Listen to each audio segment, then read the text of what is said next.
Ladies and gentlemen, gather round your radios for a journey back in time. Step into the golden age of radio, where captivating stories and unforgettable characters come to life. Welcome to Golden Age Radio, where the magic of vintage audio dramas awaits.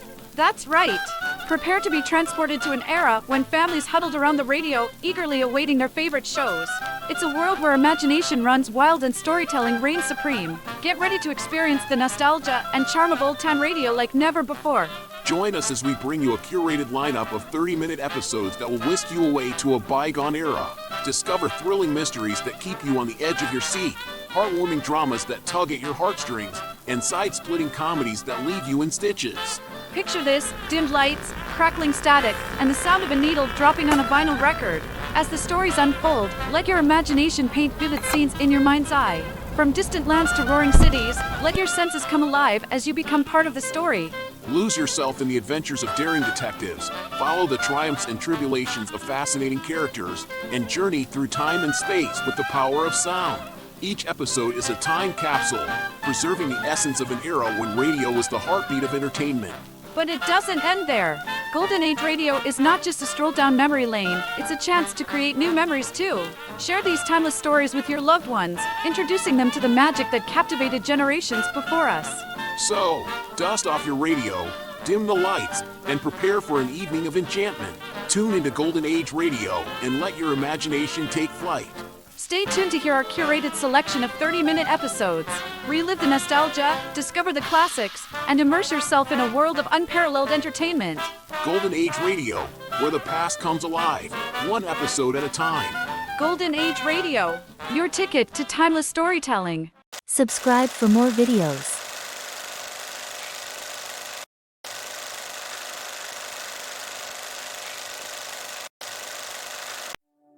Wheaties presents Dangerous Assignment.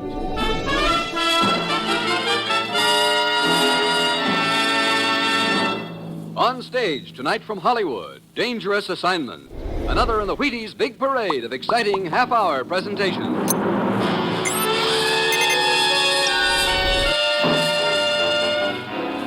Dangerous Assignment, starring Brian Donlevy as Steve Mitchell.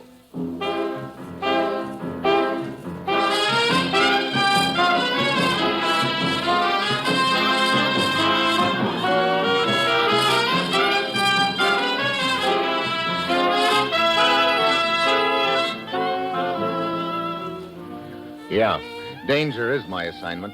I get sent to a lot of places I can't even pronounce. They all spell the same thing, though, trouble.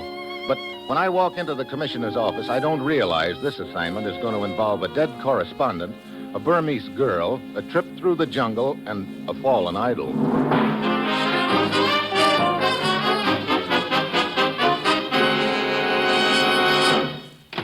Morning, Commissioner. Steve? Last night, an American newspaper correspondent named Kent Jackson was murdered in Rangoon, Burma. Your plane leaves in an hour. I'm flying clear to Burma because a correspondent gets himself killed? Kent Jackson had been posing as a European political refugee. We think he'd been investigating some sort of political refugee racket. Maybe he was getting too warm. Looks that way. Now we have one lead, a Burmese girl named Linya, who we think witnessed the killing. Where is this Linya? She's disappeared. Oh, great. Your first contact in Rangoon will be Chambers at our legation there. He'll fill you in on the background. Get over there, Steve. Find this girl, Linya, and solve Kent Jackson's murder. Well, that's it. You've got your assignment. Good luck.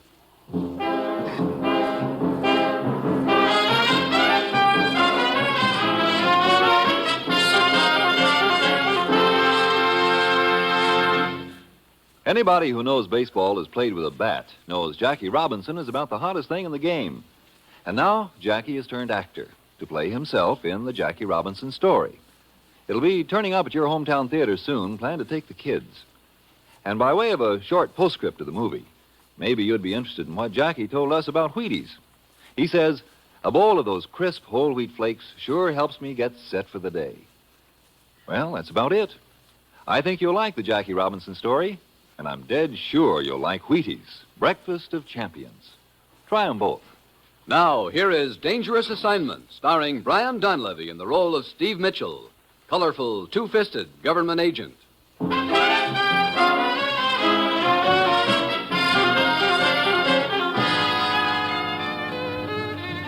Sure. This is going to be real easy.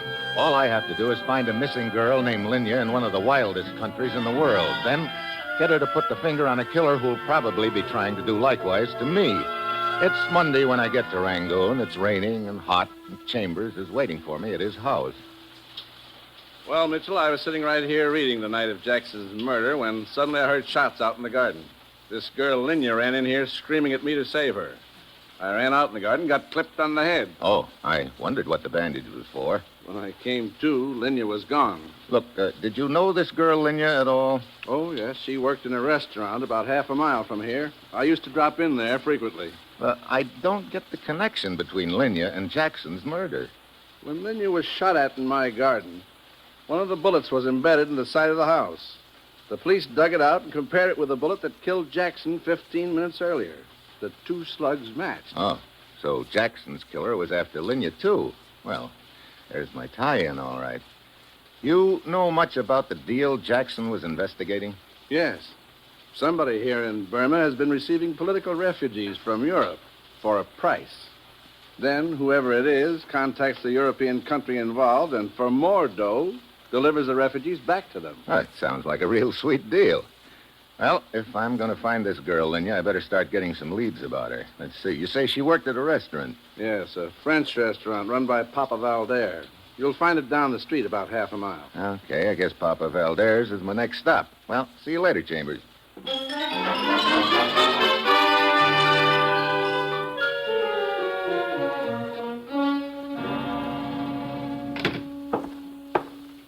I am sorry, monsieur, but I am closed for the night. I cannot serve you. I didn't come here for food. I came for information. You, Papi Valder? Oui, monsieur.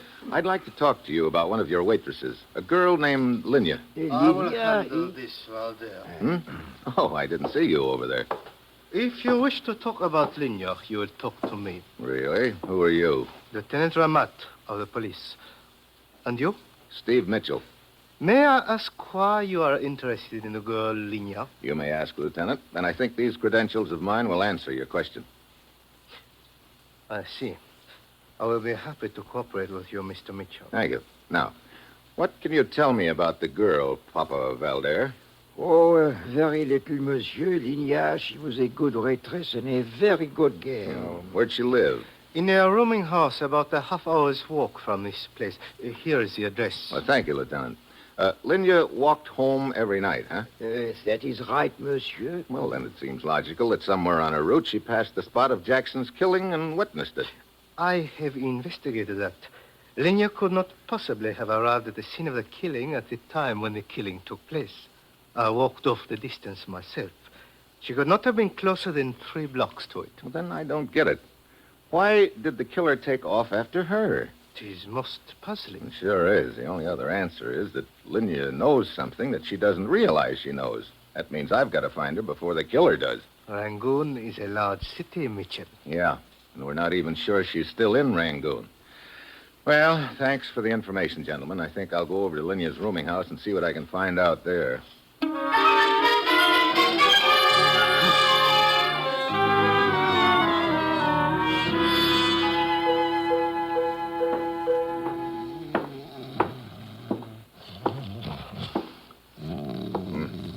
Hey, wake up. Snap out of it. Oh. Come on, prop those little lids open a minute. The return to reality is never as good as the dream. Save the philosophy. You run this rooming house? Yes, it is so. You got any idea where this girl Linya could be? No, none at all. Come on, Rip Van Winkle. Pull yourself up off that desk. What do you wish to know? Do you know whether Linya had any relatives in this town, any place that she could have gone to hide? She spoke of only one, a great uncle. What's his name? Dalai Singh is a priest. Where could I find this Dalai Singh? Oh, Dalai Singh. Go outside and face to the west. You will see the temple. Okay, thanks. Well, so long, dreamboat.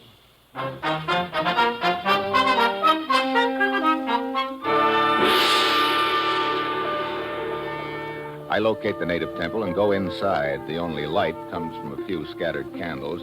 There are life-sized idols sitting up on perches along the walls. Then I spot a light coming from a room in the back of the temple. I start toward it. Suddenly, there's a grating noise. I look up. One of the idols is toppling over right on top of me. I dive to one side as it falls, and it hits me a glancing blow on the shoulder that sends me sprawling on the floor. There's a rustle of drapes behind the idol and running steps. By the time I pull myself up off the floor, there's no one in sight. I go into the back room. A little old man with a face like a prune is sitting there, staring straight ahead. Excuse me, I'd like to talk to you. I said I'd like to talk to you. Look, would you mind focusing your eyes on me a minute? I must apologize. I am withdrawn. Yes, my son. What is it? You're Dalai Singh, That is my name. and you're Linya's great-uncle? That is the earthly relationship? Yes. That was a pretty earthly reception you gave me a couple of minutes ago. I do not understand. That idol, the one that almost fell on me. You must pardon me. I was so immersed in meditation, I heard nothing. Oh? Well, I guess I wasn't that immersed because it sounded awfully noisy to me. What do you wish of me? I'm trying to find Linya. For what purpose? I want to find out what she knows about a killing that took place a few nights ago. Is this your true purpose, my son? That and protecting her from whoever's after it. Come closer. Now, gaze into my eyes. No, do not blink. Gaze steadily. Look, what are you trying to do? Hypnotize me? But a little longer. So, there is honesty in your eyes. You have passed the first test. Well, that's good to know. Now, can you tell me where Linya is? Be in front of the Shui Dagon Pagoda in 1 hour. Shui Dagon Pagoda? How do I go about finding it? You cannot fail to see it. It looms over the entire city. Okay, in 1 hour. Will Linya be there? Everything will be accomplished. Depart in peace.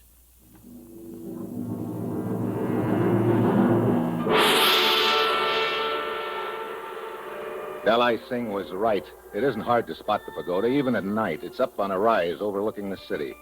On the way up there, I get the feeling I'm being followed. I stop and turn around just in time to see a skinny little gent dart into the alley behind me. By the time I get to the pagoda, there's an uneasy thought packing away at my brain. This whole deal could be a trap. But there's nothing to do except to wait and find out. Mr. Mitchell. My arm! You are Look, hurting I me. don't like guys slipping up behind me. Please. Hey, you're the guy who's been following me. Yes, but I bring you no harm. Who are you? What do you want? I am Mauli. You seek the girl Linya? I can take you to her. Yeah? How do I know this isn't a trap? Who sent you? The priest, Dalai Singh. I see. Where is Linya? I must take you there. Come, we will walk. Okay, Molly, but get this. I'll have one eye on you the whole way, and if this is a trap, if anything happens, it's going to happen to you first. Come on.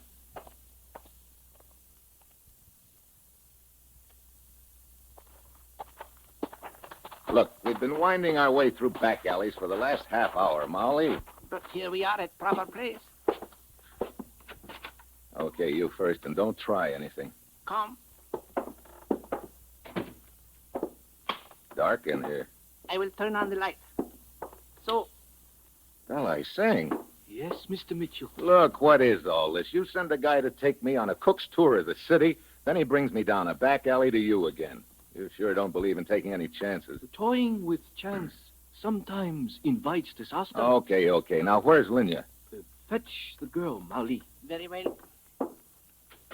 Enter. Well, so this is Linya. You took a lot of finding, little lady. Let the man speak first, my child. Look, Linya, the man who tried to kill you the other night is probably the same one who killed Jackson. Did you get a good look at him? One moment, Mr. Mitchell. Hmm?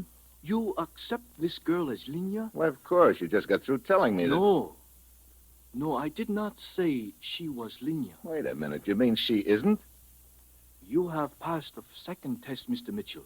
If you had been the one who was trying to harm Linya, Then you would have known this girl was not she. Oh, great. Look, isn't it about time the examinations were over? What do I have to get? Straight A's? You have proven yourself. Now, I will direct you to Linya. Is she here in Rangoon? No. You must purchase a ticket on the river boat. River boat? Yes. It will take you up the Irrawaddy River. A person will approach you on the boat. You will say to that person, the jungle is very dark. If that person replies, but soon it will be light again, that person is your friend and will lead you to Linya at the next port. Sounds like a pretty involved routine. Linya has placed herself under my protection. I can do no less than my best. And now we part. I to return to the temple, you to take the trip up the river. May your journey be as safe as mine will be.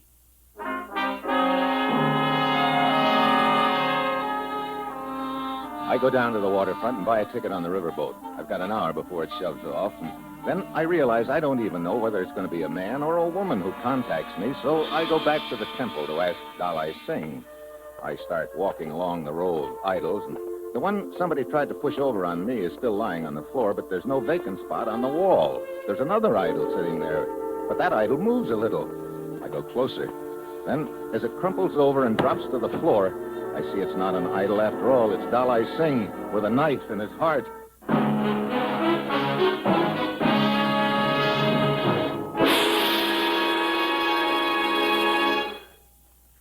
Maybe you've got the idea that I tell you all these things about Wheaties just so you'll go out and buy them. Well, that isn't it at all. I'm not worried about you. You've been eating Wheaties long enough to know how good they are. It's those neighbors of yours I'm thinking about.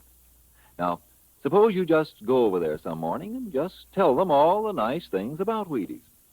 Like, they're whole wheat and they're wonderful with milk and fruit and they make you feel fine and kids love them and they're flaky and crisp and loaded with vitamins. I think that'd be a mighty neighborly thing to do. Oh, say, I just happened to think, what if the neighbors are listening in tonight, too? They'll probably be over here tomorrow morning to tell you about Wheaties. Well, have fun.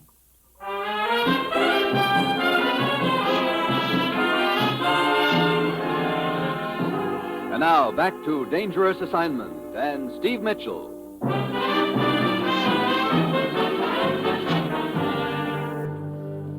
May your journey be as safe as mine. That's what Dalai Singh had said to me, and now here he is, dead. And that gives me a strong hint as to what my journey is going to be like, because if Dalai Singh talked before he died, there's only going to be somebody trying to contact me aboard the boat. There'll also be somebody else trying to kill me. Well, we shove off. It's an old side-wheeler. I give the passengers the once-over, trying to figure out which one to use the password about the dark jungle on. There are a few natives, a fat guy carrying a white trench coat, a smooth-looking Egyptian, and a girl. The kind of a girl you'd vote is the one you'd most like to take a trip up a river with. I stand there at the rail, and pretty soon she saunters over. Hello. Hi, What's your name? Steve. You? Marge. Hi, Marge. You got a smoke? Sure. Here. Thanks. Light? Long way from home, aren't you, Steve? Funny, I was thinking the same about you. No, a riverboat, a bar, that's home to me. Where are you heading? Up the river, Mandalay. Gonna sing in a joint up there. Oh? Yeah. I guess my voice wouldn't get me into the store club, but they're not so particular in Burma. You've been around this neck of the woods quite a while, huh? About 3 lifetimes. Say, that jungle is very dark, isn't it? Hmm? I said that jungle is very dark. Oh, yeah. Well, I imagine it'll... What's the matter? That fat gent over there with the white trench coat, is he a friend of yours? No, why? He seems to be trying to take in every word. Yeah. You know him? I've seen him around Rangoon a few times. I think his name is Lazarus. I see. Excuse me a minute, Marge. Yeah, sure. Good evening, Lazarus. Huh? Hey, just a minute. What do you want? You seemed pretty interested in what I was saying to the young lady a minute ago. Why? I don't know what you're talking about. No, you were sure drinking in every word, Lazarus. You're mistaken. I was merely enjoying the view. Good night.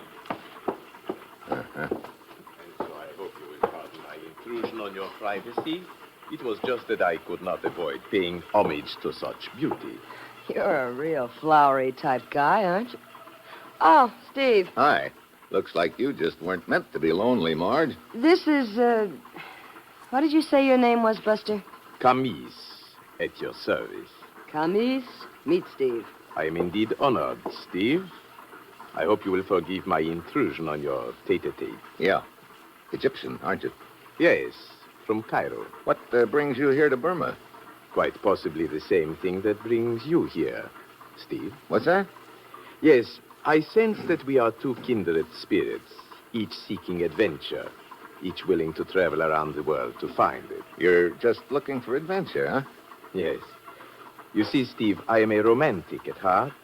Else, why would I leave my considerable estate in Cairo to travel up a Burmese river on a rickety boat? Brother, if I had a considerable estate in Cairo or Cairo, Illinois, I wouldn't be paddling through this swamp.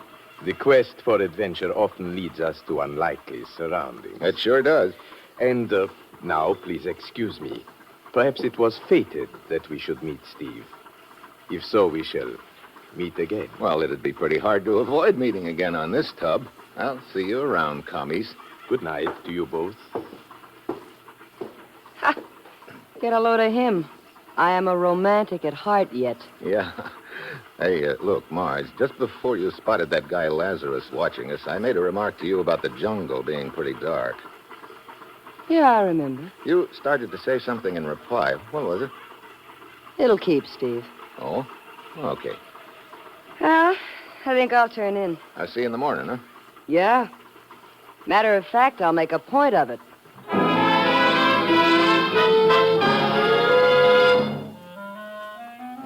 I stand there at the rail alone, staring down into the black water of the Irrawaddy River, wondering how many crocodiles per cubic foot. At this point, it looks like Marge is the contact who's to lead me to the girl Linya. That leaves either the flowery Egyptian Camise or the guy with the white trench coat, Lazarus, as the killer of Dolly Singh. But I've got to be sure who's who before I can do anything about it. Then, suddenly, there's a faint sound behind me. A hand shoves me. Out of the corner of my eye, I get a glimpse of a white coat as I topple over the side. There's a loose line trailing in the water. I grab at it as I hit. It almost jerks my arm out of the socket, but I hang on. Got no desire to be a crocodile bait, and finally, I pull myself back on board. There's no one in sight, but I know the white coat I spotted belongs to one Mr. Lazarus. The next morning, we dock at a river port. Lazarus is the first one ashore. I follow him to a little shop. Oh, yes, sir. May I say you some nice trinkets this morning? Where's the guy who just came in here? But I do not know what you're talking about, Wait a sir. minute. That door over there, where does it lead? Oh, just to the back room. But I have nice trinkets. But, sir, where are you going? No, wait. Hello, Lazarus. Good morning, Mr. Mitchell. Come in, please. Huh? Quickly, we have no time to lose. Look, what's this all about, Lazarus? I did not have a chance to contact you aboard the boat, Mitchell. You were never alone, so I reasoned that if I left the boat in a hurry, you would follow me.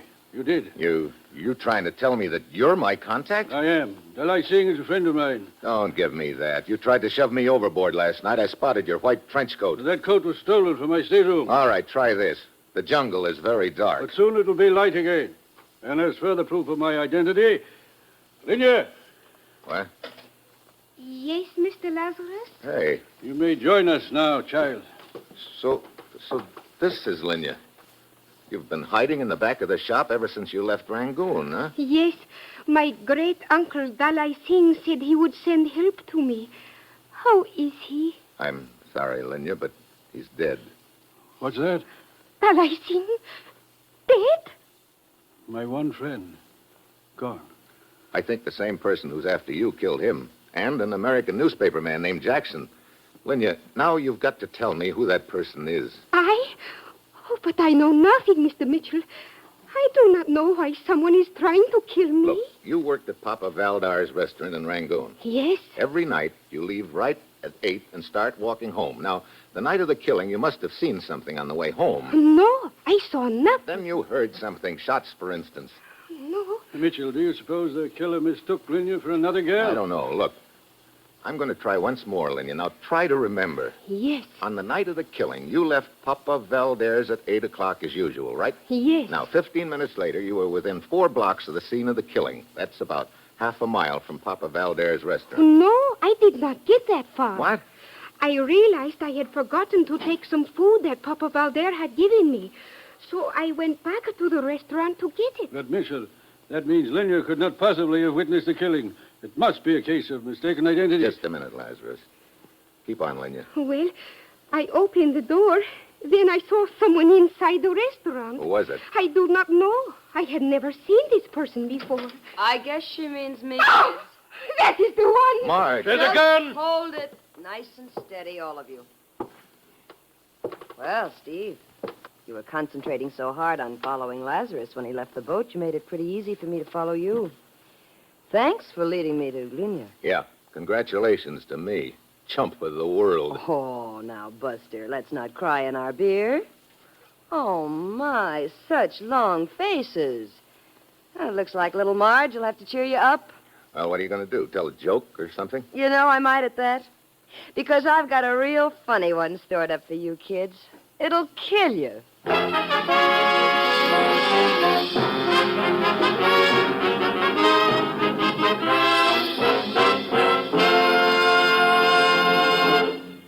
No kidding. It actually may cost you money not to eat breakfast.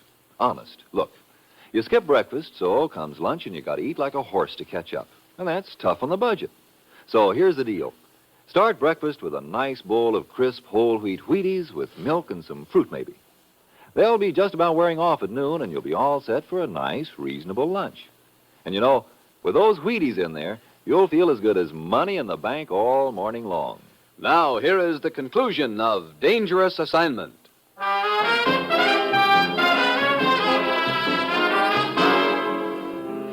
What are you going to do to us?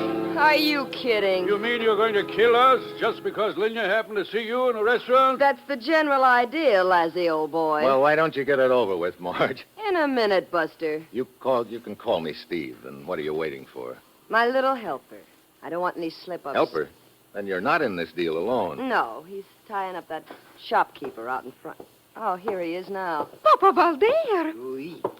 Good evening, Linya. You have been most difficult to find. Well, I begin to get it. You and Papa Valder were running the political refugee racket together, Marge.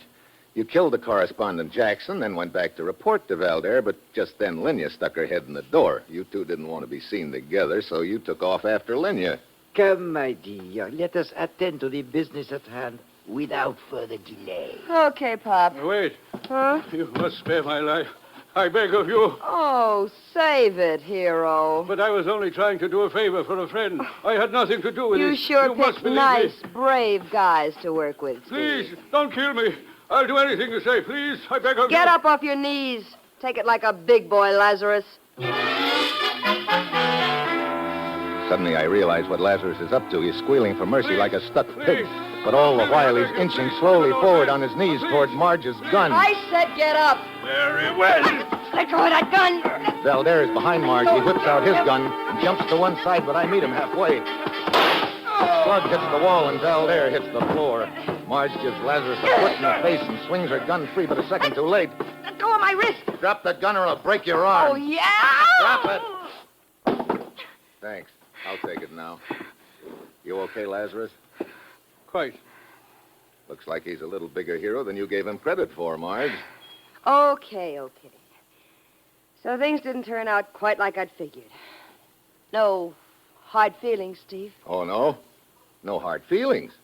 You kill a newspaper man and a priest, to say nothing of a few political refugees here and there along the line, but no hard feelings. Well, you've got a right to your theories. Can I go now? You are kidding. Look, Buster, you've got no proof of any of this. There weren't any witnesses to either of those killings, and if you think you're going to get any kind of confession out of me... I've got your gun, Marge, and that's just as good as a confession. What are you talking about? The police back in Rangoon have the slug that killed Jackson. Five will get you 10 that matches these in your gun. Wait a minute. Yeah, even in Burma they've got ballistics. And I bet that's one word you'll wish had never been invented. But no hard feelings, Marge. I mean, Buster. Come on.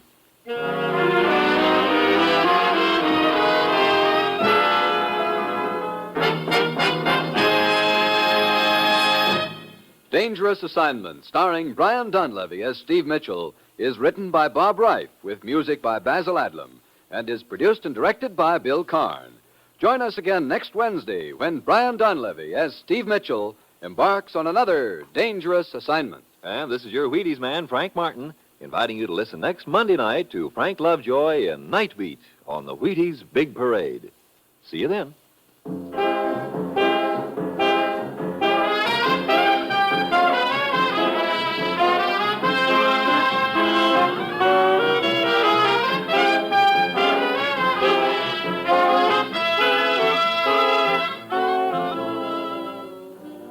Going to bake a pie sometime soon?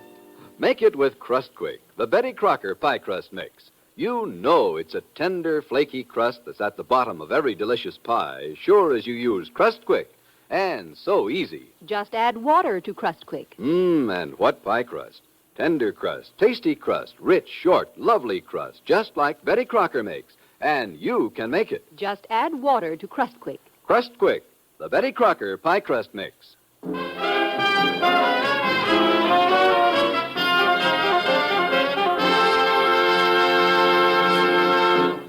Dangerous Assignment came to you from Hollywood. Tomorrow, Perry Como sings at the Supper Club on NBC.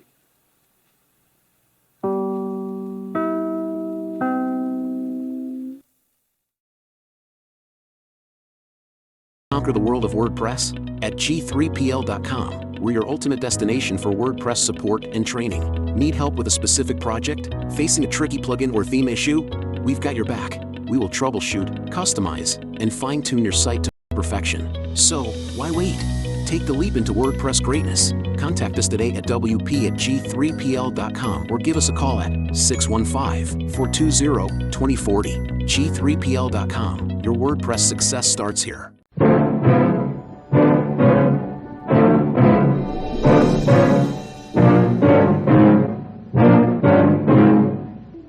I promised I'd avoid a gunfight if possible. But it looks as though it isn't possible. I have one bullet left. You may draw when you're ready.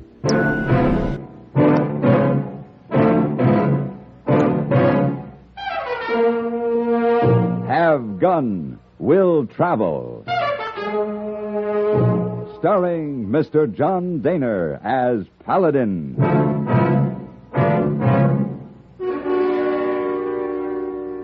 San Francisco, 1875.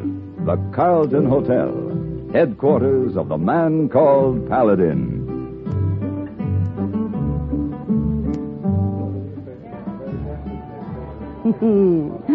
Go on, Mr. Paladin. Well, at 7 o'clock we could have champagne in the lounge. Mm-hmm.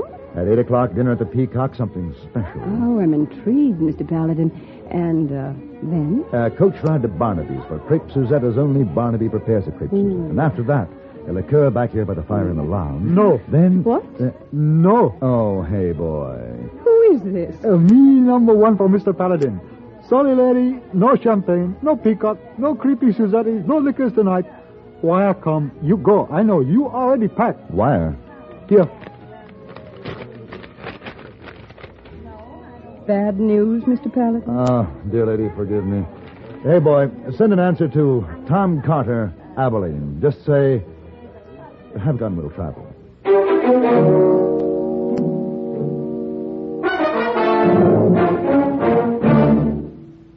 It's no surprise to anybody that the attractive and inexpensive new radios have proved popular. It's no surprise, that is, to anyone who listens to CBS radio. With so much in the way of music, comedy, drama, variety, and news coming your way every day on CBS radio, more than one radio around the house is more than a convenience. It's almost a necessity for anyone who has a daily routine. The man of the house wants to come home to an attractive home and an attractive wife. But household chores in themselves are rarely inspirational. The smart homemaker is one who refuses to let her regular responsibilities get her down. She gets her work done every day, but she gets her entertainment in, too. She has a radio in the kitchen as well as the living room.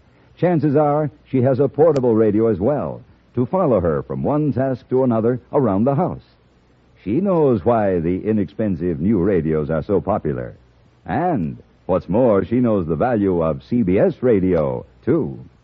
Here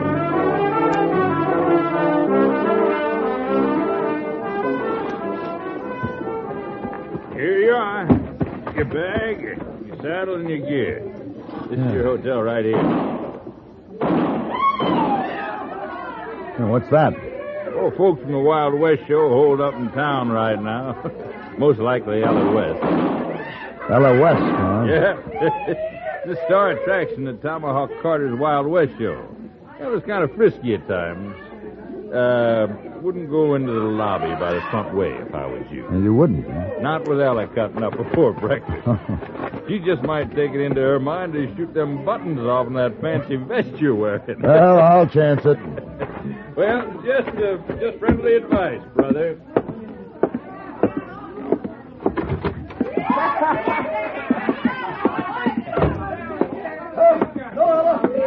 Please. You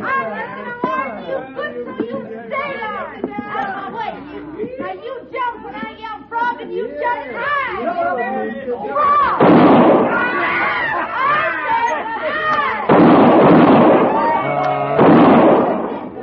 Clerk, I'd like a room, please. What? A room. My name is Paladin. Oh, yeah, just a minute. Now, hold on, Ella. Fun's fun, but enough. Oh! You can jump, too. Ella! Look at them fancy pants and that fancy vest. You speaking to me? No one else, Ranger. You don't need a room, boys. He needs a cage. I might even buy you a lemon squash later on, fancy pants. I'd prefer whiskey if I felt like drinking, which I don't. Say, you know who you're talking to? I do? I'm Ella West, and I can outshoot, outride, and outcuss any man here. I can outdrink you, I can outchew you, and I can outspit you. Possibly. Hey, Ella, it's Tracy Calvert. Tracy, where? Hi, Tracy. Now, you gonna let Ella take over your spot in the show? Huh? Morning, Ella. I didn't see you come in, Tracy. Why don't you answer Breed's question? Well, I just might take your spot. For 2 cents, I'd run you out of town, pony boy. Don't cut your price for me, Ella. Why, you... Break it up now, folks. Break it up. Drinks are on Tomahawk Carter. Everybody. I want to talk to you, Ella. You too, Tracy. Now, this squabbling's got to stop. You find me in the bar. Come on, Bree. Well, sure thing, Ella. Come on. Yeah, what was it this time, Tracy? The same thing it always is, Mr. Carter. Well, wrap me in buffalo hide, Paladin.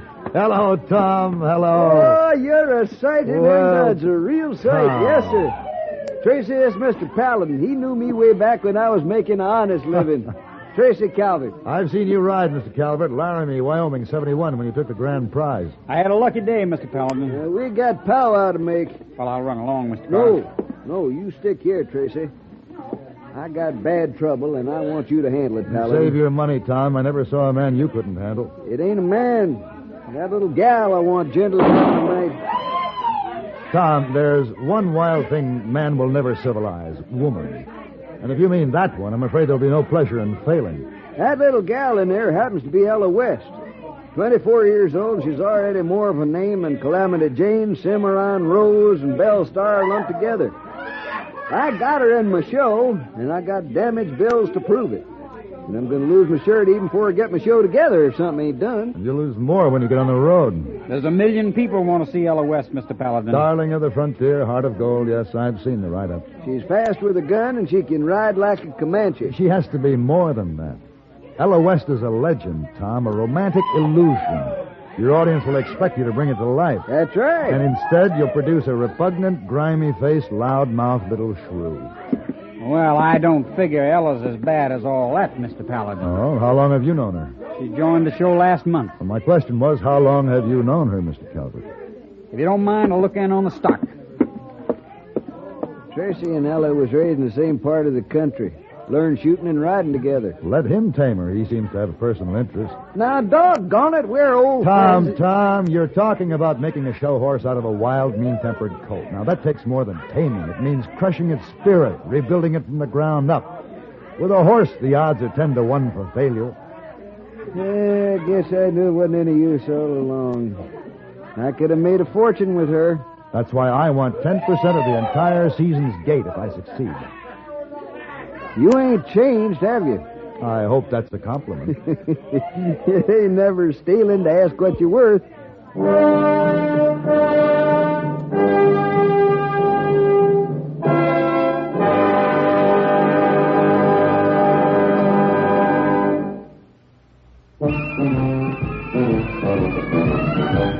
Of all leading filters, cigarettes, Kent Filter's best.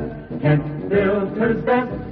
It makes good sense when you smoke Kent. Kent Filter's best. Of all of the brands of cigarettes, Kent tastes the best. Kent tastes the best. A richer taste than all the rest. Kent Filter's best.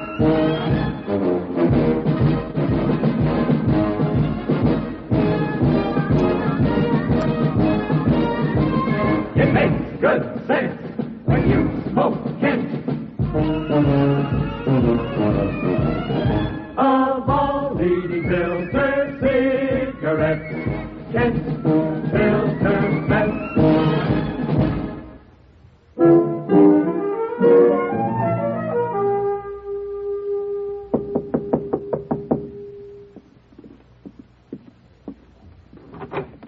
What do you want? This here's Mr. Paladin, Ella. Oh, fancy pants. He come here to learn you some things. You ain't gonna learn me nothing. Correct. My function is to teach. You will do the learning. I quit. Fair off, Tom. She just resigned. Wait just a blasted minute here. If anyone gets runned off, it's gonna be him.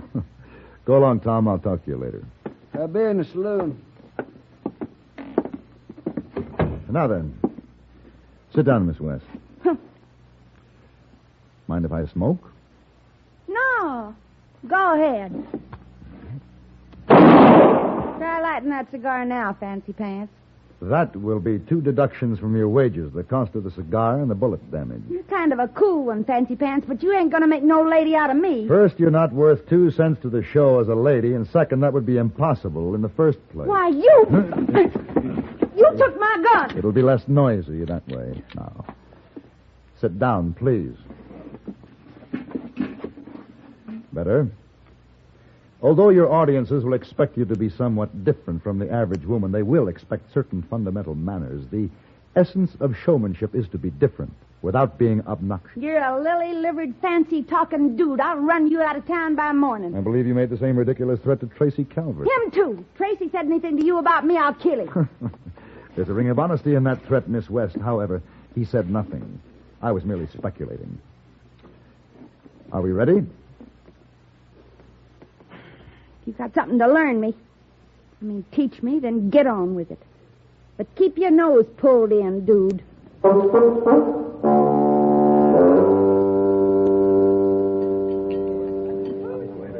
Incorrect. I gotta eat, don't I? You don't reach with a fork and spear a slice of bread. You pick it up with Now, your just a hand. minute. And you never speak with your mouth full. Now, it's one thing to act homespun. It's quite another. Breed. You wearing a gun, dude? It's quite another to create revulsion. I suggest you confine your idiosyncrasies to calling the food victuals and complaining over the lack I of asked you a buffaloes. question, dude. I heard you. Because if you ain't got a gun, you better get one. I'm going to teach you some manners. Drop it. Ella, you've been tied to this dude for 2 days now. You like it or something? I'm going along 'cause there's money in it. You know an easier way, Breed? Yeah. All right, Ella. You say the word when you need me. Mr. Breed seems to resent me almost as much as you do. I can handle Breed for you, dude. No need, Miss West. When the time comes, I'll handle him myself.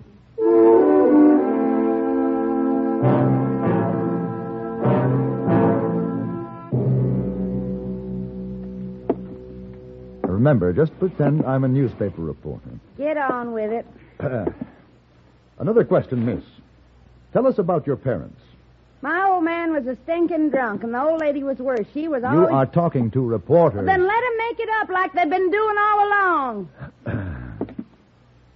Mention the homestead. Homestead? It was a stinking sow pen. You can ask Tracy Calvert. It was so bad you couldn't believe it. I'm sorry. You wouldn't feel so blasted uppity if you got rut up like that. You knew Tracy Calvert then? Oh, yeah. I knew him. We was kids then. His daddy had a nice spread of land. You should have seen Tracy's house. All painted inside and out with a fence around it. And Tracy's ma all starched up and nice. She give me a dress once. My old lady traded it for some whiskey. No, Tracy'd have laughed if you'd ever seen me wearing it anyhow. I think I understand. What? About you, Tracy Calvert. Do you? Yeah, maybe you do that. You're kind of a strange one yourself. I didn't know real men came in fancy pants. What I mean is, we ain't doing so bad, are we? I don't know. He's sort of like you. Everything I wasn't, Tracy was, and everything I didn't have, he did. When he was real little, his mom let me stay one night. She come in and pulled the cover up and kissed me. I was 16 and he was 18 when they was going to move away.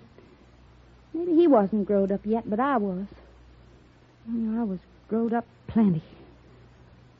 I didn't ask Tracy to marry me, just take me with him. I'd do anything if he would. He could cut me up into little pieces if he wanted to. Just take me. I never said the same thing since, but I'm saying it to you. I ain't what folks think. No man's never touched me. You take me with you when you go back to San Francisco. I wouldn't be afraid with you. Maybe just kiss my cheek and say something nice. I don't want to be in no show, printed in no paper. I just want somebody to know I'm alive. Please. No. What's the matter? Look at yourself. You're still that grimy 16-year-old kid pretending she's a man. You don't compete with women because you're afraid to. Paladin. Find a man who wants the smell of the stables and ask him to take you away. Breed wants me. Then you and Mr. Breed deserve each other. And he can have me. Just as soon as he kills you.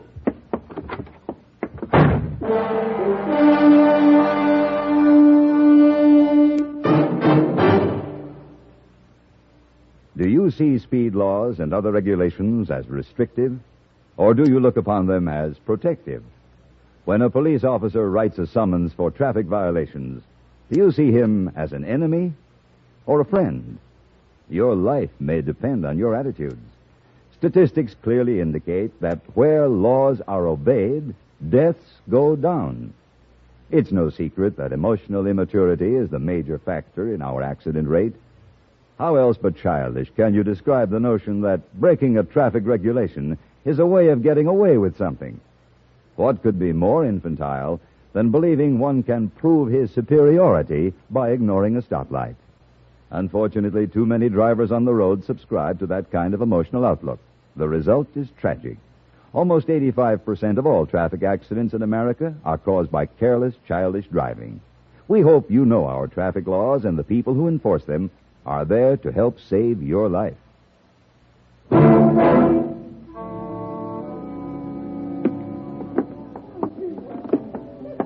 He's a nasty one, Mr. Paladin. Come along if you like.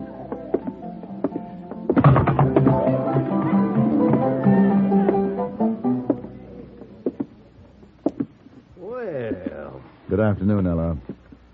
I heard you wanted to see me, Mr. Breed. Oh, yeah. I didn't recognize you first, wearing them big boys' clothes. You're carrying your play acting too far this time, Ella. Play acting. I've shot men for less. That's kid talking. We aren't kids anymore. Shut up, Tracy. You heard the lady, Tracy. Shut up and get out. Me and Fancy Pants gonna settle something. I changed my mind, Breed. I don't want no killing. Honey, we made a bargain. You're gonna keep it all the way. Tracy, take her to one side. You, barkeep, pour 5 shots and set them up in the line. Yes, sir. What's this? I promised Tom Carter I'd avoid a gunfight if possible. Oh, you ain't got no choice, Fancy Pants. All poured? Yes, sir. Good.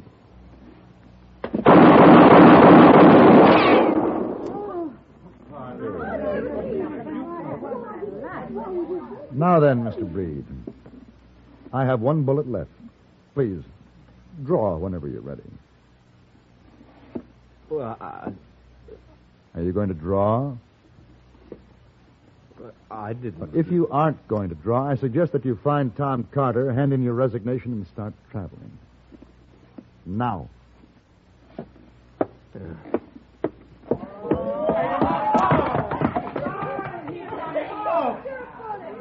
Lessons continue at 7. Miss West in my room. Please be on time.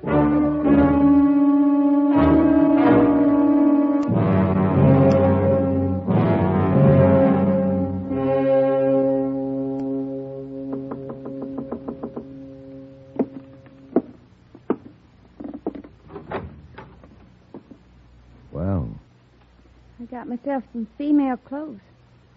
Cost more than genuine buckskin. I took a bath, too. Well, come in. Tracy Calvert's right. If I ain't a woman, I ain't nothing. I can go if you want me to. You look very nice, Miss West. Well, you don't have to say that. It happens to be true. You come off surprisingly womanly in a dress. Store sold me a lot of lashings and cross ropes to go underneath. It is and not considered good taste to discuss undergarments. I'm sorry. Only thing that threw me was my top notch is worse than plaiting a cow pony's tail. I still hate you. Kind of. You smile and go ahead. I don't blame you. You're clumsy and I talk ignorant, and I guess a few yards of silk don't help the likes of me much. A wise man judges by the lady's smile. I think I felt better when you was whooping my knuckles and telling me not to spear my bread. Golly, that's the first nice thing you said to me. I'm dealing with a woman now. You're dealing with a shaky one. You just being kind to me. A woman needs kindness only when she has no virtues, Ella. I wouldn't want you to say anything out of pity. Pity isn't included in the course. Come in. Mr. Paladin, I was... Holy, lovely jumping toads. Oh, Tracy. Well, Gosh. What's the matter, Tracy? Why, Ella, I've never seen you in... I mean, your hair, your eyes, Ella. You're a lady, Ella. Am I, Tracy? You sure are, and I'll kill the man who says you ain't. I'm sorry for what I said to you, Ella, about not being a lady. But doggone it, you've changed. She changed for you, Mr. Kelvin. Huh? She'll tell you herself in time. But she'd like it very much if you just kept that silly look on your face and kept thinking of her as a lady. Oh, I will, Ella. I swear I will, honest. What'd I do wrong? Did I offend you? No, Tracy. No, dear Tracy. Now, Ella, don't cry. Mr. Paladin, what do I do now? Take your lady in your arms, Mr. Kelvin, and never let her go.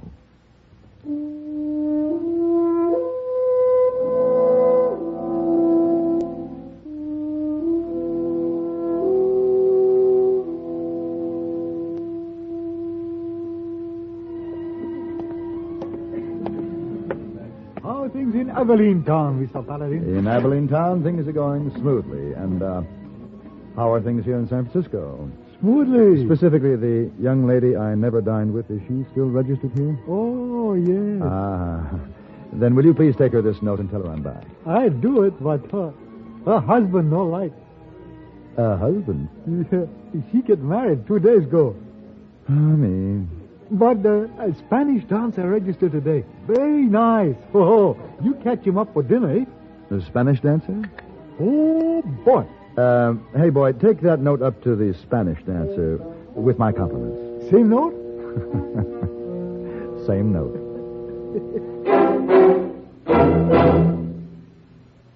No one we know of approves of wasting money. In spite of that, however, we Americans are often guilty of wasting our money by the uses we make of our government facilities. Take the operation of the post office, for example. Mostly out of habit, many offices and individuals post outgoing mail at the end of the day. In so doing, they leave post office employees with too little work to do at other times of the day. In addition, we forget to include zone numbers as part of the address. In both ways, we're slowing down the entire system for delivering mail and adding to the cost of our postal operation. The problem is simple enough to solve. Start solving it tomorrow. If you'll arrange to post letters and packages earlier in the day, and include zone numbers on the return address as well as the outgoing address, you'll help our post office operate more efficiently for you, and at less cost, too. Remember, for faster, more economical service, mail early in the day and include zone numbers.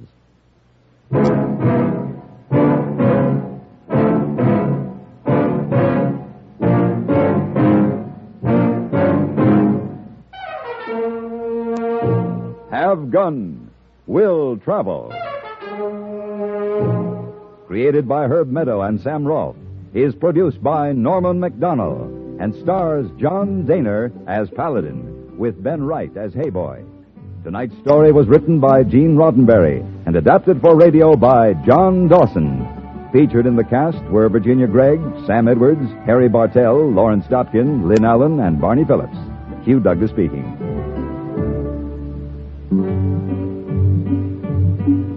Join us again next week for Have Gun, Will Travel.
Thank you for joining us for a thrilling episode of Golden Age Radio.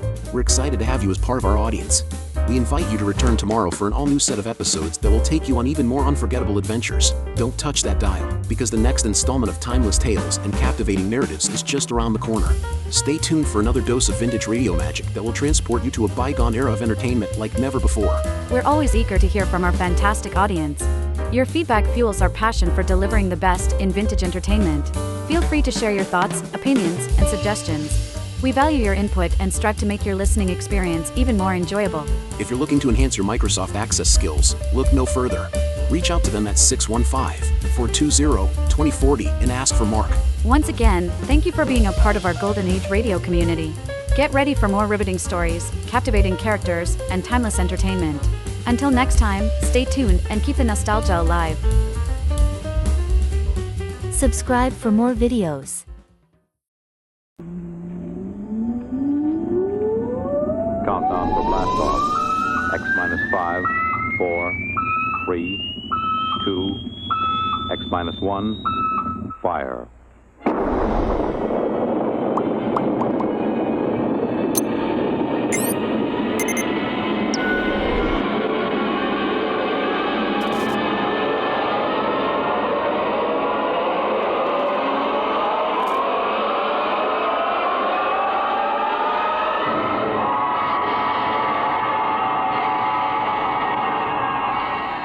From the far horizons of the unknown come transcribed tales of new dimensions in time and space.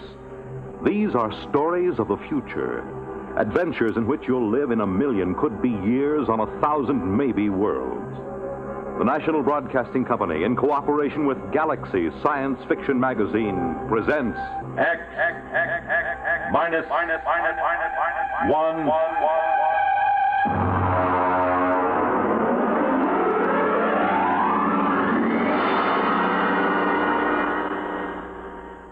Tonight's story, Colony, by Philip K. Dick.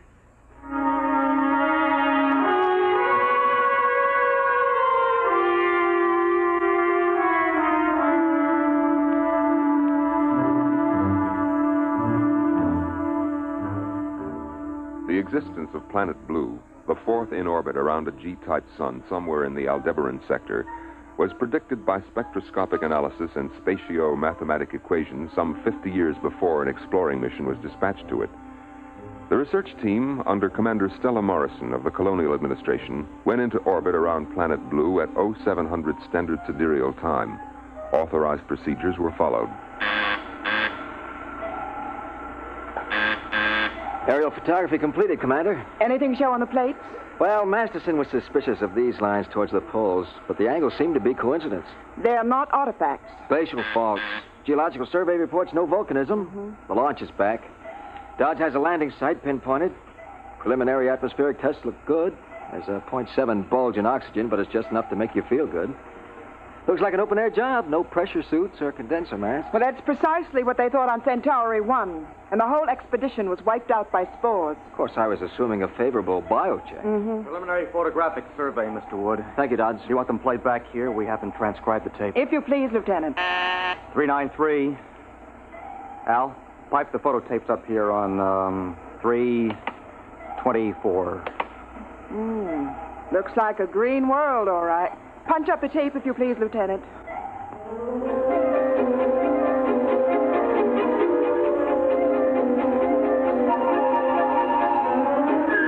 All orbital checks proved positive. The atmosphere and gravity Earth normal to 3 places on the Grayson scale. And the exploratory research ship lowered itself by the Meyerson-Lay atmospheric skip method, came into a stalled tail landing just before sunset on a day marked in the logs as Planet Fall 0. The hatches remained sealed as a 2-mile perimeter was scanned by direct instrumentation. Major Lawrence Hall of Biosurvey reported EEG sweeps to the bridge. Of course, it isn't conclusive. We've run into life forms that didn't broadcast a brainwave at all. The Grylodon lizard on Ganymede. Skull acted as an effective shielding due to a heavy lead constituent in the body chemistry. Major Hall, I am not interested in a lecture on extraterrestrial zoology. Is there or is there not life within the range of your instruments? Well, I'm sorry, Stella. The readings show no electrical brain activity whatsoever, and that covers life down to the level of invertebrates. There may be a few worms turning out there, and unless they're thinking awfully hard about something, we wouldn't pick them up. Well, thank you. I want preliminary drones out for sampling.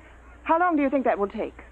Well, a thorough job, take about 2 weeks. I have a schedule, Major. How long till you can give me a protective Schedule C clearance? 2 days. And I ought to check airborne spores and microorganisms. Carry on, Major. All right, Stella. I'll let you know if I turn up any, special diseases on Planet Blue.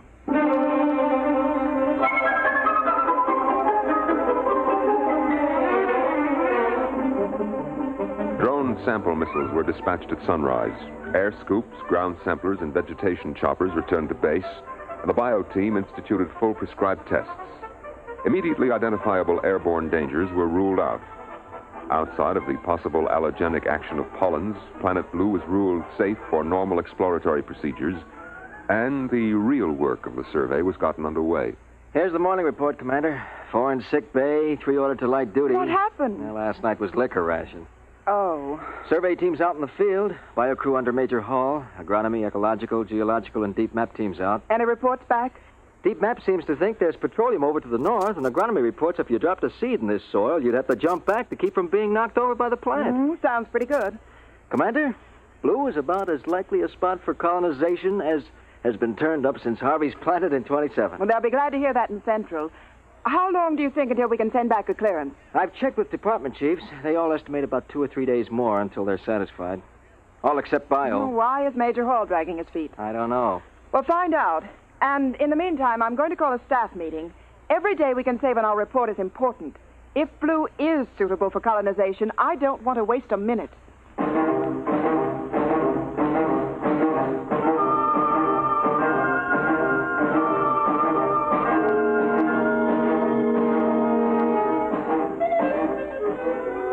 By planetfall plus 3 weeks, all departments had reported favorably except biology.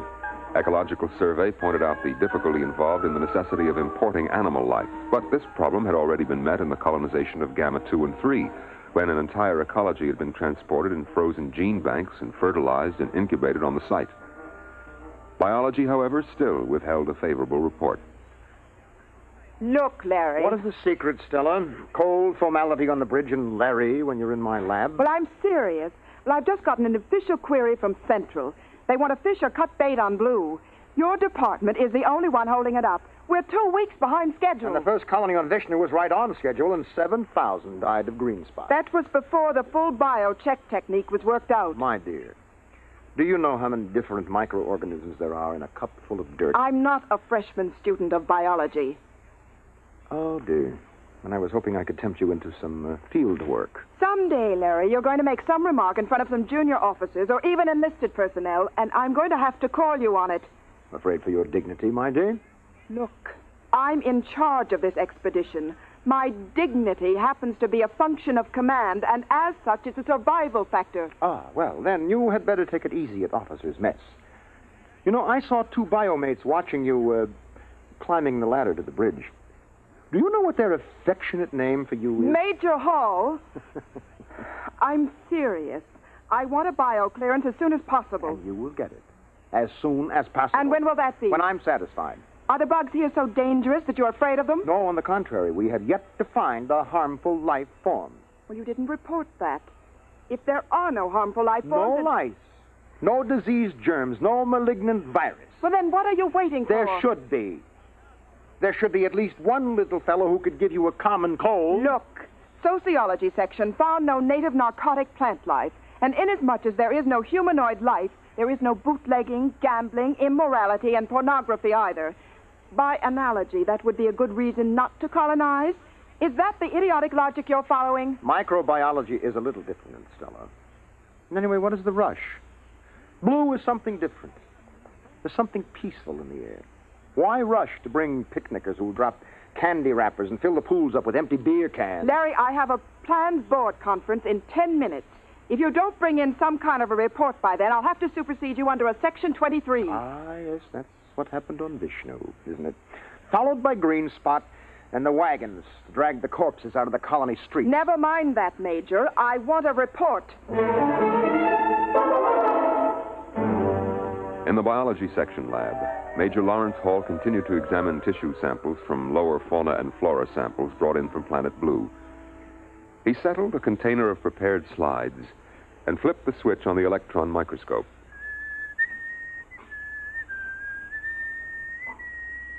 Major Hall slid the first slide on the stage of the microscope and adjusted the focus knob. Come on. Ah, there you are. All right, come on, kid, eat something. The microorganisms, a form of rotifer, displayed none of the characteristics of ferocity and aggression which were normal on several dozen other planets. Presently, however, Major Hall stopped whistling. Inasmuch as the 2 eyepieces of his microscope twisted suddenly around his windpipe and started to strangle him. Ooh. Hall tore at them, but they dug relentlessly into his throat, steel prongs closing like the claws of a trap. With a convulsive effort, he managed to break free and fling the microscope from him. Oh, that's crazy. Don't let go of my leg. He kicked the microscope loose and drew his blaster. As the microscope scuttled away, rolling on its coarse adjustment knobs, he fired. The microscope disappeared in a cloud of metallic particles. The plans board of the research team was assembled in the officer's library. Commander Stella Morrison was outlining plans on a detailed aerial survey map.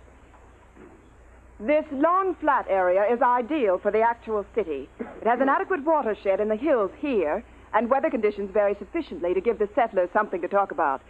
There are large deposits of various minerals. The colonists can set up their own factories. They won't have to do any importing. Over here is the biggest forest on the planet. If they have any sense, they'll leave it, but if they want to make newspapers out of it, that's not our concern. Now, all reports are in except bio, and I think that before long we'll be getting... Stella! Major Hall, may I remind you that when the consul is in session, no one is permitted to interrupt... Come to my lab. Look, Hall, if you're not feeling well, you look a little sick. Yes, well, I should be. My microscope just tried to strangle me. What? Oh, I see. It almost got me, but I blasted it. Well, that's not the worst. It isn't? No. The microscope is still there. After I blasted it, I found it under the lab bench, untouched. Look, Major, you sure you don't need a psych test? Well, I don't know. I suppose it does sound a little... You look post-trauma to me. Huh? Oh. Well, you're right. Well, I'm sorry. I'm sorry. Commander. Put Major Hall on psycho report. I think we'll have to proceed to order colonization here without him.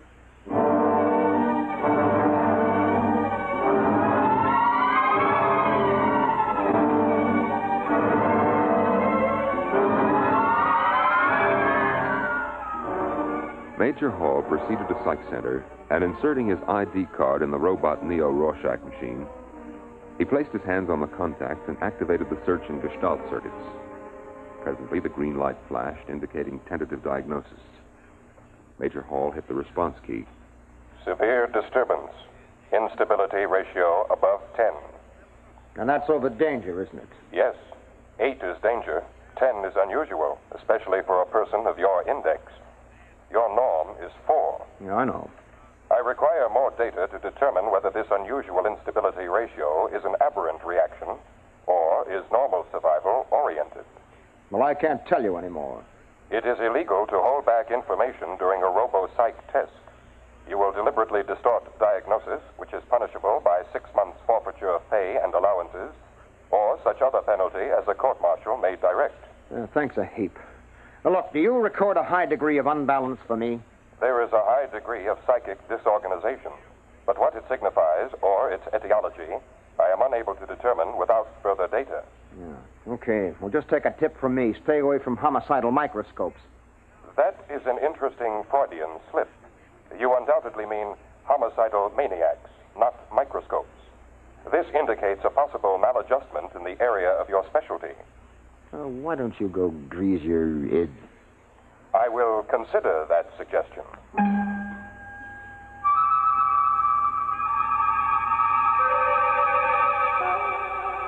Major Hall returned to the biosection lab and tested the atmosphere near the place where he had fired his blast gun at the microscope.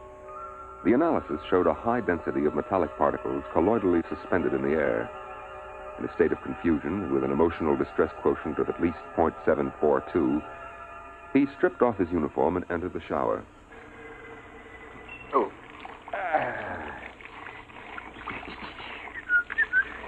Oh, well, you can't expect anybody to believe a story like that. I must be off my rocker.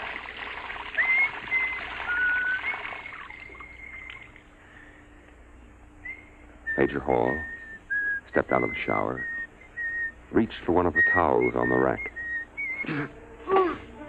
The towel wrapped around his head and yanked him against the wall. Rough cloth pressed over his mouth and nose. He fought wildly, pulling away. All at once, the towel let go. Major Hall crawled out of the shower and proceeded to dress. His belt, heavy canvas with reinforced metal links, tried to get him around the waist and crush him. The belt, being a heavy-duty issue, was strong, and they rolled on the floor until Hall was able to reach his blaster. He threw himself down on a chair to regain his breath. The arms of the chair started to close around him, but this time he was ready.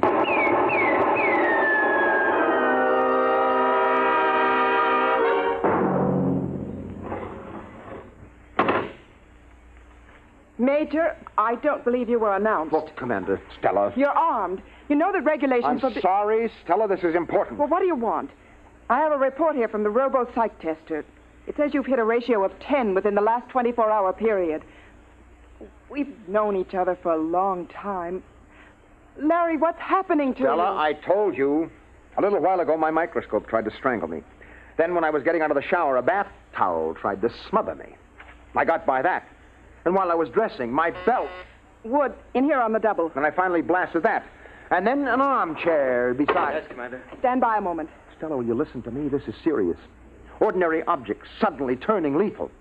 Maybe this is what we've been looking for. Maybe this is... Your microscope tried to kill you? I told you, its stems got me here around the windpipe. No one else saw this happen? No. I blasted it, and then I found it again, perfectly all right. I see. Wood. Yes, ma'am. Get 2 guards and take Major Hall down to Captain Taylor in sickbay. Have him confined until he can be sent back to Terra for examination. Listen, Stella... Sorry, Major. You can't prove this story, and we'll just have to assume it's a psychotic projection on your part. And we can't afford to have any psychotics running around loose on this planet. Wood, carry on.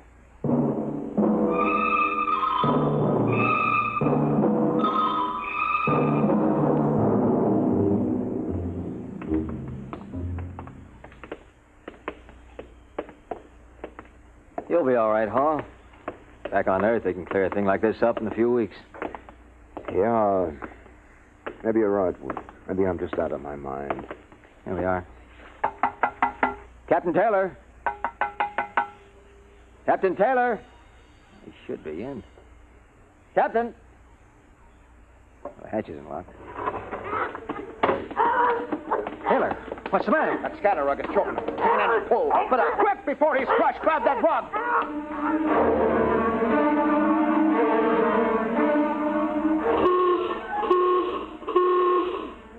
Now hear this. Now hear this. General alarm. General alarm. Emergency stations. Emergency stations. Condition red. Sidearms will be issued to all personnel. General alarm.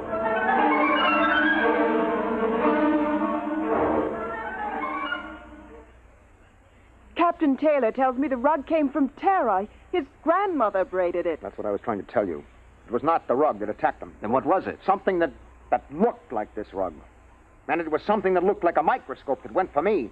And the towel and the belt. You mean there's some life form that can imitate anything? Yes, it seems so. And it's deadly.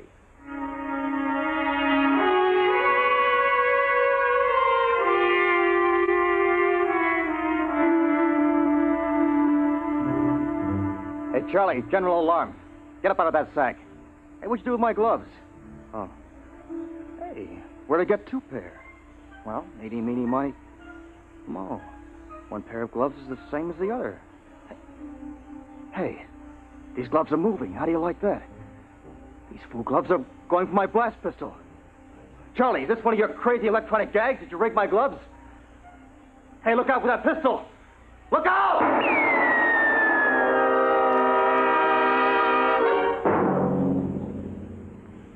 Commander, there's another casualty.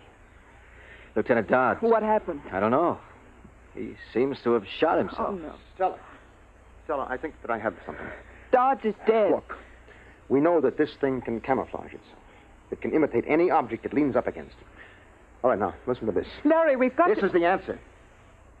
It's a tape from Captain Galt. He was out on bio-survey. He had a throat mic on. He was talking to the operator at base. Now, listen to this. Head for home now. What's this emergency about? Hourglass Stella having hysterics? That's funny. I swear I parked my bucket over by those trees. Well, it's here anyway. Heat up some coffee for me. I'll be in a couple. Yeah, that's funny. There's another bucket over by the trees. Where'd this one come from? Let me out. The thing's stuck. Folding up around me. Joe, get a squad out here. Joe. Acid. I can't get out. It's digestive fluid. Get somebody out here before. This transmission just stopped. All right, now we're up against some organic form of life, and there should be some way to destroy it. We've already blasted a few, but we don't know how many more there are. Maybe it's an infinitely divisible substance, some kind of protoplasm. We've had over 12 casualties reported, and there's still 5 teams out in the field. All right, it's a lethal life form. Now, that explains why we found everything else harmless. Nothing could compete with this. We have mimic plants of our own, the twisty slug on Venus, but nothing that goes this far. It can be killed, though. You said that yourself. If it can be found.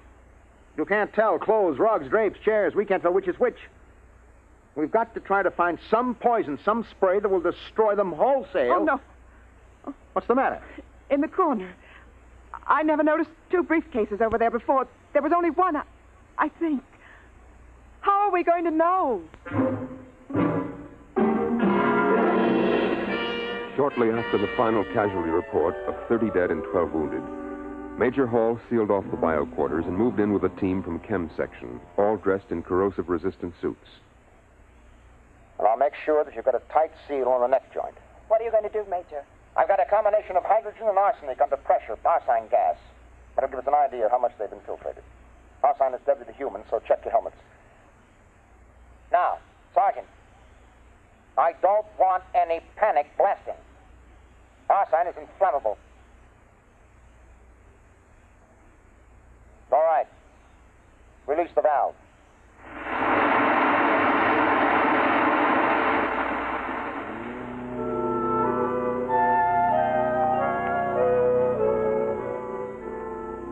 As the gas filled the room, the first to go was a filing cabinet, which melted and oozed to the floor, stars and test tubes. The lab was sealed off and a meeting held in Commander Morrison's quarters. Well, it's protoplasm, all right. You could see that when the mimic shape melted. It was just as big as your hand.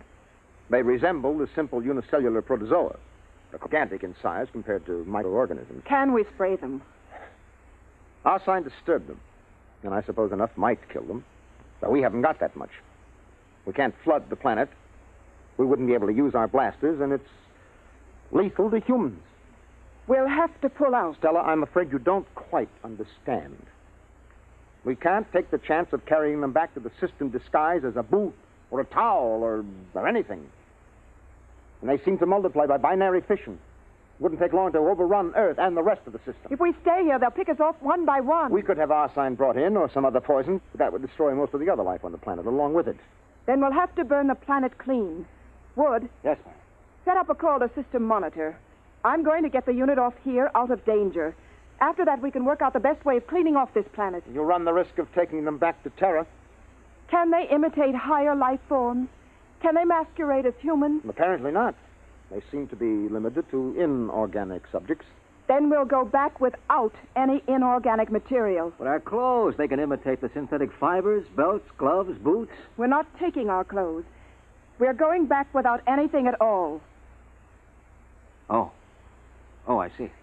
Get me a beam to central monitor immediately.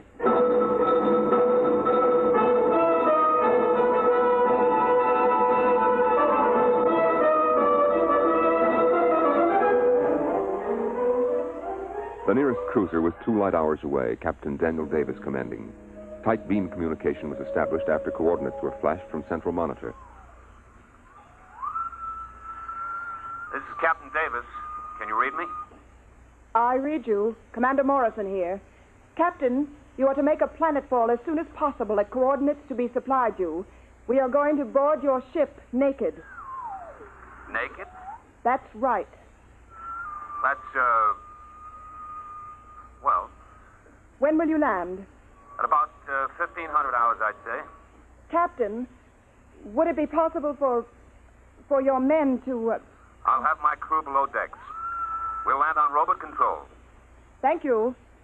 Wood, sign off the transmission. Yes, ma'am.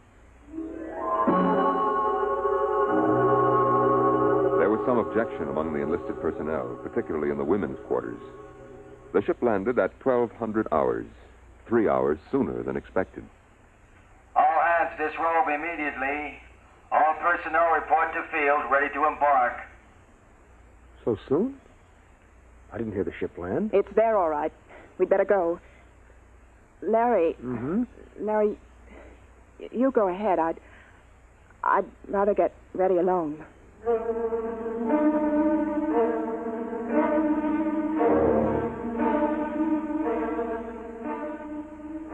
Parked in the center of the landing field was a cruiser, its hull pitted and dented by meteor strikes. It lay motionless, with no sign of life aboard. A crowd of naked people was moving across the field, blinking in the bright sunlight. Commander Stella Morrison, without any sign of rank apparent, paused on the ramp and spoke to Major Lawrence Hall beside her. Larry, Yeah? What is it? I'm scared.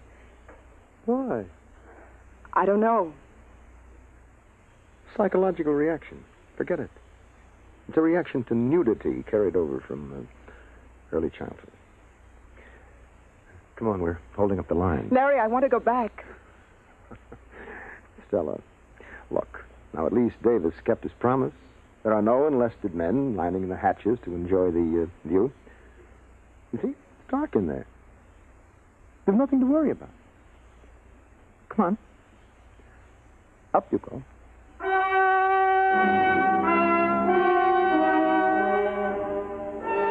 The last of the research team filed into the interior of the ship, and the hatch closed behind them. At exactly 1500 hours, Captain Daniel Davis landed his ship in the center of the field. Automatic relays opened the main lock hatch and lowered the ramp. Davis and his staff sat in the control cabin waiting. Oh, how you like that? Where are they? Well, maybe the whole fool thing is a joke. We've waited an hour already. They waited. And waited. But no one came.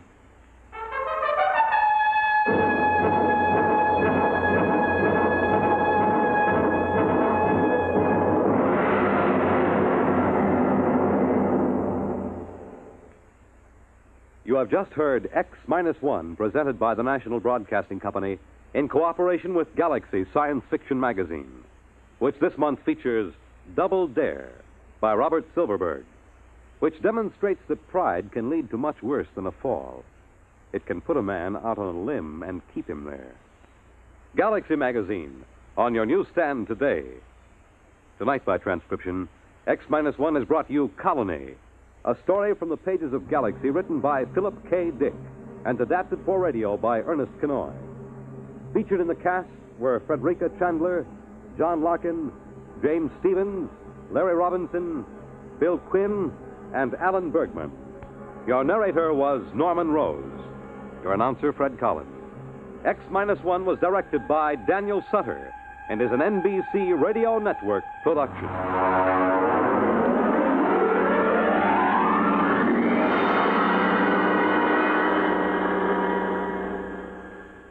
Hear music in the Morgan manner. Russ Morgan, live weekday mornings on NBC Bandstand.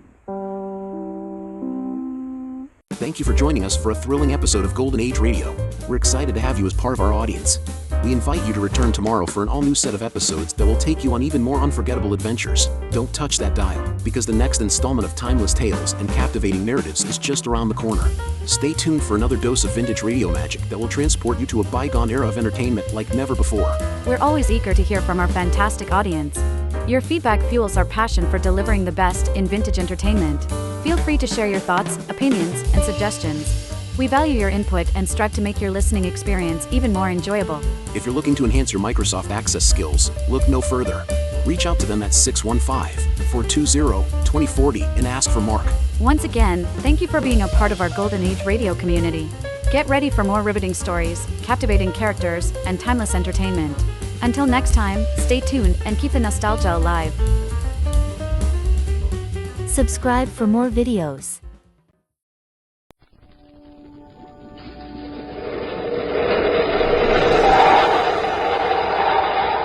Nestle's Quick for the greatest tasting chocolate milk and those famous Nestle's chocolate bars present Space Patrol! High adventure in the wild, vast reaches of space. Missions of daring in the name of interplanetary justice.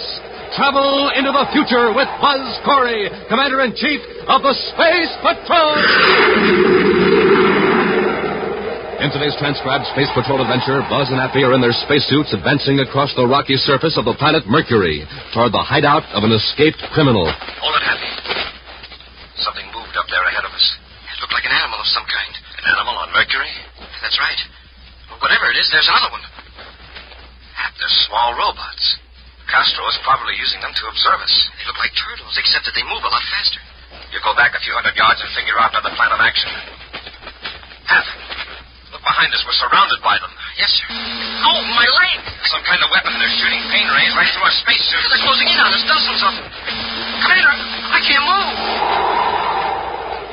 We'll return in just a moment with today's exciting Space Patrol adventure, The Super Brain of Valmer Castro. Say, Captain Truefell, will you settle an argument for me and the gang? I'll sure try, Tony. What's the trouble? Well, sir, we're all fighting over which Nestle's chocolate bar is the best. Katie says the milk chocolate. Joey votes for the almond bar. But I say Crunch is the greatest. What do you think? Well, now, Tony, that is a tough one. Because as everybody knows, Nestle's makes the very best chocolate, no matter which bar you favor. There's nothing as smooth and creamy as a Nestle's milk chocolate bar in the red and white wrapper. And the Nestle almond bar in the blue and white wrapper is the same rich chocolate loaded with fresh toasted almonds. How about my favorite, Crunch? I was coming to that. Nestle's Crunch is the really different chocolate bar with a mystery, crunchy consistency that gets crisper with every bite. It's really out of this world. But which one do you really think is best? Best? Why, any Nestle's bar is best, Tony. There's never any argument about that. So, gang, when you want the best in chocolate bars, you want Nestle's. You know what Commander Corey says? He says Nestle bars are tops in our ration because they have all the rich milk and sugar it takes to speed up your jets and give you extra rocket energy. But, Captain, you still haven't settled our argument. Well, tell you what, Tony, why don't you take this handful of Nestle's bars to the gang and tell them there's no use arguing. Just remember, Nestles. Nestle's makes the very best chocolate. And now, today's Space Patrol adventure, the super brain of Valmer Castro. For nearly an hour, Commander Corey and Cadet Happy have listened spellbound to Dr. Ernest Blake as the great authority on the human mind describes his new invention, the cerebroscope. Dr. Blake, a member of the clinical consulting staff of the Criminal Rehabilitation Center on the planet Mars, has made a special space flight to Terra to report his recent discoveries to Commander Corey. As I understand it, Dr. Blake, your cerebroscope can actually increase or amplify intelligence. Yes, Commander. Its full applications and possibilities can't be estimated at present without further tests. A moment ago, Doctor, you said you had increased the intelligence of rats with your cerebroscope. Yes, from 50 to 100%. Wow. It's very interesting, Dr. Blake, but... Dr. Blake, have you experimented on humans? That is one reason for my visit, Commander. I want official permission to test the cerebroscope on volunteers in the Criminal Rehabilitation Center. You mean on those eligible to be discharged as cured? Naturally. It might be dangerous to increase the mental powers of those who still have criminal tendencies. Just how dangerous, no one can say. I don't believe you've answered my question, Doctor. Have you experimented on humans? I made one test. Or rather, my assistant did. Who was the subject? I was. What were the results? Before the experiment, I took several intelligence tests under supervision of my assistant. After just 5 minutes of cerebroscope radiations, I repeated those tests along with similar tests. Commander, my score was more than 40% higher. Smoking rockets. And you're now more intelligent than you were before. Perhaps. But I don't know how permanent the effects are or in how many areas of intellect the radiations are effective. That's why I want to make more tests on others. Dr. Blake, I'd like to look into this matter a little further before I make a recommendation. Well, could you come to the Rehabilitation Center and examine the cerebroscope? I'd like to very much, Doctor, but I can't get away for at least 2 days. Well, I have some business here on Terra that will keep me here that long. Suppose I contact you day after tomorrow. Fine, Doctor. We'll see you then. A short distance from Lowell City on the planet Mars is the Criminal Rehabilitation Center. Here, one of the latest arrivals, Valmer Castro, is undergoing initial processing. He sits silently as the official interviewer, Rhoda Nexon, gives him routine instructions. In this first test, a series of questions will be flashed on the screen. Break it off, Rhoda. Break it off. Your tenants are gone. Oh, just to be safe, Mr. Castro, I think we'd better proceed with a regular test. Look, I offered to let you use that cerebroscope on me in return for a chance to escape. The quicker you give me that treatment, the sooner I can figure a way to get out of here. I know, but we can't make it obvious that I'm helping you escape.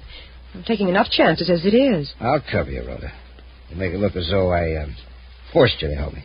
Well, then at least take part of the test. We've got plenty of time. The attendants won't be back for 3 hours. How long does the cerebroscope treatment take? I'm going to give you 15 minutes of radiation. And that'll make me the smartest operator in the solar system, huh? Well, I can't promise that, but your brain will be at least twice as efficient as it is now. Shall we get on with the test? All right. A few hours later, in Space Patrol headquarters on Terra, Commander Corey gives Cadet Happy some astonishing news. I don't know the full details yet, Happy, but Valmer Castro escaped from the rehab center. Smoking rockets? How did he manage that? That's the big mystery, Hap. It's almost as though he had the cooperation of the whole staff, yet we know that's impossible. Commander, is it true about Castro? Is that why you sent for me? Yes, Dr. Blake, it's true. I can't believe it. No one has ever escaped from that Martian center. I haven't pieced the story together yet, Doctor, but somehow Castro managed to deceive several key members of the staff. He literally walked out, or rather drove out in a surface car, and no one raised a hand to stop him. I've had a strange premonition all morning, Commander. A strong feeling that something was wrong at the center. Since I took that cerebroscope treatment, my mind seems sensitive to thoughts of others. He must have had help to escape like that. Such a thing is unthinkable. Our staff is thoroughly reliable. I know, and they're experienced in dealing with clever criminals. This had to happen while I was away. I haven't told you the worst part of it, Doctor. Your assistant, Rhoda Nexon, disappeared with Castro. What? And your cerebroscope is missing. No. It's true. Hey, the cerebroscope. Say, wait a minute. Maybe that's the explanation. How about it, Doctor? Could your device make a super-intelligent crook out of an ordinary swindler? I can't say for certain. But I am afraid it's possible. Well, still, how would Castro have known about the cerebroscope? And who would he get to give him the treatment? That's what we're going to find out. Let's get to the spaceport and blast off for Mars. An All Planets alert has given every Space Patrol agent a description of Valmer Castro and Dr. Blake's missing assistant, Rhoda Nexon. At this moment, the escaped criminal sits calmly in a small apartment in Lowell City, Mars, while Rhoda Nexon nervously but expertly checks a series of test forms. Haven't you finished yet, Rhoda? Oh, yes, but I was just rechecking. Why waste time? You know as well as I do that the answer tabulating system is foolproof. These results are unbelievable. Fantastic. Then I am a genius, is that it? It's frightening. Your score is 28 points higher than the previous top rating. Is that so? And who is the ex-champion? Professor Maxwell Huxley, a descendant of a long line of geniuses. So I topped old Huxley, huh? Well, not in the matter of actual information, of course, but in intellectual potential, you're far superior. Naturally. So the cerebroscope made me an all-around genius. No. In moral values, the sense of right and wrong, you're still subnormal. Well, Mr. Castro, we've completed the agreement, so I'll be going. You'll remain with me. I may have further use for you. I don't want any money from you, Mr. Castro, and I promise I won't go to the Space Patrol. Just let me go. You might as well stop begging, Rhoda. Your pleading has absolutely no effect upon me, except to irritate me. I don't trust you, Miss Nexon, and I have good reason not to. Well, what do you mean? Didn't I help you escape? You had no intention of keeping that promise, Rhoda. You merely wanted a human guinea pig for an experiment. Dr. Blake refused to test his invention on human beings, so you decided to take advantage of his absence and do a little research on your own. Isn't that right? Well, how did you know that? And I was right. You didn't dream that Blake's gadget would make me able to outsmart you and the rest of the staff at the rehab center. But I told you it would. Why would I risk getting in bed with Dr. Blake and losing my job? You've got what you wanted, a powerful brain and your freedom. Well, be fair, Mr. Castro. Let me go. Oh, you forget, Rhoda, that although my intellect is high, my sense of fairness, of right and wrong, is subnormal. Now, you're staying with me. Now, be quiet. I have to figure a way out of our present danger. Danger? What danger? I don't know exactly. But I have a strong sense of an opposing force. A powerful mind working against me.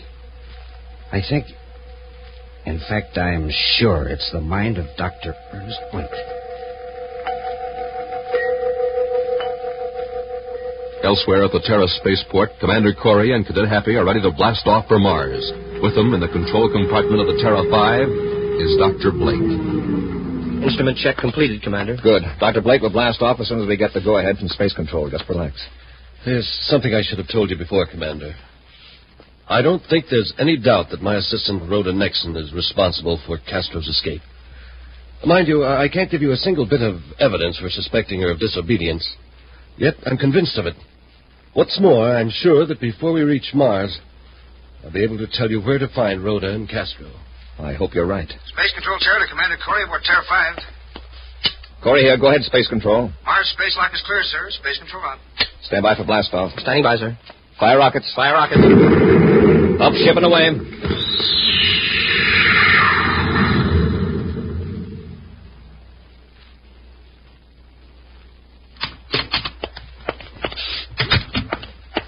Come on, Rhoda. Let's get out of here. Space Patrol must be looking for us everywhere. For all we know, there may be agents out in the street right now. There aren't. Our main source of danger is coming toward us now, from Terra. How do you know? Don't ask questions. I know a place on Mercury where we'll be perfectly safe. Right now, our enemies are roaring toward Mars. But they'll never arrive. They will destroy themselves out in space.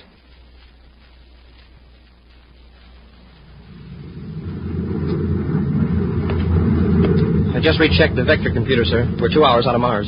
That'll bring us into Lowell City at 13:40. Is Dr. Blake still sleeping? No, sir. The last time I went back aft, he was pacing his compartment and muttering to himself. When he saw me in the corridor, he slammed the door. He's under quite a strain, poor fellow. He's got me worried, Commander. How can he be so positive that Castro's in Lowell City? I think he knows a lot more about this escape than he lets on. You'll find out how much he knows before very long. You're not going to find out anything, Commander. I've got a blast gun here. Do what I tell you, or I'll use it. Dr. Blake, this is hardly the time for a joke. This is no joke, Corey. You're planning to hold me responsible for Castro's escape. But you're not going to hold me up to disgrace. Change vector. Dr. Blake, I don't know what you're talking about. Do what I tell you, or I'll blast both of you. We'll return to Space Patrol in just a moment. Come and get it! Hey, all you rocket jockeys, I've got something new and sensational to tell you about today. I mean Nestle's Quick, the greatest way to make chocolate milk you ever tasted. Quick makes the richest, most chocolatey, most delicious chocolate milk in all the universe. It's the same wonderful flavor as Nestle chocolate bars.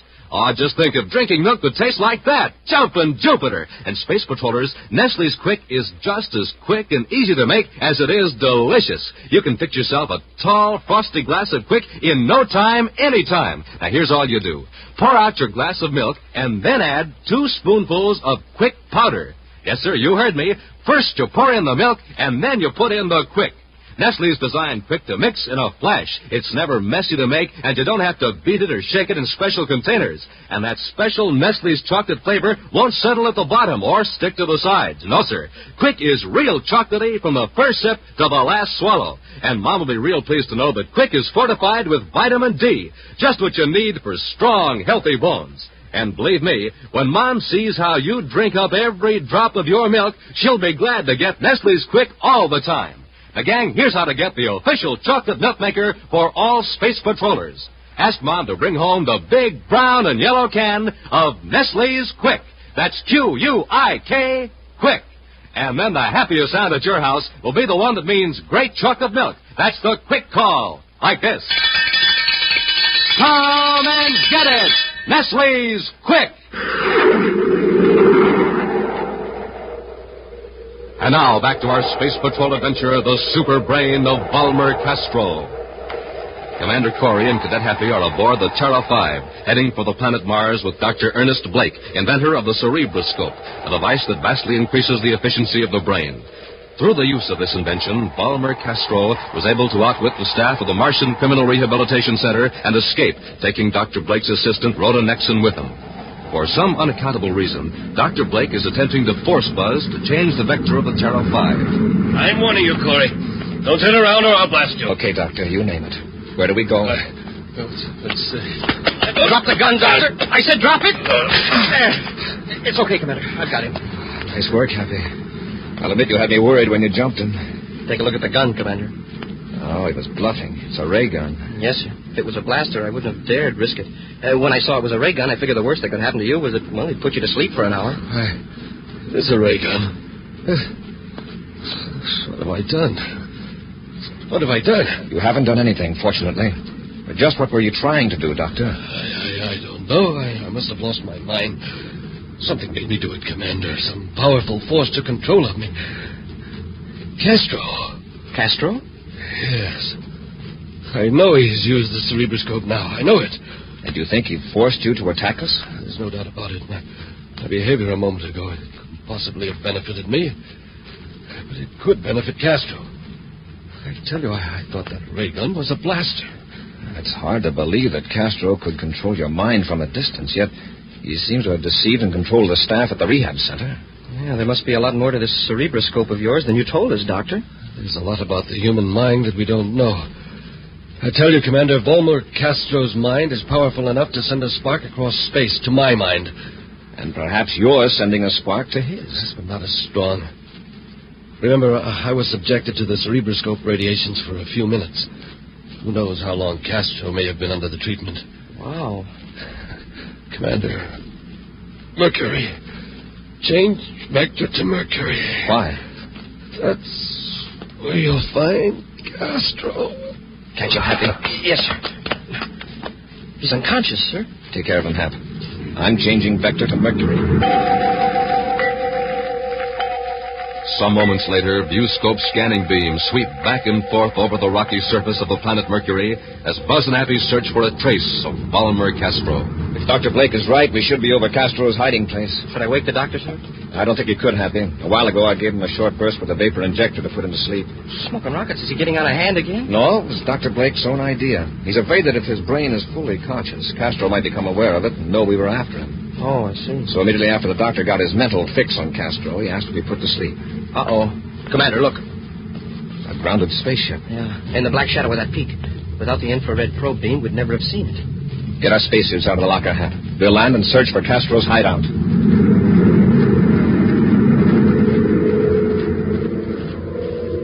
Under the sun-baked rock of Mercury, Valmer Castro relaxes in one of the cool, comfortably furnished chambers of his hideout. His captive, Rhoda Nexon, paces the floor nervously. Rhoda, sit down. Take it easy. I don't like this place. How long are you going to keep me here? Really, it could be in a far worse place. Even if it is underground, it's well lighted, with its own independent air-producing system. And I've set aside a room for your private use. Look at you, Castro. You fancy yourself a master criminal, and yet you're living underground like a mole, hiding. That's only temporary. In time, I shall be able to go and come as I please. Suppose the Space Patrol finds your hideout. You're trapped. I'm not defenseless, Rhoda.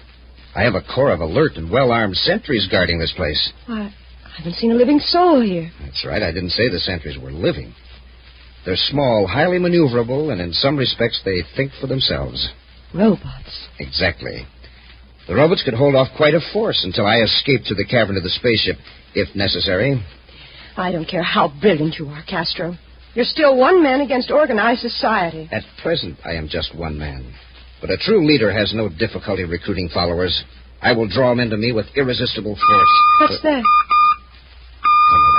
I better lock you up for the time being. What do you mean, lock me up? What's happening? The robot sentries have sighted a moving object on the surface near the hideout. Before I go to the control chamber, I'm going to put you where you can't interfere. Meantime, in their spacesuits, Buzz and Appy walk across the rough, oven-hot rock surface of Mercury, searching for Castro's hideout. Suddenly, Buzz grips Happy's arm. Hold it, Happy. Something moved up there ahead of us. It looked like an animal of some kind. An animal on Mercury? That's right, there's no atmosphere. Well, whatever it is, there's another one. Hap, they're robots. Castro is probably using them to observe us.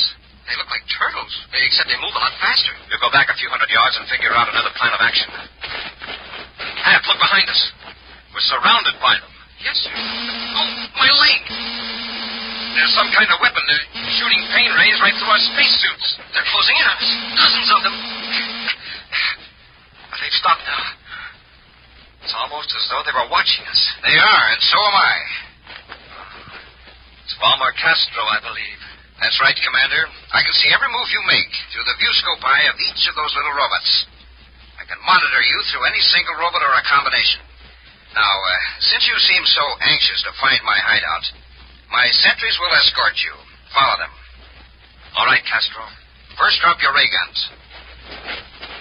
Go on, or I'll jolt you with a pain ray. That's better.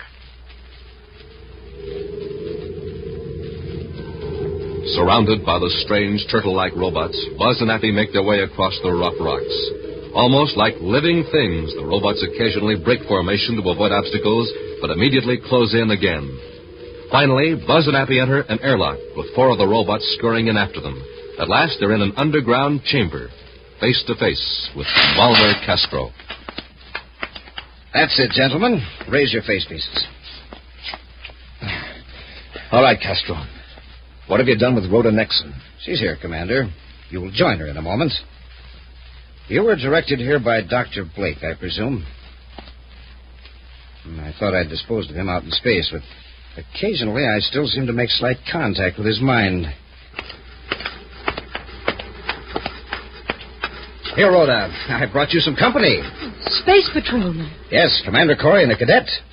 Commander, you'll notice that the robots have stopped a few feet away from you. They're watching you.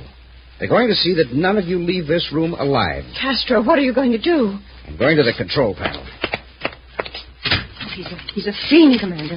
A fiend with a super brain. Did you help him escape from the rehab center? I didn't mean to. Honestly, I did not. I never dreamed anything like this would happen. Let's not waste time talking. Hap, let's see if we can get out of here. Maybe we can break down that door. Oh! Hold it. We've got to knock out those robots. When we get close to them, they blast us with a pain ray. If there was only something in here we could use for a weapon. There's nothing. I've looked. If there was only a rod or something, maybe we could flip them over on their backs and get out of their range. Hey, how about that chair? We couldn't get close enough. Even if we threw the chair, I doubt that it would smash them. They look very rugged. Yeah. There's nothing on these walls except a couple of mirrors. Nothing that would do us any good. Oh. I'm at the robot control panel now, Corey. I'm gradually increasing the strength of the pain rays. In a few moments, you'll all suffer unendurable agony. You can't avoid the robots. Wherever you move, they'll follow you. Even when I'm on my way to my spaceship, the robots will continue their work. I can't stand it. Commander, she's fainted. The girl is fortunate. I'm leaving now, Commander, with Blake's cerebroscope. I can't bear to watch people suffer. Dirty rat. We can't fight those robots. Maybe we can trick them. How? Notice they avoid each other. It's a built-in reaction to keep them from getting in each other's way. Yeah, well, that doesn't do us much good. We're not robots. No, but maybe we can make these gadgets think we are. Huh? The mirrors. We'll each take one from the wall. Hap, hurry. Yes, sir. Hold the mirror close to the floor, Hap. Now, watch out. Don't drop it. Oh, the pain is so bad I can hardly control myself. Hurry, Hap.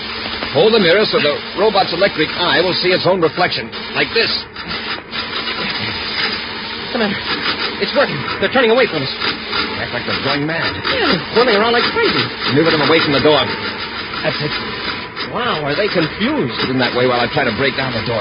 Here, take this other mirror. Yes, sir. Keep them at bay. Got it, Hap. Keep the robots off while I carry the girl out. Okay, Commander. I've got them under control. All right, Hap. I've got Rhoda. Hang on to those mirrors and back toward the door. Yes, sir. They're following us, Commander. I don't think that broken door will hold them, but the mirrors will. Hap, as you back out of the room, put that chair in front of the doorway and prop the mirrors against it. Okay, Commander. Hey, it's holding them, sir. They won't come any closer than 3 feet from the mirror. Let's find a spacesuit for Rhoda and get her to the ship. Well, what about Castro and those other robots outside? We'll smash the robot control panel. Then we've got to get the Terra 5 before Castro tries to blast it from his ship. Moments later, Buzz and Appy get Rhoda Nexum aboard the Terra 5, where the now fully conscious Dr. Blake is anxiously waiting for them. Doctor, take care of Rhoda. Get her out of that spacesuit. Yes, Commander. Is she all right? She's coming around. I saw that ship blast off, Commander, about 5 minutes ago. It was Castro. You're lucky, Doctor. If Castro had any space weapons aboard, he'd have blasted this ship for sure. Happy, prepare the ship for blastoff. Yes, sir. My cerebroscope. Did you find it? Castro took it with him. You were right, Doctor. Rhoda gave him a treatment. He's got a super brain. With my cerebroscope, he can take other criminals and raise their mental powers. Smoking rockets. He can form a ring of super criminals. That's what we've got to prevent. But what chance have we got? That tremendous intellect of his. Don't forget, Doctor. No man is really smart if he sets all decent people against him. Happy, fire rockets. Up ship and away.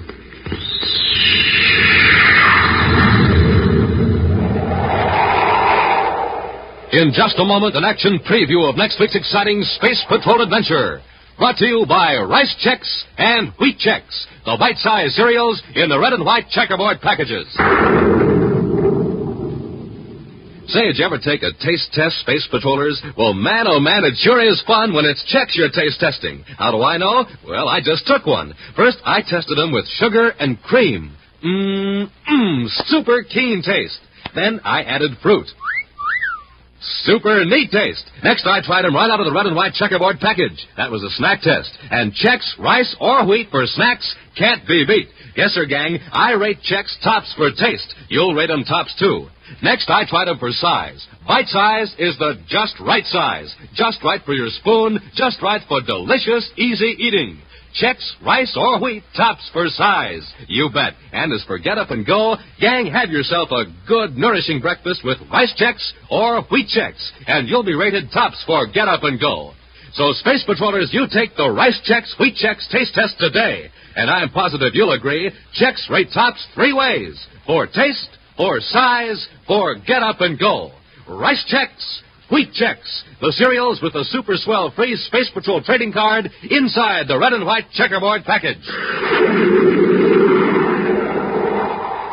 And now, a preview of next week's exciting Space Patrol adventure. A saboteur has just escaped from the locked compartment aboard the Terra 5. Now, with ray guns drawn, Buzz and Happy are searching the ship. He still must have that special spacesuit on, sir. At least it wasn't in the compartment. How did he get out? Smashed the door. Rough customer. There he is. After him, Hap. Halt where you are, I'll fire. He's heading for the weapons compartment. This'll stop him. Wow, that ray gun never even phased him. It's that suit. He's completely shielded. Come on, we'll have to tackle him. He's in the compartment with all those weapons. All right, Alcorn, come out of there. Doesn't get me. And you better have something better than a ray gun, because I can drop you if you take another step. Be sure to join us next week for the thrilling story, The Test of the XK-3. Space Patrol, created by Mike Moser, starring Ed Kemmer as Commander Corey and Lynn Osborne as Cadet Happy, was written by Lou Houston. Produced and directed by Larry Robertson, executive producer Mike Devery. Other players were Norman Jolly, Virginia Hewitt, Ken Mayer, and Anthony Sides. Dick Tupel speaking. Now, don't forget to tune in next Saturday and every Saturday for the new, exciting Space Patrol! Space Patrol was brought to you today by Nestle's Quick for the greatest tasting chocolate milk and those famous Nestle's chocolate bars. Be sure to see another exciting Space Patrol program on your local ABC television station. Consult your local paper for time and channel. This program is broadcast to our armed forces overseas through the worldwide facilities of the Armed Forces Radio Service. Space Patrol came to you transcribed from Hollywood. This is ABC Radio Network.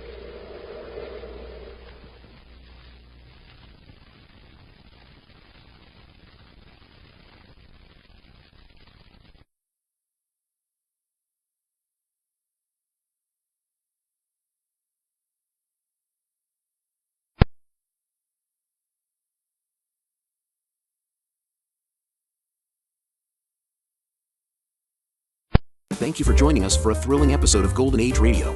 We're excited to have you as part of our audience. We invite you to return tomorrow for an all-new set of episodes that will take you on even more unforgettable adventures. Don't touch that dial, because the next installment of timeless tales and captivating narratives is just around the corner. Stay tuned for another dose of vintage radio magic that will transport you to a bygone era of entertainment like never before. We're always eager to hear from our fantastic audience. Your feedback fuels our passion for delivering the best in vintage entertainment. Feel free to share your thoughts, opinions, and suggestions. We value your input and strive to make your listening experience even more enjoyable. If you're looking to enhance your Microsoft Access skills, look no further. Reach out to them at 615-420-2040 and ask for Mark. Once again, thank you for being a part of our Golden Age radio community. Get ready for more riveting stories, captivating characters, and timeless entertainment. Until next time, stay tuned and keep the nostalgia alive. Subscribe for more videos.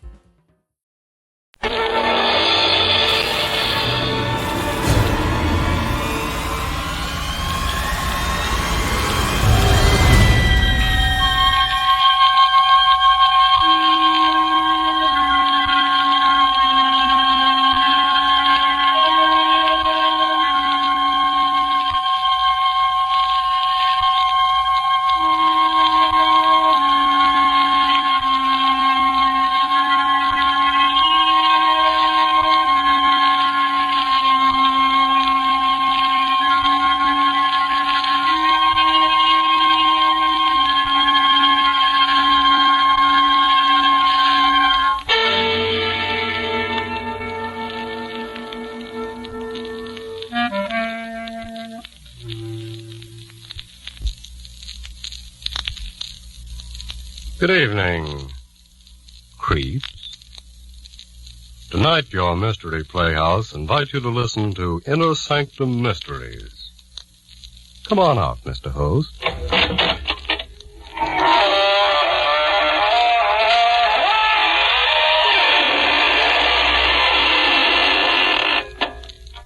Good evening, friends of the Inner Sanctum. This is your host to welcome you through the squeaking door. Well, been shopping around for a nice case of murder? Of course you have. And you've come to the right place because the characters on this program simply kill themselves to keep you amused. Why, only the other day we were accused of making murder our business. But we wouldn't do that, friends. Oh, no. Because that would be mixing business with pleasure. And we consider it a pleasure to give some stiff the business.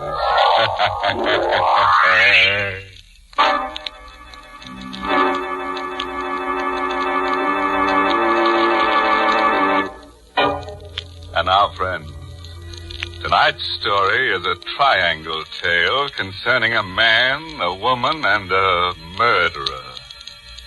You've heard it said that those who laugh last laugh best. But we're going to prove that it never pays to get into a laughing contest with a ghost. Because ghosts always get the last laugh.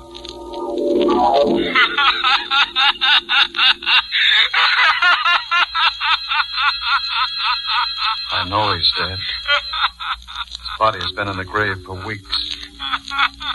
Yet, although I tell myself it's impossible, I can hear him laugh. That raucous, mocking sound haunts me. The same laughter I heard for the first time in the courtroom. He had never laughed during all the weeks of the trial. Never even smiled. This day, when he came before me for sentencing. John Spencer, you have been found guilty of murder in the first degree. Do you wish to make a statement before sentence is imposed? I killed Hicks. I'm willing to admit it now. But he was no good. He got just what he deserved. And everybody knows it. I'm not a killer. I never committed a crime before. And all I ask now is a chance. John Spencer, the jury took all that into consideration when it recommended life imprisonment. However, I have the power to ignore that recommendation. It is my firm conviction that to allow one man to take the law into his own hands is to encourage others to do likewise. I therefore override the recommendation of the jury and sentence you to be hung by the neck until dead. No. Judge, please. I've got a girl. We were going to be married. All I ask is to live so I can see her once in a while. Should have thought of that before you committed murder. It's easy for you to tell me what I should have done. But you won't always be on top. Maybe someday you'll be down here where I am. When that happens, I hope they throw the book at you just like you're doing to me. Bailiff, remove the prisoner. Won't I be laughing when that happens? Wherever I am, I'll be laughing fit to buzz.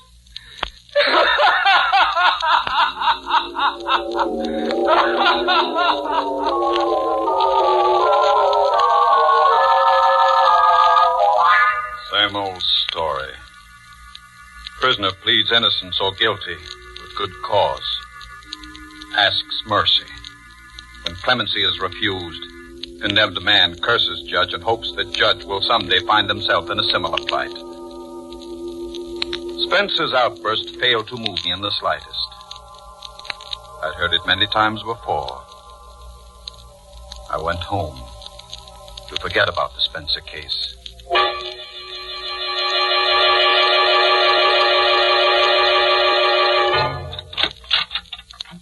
Richard?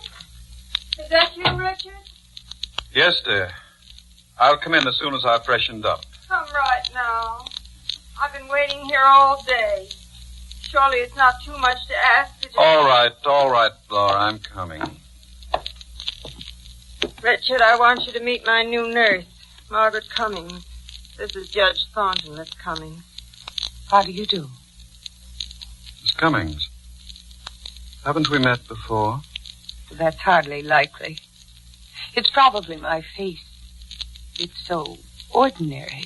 On the contrary, Miss Cummings, I should say your face is rather unusual. Richard, suppose you stop that silly chatter about faces and talk to Miss Cummings about her duties. Very well. Come into my study, Miss Cummings. We can talk better there.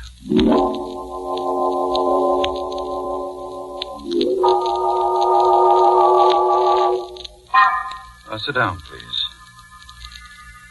There's not much to say, really. In the first place, my wife's heart condition isn't really dangerous. Yes, I gathered that from Dr. Fletcher. Oh, he told you about my wife, eh? Oh, yes. You're a professional person, nurse, and I believe in frankness. It makes things easier. My wife is 11 years my senior, getting on past middle age. She, is a bit worried. Not that I give her any grounds for it. Jealous. You understand? Perfectly. She's not an easy person to get along with. You'll have to humor her. I'll do my best. And, Miss Cummings. Yes. I was just wondering where it was that I saw you before. Escapes me. You know, Miss Cummings, your face is rather haunting.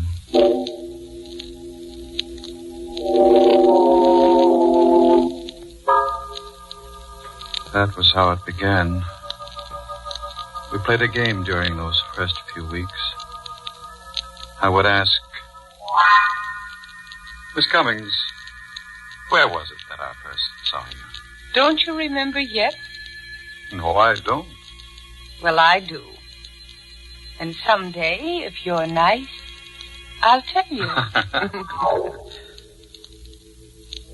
We would laugh together. Having the girl in the house made me feel young again. It didn't last. It ended one evening in Laura's room. Richard, Yes, dear. put down that newspaper. I want to talk to you. I'm listening. Don't you think you're going a bit too far, Richard? Too far. What do you mean? I mean Miss Cummings. Oh. I won't stand for it. I won't allow you to disgrace me in my own home with a woman who's little more than a servant. Oh, Laura, for heaven's sake. I may be a bedridden invalid, but there is a limit. You're jumping to ridiculous conclusions, Laura. Ridiculous, am I? I suppose you'll deny you're in love with Miss Cummings. That you've been carrying on with her right under my nose. Certainly I'll deny it. I've got eyes, Richard. I've seen you two whispering together. I've watched how you look at Oh, you're her. talking utter nonsense. There's nothing between me and Miss Cummings. Nothing? Nothing. Absolutely nothing. Well, then, I'll give you a chance to prove what you say. I don't want Miss Cummings here. Dismiss her. You want me to dismiss her? Yes, Richard. I do.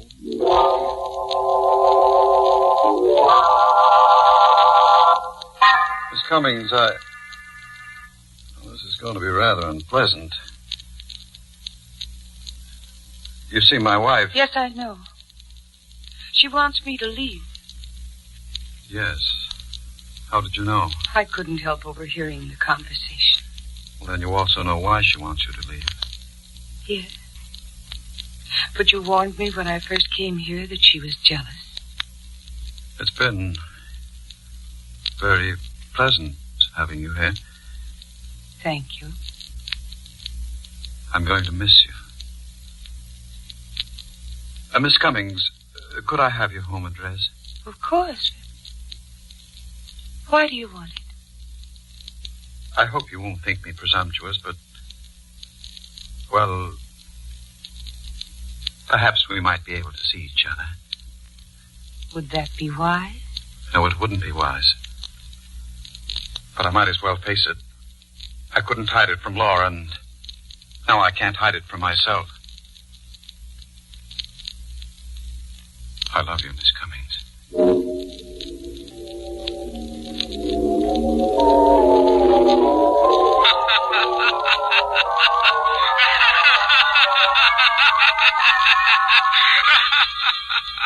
That night I heard Spencer's laugh for the first time since the day in the courtroom. I set it down as a figment of the imagination born out of a feeling of guilt due to my disloyalty to Laura. I put it out of my mind. I had other things to think about. The slip of paper with Margaret Cummings' address on it was in my pocket. A dozen times during the next week I picked the telephone to call her, but something held me back. It was fear, I guess. Fear that if I saw her again, I would be taking a final, irrevocable step. And then I couldn't stand it any longer without seeing her. I dialed her number.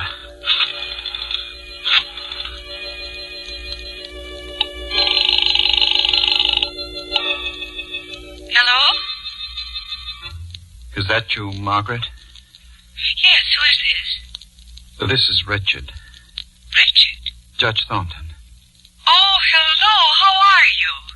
It's been so long I thought you'd forgotten me. There's little chance of that. Could I see you tonight, Margaret? Why, yes, of course. Come over as soon as you like.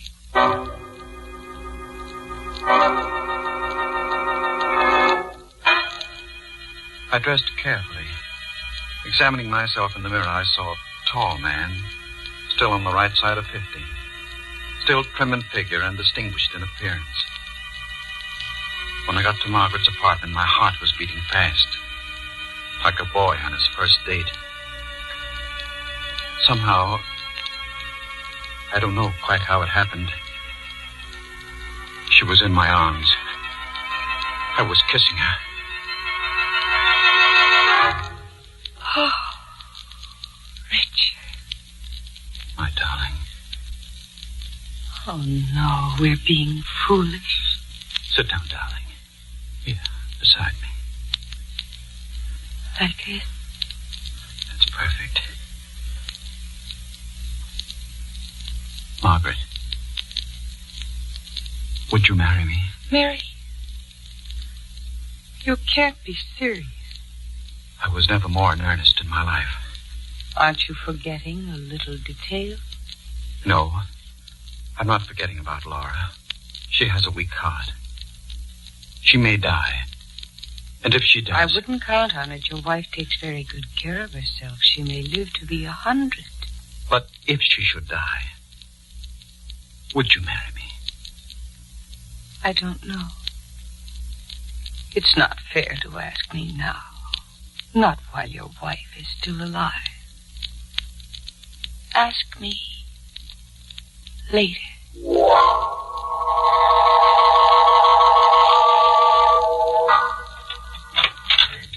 Oh, Richard. Did you have a pleasant evening at the club? I didn't go to the club, Laura. No. No. I lied to you.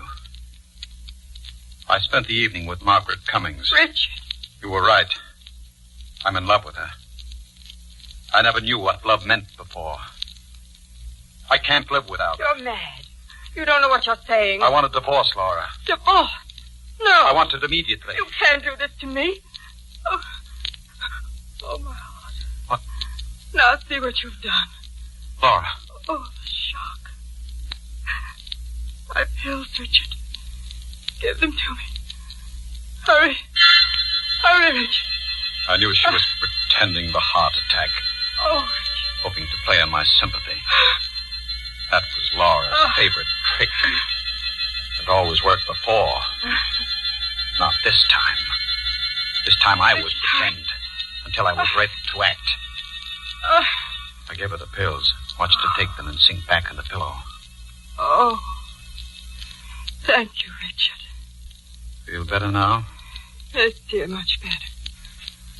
I don't know what I'd have done without you here. I would have died. Oh, Richard, say you didn't mean what you said before.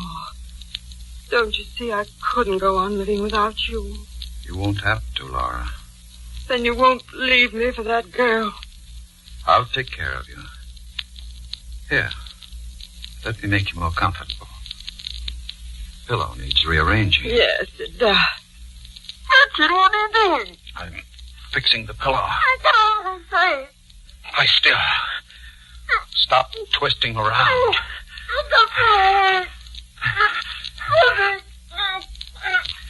This isn't much different from a heart attack.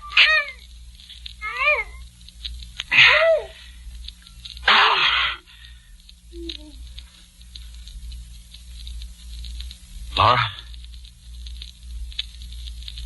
She's dead.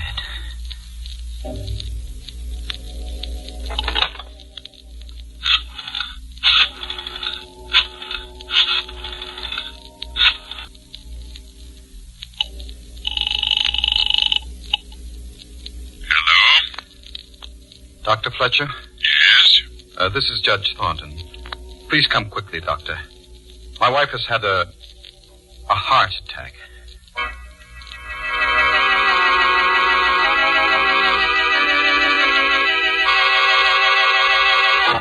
It happened during an argument. It was nothing important, Doctor. Just a domestic quarrel. And suddenly she had the attack. I gave her the pills, but by that time it was too late. It's too bad. I'd only known that her condition had become so dangerous. Oh, Judge, you've nothing to reproach yourself for. These things happen. Will you take care of the formalities, Doctor? Oh, yes, of course. The death certificate? I'll list the cause as failure of the heart.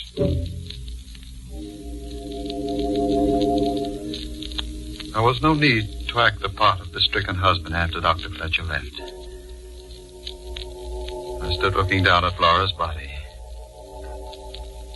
She was dead. And Dr. Fletcher's certificate would clear me of any suspicion of murder. I was free. Free to marry Margaret.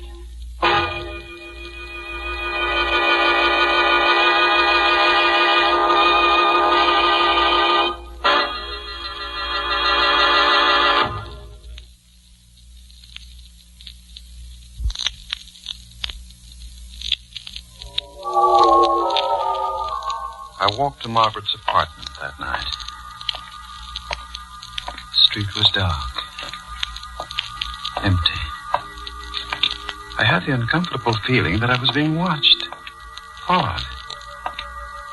Then I heard footsteps behind me. I hurried my pace. The man behind me did likewise. Frightened as I was, I decided to stop and confront the follower. He came toward me. His face and figure shadowy in the dark. What do you want? Why are you following me? You ought to know, Judge Thornton. Who are you?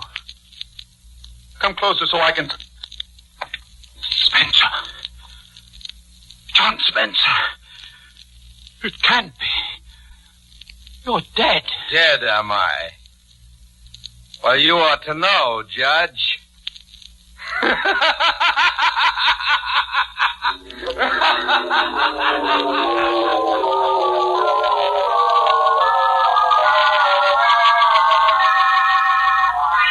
Now, take it easy, mister. Take it easy. Now, just tell me what happened.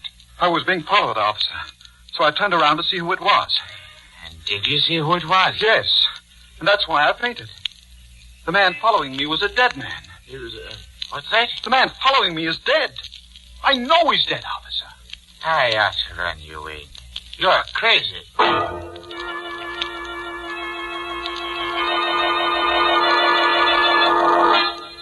I had intended to tell Margaret that Laura was dead. I meant to ask her to marry me. But the encounter on the street drove those thoughts out of my mind. Arriving at her apartment, I went directly to the window and looked out. And there, across the street, leaning against the wall, I saw John Spencer. Richard, I'm insulted. What? You didn't kiss me. You haven't even said hello. Oh, I'm sorry, dear. That man across the street, he can't be real. And yet, if he isn't... What man, Richard? Don't you see him? No, there's no one across the street. He was there a moment ago. I turned my head to talk to you, and now he's gone. Darling, you're trembling. You must be sick. Don't look at me like that. Richard, what's the matter? I guess I am sick. I'd better go and have a talk with Dr. Fletcher.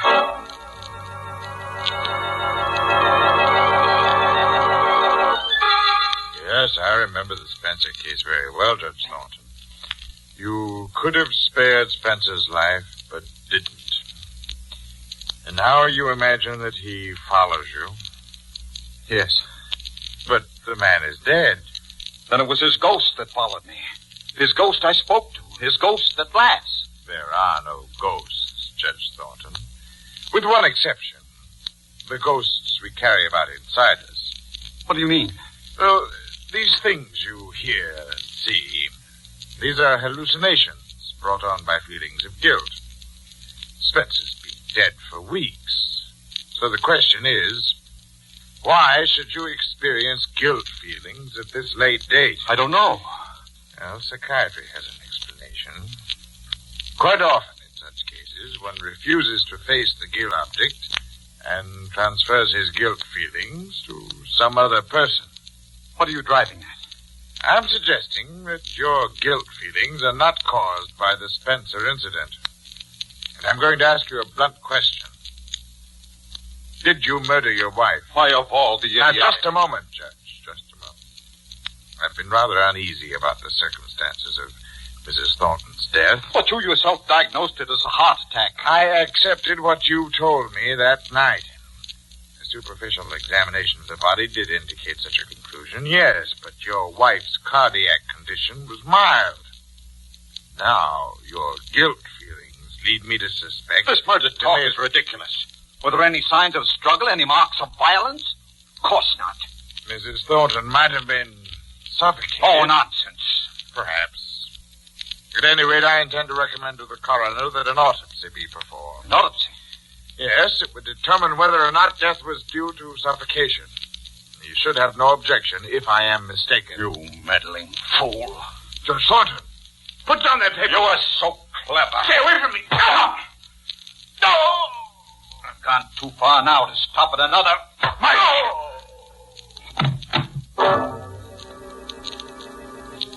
I've lost my head. I should have agreed to the autopsy. That would have given me a day or two in which to plan my escape. But now, as things were, it would be only a matter of hours before Fletcher's body was discovered. My thoughts twisted and turned in panic. Maybe someday you'll be down here where I am. Won't I be laughing when that happens? Wherever I am, I'll be laughing fit to bust.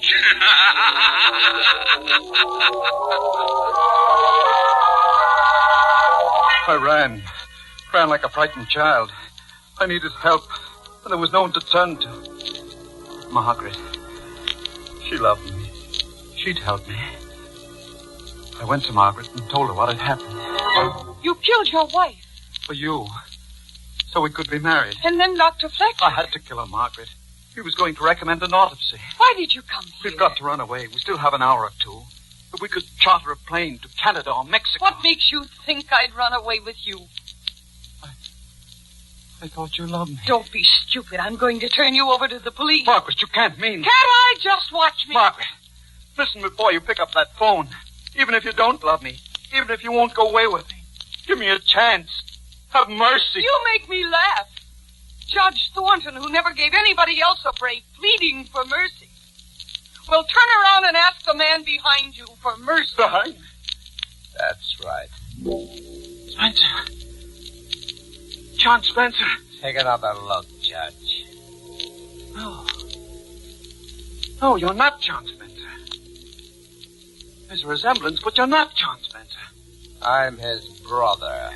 You're the man that was following me. That's right. I was tricked.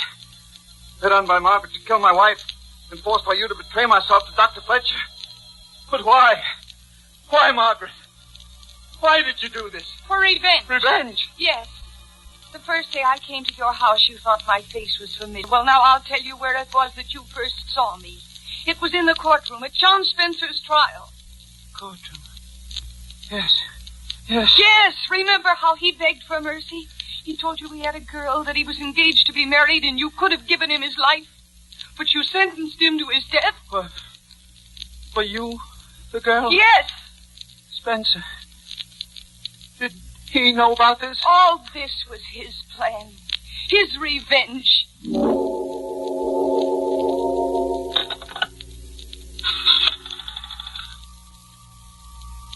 Hello, operator. Give me police headquarters. I want to report a murder. Yes, that's right, a murder. Tell them it's very important to get here as soon as they can. I'm waiting now for the police to come. For the trial. For the sentence, which I know will be death. As I wait, my thoughts go back to the courtroom. You won't always be on top. Maybe someday you'll be down here where I am. And when that happens, I'll be laughing.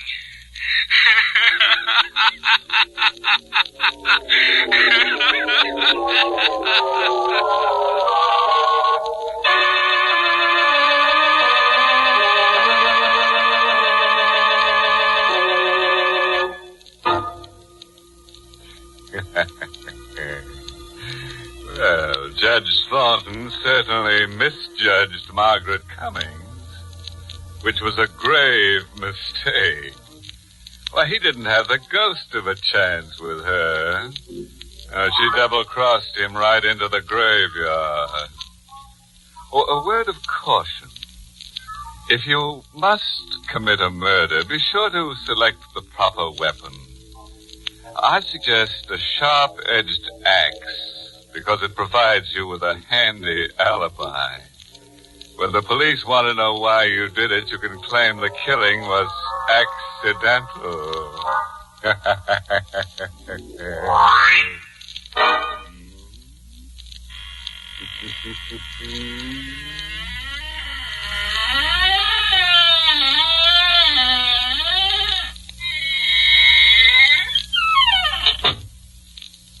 Well, good night, and thank you, Poison Puss, for your Inner Sanctum story, tonight's performance in the Mystery Playhouse. Until next time, creep.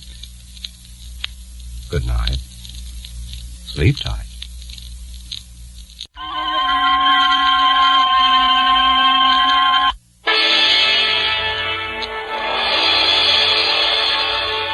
Thank you for joining us for a thrilling episode of Golden Age Radio. We're excited to have you as part of our audience.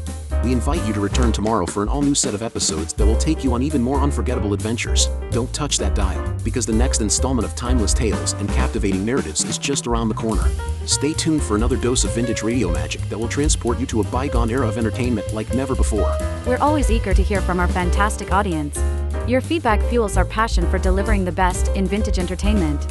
Feel free to share your thoughts, opinions, and suggestions. We value your input and strive to make your listening experience even more enjoyable. If you're looking to enhance your Microsoft Access skills, look no further. Reach out to them at 615-420-2040 and ask for Mark. Once again, thank you for being a part of our Golden Age radio community. Get ready for more riveting stories, captivating characters, and timeless entertainment. Until next time, stay tuned and keep the nostalgia alive.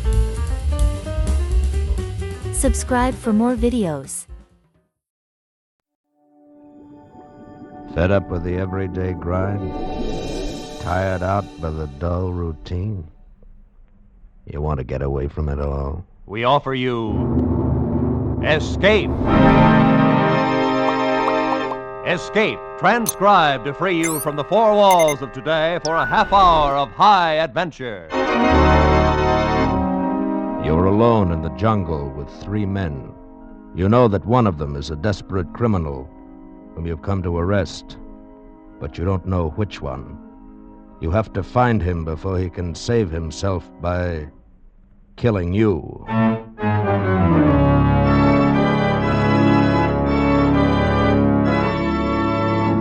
Today we escape from reality into the depths of a tropical jungle in a tantalizing search for a murder, as L.G. Blockman told it in his famous story, Red Wine.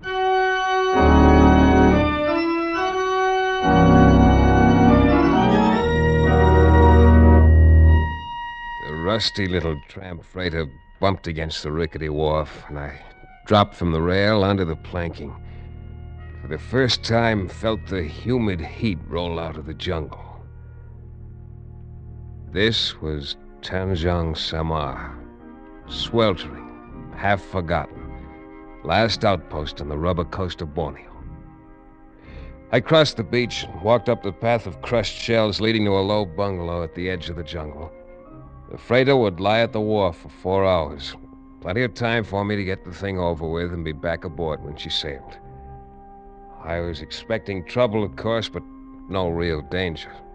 I'd done jobs like this before, or at least I thought this would be the same. I thought so until I stepped up on the porch and met Herr Kurt, controller of the Tanjong Sama district. Yeah, I'm Herr Kurt, the controller. What is it I can do for you? My name's Paul Vernier, Mr. Kurt. I have a letter of introduction here from the Governor General. There you are. Mr. Paul Vernier from the United States. Yeah, the governor promised me your cooperation. So I see. Cooperation is good, but it does not say cooperation in what? I've come here after a killer, Mr. Kurt. Oh? Dayaks, maybe? Headhunters? No, this one's a civilized killer. An American wanted in San Francisco for murdering his wife. His name is Jerome Steeks. I see. Won't you sit down, Mr. Vernier? Bonkem, you go. I'll bring right away. We'll have coffee in a moment. Oh, nice of you, but maybe I better pick this guy up first. I'd hate to miss the boat and have to lay over 5 days. You're acquainted with this Steeks, Mr. Vernier? No, I've never seen him. You have photographs? Afraid not. Nor fingerprints. Now, this happened 2 years ago. Until last month, we had it listed as a double suicide. Oh, what are you driving at, Mr. Kurt? Simply this. There's no one in my district by the name of Steeks.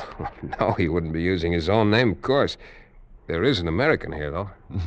3 of them, Mr. Vernier. Employed as foreman on the Kota rubber plantation here at Tanjong Sama. According to my information, Steeks came here from Batavia about 6 months ago. They all arrived 6 months ago on the same boat. The Kota company is just going back into operation, you understand? I see. Well, according to people who have seen him, Jerome Steeks is a man about 35 years old, of medium height, slight build, pale complexion, with black hair and mustache. Amazing. Any one of these men might fit that description, except that all are clean-shaven and heavily tanned from the tropical sun. Furthermore, Mr. Vernier, all 3 of the men have light blonde hair. Good. Pour 2 cups, Wong.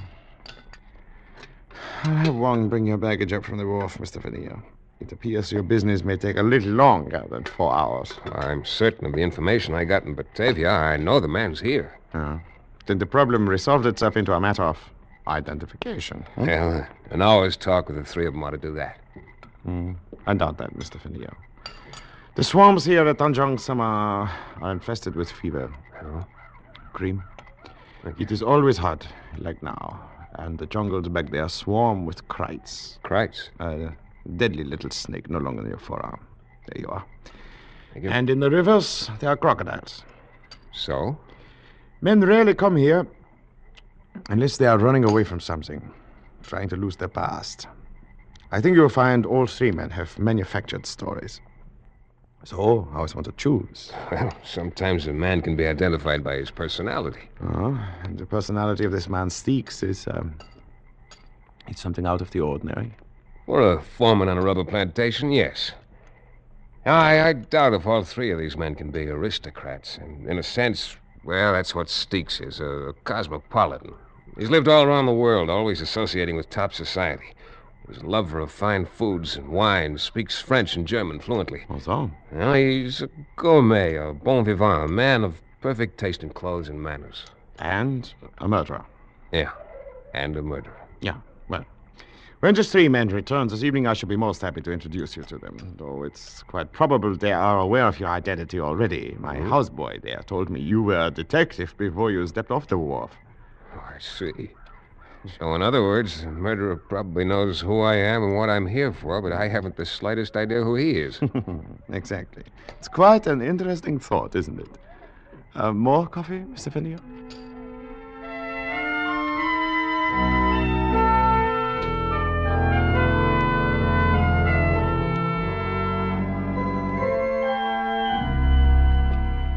Mr. Vernier, I should like you to meet Mr. Doran. Hi, Mr. Vernier. How are you? This is Mr. Wilmerting. Are you? My name's Prale. Glad to meet you. Same here, Mr. Prale. Might as well drop the mister. We don't use it much around here. I'm Prale. That's Duran. That's Wilmerding. You're Vernier. If it's all the same to you. Sure, Prale. Why not? Now, if you gentlemen will excuse me, I have a number of things to do. Will you bring Mr. Vernier to my bungalow for dinner? We'll celebrate having a guest in Tanjong Sama. Yeah? Sure. Herr Kurt tells me all three of you are Americans. I don't know whether I'm still one or not. Haven't been to the States in 7 years. Oh, 7 years, huh? And you're an old-timer here, Duran. No, not here. Australia. Don't get him started, Vernier. He'll spend 2 hours telling you how he lost his shirt trying to raise sheep down there. If I had either money or sense, I wouldn't have come to this stinking hole. Oh, I wouldn't say you fellas had it too rough. I've been noticing those empty bottles there on the shelf. What do you mean, Vernier? Paul Masson, 1936. That's good champagne. You boys are living like connoisseurs. Oh, no. You're overrating us, Vernier. Those empty bottles were already here when we came. Oh? Just never got around to throwing them out.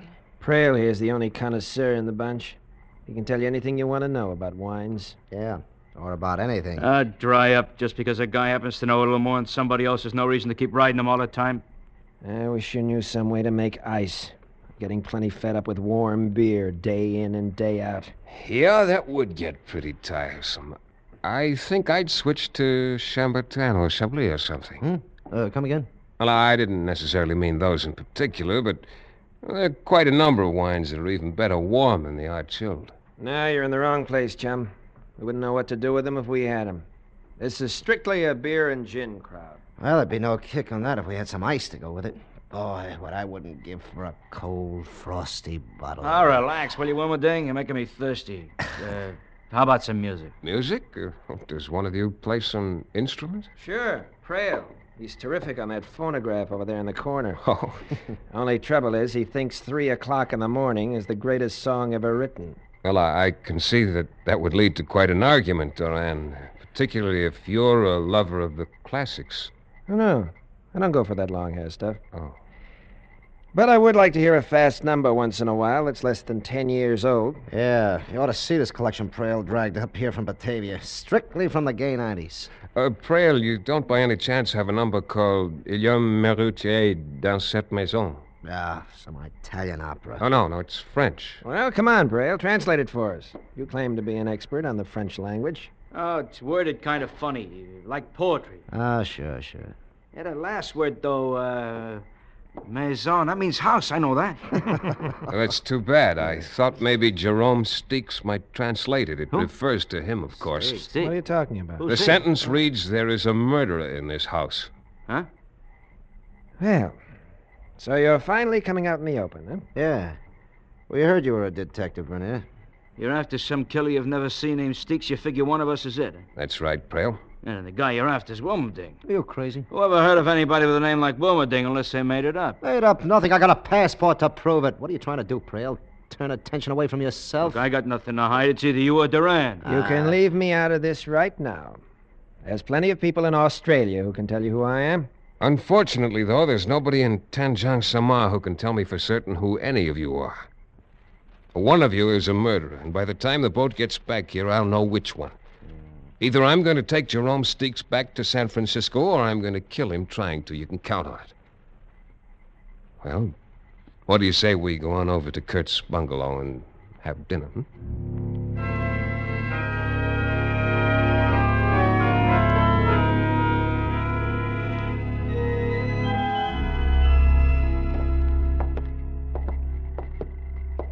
That's Wilmerding's room there. Duran sleeps here. And Prail on down at the end. I see. And this is the guest room. Oh. At least the only guest room that's usable at present. Well, looks all right. Well, it's yours for the time you're here, Mr. Vernier. Oh, do all of these rooms open out onto the porch? Yes, the veranda, as we call it here. And there's no way to lock this door? Unfortunately, no. Anyway, the windows are covered only by mosquito netting. It makes another interesting situation, does it not? Yeah, I suppose interesting is the word for it. Most likely all these gentlemen are acting to a greater or lesser extent, which of course makes your problem exceedingly difficult. Yeah, that's right. Mr. Kurt, you did say a man rarely came here unless he wanted to lose his past. And yet, you're here. Yeah, that is true. But then, I'm only a servant of the government and have little choice where I'm sent, no? Well, good night, Mr. Vernier. Good night, Mr. Kurt. I trust you'll have a very comfortable night. Thank you.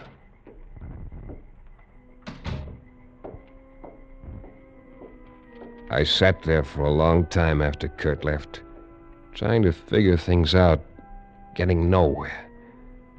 This was Borneo, and though the Coleman lantern on the table at my elbow threw a blaze of white light into every corner of the room. Outside that light lay the dark veranda, and beyond that, the jungle. Gradually, the night breeze brought the smell of the jungle into the room, as rich and as exotic as the scent of taboo, fragrant as midnight orchid, as disturbing as the scent of danger. Or maybe it was danger itself I was smelling. Oh, a heavy knife missed my throat by 2 inches, thudded into the bamboo partition and stuck there, quivering. I doused the lantern in one sweep, dropped down on the floor, and slid my .38 out of its holster. I could hear nothing but the rustle of palm thatch along the eaves, low creaks from the pilings underneath the bungalow, and the soft night sounds from the jungle.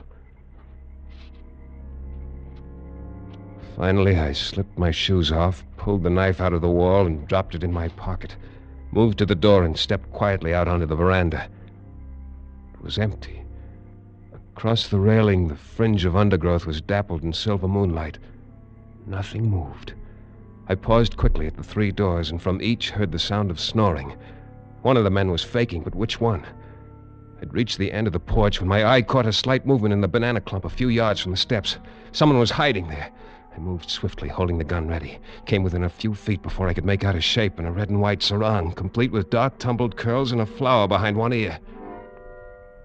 It was a girl. Please, Tuan, the gun. You are going to shoot me? No, relax, honey. I was looking for somebody else. Oh. And now you have found Nelana, so you are disappointed? Well, Look, did you see anybody moving around up there on the veranda a while ago? Only you, Tuan. I became frightened and ran to hide. Frightened? Why? I should not be here. At night, I mean. Oh, let us talk of something else, huh? All right, Nelana. Tuan, do you like Nelana, perhaps? Definitely. Why do we not go somewhere else? Along the beach, perhaps? You would like that? Mr. Vernier is too serious-minded for such things, Nelana. Oh, Mynheer. Well, Mr. Kurt, join us, won't you? Thank you.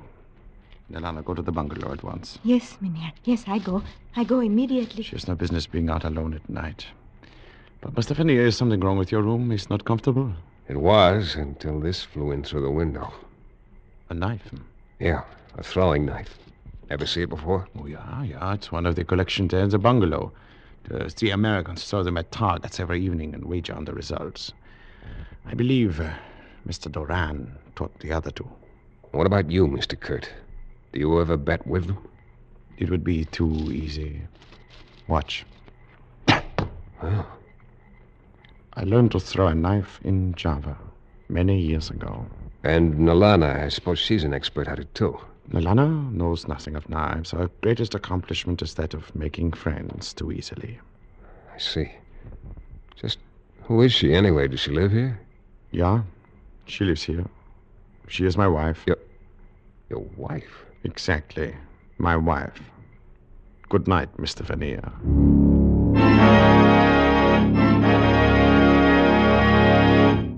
In just a moment, we will return to Escape.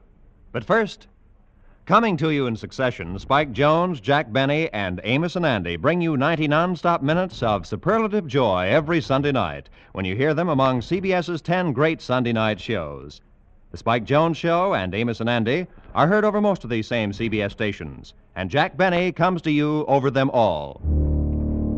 And now, with our star, Jeff Chandler, we return to the second act of Escape and Red Wine.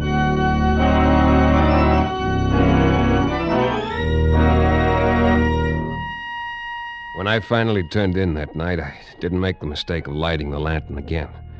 Being a target once in an evening was enough.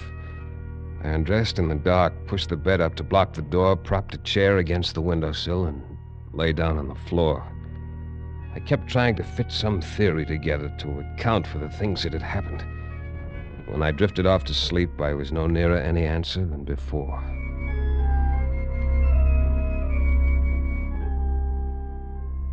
I woke up with the first light of dawn.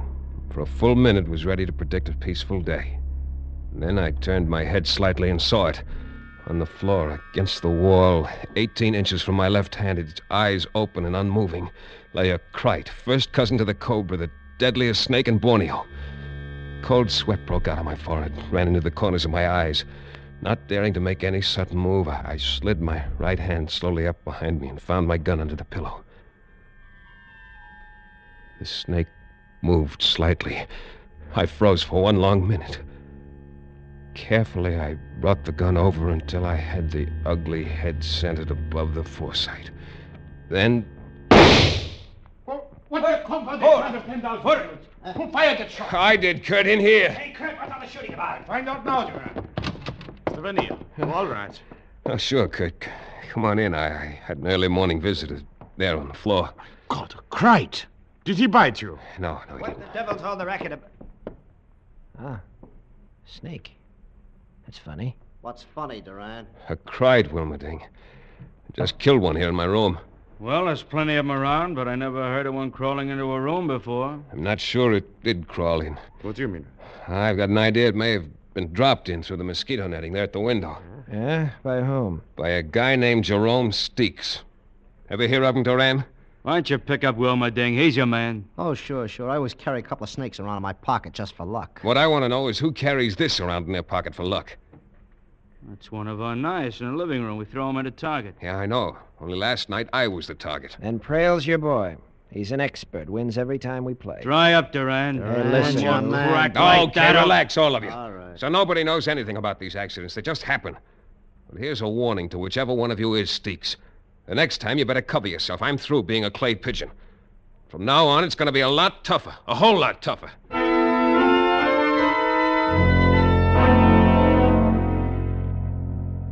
That day passed. The next. I got exactly nowhere. Things didn't fit, didn't add up. I saw Nilana several times, but had no chance to speak to her. When Herr Kurt was with me, she'd pass without a glance, but if I was alone, she'd manage a quick, provocative smile that sent shivers down my spine. By the fourth day, the tension among us had grown almost unbearable. The steamer was due the next evening on its return trip to Batavia. I needed a break of some kind, had to have one. Well, it came at dusk when I dropped into my room to change for dinner. Tuan. Huh? It is I, Nilana. Nilana, what the devil are you doing here? To see you, Tuan. Does that make you unhappy? No, but I doubt if Herr Kurt would think much of the idea. Oh, no, he must not find out. That is why I hide here and wait for you. But he may walk in here any moment. That is true, Tuan. It is why I cannot stay now. But I wish something to ask you. All right, honey, shoot. It is true that you look for a man who has killed a woman in your United States? Yeah, that's right. A man who now names himself by another name? Yes, no, honey, do It you is know... perhaps the same one who one night threw the knife at you? I think so. Do you know who it is? I saw the knife thrown, Tuan. I was outside. Oh, be quiet. Oh, it is someone. Yeah, it's Herr Kurt. Oh. He's going into the living room. But he will come here when he does not find you. Oh, I am very frightened, Tuan. I must go. Oh, no, wait. I've got to know. No, there's no time now. Tonight, when everyone sleeps, wait by the tall palm at the edge of the clearing. I will come. All right, I'll be there. Nilana has done foolish things, Tuan. But tonight she will fix it all good. You come.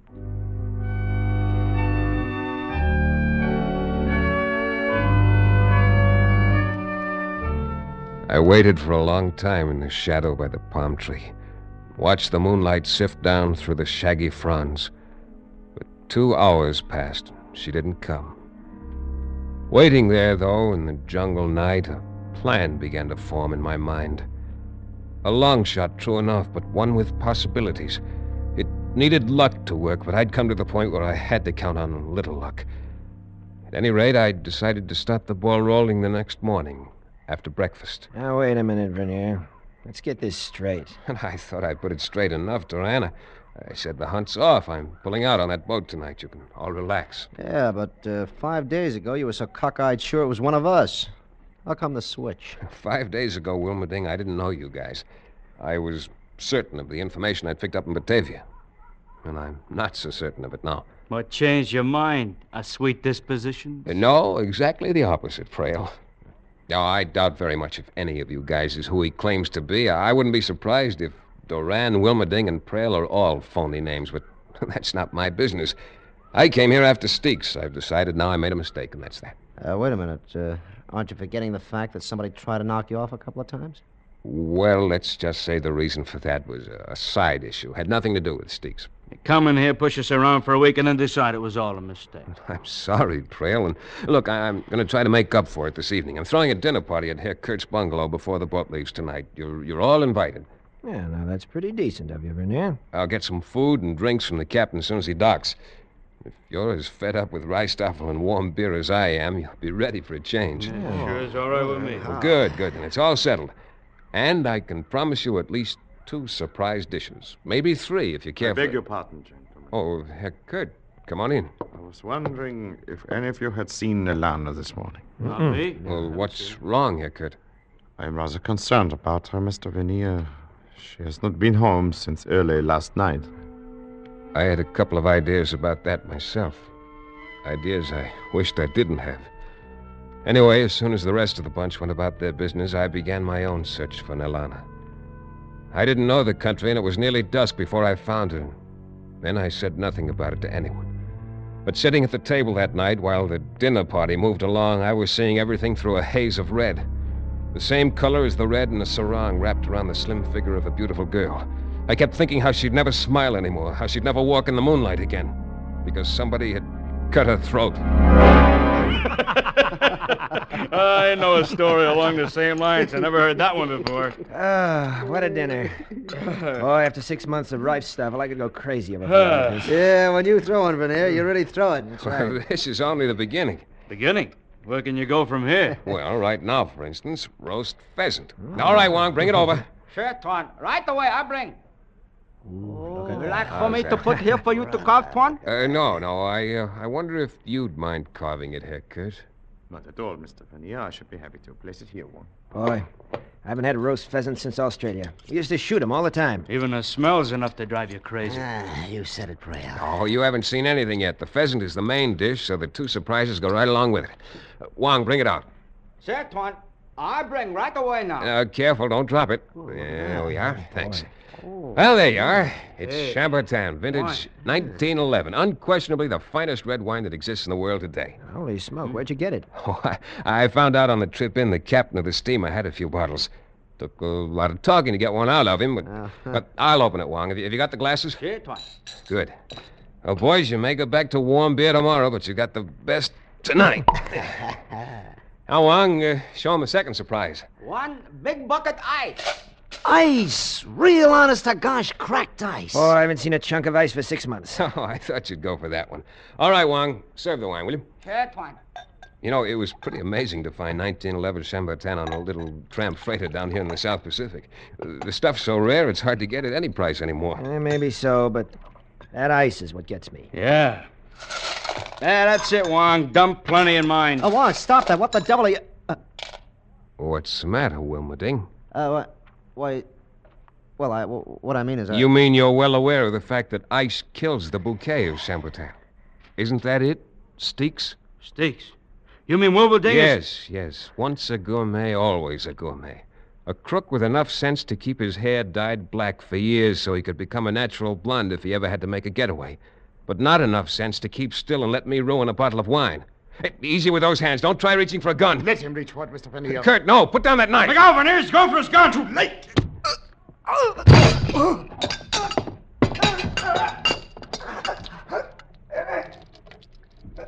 Kurt. Good Lord, Kurt, you've killed him. I'm sorry you do not have our prisoner to take back with you, Mr. Vernier. But I, too, found her body. I knew you had been there. I saw your footprints. I'm sorry, Kurt. And she had been seeing Wilmerding. I had guessed it was one of them. And apparently she found out he was Steeks. Yeah, I know. That's what she was going to tell me, only he didn't give her a chance. She was young, Mr. Vernier. Foolish, perhaps. But I loved her very much. Hey, look. He knocked over that bottle of wine. It's pouring out all over the place. Yeah. Brother, what a mess. Yeah, Duran. quite a mess. Only one thing, though. Not all of it is red wine.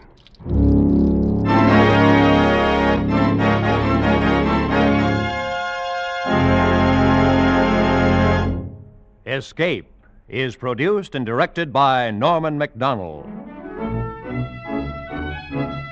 Today we have presented transcribed Red Wine by L.G. Blockman, adapted for radio by Mort Lewis and Les Crutchfield, with editorial supervision by John Dunkel. Starred as Paul Vernier was Jeff Chandler, with Barry Kroger as Herr Kurt. Featured players were David Ellis, Lou Krugman, Jack Crucian, and Lorette Philbrandt. The special music was arranged and played by Ivan Ditmars. Next week... You are flying over the lonely wastes of the Pacific, lost, torn by the fury of a typhoon, your gasoline running out, and ahead of you is an adventure so strange, so terrifying, that your mind cannot accept it.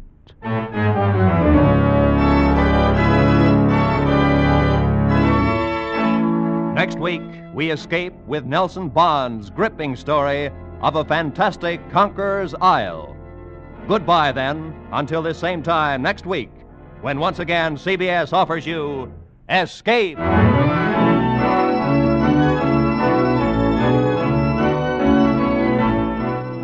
Broadway is my beat, says Danny Clover, and he's proud of it. Tomorrow afternoon, over most of these same CBS stations, you'll hear the first of Danny's adventures. You'll hear how a real cop with a real purpose for running down a murderer goes about his business, backed by the world's largest police department. Listen in as Danny declares, Broadway is my beat. Now, stay tuned for 5 minutes of the latest news, to be followed by Let's Pretend, over most of these same CBS stations.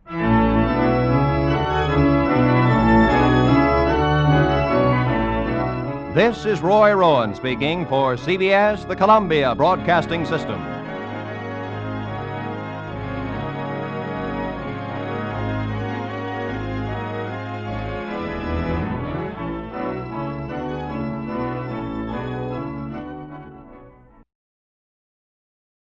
Thank you for joining us for a thrilling episode of Golden Age Radio.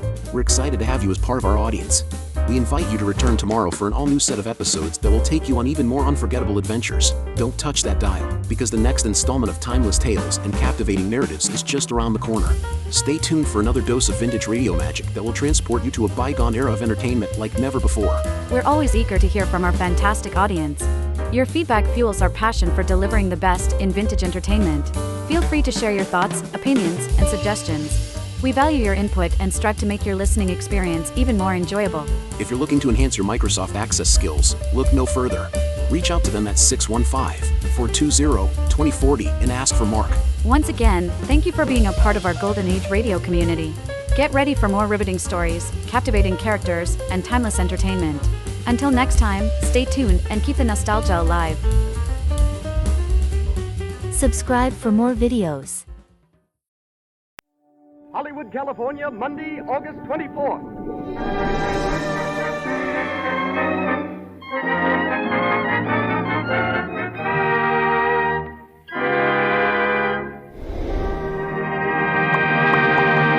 The Lux Radio Theater presents Jack Oakey and Helen Twelvetrees in One Sunday Afternoon.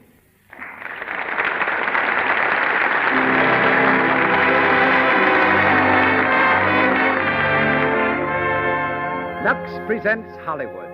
Tonight, you will meet Hollywood through such famous personalities as Jack Oakey, Helen Twelvetrees, Alan Hale, Cecil B. DeMille, Agnes Ayres, Mrs. Evelyn Offield, and Mr. Louis Silvers, conductor of the Lux Radio Theater Orchestra. Brought to you by the makers of Lux Toilet Soap, the beauty care preferred by 9 out of 10 of Hollywood's leading stars and attractive women everywhere. A distinguished audience awaits our play tonight. Seated before me are 3 of motion picture's newest stars, June Lang, Muriel Evans, and the leading citizen of Van Buren, Arkansas, Bob Burns. Greetings to all from Lux.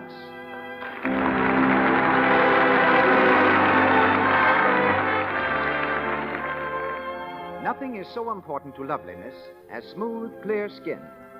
Just remember that while Lux Toilet Soap is fine enough for movie star complexions, it is so inexpensive that any girl anywhere can buy and use it all the time. keep your skin fresh, smooth, and delicately fragrant with the gentle, active lather of Lux Toilet Soap. And now, let me turn you over to our producer. He brings to radio stars and plays of the same great caliber that have established him as the world's outstanding contributor to motion pictures. Ladies and gentlemen, Mr. Cecil B. DeMille.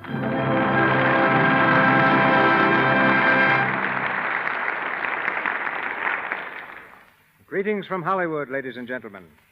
Tonight's play begins one quiet Sunday afternoon in a small Missouri town.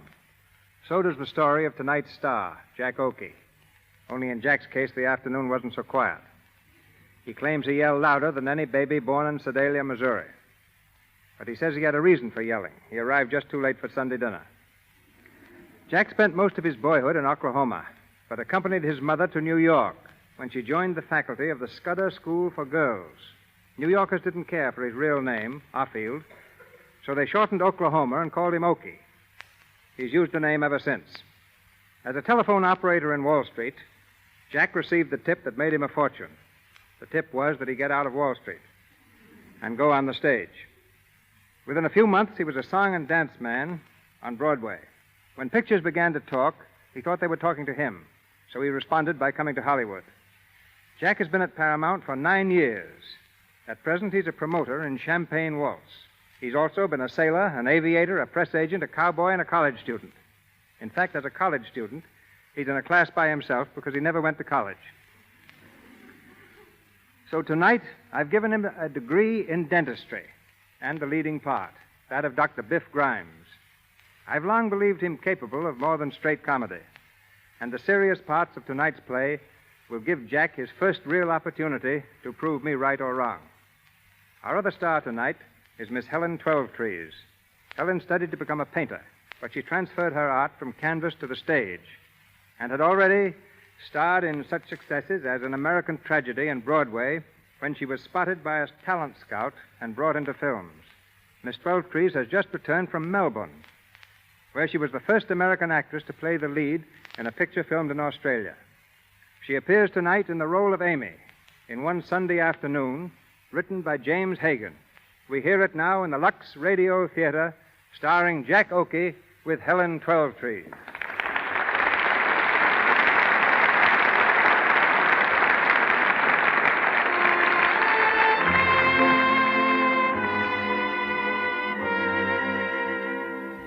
It's a stifling Sunday afternoon, late in August. In Biff Grimes' tiny office, he and his old friend Snappy Downer are growing sentimental about old times, recalling the songs of their younger days. Biff, middle-aged and slightly gray, sits sprawled in his dentist's chair, silently regarding the red-nosed Snappy, who leads off with a chorus of an old favorite. It was there I knew that you loved me true. You love me true. You were 16. You were 16. The village queen. Oh, baby, what a voice. Yes, Amy. Stop that noise. Noise. Me and Snappy singing. Stop it. All right. You see, the little woman doesn't understand, Snappy. Nothing artistic about it. You know, Biff, I used to have a good voice. So did you. You sing something. Huh? Yeah, sing something. Say, listen, you brought over the refreshments this afternoon. Biff Grimes wants to be entertained. Biff Grimes, the well-known dentist of Hillsdale, was entertained on Sunday afternoon by Snappy Downer, the man who sells fish and crabs at Duncan's Market. Ha ha! Go on, Snappy, another little song. Say, Biff, I know a pip. Good. You know, I used to sing it with a harp effect, but I busted the harp. That's fine. You know, you like this song, Biff. In the good old summertime. In the good old summertime. I said cut it out. I don't like that song. Yeah, what's the matter with it? Well, it brings up something that... Well, I just don't like it. See, I don't want to hear it. Okay. Don't get so. Oh, forget it. Hey, listen, I got a song that's a bite. Give me a note. Yeah, which one? Any one. Biff Grimes ain't particular. Bum, bum, bum, bum, bum, bum, bum, bum. Put on your old... Start again. Bum, bum, bum, bum. Put on your old gray bonnet with the blue ribbons on it, then we'll hit your stop into the sleigh. Biff. Yes, Amy? Do you want me to come in there? You don't want to see my wife, do you, Snappy? No. Never mind, honey. Stay where you are. Making all that racket. If I hear any more, I'll come in there and put you both out of the house. All right, honey. You see what I have to put up with? It's a shame. Man can't have a little peace and comfort in his own home. You know, it ought to be in the marriage laws. What? Peace and comfort, that's what. Am I right? Right. Good old Snappy. Snappy, remember when we was kids? Remember Avery's amusement park? How long ago was that? Oh, must have been 108 years ago or so. There was you and me, Beansy Miller, and Hugo Barnstead. Yeah, Hugo Barnstead. And Virginia Brush. You know, you were stuck on her, Biff. Nah, I wasn't. Oh, yes, you was. Yes, you was. You was in love with her. You used to sing, in the good old summertime. In the good old... I know. I used to sing this song just because Virginia liked it. You know, she was a swell girl, Virginia was. Hugo stole her away from you, remember? Ah, that Hugo was just a plain everyday skunk. I never did like him. But I'd have married Virginia if it hadn't been for him. He stole her away from me. It's an awful thing for a skunk to steal another man's girl. Yep, I never did. It ain't right. Virginia never cared for him nohow. I was the one she was nuts about. Hugo Barnstead. Oh, I'd like to get my hands on him. What I wouldn't do to him. Yeah, you're not jealous, are you, Biff? Say, Biff Grimes is too big a man to get jealous over anybody. Anyway, haven't I got Amy? Haven't we been married for... Oh, shucks. I didn't care nothing about Virginia. Yeah, what'd you say if I told you they was in town? What? Yeah, to stop in the hotel across the street. Virginia and Hugo? Yep. Have a swell car, too. Say, they must have plenty of money. Hugo's president of a bank, so I heard. Yeah? Did you see Virginia? Sure. How'd she look? Swell. But Hugo, he looks kind of bilious. You know, you're the one she should have married, Biff. Well, maybe you're right. That dirty, sneaking little rat. All my life, Hugo Barnstead has stuck his nose around. I'll get even one of these days. Sure, and he'll deserve it, too. Sing me a song, Snappy. Yeah, sad music or comic? Better make it sad and soothing. Sad, all right. You know, I always cry when I sing this one. Goodbye, little girl, goodbye. Why is don't the trouble with the cry, girls of little today? girl, They don't should be home cry. with their mothers. In my uniform of blue, I'll come marching back to you. Well, answer that, Snappy. Yeah. Tell him the doctor's out of town. Hello. Hello, the doctor's out of town. Did you get that, Biff? Snappy Downer himself, yes, sir. Dirty, sneaking little rat. Huh? Hugo Barnstead. Oh, yeah. You know, you should have married Virginia, Biff. I know it. Say, what is this? Hello? Say, didn't I just tell you that... Who? Oh, hello, Dick. Yeah, this is Snappy. Oh, yeah? Yeah, wait a minute. It's Dick Martin from the hotel. Man over there got a toothache. Yeah, give me the phone. Hello, Dick. Yeah, this is Biff. No, it's Sunday. I never work on Sunday. Besides, Amy and I are going out for a little walk. Huh? I don't care if he's important. Biff Grimes important, too. Bank president, who cares? Hey, what names you say? Hey, Snappy, yeah? It's Hugo Barnstead. No. Oh, hello, Dick. Yeah, I'll see him. Send him right over. Hugo Barnstead. You speak of a skunk and he sticks his nose around. Yeah, you're going to pull his tooth for him? Yeah. Can you imagine? Hugo Barnstead coming to good old Biff Grimes to have his tooth pulled. He picked a good place to come to, didn't he? Yeah, a swell place. Now, Biff, you be careful. Sure. Yeah, don't do anything you'll be sorry for. Don't worry about me. Biff Grimes is never sorry for anything.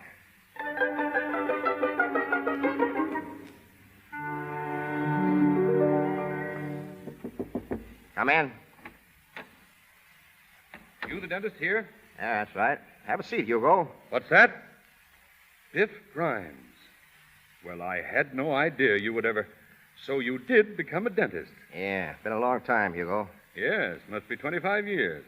Let's see. Last time I saw you was when you had that trouble at the factory. Yeah. How are you, Snappy? Hiya. Sit down in the chair, Hugo. Yeah, got an awful toothache. Look, right out here, hey? Hurts like the deuce. Wanted to wait till I got over to Oakley, but Virginia, she's with me, said to have it out now. She's coming up here in a little while. Oh, that's so good. Don't like toothaches. Terrible things. Had 'em all my life. You won't hurt, will you, Biff? You won't feel it. I want gas. You'll get gas. No. My assistant, Miss Robertson, is off today, so Snappy Downer, you'll have to take her place. Hey, now, wait a minute, Biff. Come over here. Oh, now, Biff. Hand me that nose piece. Huh? For the gas. Come on. Oh, yeah. Here you are. All right, now, Hugo. Inhale. Deep. Deep as you can. Put up your lungs. Are you getting it? Yeah. He's going under, Biff. It's been a long time, hasn't it, Biff Grimes? What's that? You and me. Avery Amusement Park. Virginia. Inhale, Hugo. You thought you were going to marry Virginia, but I fooled you. I fooled you. I fooled you, Biff Grimes. He's out. Hugo Barnstead. I've got you right where I want you, you crawling little rat. No, Biff, Biff. Oh, I've been waiting for this chance. Get away from that gas tank, Snappy. Biff, what are you doing? Yes, for gas, Jenny. Well, he's going to get it. Plenty of it. Oh, Biff, you can't do this. You can't do it. Shut up.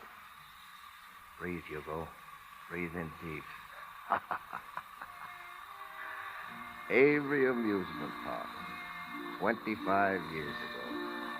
Avery Park. Amy and Virginia. Ah, we used to go over there. I can close my eyes and see it now. Avery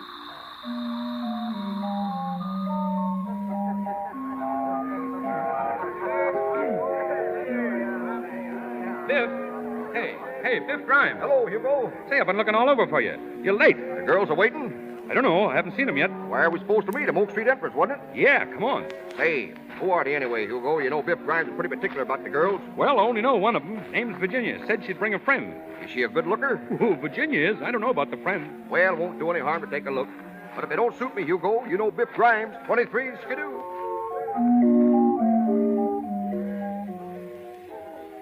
Goodness sake, sit still. What are you fidgeting around for? Oh, Virginia, I'm scared. Of what? Well, I never met a boy like this. That is, without a proper introduction. Well, Hugo Barnstead will introduce you to him.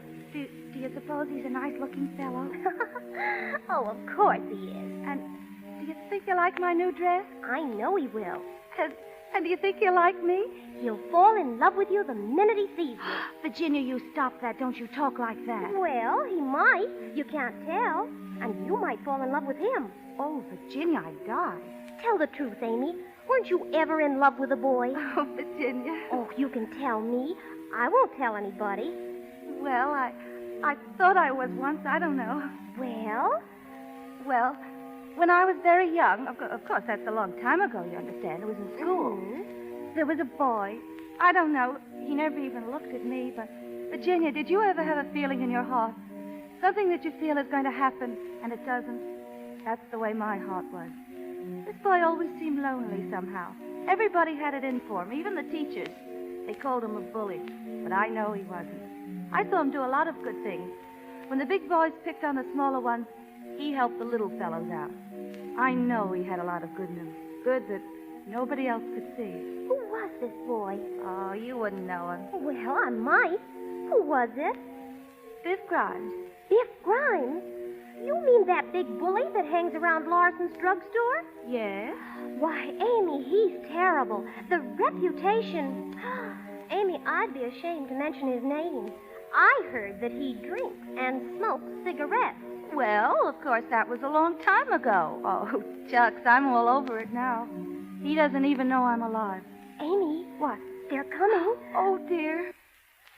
Look, that's Hugo Barnstead, the fellow with the orange tie. And the other fellow... Amy. Oh, dear. It's Biff Grimes. Oh, yes, it is, isn't it? Oh, Virginia, I think I'd better go. No, just sit down. Now, just pretend you don't see them. And that'll show them that we're good girls and that they can't trifle with us.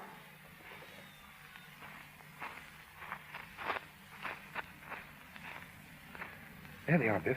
I see them. Swell, huh, Biff? Hey, pretty swell, Hugo. Say, I've seen her around town.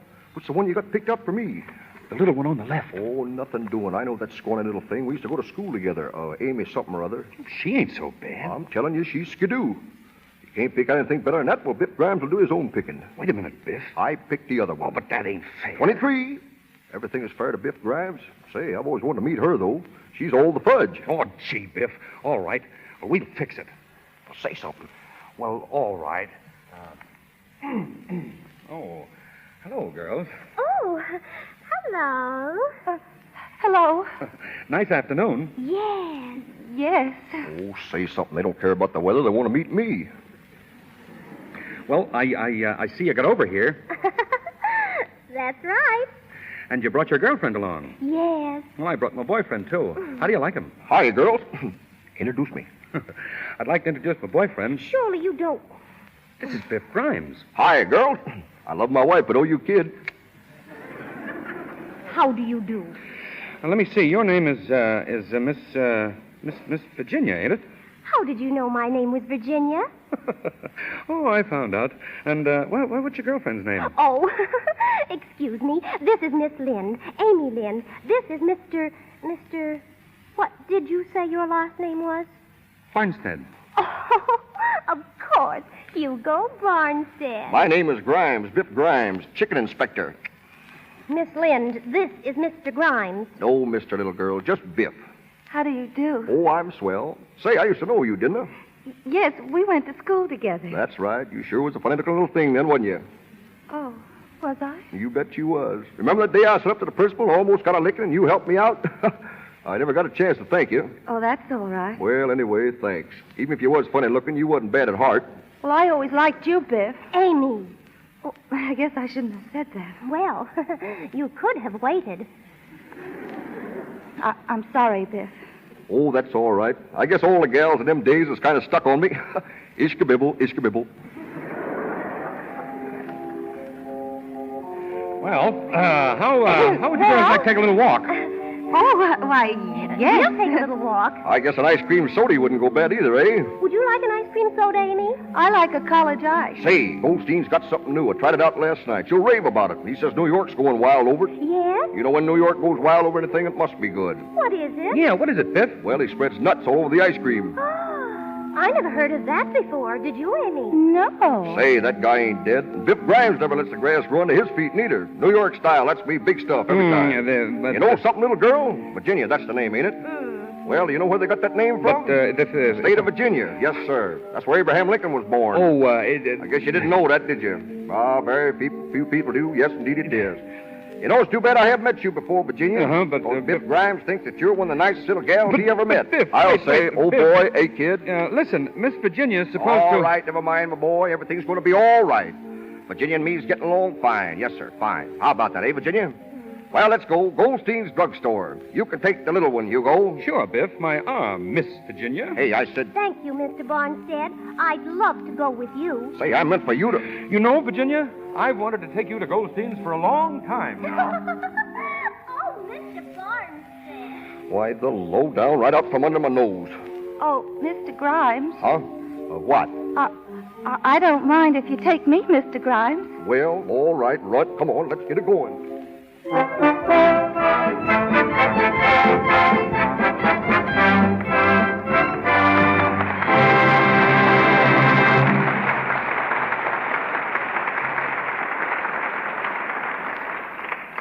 Jack Oakey and Helen Twelvetrees will be back with you in a minute. But in that minute, we're going out near Santa Monica, where they're shooting Ladies in Love on the 20th Century Fox lot. You'll overhear what two extra girls are saying about their friend Dot. Search me what's the matter. Do I know why they don't want to ask Dot? She's your roommate. You ought to know why the boys don't like to take her out. I can't think of a thing that's wrong with her, except maybe her complexion. Well, isn't that enough? Boy, if my complexion were bad, I wouldn't expect to keep my job, even if I am only an extra, much less get dates. Dot's awful careless, really. She thinks she can dab rouge and powder on her face day after day and let them stay there. And she can't. Not and keep a good complexion. Why don't you tell her? Break down and buy her a cake of Lux toilet soap. She's probably getting cosmetic skin. Cosmetic skin comes on so gradually, it's hard to tell you're taking chances. That's why it's smart to guard against it. To use Lux toilet soap regularly before you put on fresh makeup and always before you go to bed. Keep on using rouge and powder as much as you like. Lux toilet soap has an active lather that goes deep down into your pores and removes every trace of dust and dirt and stale cosmetics. 9 out of 10 screen stars use Lux toilet soap to keep skin lovely. It's good for your skin, too. And once again, Mr. DeMille. We continue with our play One Sunday Afternoon, starring Jack Oakey as Dr. Biff Grimes and featuring Helen Twelvetrees as Amy.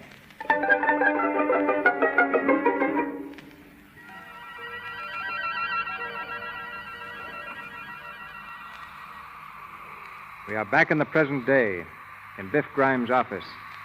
Hugo Barnstead lies unconscious in the dentist's chair with the gas filling his lungs. Biff stands over him, a dull look in his eyes, as his mind flashes back to the days of their youth. Snappy Downer, his face contorted with fear, tries vainly to shut off the gas. Biff, let me turn off that gas. Get away. But you can't do this, Buff. You can't do it. He took her away from me, didn't he? He took Virginia away from me. That night in Snyder's Beer Garden. That was 25 years ago. You can't do Yeah, it. 25 years ago. I remember it like it was yesterday. Snyder's Beer Garden. I was there with Virginia. Oh, Vic, listen. Yeah, with Virginia. I can even hear the music. Snyder's Beer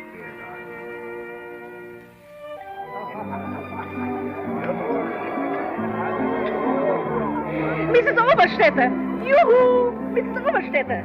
Düsseldorf! Wie geht's? You see the fight? Fight? Yes, over by the bowling alleys. That Biff Grimes boy has won. Oh, such a bully. Such a loafer. Always he has to spoil a good time by punching. Oh, sure. I suppose you heard that. Oh, heard what? Mrs. Oberstadt and Mrs. Schutzendorf, didn't you hear what they said about you? Ah, that don't worry me. Well, it does me. Biff Grimes, I want to tell you something. I'm a respectable girl, and I'm not in the habit of going with people that want to drink and fight. I didn't start the fight, did I? Yes, you did. I did not. You think I'm going to stand by and take an insult? Oh, that boy didn't say anything. He did, too. I know what he said. When Biff Grimes takes his girl out, nobody's going to pass a remark. Aren't you a gentleman enough to ignore it? No, I'm gentleman enough to take a slap at his nose. Well, if you ever do it again, I'll walk away from you. Well, all right. I'm sorry I did it, Virginia. I've hurt your feelings. I'm sorry about that, too. I guess I was just jealous. Well, I don't see why you should get jealous over me. Well, I can't help it. See, ever since that day I first met you in Avery's Park, I've cared about you. And, well, you know that, Virginia. Why don't you go with those other girls that you like to talk about? Because I want you. Amy Lind likes you. I don't care anything about her. You're the only one I want to... Virginia, listen, whenever I'm near you, I just seem to forget everything. Oh, don't be foolish. I'm not. Can't help it. Say, by the way, they're running an excursion down to Lexington next Sunday. Thought maybe you'd like to go. I'm going to be busy next Sunday. I have an important engagement. Is it more important than I am? I should say it is. I thought I was your steady. You've got another thought coming. Want to meet Hugo Barnstead? Suppose I am. That's who it is. Hugo Barnstead. You can't fool me, Virginia. You've been meeting him all the time. Well, suppose I have. Well, I won't stand for it. What are you going to do about it? Well, he better keep away from me, that's all. I don't like him. I never did like him. He's a sneak. And the next time I see him, I'm going to tell him what I think. Listen to the little boy talk. I thought you were a big man, Mr. Grimes. To hear you talk, one would think you owned the world. I've heard of the great things you're going to do. So far, I haven't seen anything. Well, ain't I... Ain't I studying hard to be a dentist? A dentist? Yes, a dentist. I only got 4 more years to go. When I get through, I'm going to put up a big dentist shop right in this town. I'm not in the least interested. Well, you will be when you see my name hanging out in front. I'm going to have a big gold sign painted. Biff Grimes, painless dentist. Yoo-hoo, Virginia. Oh, there's Amy. And Hugo Barnstead. Oh, what's he doing here? Hello, Virginia. Hello, Amy. Hello, Hugo. Hello, Virginia. We've been looking all over for you, Virginia. We were looking for you. Hello, Biff. Hello. Hello, Biff. Yeah. Well, come on, sit down. Called your house, but your mother said you was out. So you brought Amy. Yes, and we've been on the loop-de-loop 3 times. Yeah, we went through the tunnel twice. Did you kiss her in the dark? Of course he didn't kiss me. Are you having a good time, Biff? Yeah, swell. Oh, Biff, I hear you was in a fight. Well? With Andy Mullen, is that right? What about it? Nothing. Only I just saw him outside, and he was... There he is now, coming in the door. Yeah, I see him. Got his pal with him, too, ain't he? I think we better go. Oh, don't get excited. I ain't going to start nothing. There he is, Andy, over there. Yeah, hiding behind the skirt. Biff, sit down. Oh, we'll just walk out. I ain't going to fight. Yeah, funny how a cute little girl takes up with such rough people. Yeah, ain't it? Yeah, you'd think she'd pick up somebody that was decent. Why, the Come on, Amy. Oh, which girl was you talking about? Why, the swell-looking one. Ain't she some cutie, huh? Yeah, she's good enough for me. Hiya, cutie. How about a little stroll down by the lake? Shut up, you rats. Back here, Biff. We ain't going to get in any fight. Listen, you. That last remark. Yeah, what about it? But I don't like it. What are you going to do about it? This. Try and get up. Just try. Yeah. So you fight in my place, yeah? House with them. Come on, boys. Take them out here. House with Get them. yeah? back, you guys. You lay a hand on me and I'll drop you alongside of this mug here. I'll get out of here by myself, see, and I don't need any help. Come on, Virginia. No, I never want to see you again, Biff Grimes. I hate you. You're a bully. A big bully. All right. I'll see you over in Avery's Park Wednesday evening at 8 o'clock. I won't be there. Avery's Park at 8. Come on, you guys. Break it up. Let me out of here.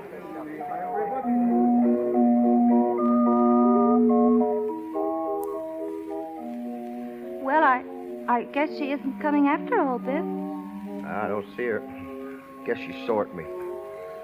Gee, can you imagine sore because I was protecting her good name? That's all I was doing. Of course, Biff. Any girl would have been proud to have a man protect her good name. You understand that, don't you, Amy? Of course I do, Biff. Haven't you seen her at all? Not since that night. And you were to meet her here. 8 o'clock. It's after 9 now. That's right. That's too bad. Don't I know it? If I ask you something, Biff, will you tell me? Sure, what is it? Do you love Virginia? Well, You don't have to tell me unless you want to. yes, I do love her. I guess maybe I got a little too crazy about her. She somehow was my ideal. You know, every fella has an ideal. Somebody he cares for, and when he cares for that somebody, well, nothing else matters. It's a sort of an ingrown pain. It starts in the pit of your stomach and works right up to your neck. Well, that's the way I felt towards Virginia. I see. Of course, you told her that you loved her. Lots of times. She always laughed at me. You know, there's nothing sincere about Virginia. At heart, she's a teaser. That's what rouses the old devil in me. I understand, Biff. Do you? You know, Amy, I like to talk to you. Somehow, well, I don't know. Virginia never could sit down and talk the way we've been talking. I like it. How'd you happen to come over here tonight? Oh, I don't know. I just came over. Did you have a date? No, You sure? I haven't got a beau. Funny. I thought you and Hugo Barnstead was keeping company. Hugo Barnstead? Oh, no. He just took me out once. He doesn't care anything about me. Well, he's an awful mug. I don't see what any girl can see in him. You know, I wonder if Virginia... What? Oh, nothing. It's funny, ain't it? What is? Oh, sitting here talking like this. Don't you like it? I sure do. I've always wanted to talk to somebody like this. See, over at our house, there's nobody but the old man, the kid brothers, and Pop don't work much, so I got to go out and do the hustling. By the way, I'm starting next week at the Phoenix Box Factory. But of course, most of that money's going to help me through that dental school. I'm studying to be a dentist, you know. Are you, Biff? Yeah, I'm going to be the swellest little molar extractor in Oakley. Oh, that'll be fine. Of course, that's just the start. Someday, you know, I expect to be mayor of this town. Oh, gee, Biff. Yeah, that's going to make Virginia proud of me. Yes, sirree. Oh, yes. Hi, Amy. Hello, Biff.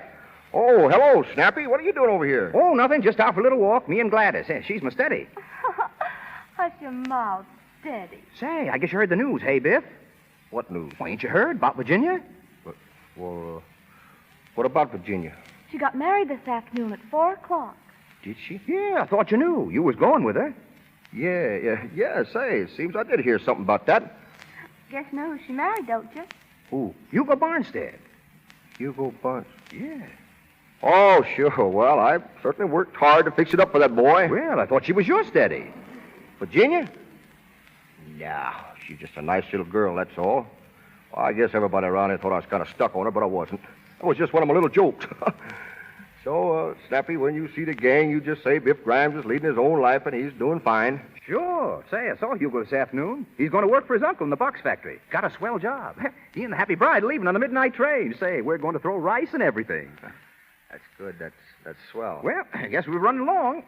All right, Snappy. See you later, Biff. Come on, Gladys, come on. Biff, listen. Yeah? I know, Biff. It hurts, doesn't it? I guess it does. Sure it does. Your heart feels like it was all cut open and bruised. I know. Do you, Amy? Yes. Oh, when he climbs in that train, I hope he breaks his leg. Biff, you mustn't say that. It isn't Well, I right. can't help it. You mustn't. Say you're sorry, please. Oh, all right, I'm sorry. See, you know, Amy, you're the first person that ever made me take back anything. I kind of feel, well, I don't know. I'm just glad I know you, that's all, Amy. If I ask you something, you won't mind, will you? What is it? Can I be your steady? Do you want to? Sure. All right, Biff. Oh, that'll be swell, Amy. But, Biff, you aren't saying this just because she... What? Oh, never mind. I don't care anyway. I'm awfully fond of you, Biff. I've always been.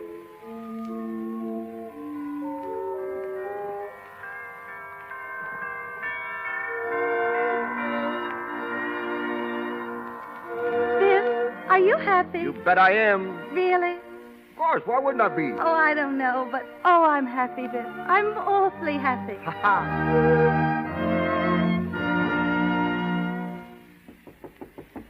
Come in. Oh, come in, Biff. Sit down. You want to see me, Hugo? I wouldn't have sent for you if I hadn't, old man. You know, I haven't seen much lately of you, Biff. I've been busy. Still studying to be a dentist, huh? Yep, every night. You're not letting that interfere with your job down here at the factory, are you? Why should it interfere? You're not studying on our time. I told you I was studying nights. All right. Now, don't get sore.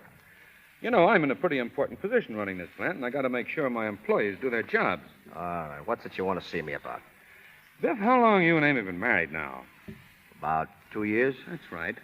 You got married just a little while after me in Virginia, didn't you? That's right. Seen Virginia lately? Oh, I met her a couple of times on the street. Looking pretty swell, ain't she?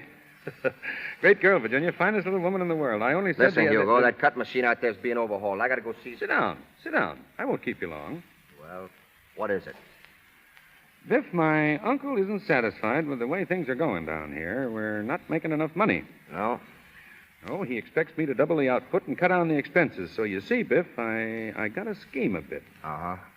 Maybe you can help me. I may be able to do something for you a little later. Don't worry about that. Oh, I mean it.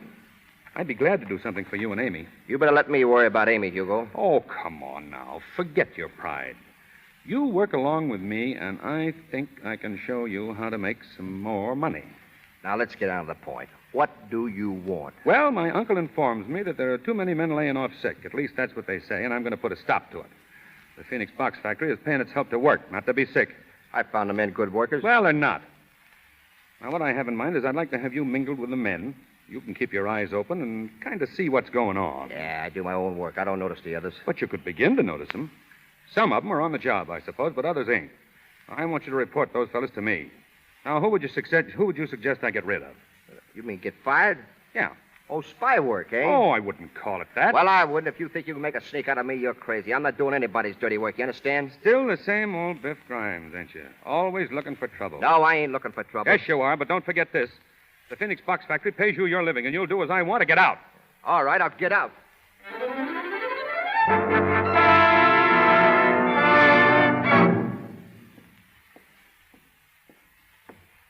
Who's there? Evening, Hugo. Working late, ain't you? How you doing here? You know that employees ain't allowed in the factory at night. You're forgetting I'm not an employee any longer. You fired me this afternoon, you remember? Get out of here. Oh, no. I got something coming to me, and I want it. I want the 2-week salary you owe me. You can see the cashier in the morning. No, I can't. I saw him tonight, and he says that you told him not to give it to me. Well, what of it? I want that money, Hugo. It's coming to me, and I want it. You don't get a nickel. No? We'll see about that. Put on that gun. Now, listen, Hugo. Do I get that money, I'll blow you wide open. Put on that gun. Well? Don't shoot. That's right. Crawl. Stop. Don't shoot. Come on, crawl, you civil rat. Oh, don't. Ah, Hugo Barnstead, get up on your feet. I wouldn't shoot you. You skunk. You ain't worth it. Oh, get out of here. Yeah, I'll get out of here. Sure. Before I do, I want you to stand up. Stand up nice and straight, Hugo, because you're going down again fast. Where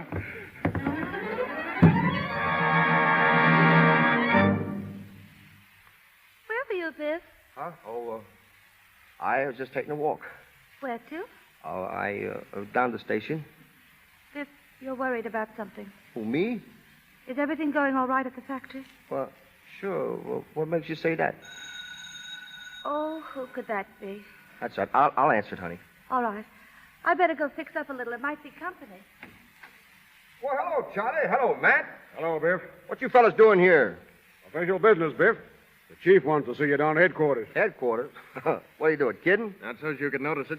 You took a punch at Hugo Barnstead, didn't you?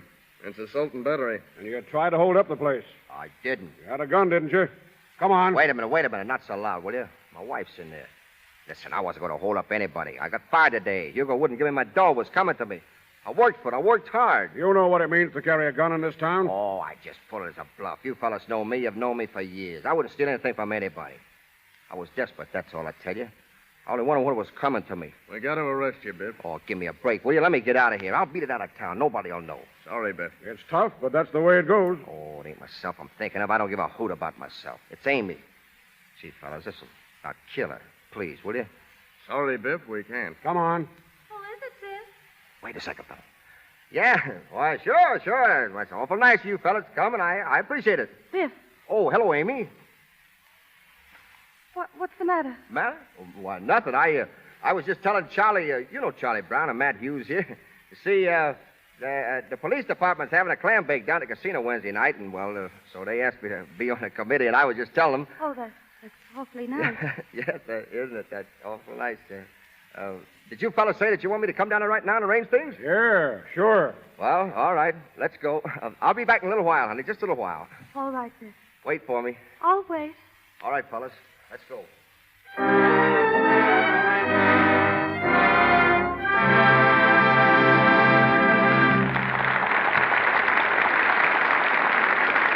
We pause for station identification. This is the Columbia Broadcasting System.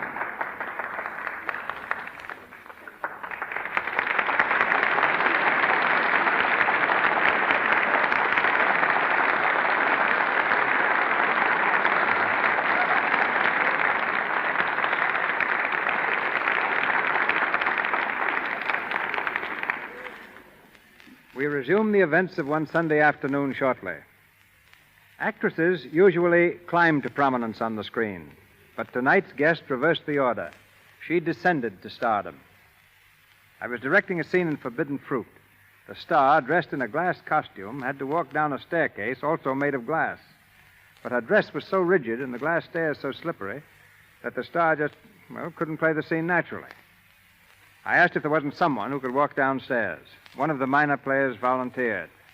She had been recommended to me as the most beautiful girl in America. So I let her compete with the star, and she won in a walk.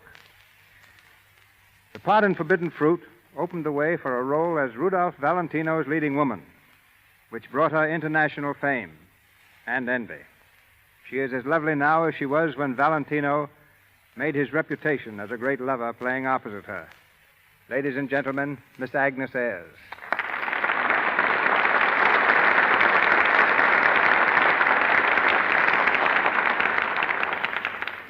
Thank you, Mr. DeMille. But when you asked me to walk, you hit upon the one theatrical trick I had thoroughly learned. When I was 14 years old, I used to go to old S&A studio after school, watching them make movies.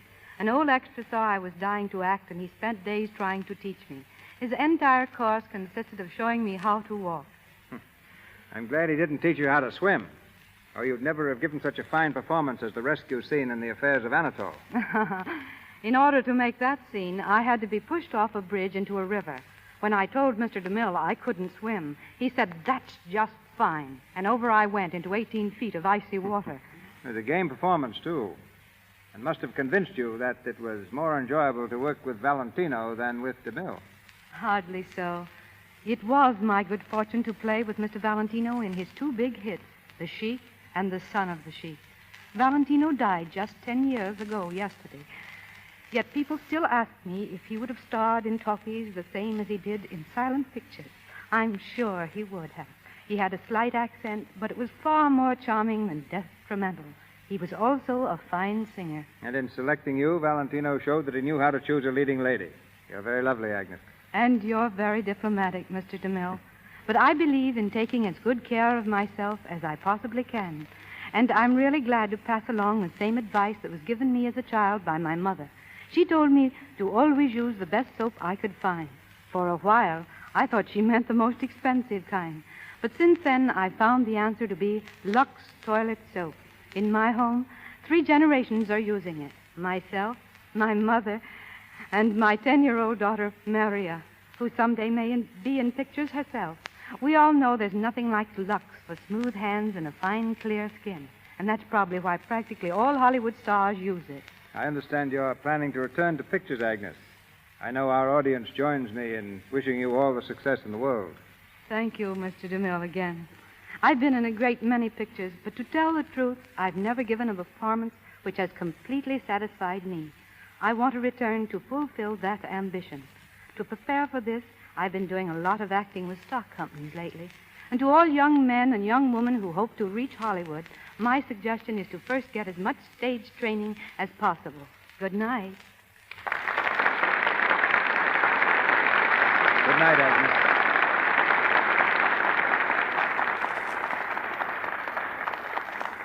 And now we bring you the last part of One Sunday Afternoon, with Jack Oakey as Dr. Biff Grimes and Helen Twelvetrees as Amy.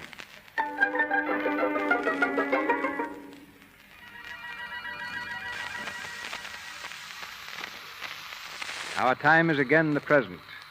Hugo Bonstead is still lying unconscious in the dentist's chair, inhaling the gas. Snappy Downer pleads desperately with Biff, who stands over his patient, holding the nose piece tightly in place. Biff, you ain't gonna do it. You ain't gonna kill him. He took Virginia away from me, sent me to jail. 2 years they give me, 2 whole years. But you can't kill a man for that. They'll hang you, Biff. He took Virginia away from me. Avery Park. Amy was waiting for me there when I got out. I can see her now. She was sitting on a bench. I was coming along the path. Biff, listen to me. Listen. Avery Park. Avery Park. Long time ago.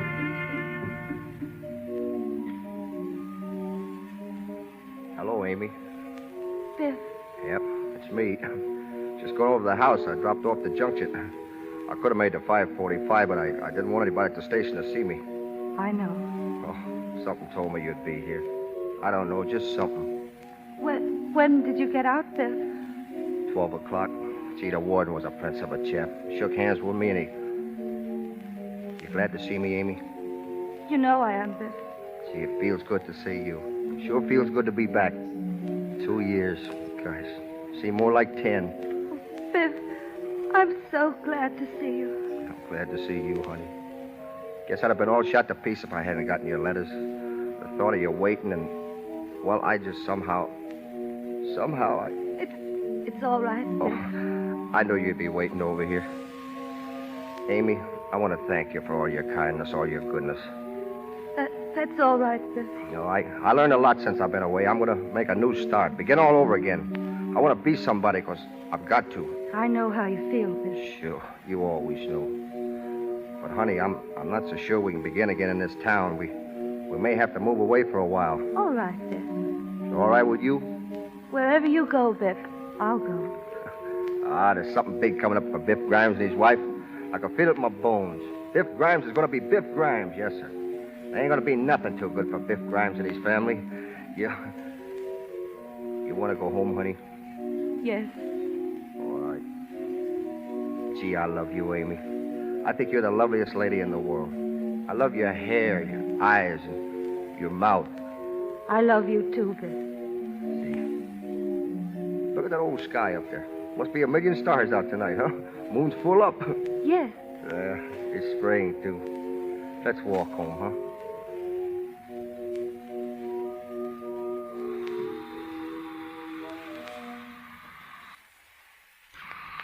Avery Park. Avery Park. Biff, don't do it. Turn off that gas, Biff.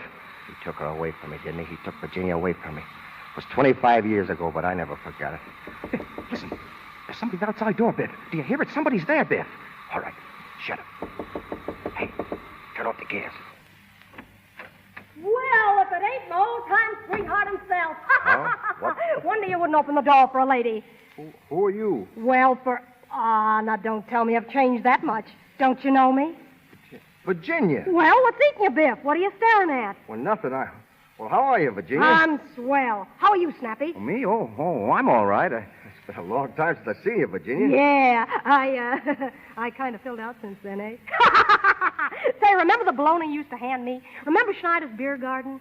Funny, but the world does move. Yeah, doesn't it? And here you are, the dentist of Hillsdale. Say, have you pulled old Goofy Jake's tooth yet? What? Oh, no, I haven't pulled it yet. Wait just a minute. It won't take long. Don't rush for me. The longer that goof stays unconscious, the better I'll like it. There we are. It's out. Oh, I guess I better use the oxygen tank on him. Say, do me a favor, will you, and put him out of his misery? That ain't a bad way to pass out. Hugo. What's the matter with him, Biff? Why don't he wake up? Hugo. Oh, let him alone. He's half dead anyway. Hugo. You all right? Hugo. Biff. You're a fool, Biff. You all right, Hugo? Oh, here. I'll take some water. You feel better? Yes, but oh, what an awful case. You here, Virginia? Yes, nature's child. Did you think it was going to crash the pearly gates? Oh, now, Virgie, don't talk that way. Are you ready? Yes, sweetheart. And I suppose I'll have to drive the rest of the afternoon. Look, Virginia, can you see it? Now, my dentist in Pittsburgh told me, remember that time I had those 7 teeth? Listen, you. For 25 years, I've heard nothing but your teeth. It's been teeth in the morning, teeth in the afternoon, and teeth at night. Oh, now, Virgie. Don't Virgie me. If I hear any more squawks out of you, I'll perform the operation myself, and you won't have gas. Biff, how much do I owe you? Nothing. What's that? I said nothing. In fact, I think I kind of owe you something, though. Huh? Yeah. Owe you a lot, Hugo. Thanks. What are you talking about? Oh, it's all right. Forget it. Say, by the way, Biff, how's your wife? Oh, she's fine. Still married, eh? Yeah, Mrs. Grimes is still Mrs. Grimes. How has she stood it? You'll never know what I've suffered married to this death house buzzard. Oh, now, Virgie, I'm a good man. Yeah, good for what? Well, I'm going home, Biff. I don't feel so good. So long, folks. Hey, that guy looks about 3 steps ahead of the Undertaker. Yes. Sorry we can't stay to see your wife, Biff. Oh, yeah. She'll be sorry to see her. Well, say, you better leave now. Good afternoon. It's that way over there. That's the way out. Huh? Oh, thanks. So long, Biff. You know, Virginia, I'm going to write my dentist in Pittsburgh. Oh, shut up. You and your dentist in Pittsburgh. And I almost killed him for taking it away from me. Biff. Amy, come here. For heaven's sakes, Biff Grimes, if you don't stop making that noise. Listen, Amy, I got something to tell you. You ought to be ashamed of yourself raising all this racket. Yes, ma'am. I am ashamed of myself. Where's Snappy? Oh, he left. Well, I'm glad. I don't mind him coming over here, but you make such fools of yourselves. Yes, ma'am. We certainly do. Well, you ready to go out? Yes, ma'am. Well, get your hat Sunday afternoon and everybody else. Amy, What's the matter, Biff? do you know that you're a very sweet and beautiful girl? And that I love you? I love you too, Biff. And that new car you wanted? Say, you're going to get a better one. Tomorrow you're going to get the finest car in Hillsdale. Oh, our old car's getting terrible. Why, I wouldn't let you be seen in it. Say, there's a brand new taxi standing across the street. Let's see if it's still there. But there he is. Hey, taxi! Go up to the front door and wait there. Biff Grimes and his best girl are going out for a ride. Biff! Come on, honey. Up you go. Biff, put me down. What will the neighbors say? Just what I do. That Biff Grimes has got the swellest looking girl in this town.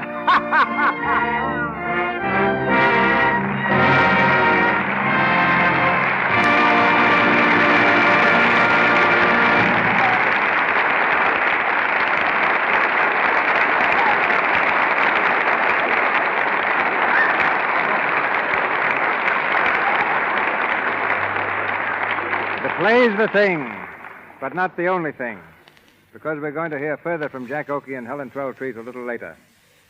When you see Jack Oakey clowning on the screen, it's hard to realize that he's the son of a school teacher who had hopes of his becoming a preacher.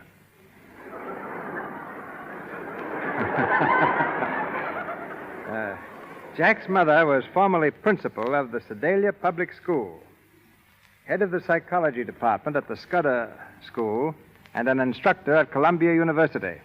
She came to Hollywood with Jack nearly 10 years ago and has always been his favorite companion. One of Hollywood's most typical mothers, she is certainly most popular among young stars. Ladies and gentlemen, Mrs. Evelyn Offield.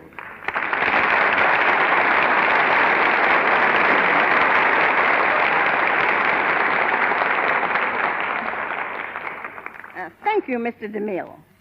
I've practiced this 40 times.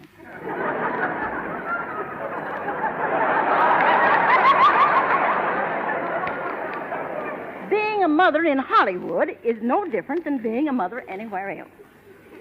Children need a parent's help, advice, and sympathy, just as much here as in your own hometown. As a teacher and mother, I'd like to give this little message to all young parents. You are the best instructor your child will ever have. The training you give him now will show its after effects when you're gone. It's a job you'll never finish, but no job in the world will bring you greater happiness.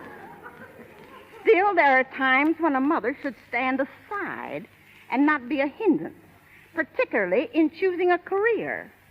Let your son and daughter be what they want to be. Well, apparently you had no objection to Jack going on the stage. Well, when he told me he wanted to be a hoofer, I didn't know what he meant. I just told him to go ahead. And he took your advice literally. He's gone ahead, right to the top. But I hope you're not going to tell us that Jack was a model boy. Now, that would be pretty hard to believe. Oh, he embarrassed me more than once. But he was always generous. If he'd find some frogs or toads, he'd come right home and divide them with me. Maybe that's the reason the girls have always liked Jack.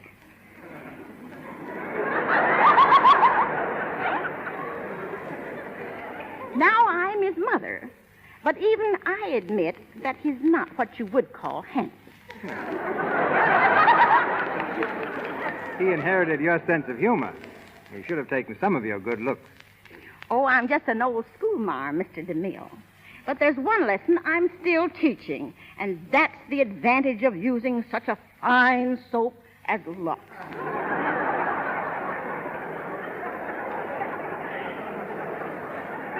I've used it every day for the last 10 years. Why, if I were as young as my complexion, I'd ask you for the next rumba. If I were as young as you act, I'd accept. I acted only once. That was in the movie Too Much Harmony that starred Bing Crosby. But even though I'm 68 years old, there's a lot of life in the old girl yet.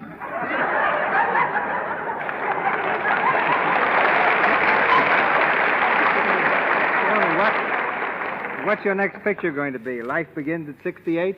No, one picture was enough. I just wanted to prove to Jack that he isn't the only actor in the family. Good night.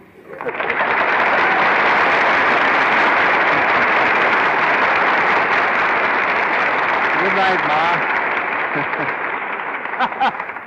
She's killing the people. Well, what do we do now, Mr. DeMille? Well, if you'll sit down for just a moment, Jack, I intend to bring you and Helen Twelvetrees back to the microphone. Oh, don't bother. I'm here already. I tell you, I'll introduce Helen for you myself, and maybe Mama over there will think I'm the producer. Maybe. Glad to help out. Well, folks, here she is. Miss Helen Twelvetrees, an orchard to you.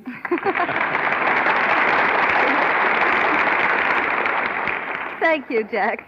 Mr. DeMille, I think you're right. Jack should stop being a comedian. Yes, particularly after that introduction. His punch, our punishment. Now, how can I be serious? Every time I get set to be dramatic, people take one look and begin laughing. Listen, I've even grown a mustache to look more distinguished, and now the people laugh louder. Then why don't you take it off? What, make a fool out of Gable? Now, folks, you take Helen here, for example. I ask her what makes her so gorgeous, and she tells me Lux toilet soap, just like my mother. Well, have you tried it? Tried it, say. I wash 20 times a day with that soap. I even clean my teeth with it. Look. Pretty? Well, I think so much of Lux toilet soap that I'm never without it. You know, when I went to Australia, I took loads of it along in my trunk. But I found I didn't have to. They use it on the other side of the world as much as they do here. You know, Jack was out of Lux, Helen, when he tried to get into the Crusades. He rode up to the set in a full suit of armor and insisted on playing the love scenes with Loretta Young. I thought that was Henry Wilcoxon's job. Well, everybody but Jack was under the same impression. Yes, sir, there wasn't a niftiest suit of armor that ever came out of a blacksmith shop. And DeMille here spoils me. All he said was throw some sardines in that can and get it out of here. Now he's making another picture, The Plainsman. I knew he was dying to have me play the lead, Helen, but he's too proud to ask me. So what did he get? He got a tuba player. You know that big, tall guy. What's his name? Gary Cooper? Gary Copper. That's the fella. A newcomer. So I made a picture called The Texas Rangers. I'm not only a cowboy, but I sing a song as well. I sing it for you, Helen, but I don't want to make Mr. DeMille feel bad. Well, it's very kind of you, Jack, and besides, it's getting a little late. Well, since you insist, Mr. DeMille, my friend, I'll be a sport. Folks, you're about to hear Bing Okie, the Oklahoma groaner. In that touching old cowboy lament, I can't play the banjo with Susanna on my knee. Bing Crosby's just sailed for Honolulu, probably to avoid hearing this. All right, Jack, go ahead. Heckler. I got an orchestra out on the Lone Prairie. That is the place for me since I met my gal.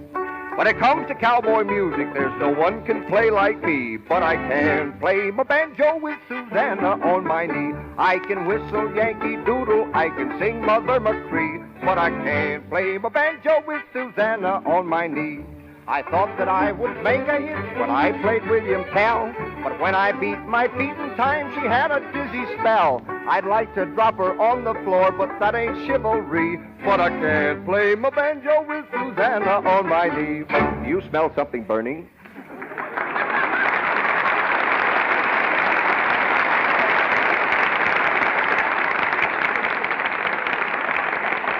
Thank you, Mr. Oakey and Miss Twelvetrees. Ladies and gentlemen, this is your announcer, Melville Ruick. Our supporting cast tonight included Alan Hale as Hugo, Hal K. Dawson as Snappy, Inez Seabury as Virginia, Greta Myers, Justina Wayne, Frank Nelson, James Eagles, William Royal, and Mary Lou Fisher. Mr. Oakey and Mr. DeMille appeared through courtesy of Paramount Studios, and Mr. Silver's 20th Century Fox, whose new picture, Girls' Dormitory, starring the French discovery Simon Simon, was musically arranged by Mr. Silvers. Mr. Oakey's song, I Can't Play the Banjo with Susanna on My Knee, is from the Texas Rangers. Next Monday night, another great show awaits you in the Lux Radio Theater, and here's Mr. DeMille to tell you about it. George Raft was born in New York's most violent neighborhood, Hell's Kitchen. Perhaps that accounts for his marked ability to play the roles of those who live outside the law. We find him in such a part next Monday night when the Lux Radio Theater presents Cheating Cheaters. Co-starring with George as the leader of a rival gang of jewel thieves is one of our most promising actresses, Miss June Lang. Produced on Broadway 20 years ago, Cheating Cheaters has been seen 3 different times in pictures. I believe you will find it just as thrilling on the air.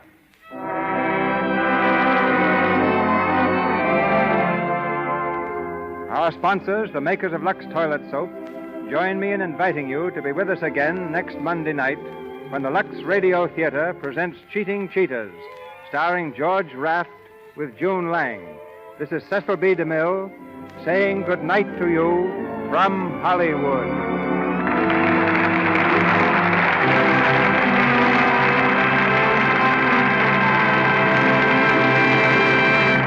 The selection, I Can't Play the Banjo with Susanna on My Knee, was used with the courtesy of Paramount Studios. This is the Columbia Broadcasting System.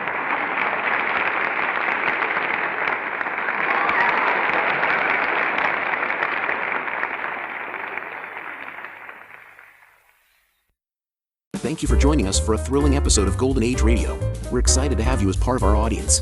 We invite you to return tomorrow for an all-new set of episodes that will take you on even more unforgettable adventures. Don't touch that dial, because the next installment of timeless tales and captivating narratives is just around the corner. Stay tuned for another dose of vintage radio magic that will transport you to a bygone era of entertainment like never before. We're always eager to hear from our fantastic audience. Your feedback fuels our passion for delivering the best in vintage entertainment. Feel free to share your thoughts, opinions, and suggestions. We value your input and strive to make your listening experience even more enjoyable. If you're looking to enhance your Microsoft Access skills, look no further. Reach out to them at 615-420-2040 and ask for Mark. Once again, thank you for being a part of our Golden Age radio community. Get ready for more riveting stories, captivating characters, and timeless entertainment. Until next time, stay tuned and keep the nostalgia alive. Subscribe for more videos.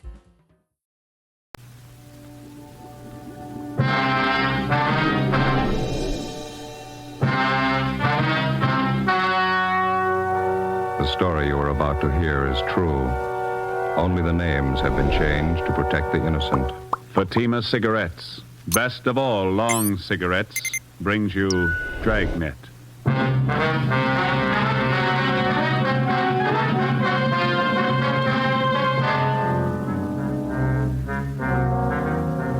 You're a detective sergeant.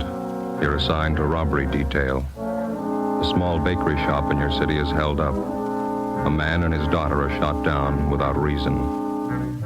Your job, get him.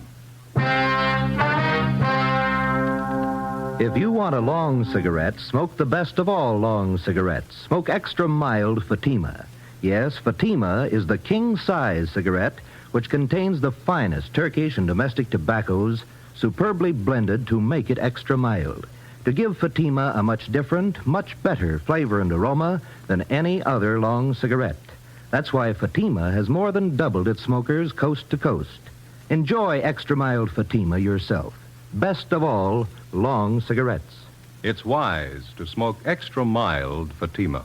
It's wise to smoke extra mild Fatima.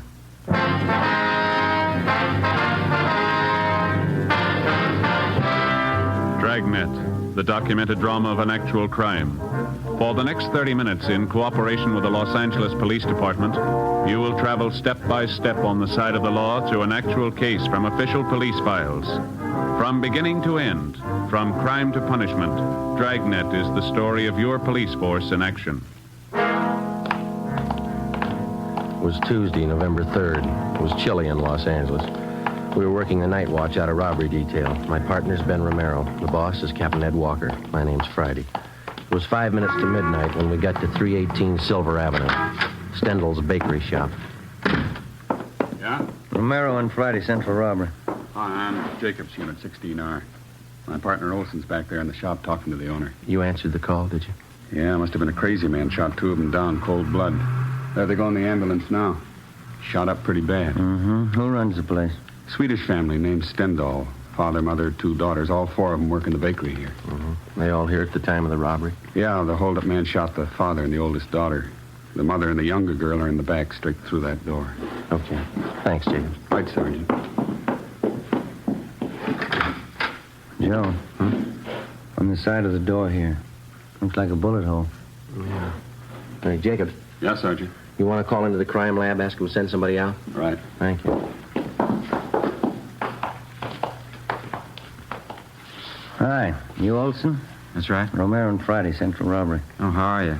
These are 2 of the victims, Mrs. Signey Stendal. The girl's her daughter, name's Jennifer. Any other witnesses?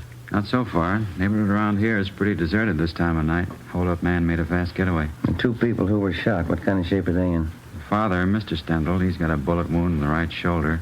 Older daughter's a lot worse. Her name's June, 19 years old, shot 4 or 5 times through the stomach. Mm-hmm. You want to stand by? Right, yeah. Okay. Mrs. Stendal, we're from robbery detail. Ja, how do you do? How do you do? Jenny, var snäll och se om sittplats för herrarna. 2 stolar. Yes, Mama. You will excuse me for not getting up, officer. I don't feel so well. That's perfectly all right, ma'am. Chair for you, officer. Well, thank you. I'll get it. Thank you very much. You and your daughter here were in the front of the bakery shop at the time of the robbery. Is that right, Miss Stendal? No. Jenny was back here with her father. That's Lars, my husband. Uni and I were in the shop in front. Oh, who were you with, ma'am? Uni and I. Joe? Mama means June, my older sister. She calls her June. Yeah, June. Oh, yeah. You mind telling us what happened? Well, June and I was scrubbing the floor of the shop. Every Tuesday night we scrubbed the floor of the shop. Then this man came in and pointed a gun. He wanted our money. About what time did he come in? 11:15, 11:20. I don't remember for certain. He wanted our money and I gave it to him. How much was that, ma'am? Jenny, du vet. Hur mycket pengar var det förresten? $24. Yeah, $24. Just the paper money. He took it and put it in his pocket. June, my daughter, she started to cry. The man hit her. She cried some more. Then Lars and Jenny came running from the back. Yes, ma'am. The man pointed the gun. He made Lars and me and Jenny stand against that wall. But not June. He took hold of her. Jenny, hur ser du dig? Den vägen din mannen, han var där.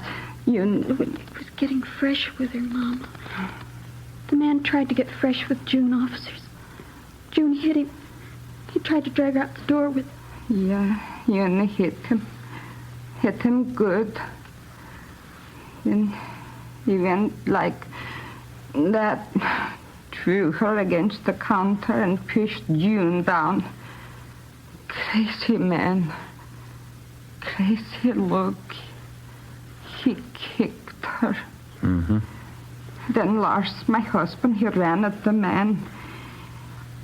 He heard the gun loud, and Lars fell down.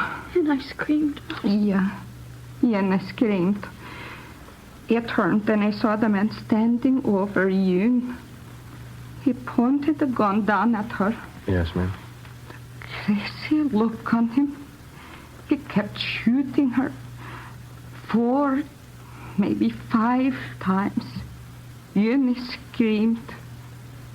She kept screaming. The man ran out the door. It's all right now, Miss Linda. Had either one of you ever seen this man before? No. Neither did I. Would you know him if you saw him again? Yeah, I think so. I would, officer. I got a good look at him. He was wearing a blue cap like a baseball player wears. Mm-hmm. How'd he get away? Was he on foot or did he have a car? Nobody followed him, but after he left, I heard a car start up down the block, and then it drove away. Do you have anything else to add, Mrs. Stanley? I hope you catch the man. He's bad. Please catch him. Yes, ma'am. We're going to try. Jenny, var snäll att ge mig Nichols ifrån kassan. Yes, Mom.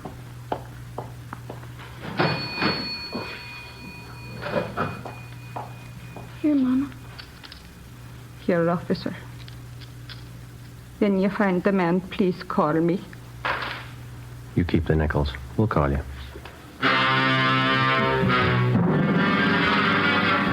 Before we left the scene of the robbery and shooting, Mrs. Stendhal and her daughter gave us their description of the hold-up man, together with the clothing he wore. The suspect had no outstanding physical characteristics that they'd noticed. The only thing unusual about his clothing was that he wore what appeared to be a baseball cap at the time of the hold-up. She described the cap as light blue with a visor. Together with Officers Bechtel and Lopez from Central Robbery, we canvassed the immediate neighborhood for other possible witnesses. We found none. The next morning, we went out to the hospital. The condition of the older daughter, June, was critical. We interviewed the father. He could tell us nothing. At 10 a.m., Mrs. Stendhal and her younger girl, Jenny, were brought to the office, and we started them looking through mug books of parolees previously convicted of armed robbery. Within 2 hours, both of them positively identified the picture of a recent San Quentin release as that of the hold-up man. His name was Harold Best. We started a quick rundown. You pulled the package on him? Yeah, here's the dope. Harold Best. Alias Harold Norris, alias Harold Thompson, alias Tom Norris.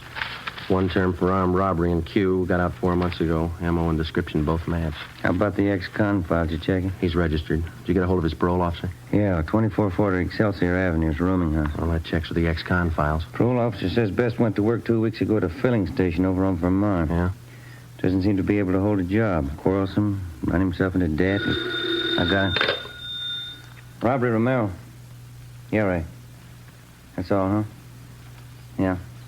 Right, bye. Ray Pinker at the crime lab. They checked the slugs taken from the 2 victims. Yeah? They came from a .32 caliber revolver. Probably a Colt. Mm-hmm. Anything else? That's it. Not too bad a start. We've had worse. Yeah. Maybe we can make that phone call pretty quick. 2 p.m. Wednesday. Ben and I drove out to his rooming house at 2440 Excelsior Avenue, and we found that Herbert Best was still living there. We had the landlady show us his room. Besides the usual personal belongings, we came across nothing of consequence. After questioning the landlady, we drove to the service station on Vermont Avenue, where Best was supposed to be employed.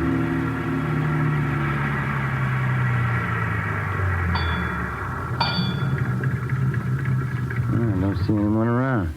Well, there's a fellow over there greasing a car in the rack. Oh, yeah.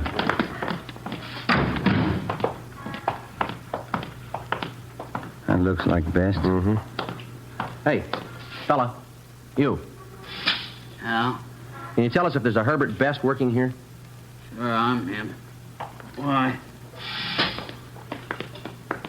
Police officers would like to talk to you. Yeah? What's the matter? Routine investigation. Got a few questions for you. Supposed to have this car greased up a 3:45. What am I supposed to do, please? You're a boss. I'll find him, Joe. You got any heat on you? No.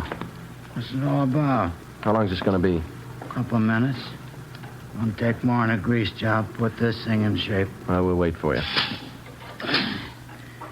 How'd you find me? A nosy landlady of mine? No, routine channels.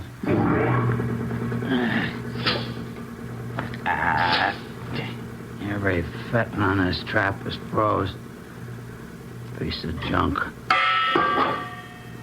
Well, what's it all about? Got a few things to straighten out, Best. How long you been working here? Well, you didn't drive out here for that. That's not your game. What's the pitch? Routine investigation. We'd like to know where you've been spending your nights. For instance? Sunday night? Where were you? Well, I don't know. I went to a show. Yeah, I saw a Mickey Rooney picture. Where?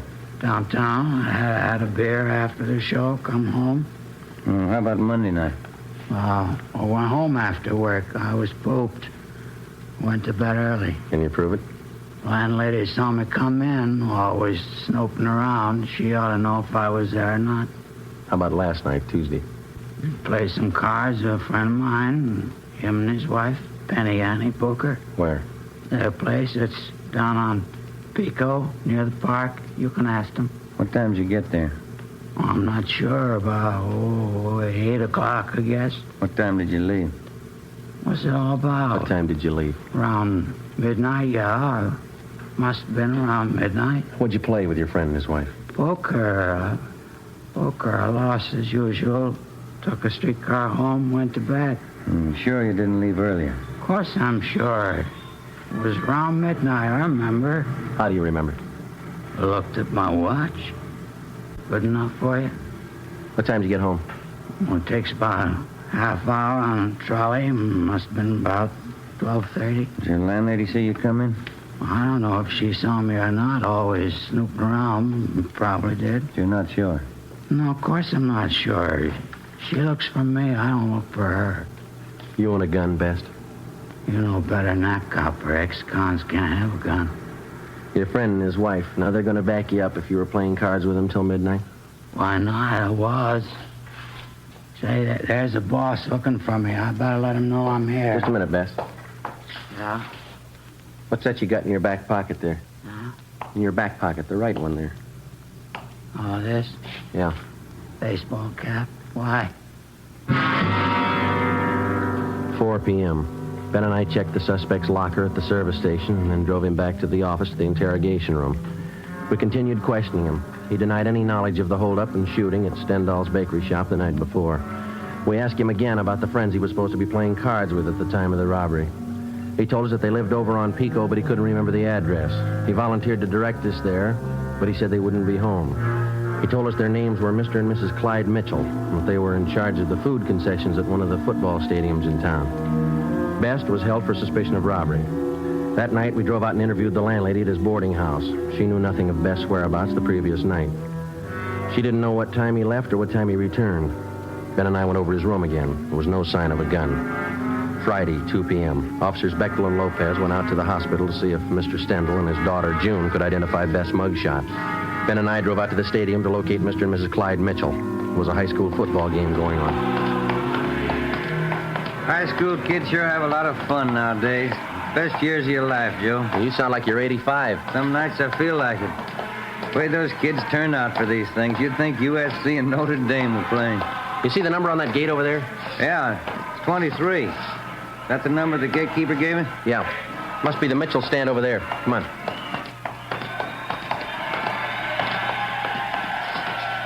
Oh, miss, can you tell us where to find Mr. and Ms. Mitchell? Yeah, around back of the stand. You knock on the door. Thank you.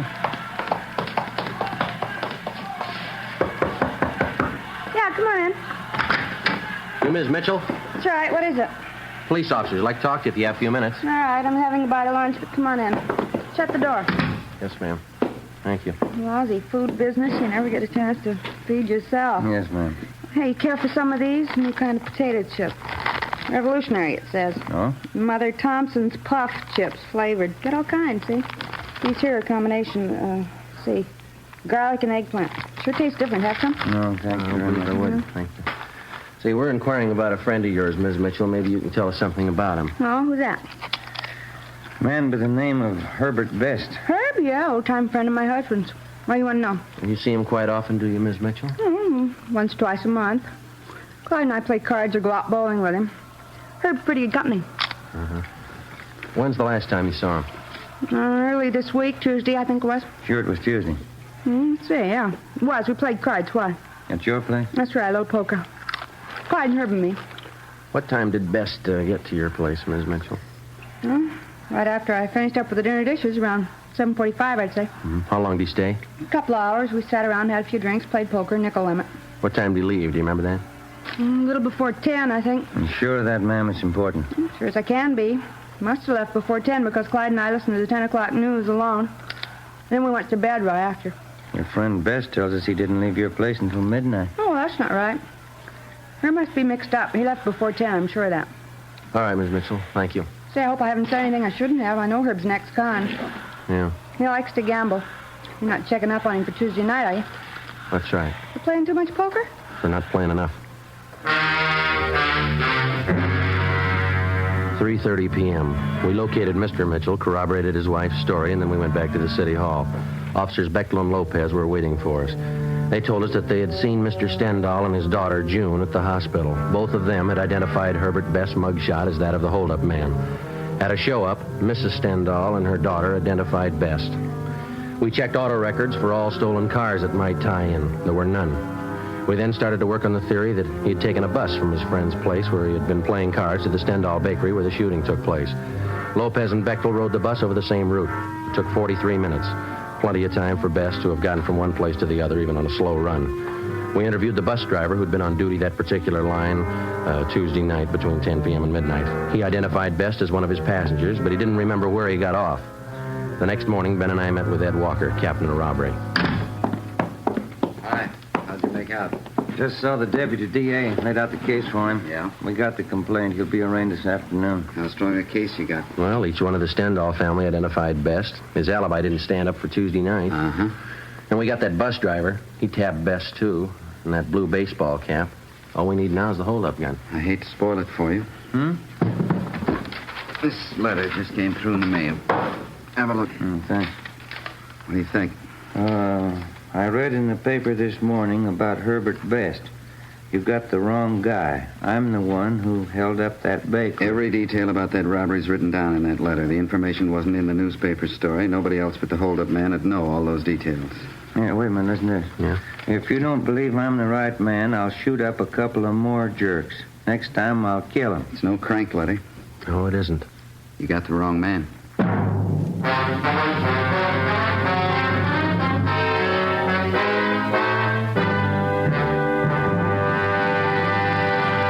You are listening to Dragnet, the case history of a police investigation presented in the public interest by Fatima Cigarettes. If you smoke a long cigarette, it will be in your interest to listen to this case history recorded by a typical Fatima smoker. Hi there. My name is Bab Beckwith.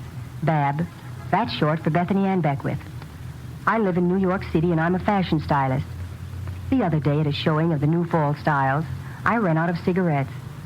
A friend of mine, a designer, introduced me to the new long Fatima. I really wish someone had told me about them sooner. Fatimas are a lot milder than the cigarettes I've been smoking, and they have a delightful flavor, too. I'm very glad to recommend them to you, because I know from experience it's wise to smoke extra mild Fatimas. And more smokers every day are finding that out. Actual figures show extra mild Fatima has more than doubled its smokers coast to coast. So enjoy extra mild Fatima yourself. The king-size cigarette, which contains the finest Turkish and domestic tobaccos, superbly blended to make it extra mild. You will prefer Fatima's much different, much better flavor and aroma. You will agree. It's wise to smoke extra mild Fatima. It's wise to smoke extra mild Fatima. The best of all long cigarettes.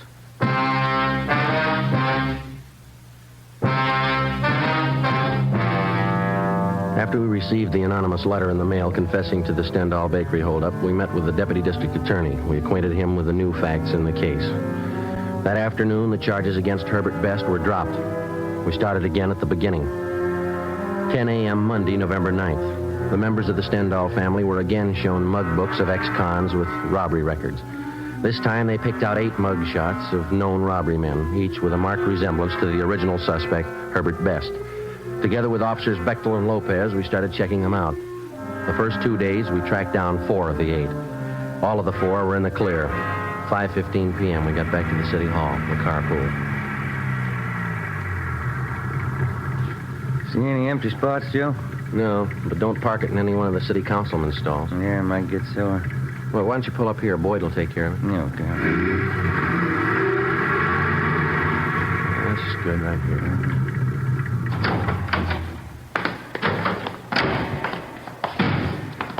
Doggone it, I knew there's something I forgot to do. What's that? Oh, they had an underwear sale today. That place down on South Fig, shorts, T-shirts. Wife told me to be sure and get down there. Well, that'll be another one. That place has sales all the time, don't they? Only twice a year on underwear. Stuff I've got's not going to last till next time. Friday? Ben? Wait a minute. Gene Bechtel. Yeah. Hi, Beck. Hi. What up? Yeah. How'd you make out? 2 men we checked were clean. We picked up something 77th Street station. Now, go ahead, Ben. Hey, watch that elevator door. Yeah, I'm sorry. Well, what's with 77th Street? Oh, a couple of men in traffic out there covered an accident this afternoon. 91st and Central, hit and run. That's so? One of our traffic cars saw the collision, took out after the guy. Chased him 10 blocks. Mm-hmm. And while they were chasing him, they thought they saw the driver throw something out of the car window. Yeah, what? Oh, I'm coming to that.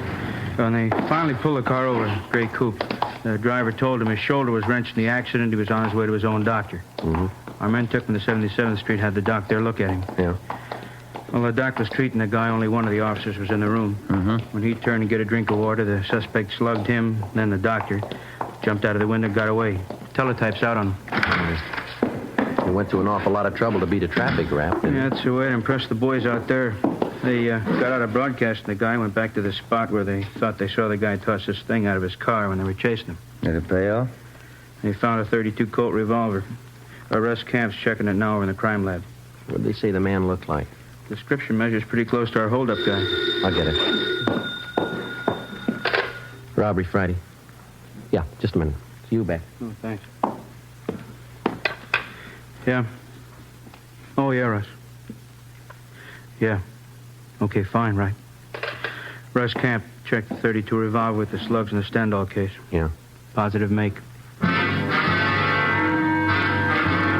The gray coupe, which the unidentified suspect had been driving, had been checked out by traffic officers at 77th Street Division.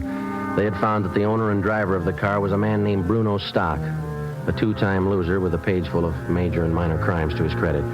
We checked his mama sheet, and we got out a broadcast on him in an APB. A stakeout had been placed at his last known address. We picked up a sandwich and a cup of coffee for dinner, and then we started checking out Bruno Stock's relatives and friends. By 6 o'clock the following night, we still had no idea where he was. A little after 9 p.m., we got a call from an informant who told us that a Tommy Josephson, a small-time thief and reputedly a friend of Bruno Stock's, wanted to talk to us. We found him in a small apartment over on West 6th. One thing I want to set you straight on. Bruno's no friend of mine. He's in on the heavy rackets. No heavy racket man's a friend of mine. All right, we got it. Now where's Bruno? He came here tonight, 6:15. Moved right in on me. Didn't even ask me. What do you want with you? Now, you remember, Bruno's no friend of mine. Yeah, we got that. Now, what do you want? A gun. He knew I had one. I keep it for self-protection. You can't trust these heavy men. Did you give him the gun? Give it to him. He took it. Shook me down like a rat. Made me go out and buy dinner for him. My own dough. Had to bring it back here from. Yeah. Bruno's no friend of mine. What he does with that gun is his grief. It's out of my hands. When did he leave here? An hour ago, I think. Maybe a little less. Shook me down like a rat. Real heavy guy. Where was Bruno going? I don't know. He's crazy. All them heavy guys are crazy. Talk like somebody with a paper head. Did he tell you where he was going? See a friend of his over in Dogtown. Guy runs a bowling alley. Bruno's going to borrow his car. What for? He's heavy, I tell you. Said he was going out on a heist tonight. Did he ever write you guys a letter? Why? Well, he told me he was going to prove what he wrote to you. Crazy. I didn't get it at all. Yeah. Said he was going out to kill a couple of jerks. 9:30 p.m. We got the address of the bowling alley run by Bruno Stock's friend, and we called the office. An alert for the suspect was broadcast immediately. Together with Gene Bechtel and Lopez, we drove to the bowling alley. Ben and I went in. Bechtel and Lopez covered the outside. It's a good crowd. I wonder where they do business. I don't see any counter. No, neither do I. Oh, yeah. There it is. Way over in the corner. Oh, yeah. There's nobody behind the cash register. How about that fellow in the white T-shirt standing by the cigarette machine? Yeah, looks like he works here. Let's go. Joe, the guy with him just turned towards Bruno, us. come on. He sees us. He's going for the back. All right, you, let's hold it up. Come on. He ducked in there to the right, Joe. Down behind the alley. Hold it up, Stock. The window, Joe. Went right through it. Come on. Here. There he is. Get out. Joe! He's in there, Beck. Cover the front. Right. Over the fence, Joe. There he is. All right, give it back. Yep. Come on.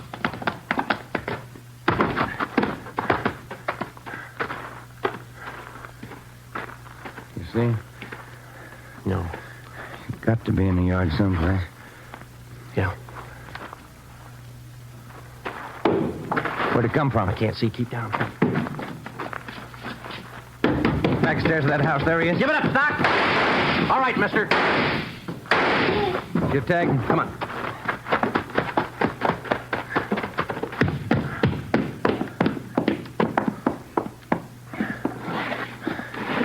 What's it look like? Wait a minute. It's a shoulder wound. You want to shake him down? Yeah. Joe, Ben, you all right? Yeah. Get an ambulance, will you, Beck? Right. I'll throw the cuffs on him, huh? Yeah.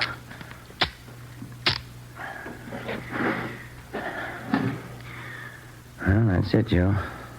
Yeah. Where you going? I got a phone call to make.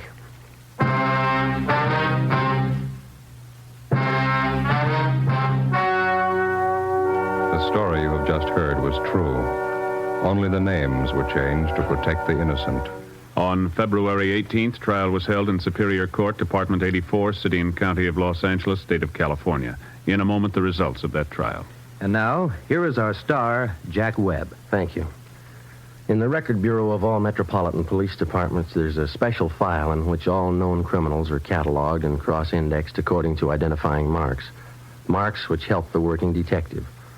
And so, with the cigarette, the outstanding identifying mark of Fatima is quality. The careful selection and blending of only the finest Turkish and domestic tobaccos to make Fatima extra mild. Now, if you're a long cigarette smoker, you'll find, like I did, that every pack is extra mild. You'll find it's the best of long cigarettes. Smoke Fatima.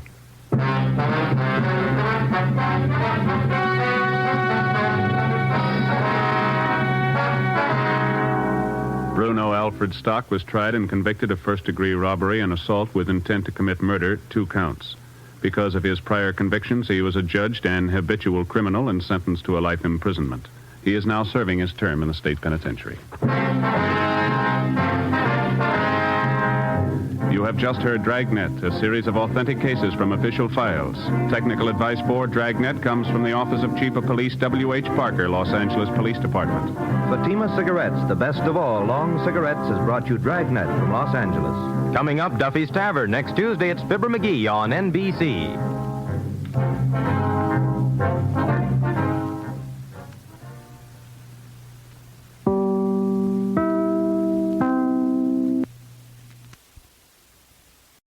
Conquer the world of WordPress at G3PL.com. We're your ultimate destination for WordPress support and training. Need help with a specific project? Facing a tricky plugin or theme issue? We've got your back. We will troubleshoot, customize, and fine-tune your site to perfection. So, why wait?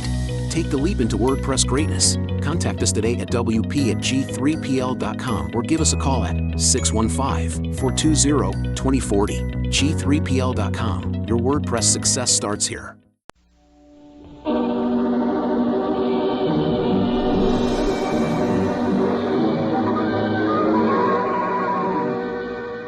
Calling all cars, a presentation of the Rio Grande Oil Company. Oakland Police calling all cars, attention all cars, broadcast 59. Regarding a murder, Patrolman William Kohler was found shot in the back a few moments ago. Suspects unknown, that's all.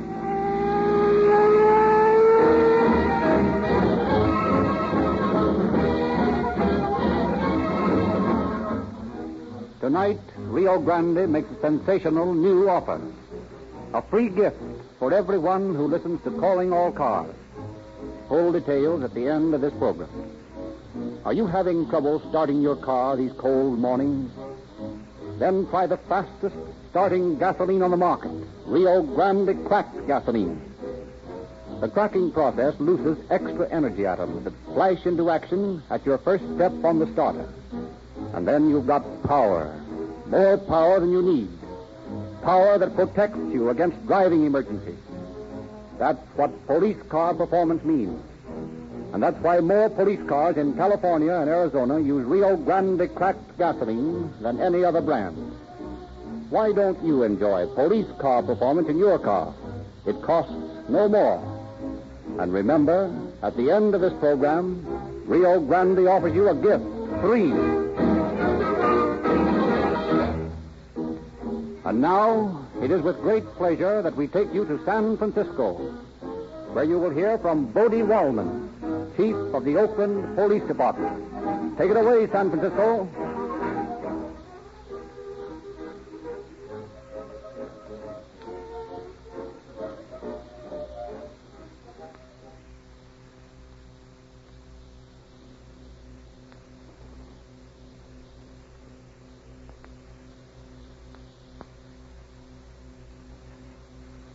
Good evening.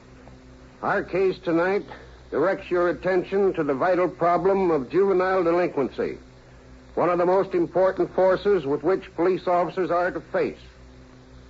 A large part of the crime prevention activities of your police departments is concerned with juvenile work to prevent potential criminals from becoming actual ones. Opposing this concerted effort of your police are powerful factors. First, the natural restlessness of the juvenile adolescent. Second, the present economic situation, which makes it almost impossible for the youth to find work when the lack of funds or of interest separates him from his high school or college studies. And third, the most important, the pernicious practice of a few industries in painting criminals as exciting, thrilling heroes. Where were the sympathies of the youth of the nation when the police of a score of states were hunting for John Dillinger? Who but Al Capone was the great American hero of Prohibition? Too long have our police officers been considered annoying persons who curtailed your right to exceed the speed limit, burn rubbish at unlawful hours, or commit other simple misdemeanors. The policeman shares with the fireman the distinction of being the greatest hero in peacetime life. Daily he stands to give his life to protect yours. For this he receives a modest salary, and in the case of the supreme sacrifice, his widow receives a moderate pension. Beyond this reward he receives, more often than not, the criticism and ridicule by certain factors. It is for this reason that the police officers of the West hail with such enthusiasm Calling All Cars, which, for more than a year, has told the policeman's side of the story. Tonight, I am pleased to bring to you a story of two boys who worshipped well but not wisely at the shrine of the gangster. They set out to emulate their heroes. They conducted their career in true storybook fashion, but they could not win. They, as every other criminal who tried to beat the game, discovered that crime does not pay.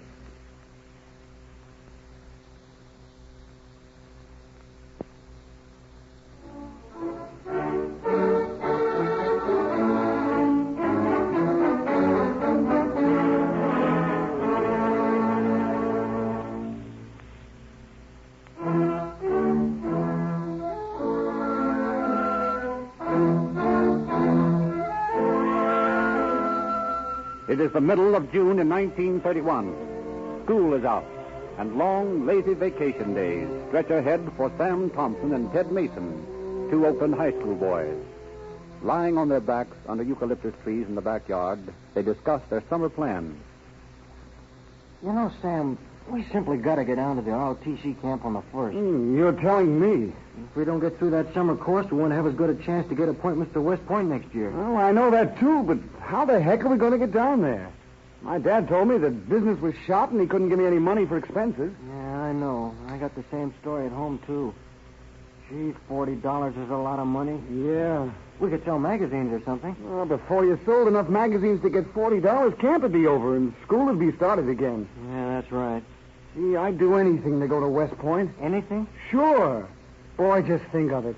Wearing those high shakos with the plumes on them and those uniforms with 21 gold buttons and marching across the parade ground in the afternoons with all the pretty girls standing on the side and looking at you. Boy, that's the life. Yeah. Gee, we gotta get some money. You know, I've been thinking. You remember how Jaime Waters got his start? What do you mean? Well, he stuck up gas stations. Are you crazy, Sam? No, I was just thinking. Oh, I don't want to be no Jaime Waters. I want to go to West Point. Well, who said anything about becoming a beer baron? But we do need $40. Well, I'm not sticking up any gas stations. Well, we wouldn't even have to do that. What would you do? Well, we could strip some cars and sell the stuff. That isn't honest, Sam. I don't want to go to jail. No, it's easy. Guys do it like they do in the movies. You just pull up to a car on a dark street, unscrew the spotlight and the wind wings, and take the tire off. But that's stealing. No, it isn't really. Guys that have a lot of junk on their car have it all insured.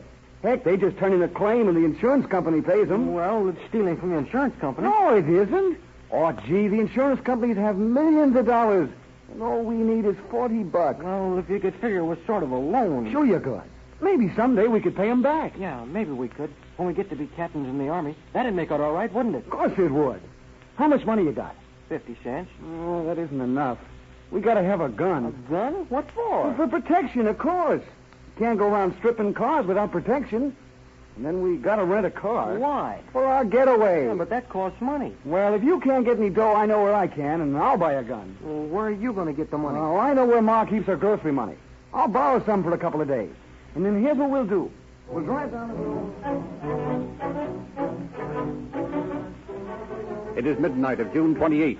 Patrolman Hendrickson is cruising around his beat near the waterfront of Alameda when he sees two cars pulled up side by side at the foot of Pacific Avenue. Hendrickson stops his police car and crosses the street to investigate. Well, what's the matter, boys? Having a little trouble? Why, oh, yes. Yeah, my ignition's gone dead on me. Ignition's gone dead, eh? Well, do you have to take off the spotlight to fix the ignition? Well, no, but you see, we were... Yes, I think I do. I see a couple of young punks out stripping cars. You better come along with me. No, we won't. Now, don't pull any gun on me. Oh. Sam, you shouldn't have. Oh, he ain't hurt. I just knocked the wind out of him. That star saved his life. Oh. Now, listen, copper. Stick up your hands high. Get his gun, Ted. There you are. And his hands up. Yeah. Now, snap his bracelet on him. All right, let's get out of here.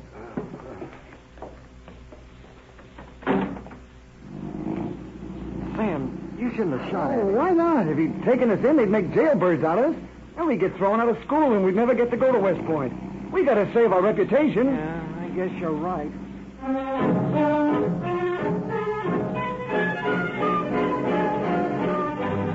A few days later, Ted and Sam steal a car in Piedmont and go up to a secluded spot in the hills behind Oakland for some target practice.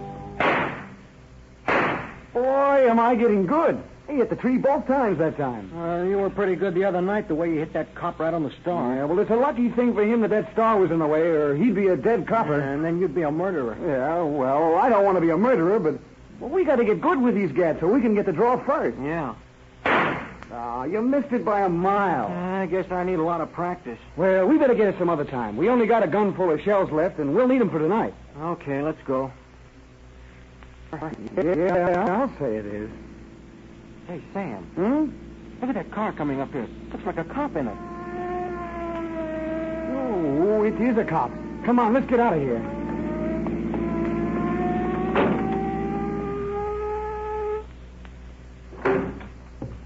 Just a minute, boys. What's the hurry? Oh, nothing. What are you doing up here? Nothing. Just looking at the view. Thought I heard some shooting up here, did you? Oh, no. Got your driver's license with you? Yes? Have a look at it. Oh, here you are. Mm-hmm. Where's your registration card? Why, I don't know. Supposed to be on the steering post of the car. Yeah, I know. Who's the car registered to? Oh, I don't know that either. Well, I guess you kids better take a ride with me. Get out. Now, I'll just take a look at this license number. We make a break for it? He's got your right name. Well, let's give him the works. Oh, It's the only thing we can do. Think of our reputations. Okay. Let him have it. Come on, we got to get out of here. Wait a minute. I got to get that book and my license from him. But Sam, he's lying right in front of the car. We can't go ahead. Well, we're not going to back out. We'll run over him. Oh, gee, Sam. Get in and quit squawking. The wheels will clear him all right. suppose we killed him? Oh, I don't know, but we better get out of town fast.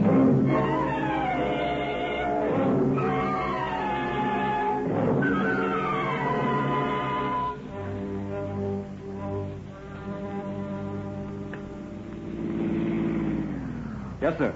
What can I do for you? Get her up at Rio Grande cracked. Okay. How do you like this crack, mister? Okay, gives me first-rate performance. That's what they all say. Well, for the love of Pete, will you look at that kid running down the road? If he don't watch himself, he's going to take a nasty spill. Hey, mister. Hey, there's a dead policeman off the road. What? Yeah, no kidding. He's lying right in the middle of the road up at the top of the hill. He's been shot. Okay, I'll call police headquarters right away.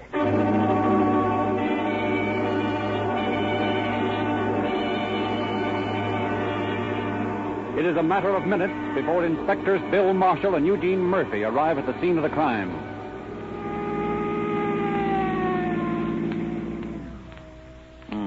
Bill Kohler. Shot through the head.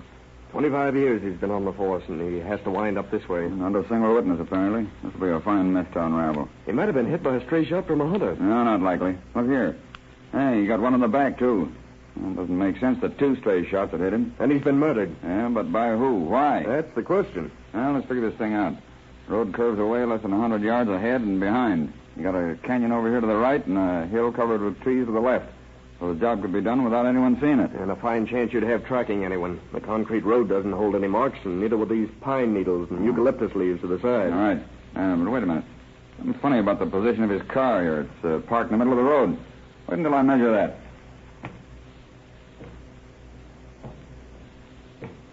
About 8 feet from the curb. And Kohler's lying with his feet a little ahead of the car and the body practically parallel to the curb. Meaning what? I don't know yet. And take a look at his gun, Marshal, while I give this turn once over.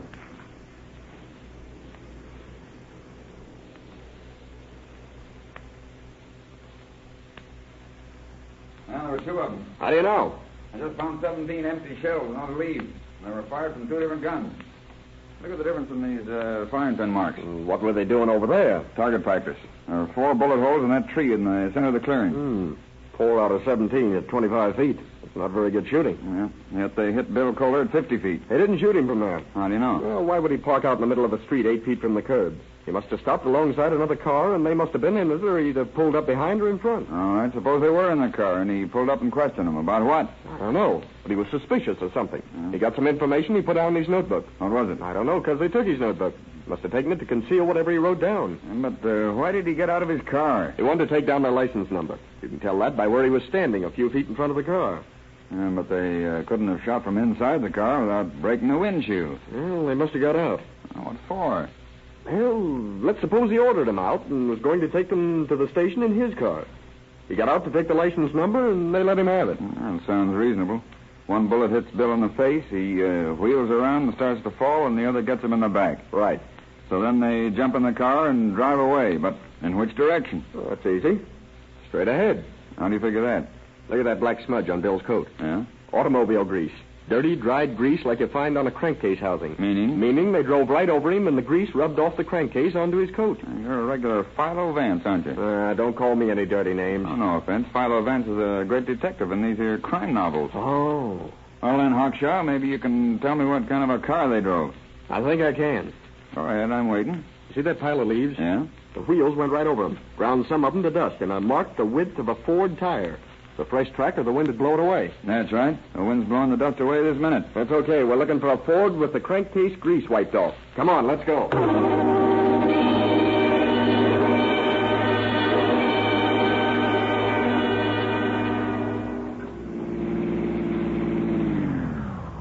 Yes, sir.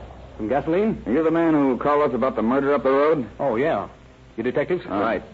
Do you remember the cars that have come down this canyon in the past hour or so? Yeah, I think I do. How many were there? Oh, about half a dozen. How about a Ford with 2 men in it going pretty fast? Yeah, I remember that car. A convertible Ford coupe. What do they look like? A couple of young fellows. One had on a red sweater. They didn't wear any hats. Fine. Get a phone here? Yes, sir. Good. I'll give headquarters that description right away.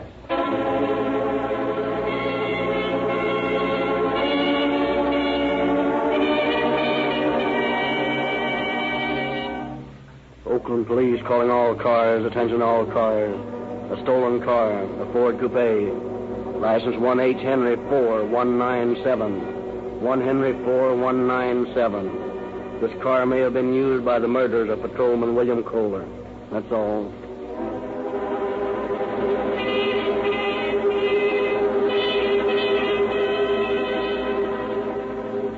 The next day, the Ford Coupe, the only convertible reported stolen on the day of the murder, is found parked at 5th Avenue and 19th Street. Murphy and Marshall immediately investigate the car. Now, I'll get a look under that crankcase. The street's awfully dirty. Watch your suit. I don't care about that. I'm going to try to find out whether this is the car that those hoodlums used. Hey, Marshal. Yeah? It is. The crankcase is clean of grease and one strip down the middle. What a break. All right. The next thing is to get this car towed into headquarters and go over it for prints right away.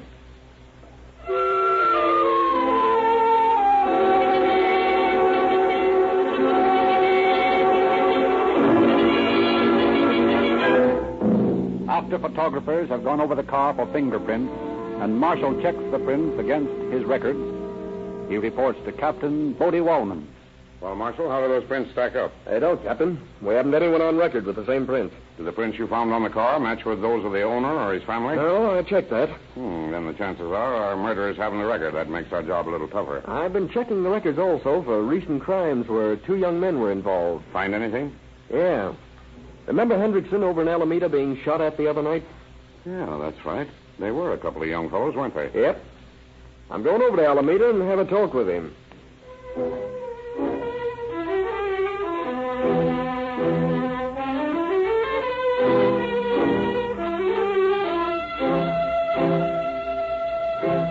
Patrolman Hendrickson recounts his skirmish with death to the officers.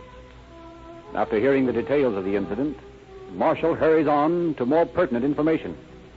What kind of a gun was it they stole from you? 38. Bill Kohler was killed with a 38. Maybe it was yours. You got any empty shells from your gun? Yeah. I think there's some in this desk.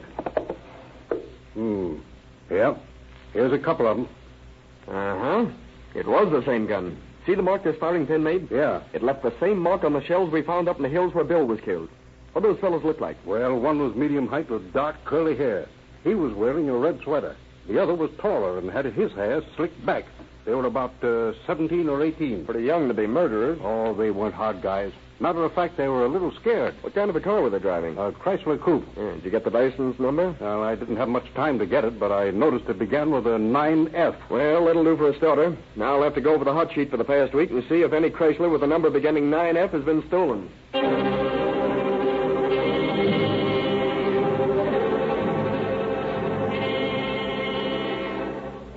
Failing to find any Chrysler coupes with the described license plate reported stolen, Marshall and Murphy direct their attention to the auto rental companies in Oakland. They visit 14 of them with no success. And then they enter the office of the You Drive It on 19th Street. Well, what can I do for you? What kind of cars do you rent here? Fords and Chryslers. Do any of the license numbers on the Chryslers begin with 9F? All of them do. Why? We're from police headquarters making a little investigation. Would your record show who rented these cars at any given time? Oh, yes. We take a complete record of name, address, age, and occupation of every customer. Oh, that's swell. You have a Chrysler Coupe out on June 28th? Well, now let me see. Yep, there were 3 of them. The fellow we're looking for is about 17 or 18. Say, I remember him.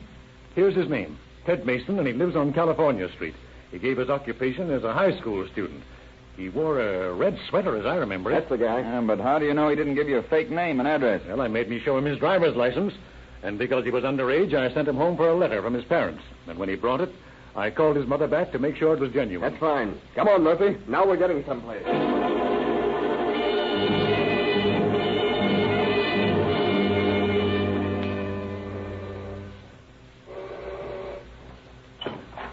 Yes? Is Ted home? I know. He's gone to ROTC camp. Oh, I see. Where is the camp? Down at Monterey. Have you a picture of Ted? Well, why do you want a picture of him? Well, you see, ma'am, we're police officers. Police officers?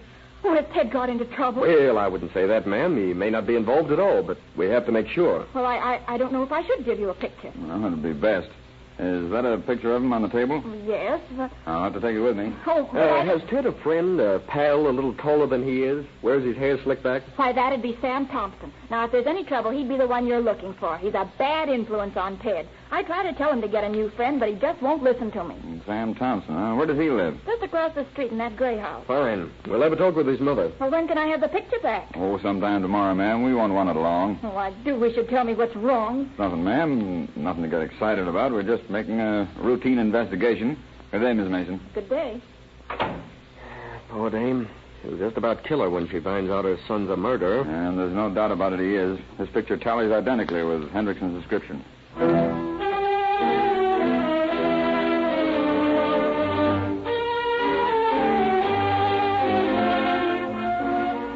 Hendrickson identifies the pictures of Sam and Ted, obtained by the officers, as his assailants, and photographed comparisons of the firing pin marks on the shells found in the hills and the shells from Hendrickson's gun further identifies the boys as the killers.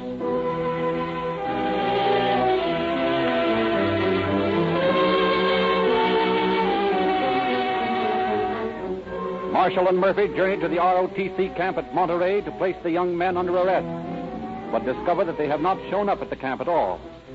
Circulars are printed carrying the pictures and descriptions of the youth, and these are sent all over the country.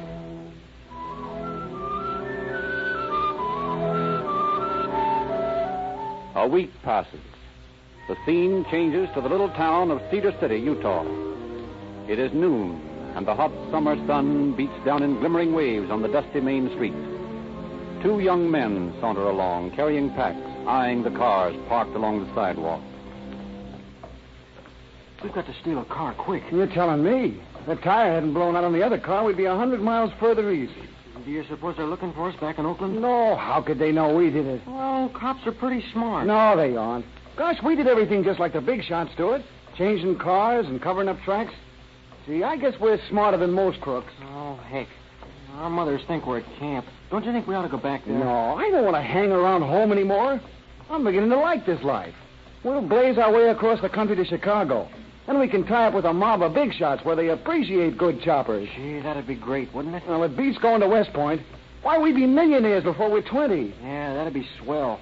Hey, this car looks okay. Yeah, nice new Ford. And look, there's the keys in the ignition. Well, it's ours then. Pile in.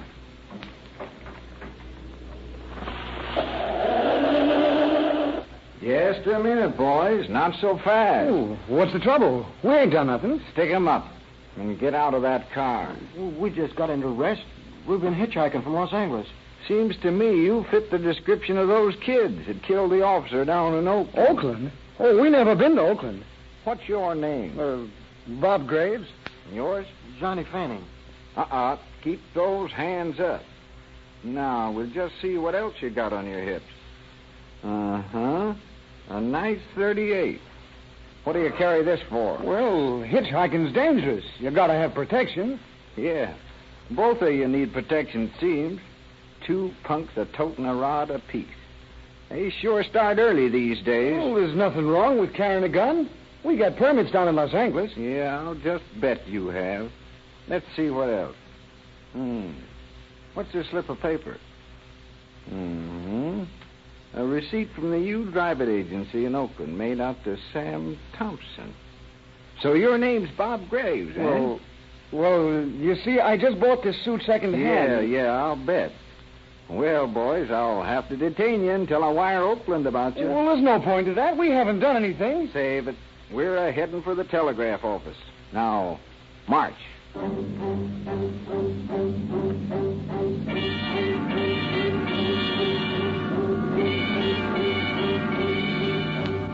Oakland instructs the marshal of Cedar City to hold the boys for murder. They are returned to the Bay City, and when tests have been completed on the guns found in their possession, they are brought before Captain Wallman. Well, boys, I suppose you know what you're charged with. Well, yes, but it isn't so, sir. We never shot anyone. We never been in Oakland before. You both deny your guilt? Yes, sir. All right, then listen carefully to me. We know you're guilty. Your fingerprints, Mason, were found on the car which ran over Patrolman Colin's body. You've been identified by Patrolman Hendrickson as the two car strippers who shot at him and stole his gun. Shells from his gun were found near the spot where Kohler was murdered. We've made test shots with the gun taken from you when you were arrested. The rifling marks on the bullets fired in these test shots and the rifling on the bullet taken from Kohler's body are identical. We'll bring this evidence into court, and we'll most assuredly win our case. We'll send you to the penitentiary to hang. Now, do you still claim you're innocent? Gee, Ted, I didn't know cops were so smart. What are we going to do? There's only one thing we can do, I guess. Yeah, I guess so. Well, boys? Well, we did it, sir. But we didn't mean to kill him. That is, we hoped he wouldn't die. I don't see how you ever found us. I thought cops were dumb. A lot smarter men than you kids have thought the same thing. Boys, you can't win the game the way you're playing it. I sincerely feel sorry for you. It's too bad that you've had to learn your lesson the hard way. But laws are laws. Stick your finger in the fire and it'll get burned. Try stick-ups and murder, and as sure as the sun will rise tomorrow morning, you'll get caught. I guess you boys realize now that crime doesn't pay.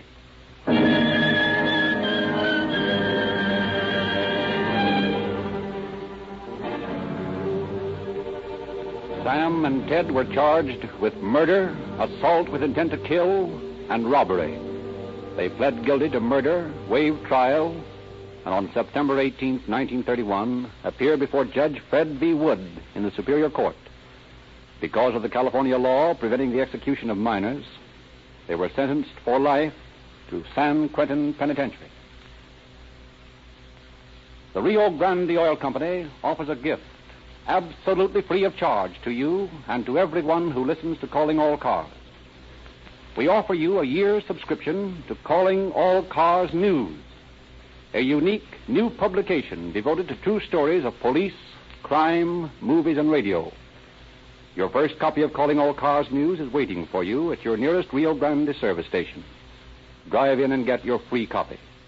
You are under no obligation to buy Rio Grande cracked gasoline. In this unusual new publication, you will read the truth about Clark Gable, a true story, the inside story of the Gettle kidnapping, an illustrated authentic article, what Warner Baxter thinks about women, written exclusively for Calling All Cars News, unusual photographs of exciting news events of 1934, last-minute movie news with previews of the latest pictures and an honest theater guide, a list of radio programs you must not miss for January, describing the best bets on the air, including a review of the crime cases to be broadcast this month on Calling All Cars. Get your free copy of this remarkable new publication tomorrow morning. Drive into the Rio Grande service station nearest you. Remember, you do not have to buy Rio Grande cracked gasoline. Just ask for your gift copy of Calling All Cars News, and your Rio Grande dealer will gladly give it to you.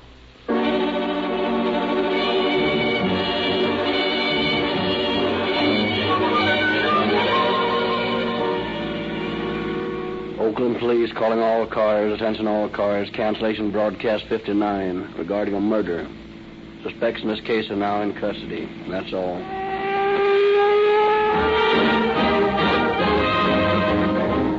Calling All Cars is written and produced by William N. Robeson. This is Frederick Lindsley saying good night for the Rio Grande Oil Company. Conquer the world of WordPress at G3PL.com. We're your ultimate destination for WordPress support and training. Need help with a specific project? Facing a tricky plugin or theme issue? We've got your back. We will troubleshoot, customize, and fine-tune your site to perfection. So, why wait? Take the leap into WordPress greatness. Contact us today at WP@G3PL.com or give us a call at 615-420-2040. G3PL.com. Your WordPress success starts here.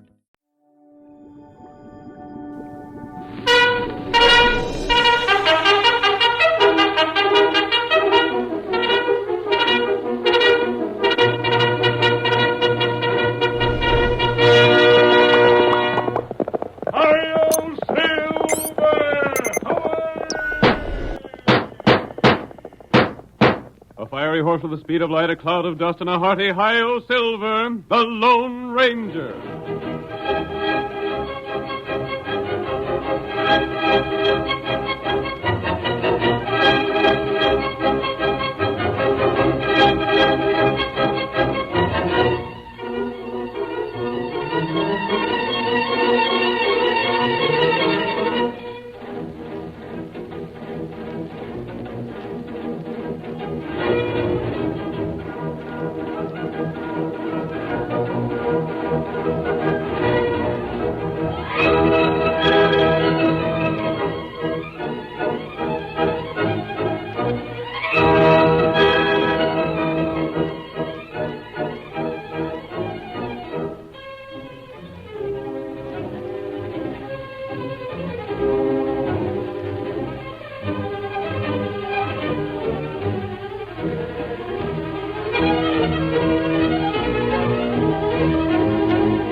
There is one man whose life story cannot be separated from the development of the western United States.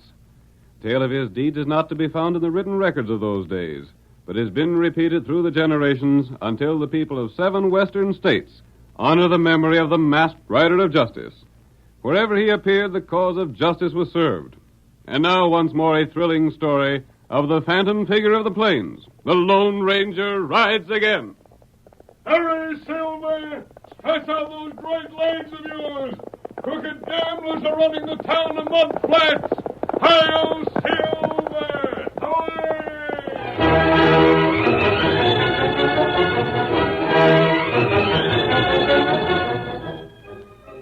As the Lone Ranger rode by on Silver, he was hurrying toward Mud Flats.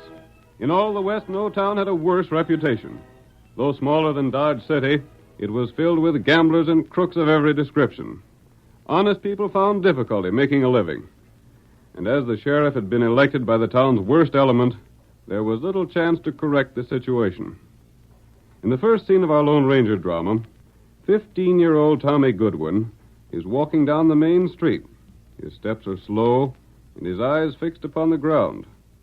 When his father speaks to him suddenly, he looks up in fear. Tommy, where in thunder have you been? Your ma and me was worried half sick about you. Oh, Pa. Have any trouble? No, not exactly, but Where you been all this time? We sent you out 4 hours ago to pay over that cash to the storekeeper. Yeah, I know. You paid him, didn't you? Well... Tom, look at me. What's the matter with you? I didn't mean to do nothing, Pa. Did you pay our bill at the store? I was going to. Did you or didn't you? No. You didn't pay it? No, I didn't. Why not? You know blame well what we had to do to get that cash. I had to sell the jewels your ma's been treasuring ever since we left Virginia. We had to pay that bill or we won't get no more credit at the store. I know it, Pa. Why didn't you pay? Where have you been all this time? I met Harv Riggs. Riggs? That gambling crook? Yeah, he stopped and spoke to me, and we got talking. He said some mighty fine things about you, Pa. Dirty coyote never had a good word for me in his life. Oh, but he did. We got to talking, and he was going to tell me about some of the things you'd done in the Army. Then what? Well, I was listening, and the first thing I knowed, we was inside the cafe. Riggs' place? Yeah. And he got you to gambling and took the cash? Well, not at first. You see, we just cut cards for high cards. For a nickel. For a nickel a cut, huh? Yeah, and I won. I won most $1 cutting cards, and then he said I had to give him a chance to get the $1 back. The dirty, scheming rat. I still don't know, Pa, how it happened, but the first thing I knowed, we was sort of cutting for more and more money, and the next thing I knowed, I was broke. You go on home. Pa, I didn't mean to... You go home and tell your ma I'll be along in a little while. I'm going to call on Harv Riggs. That skunk's gone too far. He ain't satisfied robbing every growed man in town. He's got to pick on kids your size. Get to home now. Tell your ma I'll be along by and by. I'm going in and see that polecat.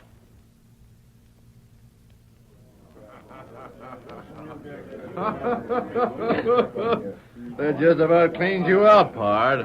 I'm sorry. Yeah, you look sorry, Riggs. Drop in again sometime, and I'll give you the chance to win your money back. Well, I hope to gosh I know to keep out of this place when I get me more money.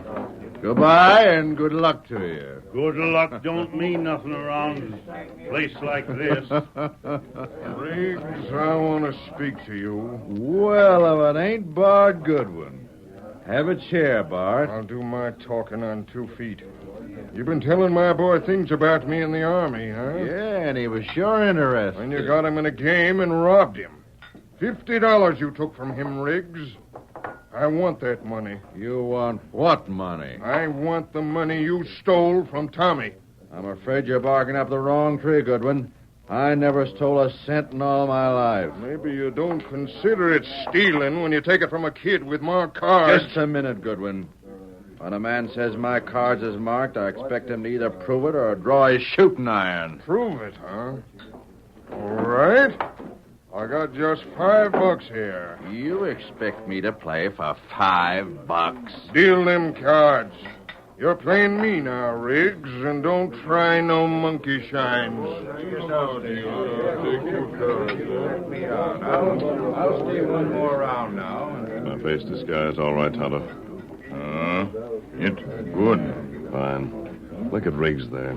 He's the biggest gambler in town, Tonto, with the biggest gambling place in Mud Flats. And he's playing for $5. Him want all the money. I wonder if there isn't some way to clean up this town. We drive gambler out. That isn't easy. The gamblers own the town, Tonto. Maybe we make trouble for gambler. Tonto, do you remember Henry Parker? Oh, him over to Dodge City. He's not known around here at all. He hasn't done any gambling for years. Him turn good. Yes, he's gone straight since we helped him out of that scrape a year ago. Tonto, get Henry Parker here. Me go fetch him now? Yes. Hey, you dirty rat. Oh, I got you. Look here, boys. Here's proof this man's a crook. Wait, Tonto. Come over there. I'm going to put my mask on, Tonto. I don't let no man do that to me. Guys are with the goods, Riggs. Got your flat-footed. There's how you've been winning at cards. I'm on to your tricks. Look here, boys. Oh, come on, Riggs. I'll kill him. Oh, my hand's busted. That bullet didn't touch your hand. I just shot your gun away to stop a murder. Goodwin, get out of here while you have the chance. Swing me in the shoulder. Can you get out all right? I can get out, and I'll come back. I'll get you, Riggs. I'll get you for this. Next time we meet, you'll be ready to shoot it out, Goodwin. Proved you're a crook. Proved you're a crooked gambler, didn't I? On your way, Goodwin. Get out while you have the chance. You're covered, Riggs. Don't make a play for that second gun you wear. I'll get you too, stranger. I don't know who you are, but when I find out, I'll get you. You'll have to find out who I am first. The rest of you stay back. Come on, Tonto. Is Goodwin gone? Him gone. Back out the door, then. Get on your horse and go for the man I told you about. Me, go. The first man who comes out this door will get more of what Riggs got. Ride hard, Tonto. I'll meet you in camp as soon as you come back with Parker. Yep. Hail Silver!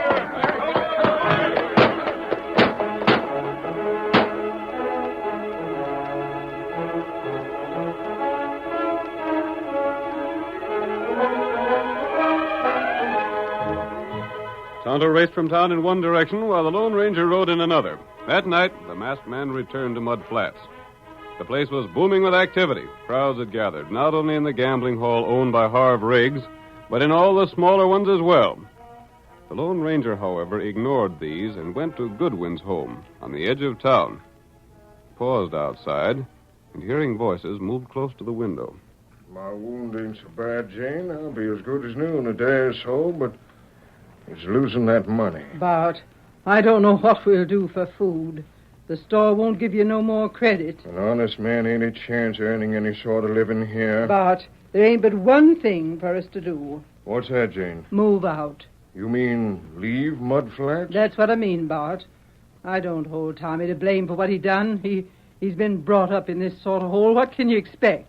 Where is he? In his room. I guess he's ashamed to face you. Send him here. Bart, don't be harsh with him. He ain't but 15. Get him for me.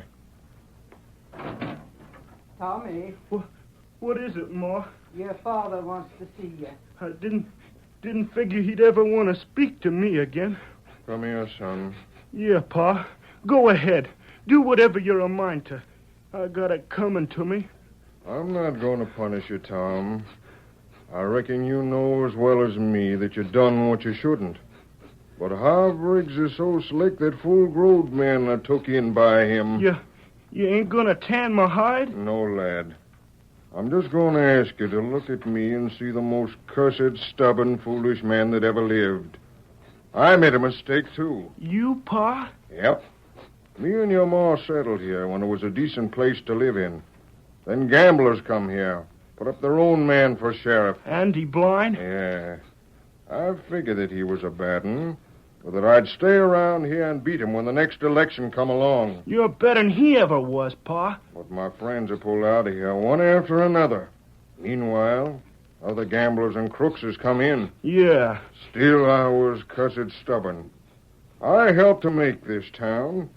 I kept biding time until Blind's term run out, figuring if I could just hang on, I'd get my old job as sheriff back again. But there ain't no use hanging on no longer, Bart. You found out that you can't do nothing else to earn a decent living, and an honest sheriff wouldn't have a chance of getting elected now. It took me a long time to see that, Jane. It's lucky our boy didn't get into no worse trouble. I see it now. I won't think of you as a quitter if you leave, Bart. I will be quitting, though. Bart! Bart! You! Please don't be alarmed. That's the man that got me out of Riggs' place alive, Jane. That's our friend. Oh. Gosh, mister, you sure helped my Pa. Bart, I brought back the money Riggs took from your son. The money? There it is. Oh, thank you, stranger. We needed that money. I was sheriff around here, mister, before Mud Flats went to the gamblers and crooks. I seen a lot of outlaws, masked and otherwise. I'm not wanted by the law, Bart. I didn't think so.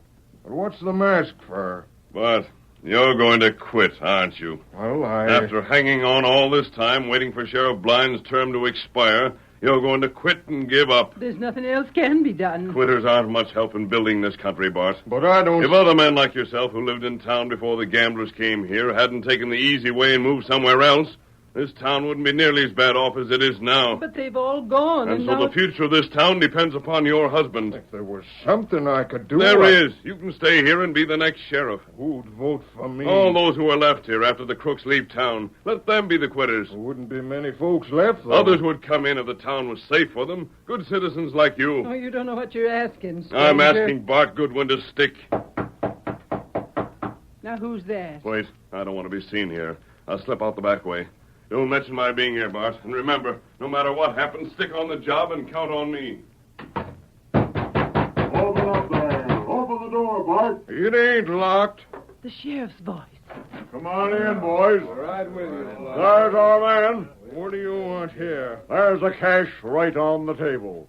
Well, that makes the case a pretty slick one, don't it? What do you mean? I mean your pard was with you at Riggs' place. Here's Riggs himself. Yeah, and there's the cash he stole from me. That's our money. That'll be decided by the court. Meantime, Bart Goodwin, you're under arrest for robbery and attempted murder. What? No. You can't arrest Pa. Take him. You can't. He didn't do nothing. Now, hold on. I didn't fire a shot. Your friend with the mask did, and it ain't his fault I wasn't killed. You shot Pa first. When he tried to rob me. Every man in that gambling house of yours seen you with a card in your sleeve, Riggs. If that's so, they'll testify in court. But they won't. You own 'em body and soul. Look here, Blind. You're going too far with your high-handed ways of doing things. Come on. Oh, don't take him to jail. Leave him free, and we'll leave town. Leave town? You're leaving if you're allowed to go free, Bart? Well, He'll leave, won't you, Bart? Well, Pa, you can't be a quitter. By thunderation, son, I won't be. If you clear out, Andy Blind won't arrest you. Go on, arrest me. I ain't promising to clear out.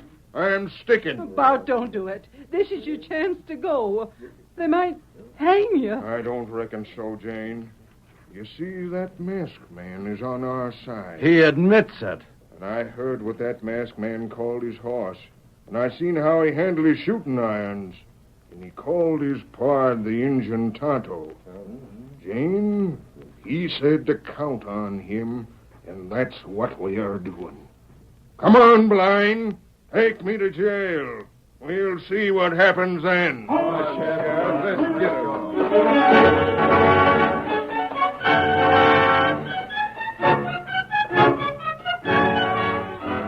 The curtain falls on the first act of tonight's Lone Ranger drama.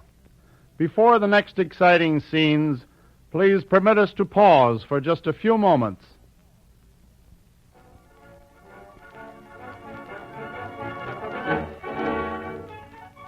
Now to continue our story. Mud Flats had fallen into the hands of gamblers and was controlled by the most important of their number, Harv Riggs. Bart Goodwin, the town's former sheriff, was helpless to oppose the crooks until the Lone Ranger promised him help. The masked man sent Tonto to summon the reformed gambler, Henry Parker. In the meantime, Goodwin was arrested and jailed on a false charge. Our next scene opens in Harv Riggs' gambling hall.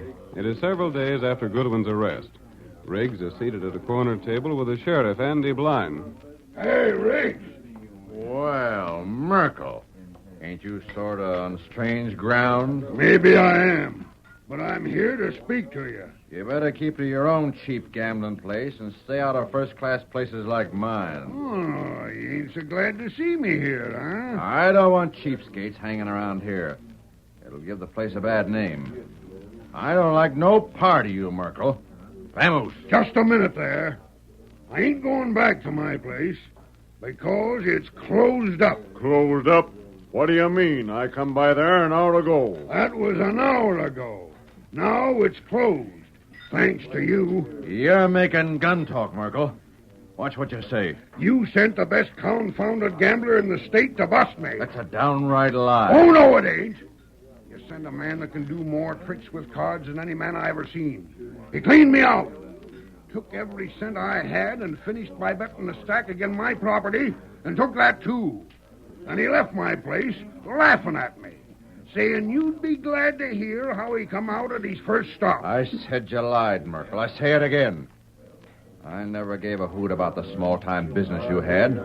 I didn't send no one to bust you. But now that you are busted, I'm glad to hear. Well, you heard what Riggs said. Now clear out, Myrtle. All right, you... Get!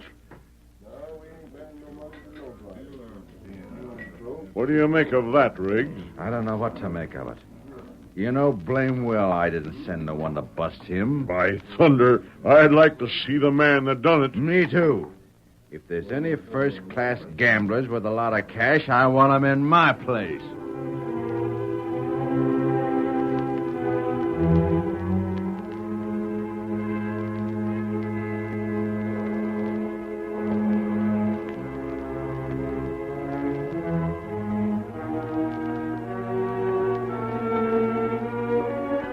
There was no doubt in Merkel's mind that Riggs had sent Henry Parker. Merkel left Riggs' gambling hall in a rage and promptly called upon his friend Sam Sneed. Sneed was the owner of another small establishment. He's a stranger here, Max, and he's about cleaned me out. Where? Must be the same one that done you in. I heard about that. Where's he at? I got my best dealer playing with him now. The table over yonder, see? It's the same one. And look. He's raking in all the chips. I still think Riggs sent him here. He's coming to cash his chips. Evening, Mr. Sneed. I reckon I'm ready to cash in now. Here's my chips. Yeah, you done all right, stranger. Not half bad for a starter. I don't know as I got cash enough on hand. Partner, you better have. Oh, you here, Marco? Yeah. What's your name, anyhow, mister? Name? Henry Parker. What about it? Well, Parker, I'll tell you what I'll do. You'll offer to bet your place here, what's left of it, again my winnings, eh? Yes. One cut of the cards. High man wins. That suits me first rate. And, Joel, let's have a fresh jack. Catch. Here, Max. Break 'em out and shuffle. I suppose you got the deed for your place handy. Right here. Now then, suppose you lay out the cash to replace these chips. I can't spend your chips in another house. I'll make the chips good. Let me see the cash, and then we'll cut. There. There's the cards all set. All right, Parker. Go ahead and cut. Don't take more than a third of the cards. You know, Sneed, it's an old trick cutting cards. When a man wants to be sure to win, he uses a deck that's fixed up, so the high cards are a mite longer. Now, if instead of cutting by gripping the cards from the side, I take 'em by the ends, I can feel the long card and show you the ace of spades, which can't be beat. You? There. Why, you... Of course, if the deck's an honest one, I done that just by luck. If it ain't honest, it's your deck. That's the same stunt he pulled on me. Likely my friend taught the trick to you, gents. Your friend? Now I'll take my winnings and try some other place. Evening, gents. I'll give you a couple days to move things out of my property, Sneed. His property? He's took my place. He got mine, too. I'm broke. I'm busted. Cleaned out. Who is that hombre, anyhow? His friend. He must have meant Harv Riggs. I figured the same. But Riggs denies it. Sure, he denied it. But the ornery polecat, he's trying to drive out all competition. Nothing is too small for him to want. Look at how he took Tommy Goodwin in. Yeah. Listen, Max. Huh? Leave Parker go. Leave him alone and see what he does next. Wait. Hey, you. What you want? What are you hanging around here for? Sneed, that Injun's been taking in all that's going on. You not own place. Well, what do you... You not no own it either. Clear out. Get. I'm still in charge here, and I gotta clear the place out so I can do some thinking.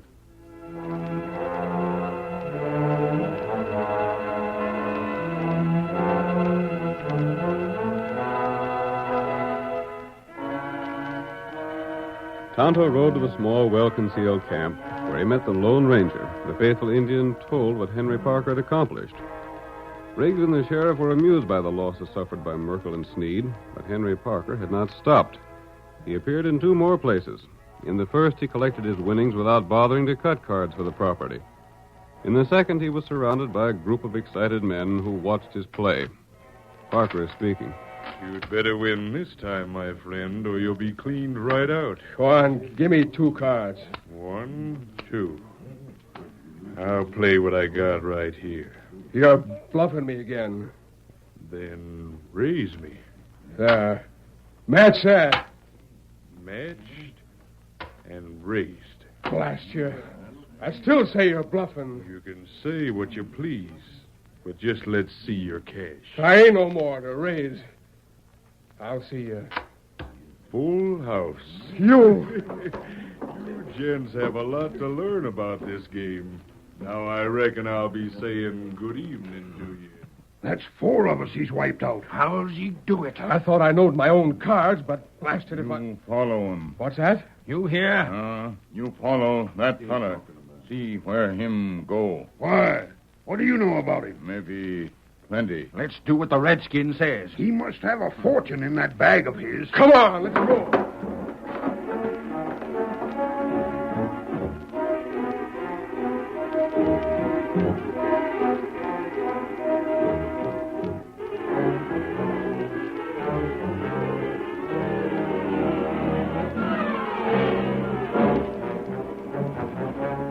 The defeated gamblers followed Parker to the huge establishment owned by Riggs.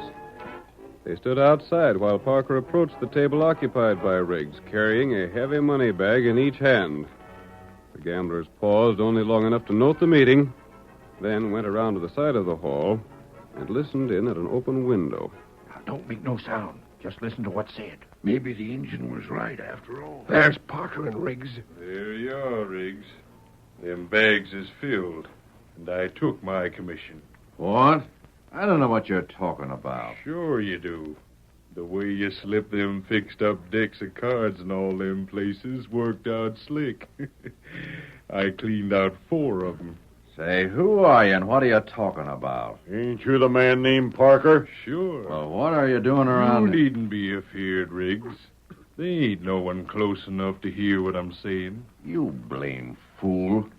You must be loco. If you want to gamble here, all right, but don't be coming around. Savvy. You're afeard someone will know you hired me. Wait a minute there! Sneak. What the... We heard it all! Riggs, the dirty rat! Hold on there. Shut up, blind! You're in with Riggs! Bust this place up! There's his partner! Oh, throw these galoops out! Come on.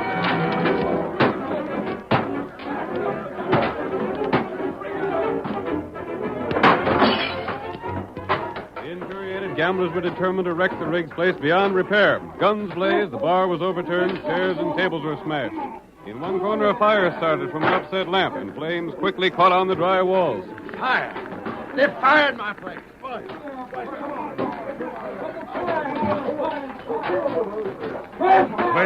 Burn. No, that's more than we figured on, Tonto, but it's just as well. The men will get out all right, but all of Riggs' equipment will be destroyed. That's right. Now it's time for the Texas Rangers to move in. And there they come, mister. They waited just like you said. They wanted to clean out the outlaws for a long time, Parker, but they couldn't come until they were sent for. And Sheriff Blind wouldn't send for them. Then how'd they happen to move in? They think Blind sent for them. Blind won't dare deny it. If he does, he'll implicate himself with the outlaws. Now to get the man who's to be the next sheriff. Come on, Silver!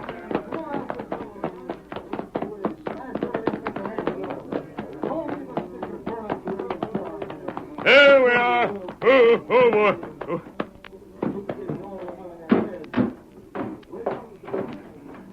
Bart. Here I am, mister. You'll not be held in that jail much longer. I heard all the noise. Say, what's happened? A man cleaned out all the small gamblers, then made them think Riggs hired them for the job. They smashed Riggs' place and it caught fire. He did? Great guns. That's swell. The Texas Rangers came thinking Sheriff Blind sent for them. They're arresting most of the gamblers and will recognize them as men wanted by the law. Did Blind send for the Rangers? No. But with a dozen outlaws living here, Blind can't deny sending for them unless he admits that he was in league with the crooks. If he admits sending for them, some of them will kill him. That's why he'll have to clear out of the town. The crooks will be jailed, the sheriff run out. And then, Bart, they'll have to elect a new sheriff. And I think there's no doubt but what you'll be the man. Say, who's that riding away so fast? That's the ex-sheriff, Andy Blind. Stand back away from that door, Bart. There. All right, Bart. There's no one left to insist that you'll be jailed. Gosh, you sure meant what you said when you said you'd stand by me. Bart, make this town the place it used to be. I sure will do that same or die a trying. The sort of place for Tommy to grow up in. Tommy and all the other young'uns. I've emptied my saddlebags. The money there is gambler's money. Most of it taken dishonestly from people who are victims of the vicious business here. You use it to the best advantage. Gosh. Help those who need help and stick to your job.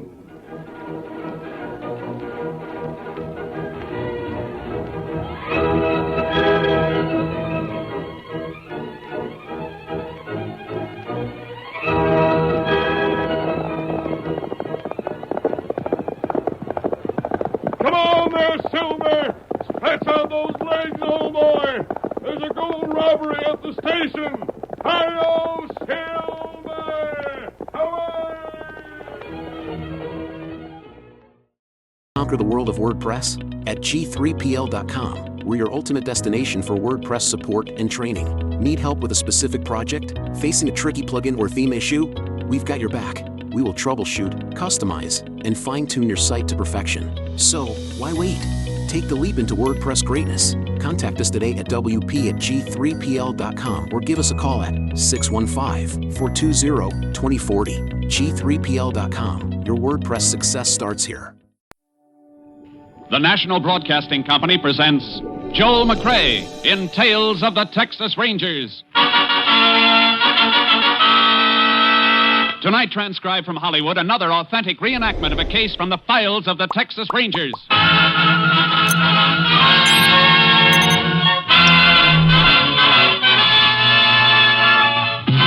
Tales of the Texas Rangers, starring Joel McCrea as Ranger Jace Pearson. Texas, more than 260,000 square miles, and 50 men who make up the most famous and oldest law enforcement body in North America.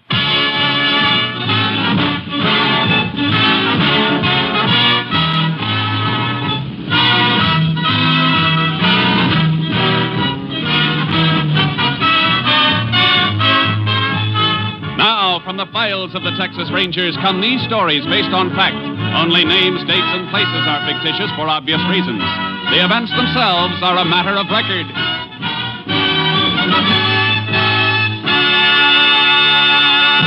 Case for tonight, paid in full.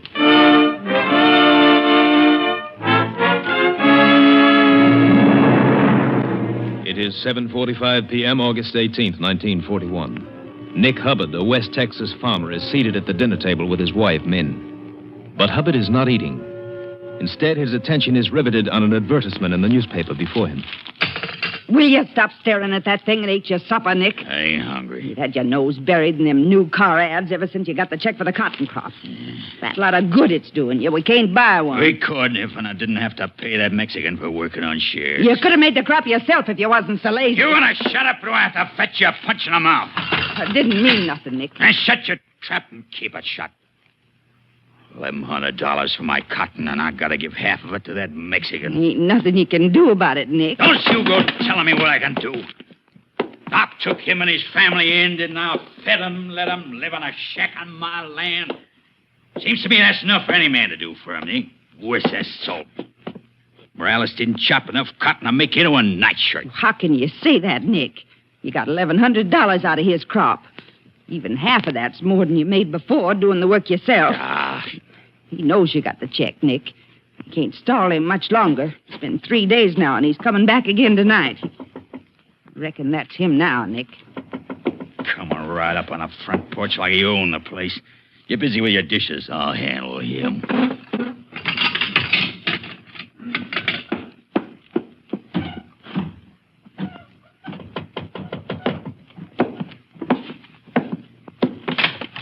Well, Morales, what you want? Senor Hubbard, I come for my money for the cotton. I told you I'd bring it to you when it come. I ain't got it yet. I can't give you what I ain't got. Please, senor, por favor. I don't like to bother you, but my wife, she's sick. We're going to have another baby. Look, I got troubles of my own, Morales. Senor Hubbard, I know you got the money. I asked the cotton buyer. He tell me that everybody is paid. You checking up on me, you stinking wetback. I am not a wetback, senor. I do not sneak across the border. I am a good citizen of this country. Good citizen. All right, come on in. Now, look, tell you what I'll do, and it's better than you deserve. Yeah. Here's $50. We'll call it square, and you and your brute can get off my land by morning. No, senor, no. You don't give Jose Morales $50. I want my money, senor. All my money. You better pick that 50 up, Morales, because that's all you're going to get. Senor, you do not give me the money. Tomorrow I go to a lawyer in the town. Lawyer? Well, you got no good. No, senor, please. Please let me go, senor. You're going to take that 50 and sign a paper right now. Please. Nick, what is it? You stay out of this, man. Me and Morales just made a deal. Where's a pencil and some paper? In the second shelf. I do not sign any paper, senor. Come back here, Morales. I go to the law, senor. You ain't going far. Nick, no. No, not the shotgun. Let go of me. Nick, you're crazy. Get back. Come back here, you stinking wetback. No. All right, then. That brush ain't going to cover you. Oh, Nick. Nick, what'd you do? Shut up.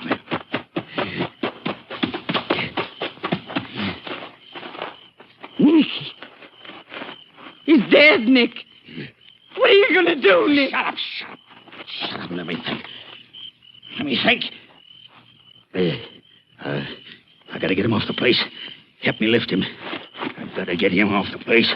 I can't, Nick. I can't touch him. Help me, I said.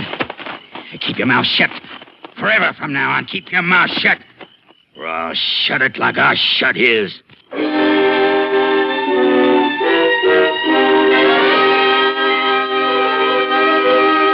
The body of Jose Morales was discovered 2 days later by a field hand. It had been dumped in a thicket in rugged country near a path used as a shortcut to town. The sheriff was summoned, and he, in turn, asked for the help of a Texas ranger. Ranger Jace Pearson was assigned. Good thing you were towing your horse trailer, Jace. Be a rough go on foot. That path looks like it gets plenty of use, though. Yeah, field hands use it for a shortcut to town when they're walking or mounted. Guess they figure 3 miles of this is better than 8 miles of highway. Body's just up ahead. I rode down a ways to meet you when I heard your horse. You said something about somebody reporting Morales missing before the body was discovered. That's right. His wife came into my office yesterday and said he hadn't been home all night. Means he might have been killed the night before last. It seems that way. Oh, here we are. Oh, boy. Whoa, Sharky. Right in that thicket. Shotgun, huh? Yeah, got it behind the head and through his back. Heavy charge. 12 gauge, probably. He just like he was found? Yeah. Wasn't killed here, then. Not killed here. Why not? We're at the head of the body. That means he'd have been walking this way, through the thicket, when he was shot. and he'd fall forward on his face toward us. Yeah, that's right. All right, now look at the thicket behind his feet, direction he would have been coming from. What about it? It hasn't been disturbed. He couldn't walk through that thicket without breaking some of it down. Besides, he wouldn't be walking off the path. I see what you mean. He must have been on the path when he was shot then. Whoever gunned him carried the body over this way and dumped him into the thicket. Let's have a look at that path around here. Well, blood from his wounds should have left a mark someplace, a stain on the ground. Yeah, nothing here. No sign of blood, no sign of the earth being scuffed over to hide it. No. Well, we're not going to find anything. Not around here. If he'd been dumped when that wound was fresh, we'd have found something by now. He was brought in here after all the bleeding had stopped because somebody didn't want the body found where he was killed. Well, that means we got to find out where. It's not going to be easy. It never is. There's one good thing about it. Once we do find the place, it isn't going to be far from the killer or the body wouldn't have been moved. Well, there's nothing else for us to see here. Lab man's flying in from Austin.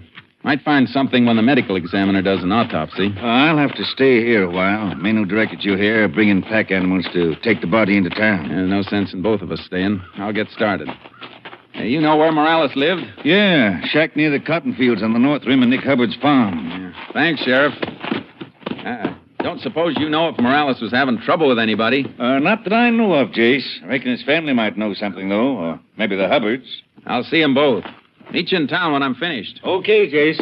Get around, Charlie. Up, boy. Come on, let's go.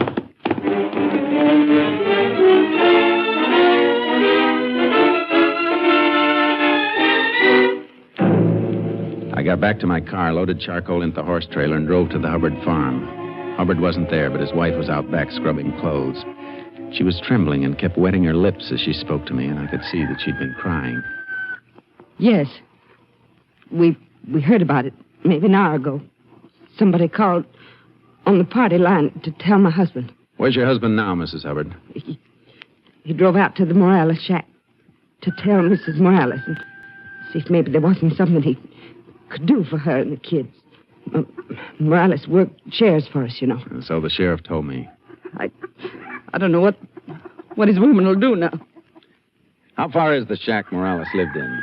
A little over a mile. Our place goes back quite a ways. Land ain't too good. We got a lot of it. Morales ever come here to your house, I mean?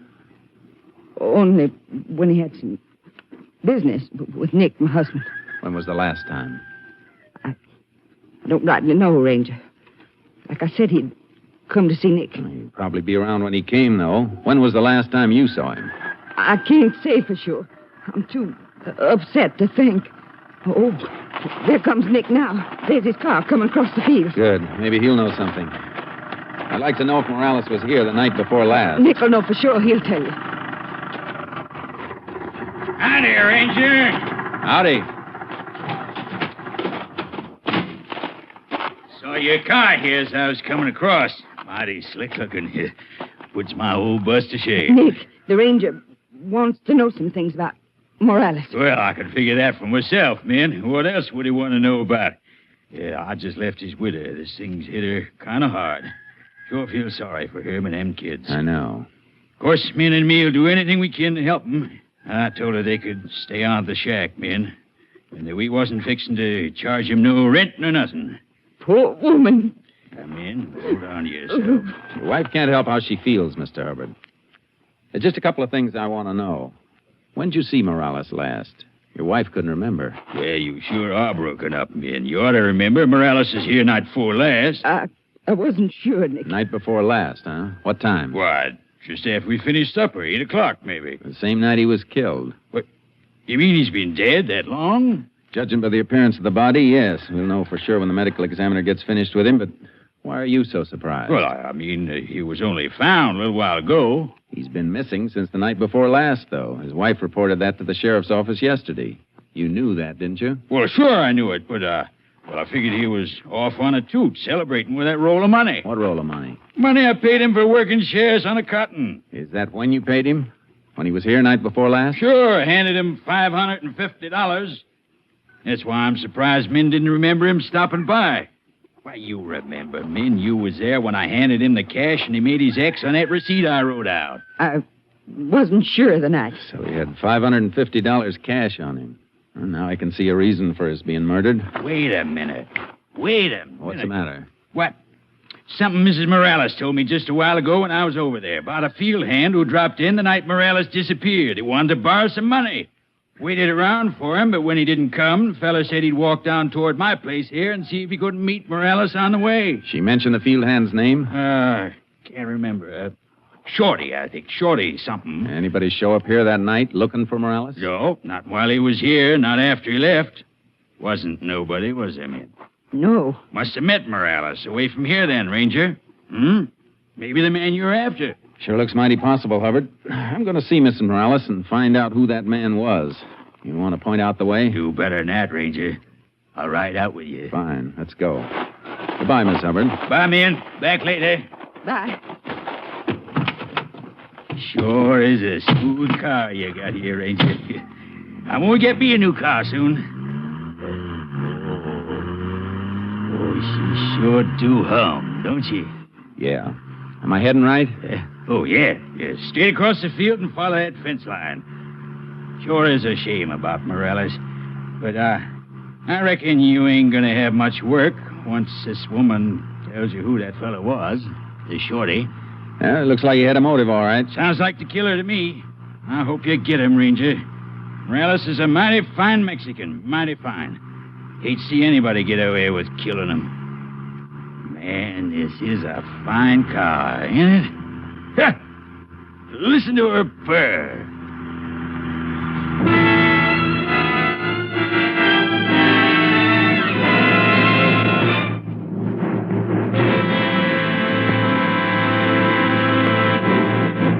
In just a moment, we will continue with Tales of the Texas Rangers, starring Joel McCrea as Ranger Jace Pearson. But first, here is an important announcement. Next Sunday, over most of these same NBC stations, you will hear Tales of the Texas Rangers at a new and earlier time. Yes, beginning next Sunday, listen 1 hour and a half earlier for this program. This new earlier time will bring you Tales of the Texas Rangers immediately following the Phil Harris Alice Faye show and right before Theater Guild on the air.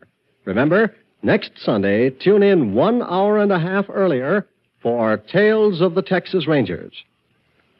We continue now with Tales of the Texas Rangers, starring Joel McCrea, and tonight's case, Paid in Full, an authentic story from the files of the Texas Rangers.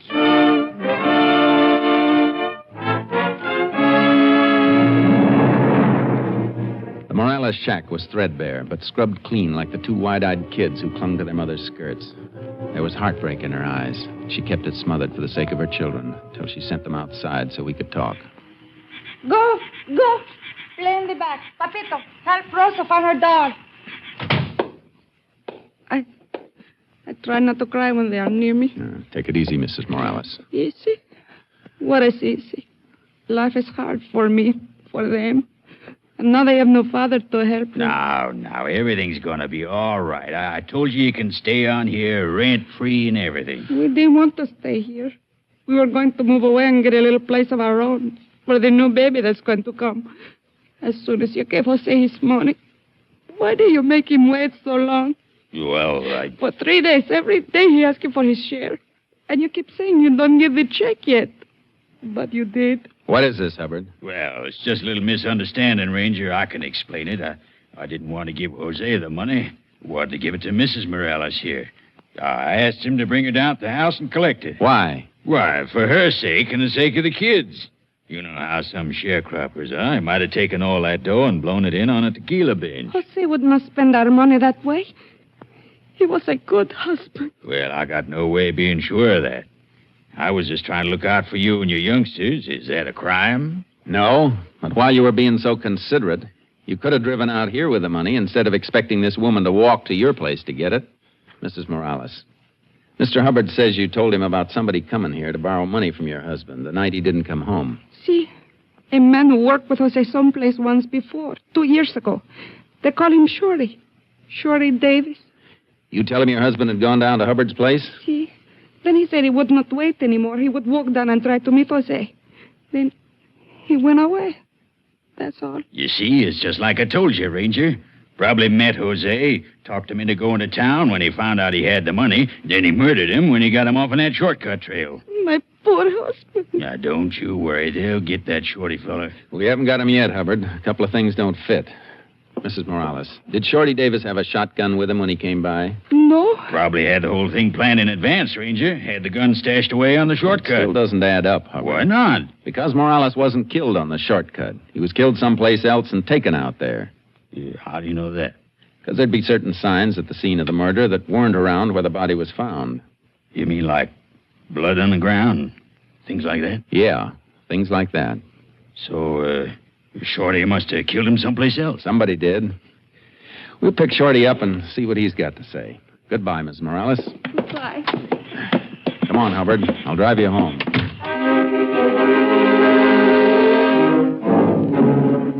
When I got back to the sheriff's office, it was late afternoon, and the medical examiner and our lab man had finished. The sheriff had a complete report. Hoping this meets with your approval. Oh, the report's right there on my desk, Jason. That top folder. Thanks, Sheriff. Yours very truly. I'll sign it later, brother. Anything special in this lab report? Yeah, a few things. Here, let me show you. Look here. Shot followed a downward path, indicating that the gun was fired from above and behind the victim. Pattern of shot spread, a number of pellets striking target from normal number of pellets in regulation 12-gauge shell. Further indicates that shot came from approximately 20 yards behind victim with gun muzzle at high level. That's pretty interesting, isn't it, Jace? Plenty interesting. Means that Morales must have been shot by somebody who was standing on something above the ground level, or maybe somebody mounted. That's the way it shapes up. You know anything about a field hand named Shorty Davis? Yeah, I've been around here for quite some time. You know where to find him? He doesn't live any place regular, just grubs around. Got hurt in an accident before the cotton season and never had a chance to put any money by. I reckon he's mighty hard up. Why do you want him? Tell you while we're looking. Let's find him.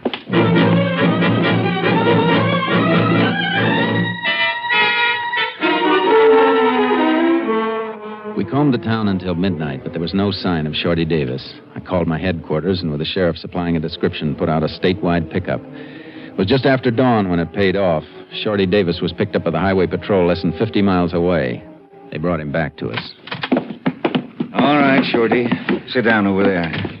Mr. Sheriff, what for those men bring me back here? I ain't done nothing. If you haven't, you'll be taken back to where you were picked up. Meanwhile, where were you going? Just heading for El Paso to see my folks, Mr. Ranger. Kind of sudden decision, Shorty. You've been hanging around here for months. I couldn't go before, sir. I was waiting to get me some money. You mean you've got money now? Why, yes, sir. Where'd you get it, Shorty? What? From my accident. You remember the accident I had, sir, when Mr. Hoxie Wilson hit me with his automobile?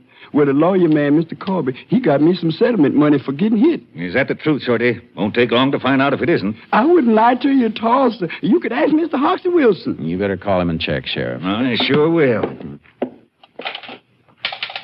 I'll bring it. Give me Hoxie Wilson's place. Yeah, Hoxie Wilson. Mr. Ranger, where did the sheriff think I got the money? You'll find out later, Shorty. How much have you got? Well, I had $100. Just spent a couple for eating yesterday. Hello, Hoxie. When'd you leave town? Yesterday morning. Fine, What time? Early, right after the bank opened, and Mr. Hoxie got me the money. Then you didn't know that Jose Morales was found dead yesterday morning? Dead? Murdered. He was murdered the night you stopped by his shack to see him. I never did see him that night. But you did stop by the shack. Yes, sir, but he wasn't home. His wife will tell you that, sir. His story about the money is okay, Jace. Sir, I ain't telling you no stories. I'm telling you the truth. Well, just keep on telling it. Go ahead, Jace. I've been listening with one ear. Mrs. Morales told you where her husband was, didn't she? She said he was at Hubbard Farm, that's all. And didn't you leave the shack saying you'd go down to the farm and meet him? Yes, sir. I wanted to get the lender some money from Jose. He knew me. We worked together once. He loaned me before, and I always paid him back. We ain't asking about your credit rating, Shorty. What we want to know is what happened after you met Morales. I never did meet him. Wasn't nobody at Mr. Hubbard's place. The Hubbards weren't there? No, sir. I knocked hard on the back door, and there wasn't nobody there at all. Now, you've been mighty sure of what you're saying, Shorty. I am sure, Mr. Sheriff. That old house was just plain empty. Jose wasn't there. I thought maybe he'd come back, or maybe he hadn't been there yet. So I went over in the field and sat me down on a stump and waited. Then Mr. Hubbard and his wife, they drove up real slow. Had a couple of horses hitched to the back of the car. Horses? Yes, sir. What kind of story are you trying to invent? I ain't inventing nothing, Mr. Sheriff. That's gospel. Didn't the Hubbard see you? No, sir. Like I said, I was in the field, sitting by a stump. Well, didn't you let him know you were there? No, sir. It was Morales I come to meet, and he wasn't with him. I didn't want Mr. Hubbard raising a fuss with me and ask me what I was doing around his property at night. No, sir. That man, he mean. Jeez. Hubbard wouldn't be towing horses around at night without a reason. The only reason I can think of is for packing something to a place he couldn't get to in his car. You mean like packing Morales' body up that shortcut trail? That's right. But why'd they kill him? Because Hubbard was lying about paying Morales his share in that cotton crop. He acted mighty funny when it came out he'd stalled about paying. Shorty? Yes, sir? I want you to repeat your story and we'll type it. Yes. Take your statement. Statement.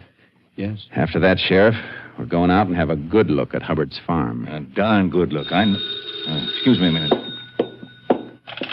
Hello? Speaking. How did it happen? I see. Count on me for whatever it costs. Bye. Sheriff, what's the matter? That was Doc Barker. Mrs. Morales come into the funeral parlor to see her husband. She fainted, fell. Jace, she lost her baby.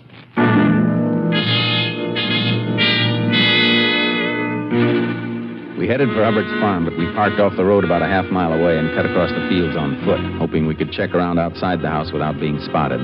We were in the cover of some trees, and we saw Mrs. Hubbard come from the back of the house carrying a wash tub. What the devil's she doing with that wash tub, Jace? I don't know. Don't let her see you. Hey, she's dumping it by the brush. Yeah. Well, why didn't she dump it in back? I never saw a woman carry a laundry tub around to the front of the house to dump it unless she was growing something. A lot more than one tub full has been dumped in that spot. Look at that ground. It's soaked. Come on. Going to let her see us? I want to find out what she's doing. Hubbard isn't around. The garage shed is open and the car isn't there. Just a minute, Miss Hubbard. Oh, it's you, Ranger. And the sheriff. It's a funny place you picked to empty a laundry tub, ma'am. Well, the ground seemed kind of dry. It's dry all around here, except for this one spot by the brush. Quite a lot of water's been dumped here. Much more than you had in that tub. Take a look around, Sheriff. Well, what are you looking for? Maybe a couple of bloodstains dried into the ground. If there was anything here, Jace, we're too late now. Mud's an inch thick, clear to the base of this brush. Yeah, I know. Yeah, but there's one thing that's still here. Take a look, Sheriff. What is it? The leaves on this brush. Holes ripped through some of the leaves, just the way they'd be if a shotgun charge came through. There've been some bugs. Bugs never made these holes, ma'am. Sheriff, look at the porch of the house. How far away did you say it was? Well, maybe 18, 20 yards. What make... Hey, the lab report said the shot was fired from approximately 20 yards. With the muzzle level above the victim, and that porch is the only elevated spot it could have come from. Hubbard must have fired from there. That ain't so. Nick didn't kill Morales. He didn't. He did, and you know it. When I asked you when you'd seen Morales last, you kept stalling your answer until your husband came. He's committed 2 murders if the truth is known, men. Because Mrs. Morales just lost the baby she was carrying. Oh, no. Nick is your husband, men, but lying for somebody like him ain't right before earth or heaven. You know it. I told him not to do it. I begged him to pay Morales, but he was greedy. He took a shotgun and... Where is the gun, ma'am? In the house. I'll show you. I can't go on with this no more. All last night he was dumping water out there by the brush where Morales fell. Something you said yesterday about bloodstains scared him. It scared me, too. That's why I brought the laundry water out there. I couldn't stop thinking about it. There's the gun. There in the corner. Maybe I ain't a fit wife. Maybe I shouldn't have told you, but I feel better about it now. I feel better.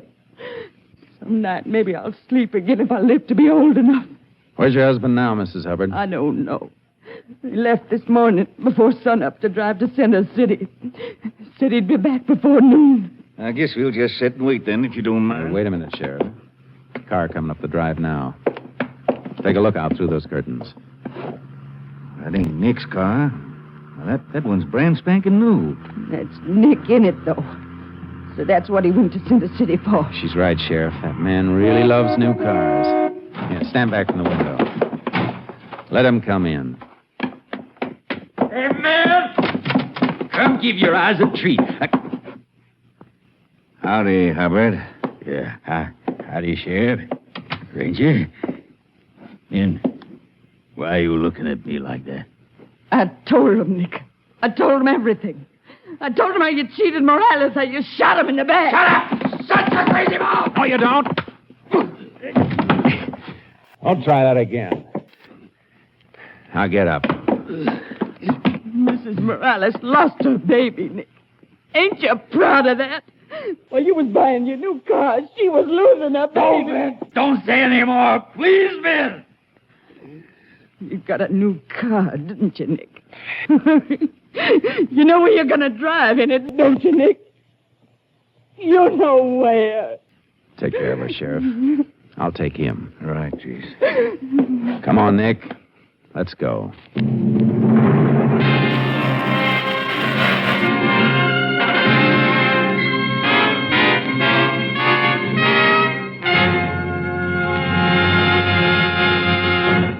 At his trial, Nick Hubbard broke down and confessed to the murder of Jose Morales. He was sentenced to Huntsville Penitentiary for the rest of his life. Next week, Joel McCrea in another authentic reenactment of a case from the files of the Texas Rangers.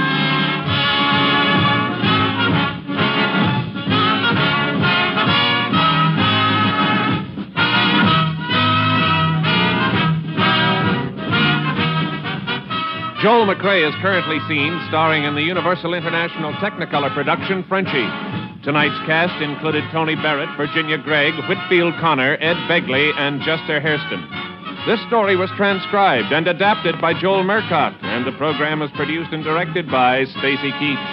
Hal Gibney speaking.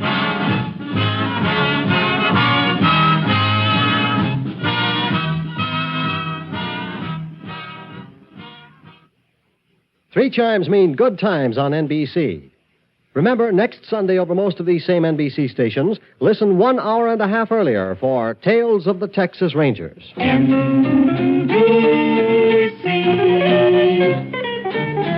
enjoy the very best in radio. Be sure that you're dialing right. Seems like the very best in radio. Morning, noon, and night is from this station. Morning, noon, and night, NBC. Phil Baker invites you to join the $64 question next on NBC. Thank you for joining us for a thrilling episode of Golden Age Radio. We're excited to have you as part of our audience.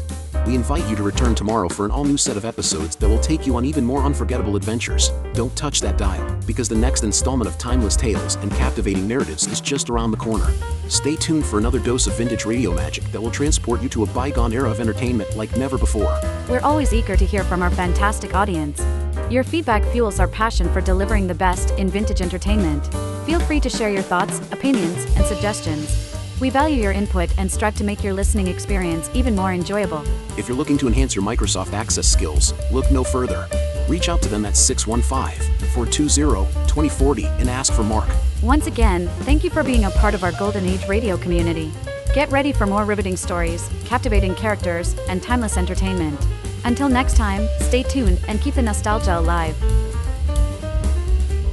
Subscribe for more videos.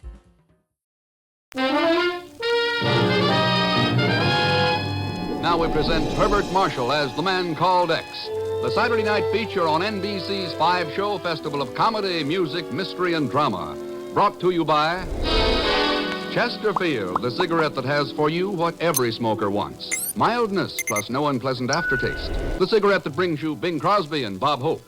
By RCA Victor, world leader in radio, first in recorded music, first in television. And by the makers of Anacin for fast relief from pain of headache, neuritis, neuralgia.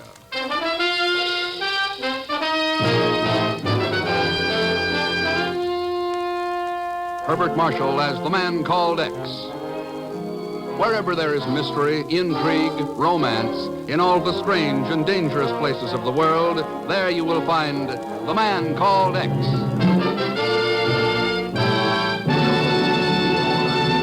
Oops, here we go again, those two fellas. Now here's Chesterfield's answer to Cyrano de Bergerac. Bob Hope. I'd top you easy, Dad, but we only have a minute here to sell Chesterfield. Okay, well, let's get to it. Better tasting Chesterfield is the only cigarette that combines for you mildness with no unpleasant aftertaste. The mildness is a cinch to prove. You just make the Chesterfield mildness test. You know, open a pack and enjoy that milder aroma. Then smoke them, and you'll know that Chesterfields are mild. And Chesterfield leaves no unpleasant aftertaste. That fact has been confirmed by the country's first and only cigarette taste panel. So make our cigarette your cigarette. The reasons go together like this. Buy Chesterfield, Chesterfield, the one that proves its case.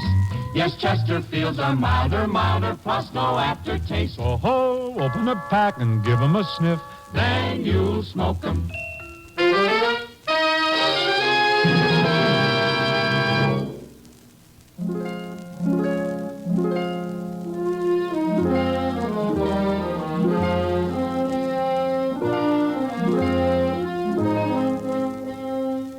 Dublin, Ireland, a city born of invasion, bred on rebellion, matured in violence.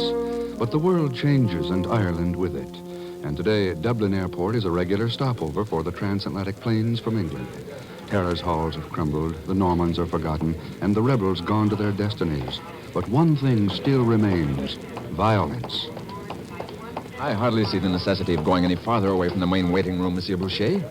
You know, I'm not supposed to be separated from the guards who are traveling with me. Well, I can understand that, considering what you're carrying, and that's why I want to speak to you alone. But isn't this far enough? We're out of sight from everyone. Yes, I know. Seal, metal case, handcuffed to your wrist. Highly secret papers, huh? The British government really didn't see fit to confide in me. Now, you were going to tell me about... Yes, about the plot to waylay and rob you. Yes. Well, it's simply a matter of this. Go! The plot was mine, my stupid little messenger. And as for the clever little trick of handcuffing the container to your wrist, well, thank you very much.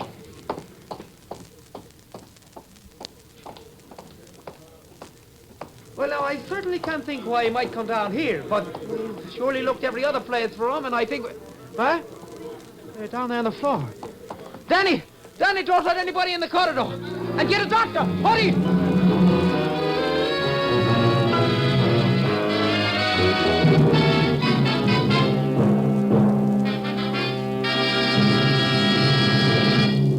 I've just talked with the British Security Office by transatlantic phone, Chief. Yeah? It's been almost 48 hours, and they don't have a single lead yet. Okay, Ken, I know what you're driving at. You want to get into the case yourself, right? Chief, is there any other case more important at the moment? Yeah, no. A complete set of progress reports from the British Atomic Energy Commission in the hands of somebody. And so far, nothing's been done to get them back, right? Well, apparently not. At least not with any success. And that passenger, Boucher, if that's his name, he's still missing, right, Chief? Well, he seems to have disappeared. Dublin's not an easy city to hide out in unless you've made plans ahead of time. Don't you agree? Well, yes, as a matter of fact. But wait a minute, Ken. I started out asking the question. Chief, I'm going to Dublin. Well, in that case, you better use the reservation I made for you on this afternoon's plane. You... Well, I'll be... Ken, those reports are being sent to Oak Ridge. Some of the secret material in them would... Well, get them back, that's all. Not quite all. I want Boucher along with the reports. Takes someone pretty cold-blooded to steal a handcuffed dispatch case by cutting off the hand.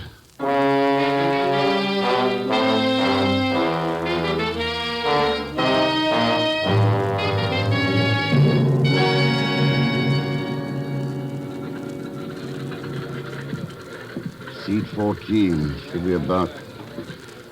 Pagan! Huh? What are you doing on this plane? Mr. X? You're going to Dublin, too? Too? You mean you are? Oh, no. Why do you say like that? Pagan, when you're happy to see me, it means you're not broke. And when you're not broke, you're usually mixed up in something crooked. Mr. Thurston, honest, I swear by the father of my Now, father... since you're going to Dublin, it might be the same thing I'm interested in. I knew it the second I saw you. I knew you were going to louse up the whole act. Act? What act, Pagan? Act? That is what I mean is act. What act? I beg your pardon if... Pagan, you two... Zora, oh. So I'm going to have competition, huh? Competition? Yeah, well, I'll see you, Zora, around somewhere. Pagan, aren't you going to introduce me? Well, you know how it is. I mean, I'm Ken Thurston, Miss... Dane. Zora Dane. How do you do? Well, all flying to Dublin. And are you also going to the Blue Unicorn Inn, Mr. Thurston? Well, Oh, no, sir, no. He always stays at the Shelburne. I mean, I guess he does. He's only a casualty acquaintance, you understand? Of course I'm going to the Blue Unicorn. After all, where else?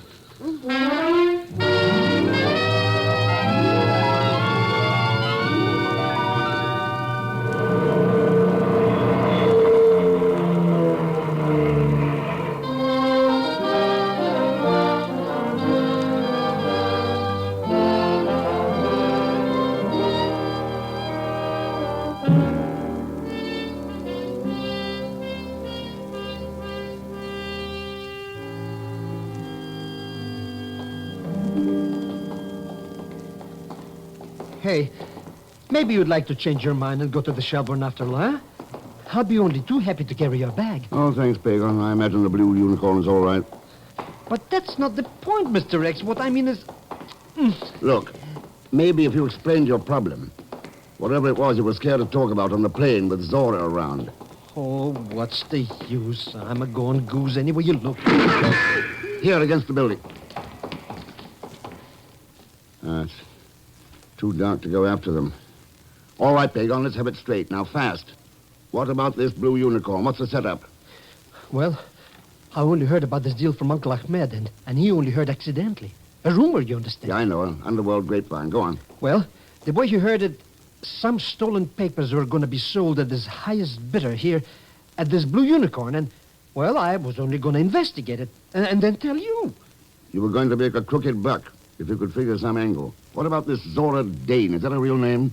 I don't know. Ever hear of a man named Boucher?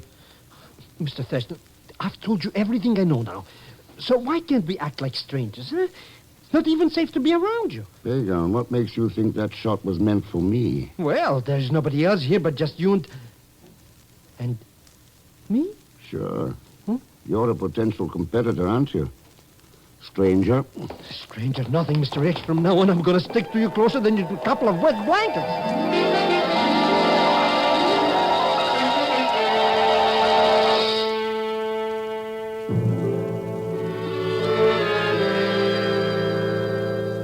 Welcome to the Blue Unicorn, Mr. Thurston, Mr. Zellschmidt. Hello. My name's Jensen. Now, just put your names down in the book here, and I'll have the boys show you up to your rooms. Good. Amazing the way the guests have been finding my little place. Just opened a few days ago, and there are 4 here already. And now you 2. The Blue Unicorn has been closed for 2 years, you know. Belongs to a fellow here in Dublin named Kerrigan. I just leased it from him last week. They told me I'd go broke with it, but I figure a good cook can always bring business to an inn. It might be a good idea to try some of your cooking right now, Mr. Jensen. We came straight from the plane. We haven't eaten. Well, it's a little past the dinner hour, Mr. Thurston. Oh, but that shouldn't be any problem for a good cook. And it isn't. As a matter of fact, I served one of my specialties tonight, and there's some left over. Irish stew. No, it's a fricassee. And, gentlemen, until you've tasted Jensen's chicken fricassee, you haven't lived. All right, Mr. Jensen, let's start living.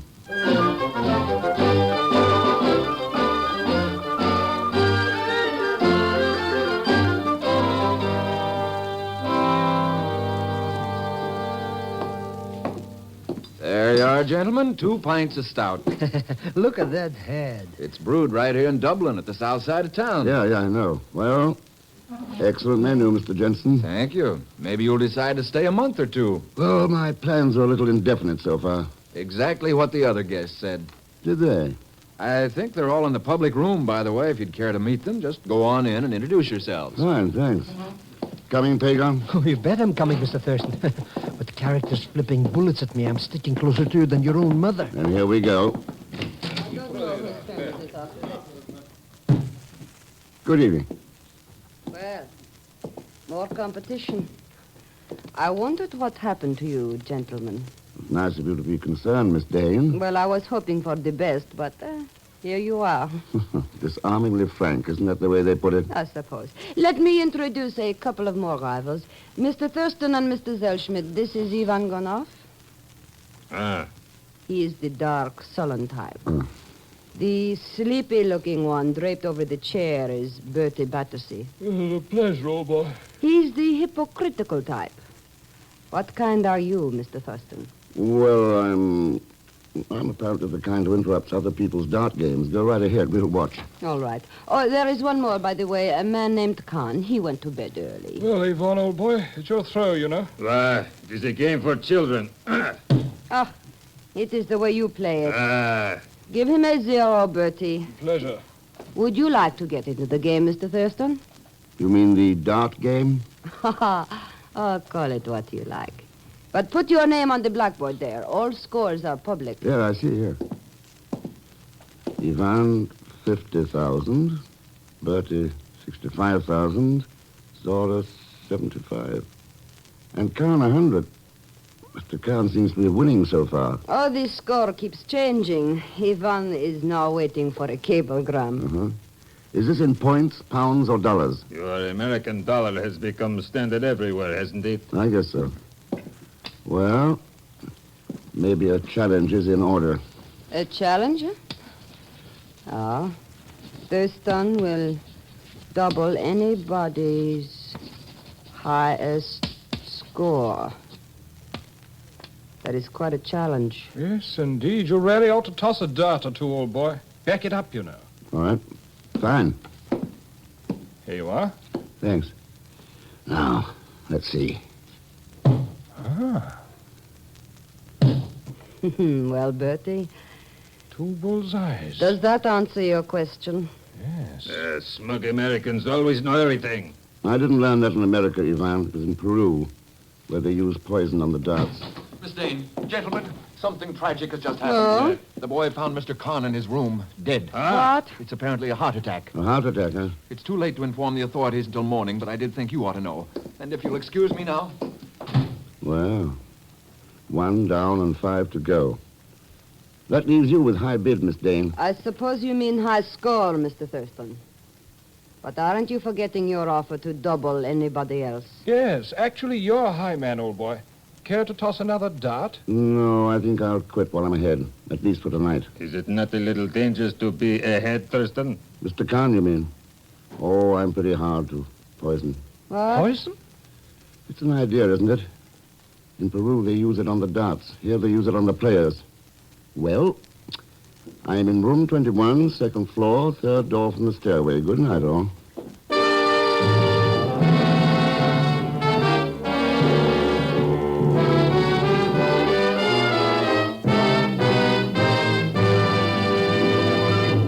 We will continue with The Man Called X in just a moment. Here's a word from RCA Victor. Why do more people choose RCA Victor television than any other make? The reason can be summed up in just one word. Quality. Million-proof quality, proven in over 2 million homes. RCA Victor television is America's favorite television because, feature for feature, it's America's finest television. With RCA Victor, for example, you enjoy clear, bright, steady pictures that are locked in place by RCA Victor's exclusive Eyewitness Picture Synchronizer. You choose your set from 14 separate models, available in a wide variety of distinctive cabinets, every one a masterpiece of superb engineering and quality craftsmanship. And remember, only when you buy RCA Victor television can you buy the RCA Victor factory service contract for expert installation and maintenance. Next chance you get, step into your RCA Victor dealers and look over the very finest television in America today. RCA Victor million-proof television, proven in over 2 million homes.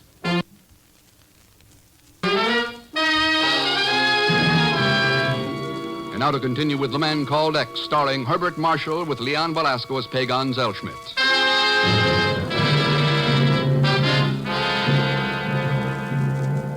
A British courier is brutally assaulted in the Dublin Air Terminal and robbed of highly secret documents. A fellow passenger named Boucher disappears at the same time, and Ken Thurston arrives at Dublin's Blue Unicorn Inn, posing as a possible buyer of the documents in competition with 4 international criminals. A half hour ago, one of the 4 was found dead in his room, and now Ken enters his own room.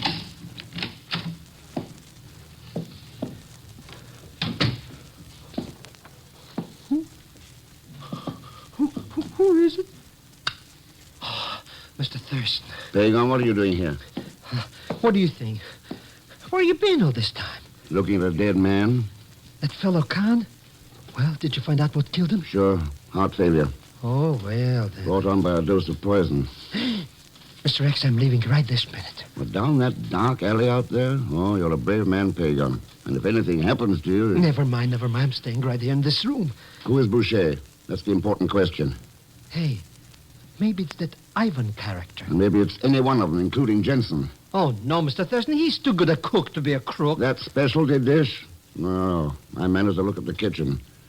Jensen's chicken fricassee comes in a can. Oh, but then...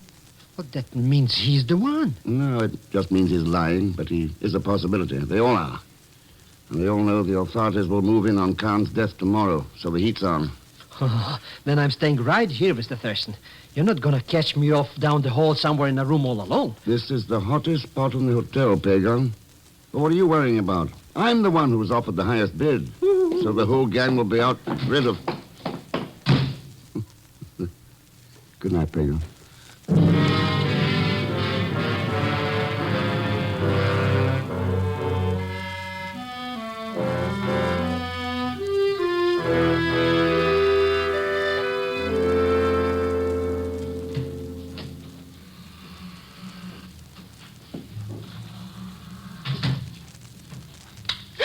Hold it, Miss Dane, right where you are. You're not in bed. No, it's my night for insomnia. Yours, too? I slipped in here to make a deal with you, Mr. Thurston. Huh? Look, we have the two top bids. Why do we not pool them and then split the stuff between us? Why don't you just outbid me and take the whole thing? Because I don't have enough money. Ivan will beat us both out if we let him. His government is backing him. They will go to any land. Who is Boucher, Miss Dane? How do I know? Maybe you are. Maybe, or you. Do I look like a man? You could be a partner to one. Who poisoned Khan? Ask Ivan. He used the same trick once in Casablanca. And your trick seems to be a knife in the sleeve. Give it to me. Stop it! Stop! You're hurting my arm! Out to eliminate competition, huh? I always carry it for self-defense. Well, I'm afraid you'll have to defend yourself without it for a while. Good night, Miss Dane. No deal, Mr. Thurston. No deal. If you change your mind, you know where to find me. Yes, sure.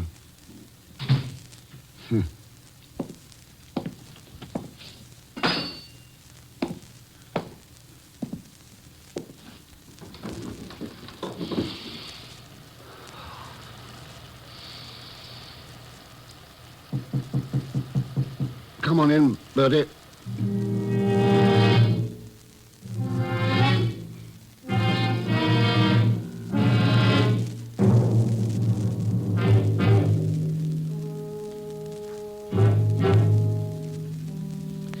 Why do I ever get mixed up with Mr. X? If I get out of this, I swear by the... Maybe I won't get out of it. Maybe I'll be murdered right here in my bed like a dog in the dark with rain coming down. Nobody even to care if I... Oh, no. Oh, no. This is it. Yeah. I'm just as good as a dead dog. Please don't kill me. You feel his gun against your throat? Yes, sir. I feel it good. Well, keep feeling it. Answer me. I want to know who Thurston is. Well, he's just Mr. Thurston. That's all, sir. You don't feel it good enough. Who is he? Who is he? What's he doing here? Come on, talk. All right. I'll tell you, he's... No, I can't do it. Talk. So, well, he's the man called X. Oh, forgive me, Mr. Thurston. That's it. Well, that explains a lot. It does? Zellschmidt, you've never seen me before, have you? No, sir. I mean, how do I know? It's too dark to tell. Then see that you don't tell. Do you understand? Sure. Ouch. I mean, sir, yes, I understand. All right. Sir. All right. I go on back to sleep.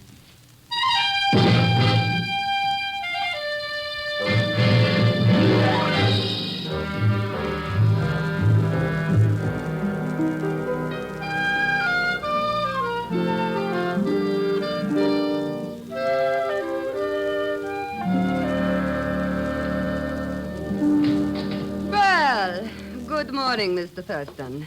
Miss Dane, Ivan. Good morning. See you now. Who's missing? Bertie and Jensen. Ann Khan, of course, is dead. And Pagan. Oh, he'll be down in a minute. Meanwhile, suppose we bring the game out into the open. Go on. All of us are after the same thing, and one of us is going to get it. So let's talk to Boucher and settle the deal. Fine. Only who is Boucher? Wait, I will not permit any deal until I hear from my... Mr. Thurston! What is it, Pagan? The Jensen guy. I went to his room like you said, and he's not there. He didn't sleep in his bed. Well, he wouldn't run out without trying to close the deal unless he... Maybe he's in the kitchen. Come on.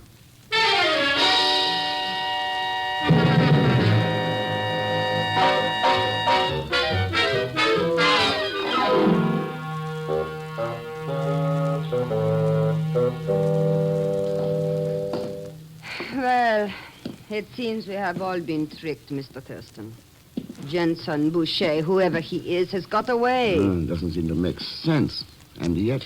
Maybe he was the one last night, Mr. Thurston, eh? You know, that made me tell about... No. He's too tall. That man was short. More like Ivan here. What? And anyway, even if he did know, I think he'd make some attempt to close the deal. Perhaps it was closed. Bertie is gone too, you know. Wait a second. What's that noise? It's coming from that closet door, Mr. Thurston. Yeah, I know. Uh-huh. Keys in the lock. Well. Who is it? Well. Let's get this gag off and find out. There. Where is he? Where is he? Just show me where he is, and so help me, I'll kill him with my bare hands. Kill who? The criminal idiot who calls himself Jensen. Sir, do you realize he's kept me bound and gagged for 2 days, a prisoner in my own pantry? Huh? Said he wanted to lease the place, overpowered me, tied me up. So help me if I ever get Wait a my second. hand. Jensen's run out on all of us. Who are you? Kerrigan is the name, sir. I'm the owner of the place. Just help me out of these ropes, I'll tell you all about it.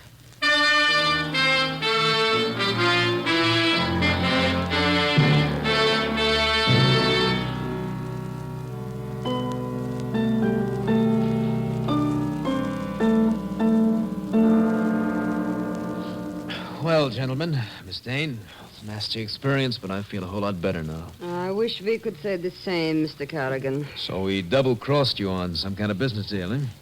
Well, he's crooked enough, all right. I should have known it the minute I laid eyes on him. I suppose you'd like us to leave as soon as possible, Mr. Carrigan, unless you plan to operate the inn yourself. No, not me, Mr. Thurston. I've lost enough money on it. Closed it down for good 2 years ago. By the way, Mr. Carrigan, that painting on the wall by the dartboard, an old family heirloom? Not exactly. It's been there a long time, though. What do you ask? I rather like it. About $100 worth, if it is money you need. Oh?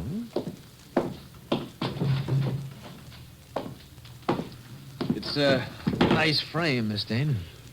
200, maybe? But, all right, at least I tried. Here. Gentlemen, I call you as witnesses that I made no claims about the painting. What do you mean? I know what you thought, but you're wrong. It is not an original Utrillo. I see. Well, taken again. I guess I had better get out of the game. Wait. Notice the heavy layer of dust on the frames of the other paintings in the room. It's interesting that this one is so clean. So the deal was closed, Miss Dane, Mr. Carrigan, or rather, Mr. Boucher. No, don't move. You're talking like a fool. You found out who I am from Pagon last night, so you had your partner Jensen run out to throw me off. Then you closed the deal with Miss Dane. Delivery was just made. The papers are hidden somewhere in the back of that painting. Hold it, Ivan. Stay where you are. You're making a big mistake, Thurston. My name is Carrigan. Is it? Look, if you've been locked up for 2 days, how did your shoes get wet from last night's rain, Boucher? You know, that's really a very good question, old... Oh, Bertie, come on in. Watch him, Mr. Thurston. He's got a gun. Yeah, I know. But aren't you going to do something? Shoot him or something? And have the British Secret Service do as one of their best men? Secret Service. Thanks. We picked out that Jensen individual, Mr. Thurston, about 3 streets away. Good. My chaps are searching Ivan's room at the moment. Matter of poison, you know. You'll need that cablegram. Well, Mr. Thurston, it looks as though you have the high score. Pick up the marbles. Thanks. There's a lot more involved, though, than that. It's the same old story and the same old game. Anything for a crooked buck. It's being played all over the world, too. With no umpire, no rules. By people who aren't worth their powder to... Well, we've just got to keep on winning, that's all. We've got to keep on winning.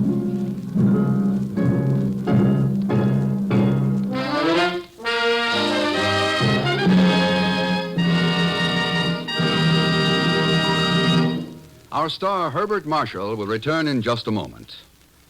If you suffer from the pains of headaches, neuritis, or neuralgia, you should discover what many thousands have known for years, that Anacin brings incredibly fast, effective relief.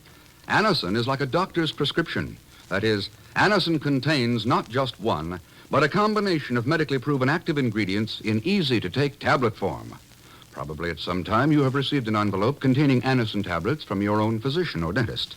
Thousands of people have been introduced to Anacin this way. Try Anacin yourself the next time you suffer from the pains of a headache, neuritis, or neuralgia. You'll be delighted at how quickly relief can come. Anacin is spelled A-N-A-C-I-N. Your druggist has Anacin in handy boxes of 12 and 30 and economical family-size bottles of 50 and 100 for your medicine cabinet. Ask for Anacin today.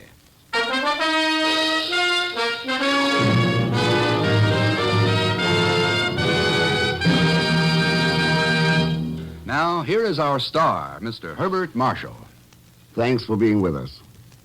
Those you heard in tonight's cast were Joan Banks, Will Wright, Olan Soule, Frank Gustel, Dan O'Herlihy, and Tony Barrett. Next week, India, where international intrigue, high treason, and a few acres of seeming wasteland may provide an answer to peace in our time. Disturbing the peace, of course, will be Leon Velasquez with Pay Gonzalschmidt. So join us, won't you, when next I return as The Man Called X. Good night.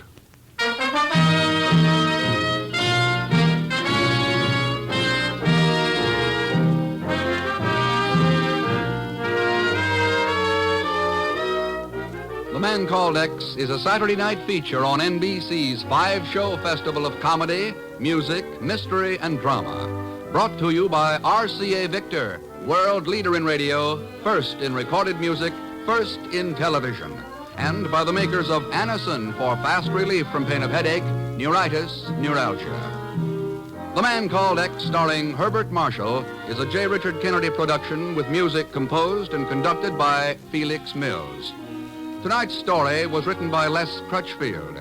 All characters and incidents on this program are fictitious, and any resemblance to actual characters or incidents is purely coincidental.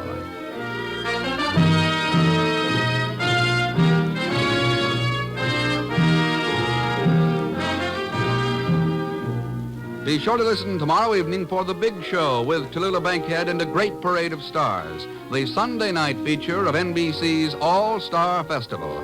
And until next week, same time and station, this is Jack Latham saying good night for The Man Called X.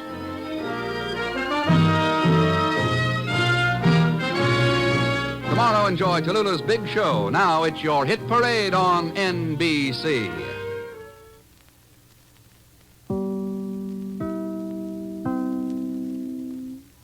Conquer the world of WordPress at G3PL.com. We're your ultimate destination for WordPress support and training. Need help with a specific project? Facing a tricky plugin or theme issue?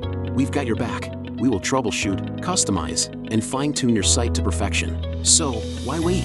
Take the leap into WordPress greatness. Contact us today at WP@G3PL.com or give us a call at 615-420-2040. G3PL.com. Your WordPress success starts here. Subscribe for more videos.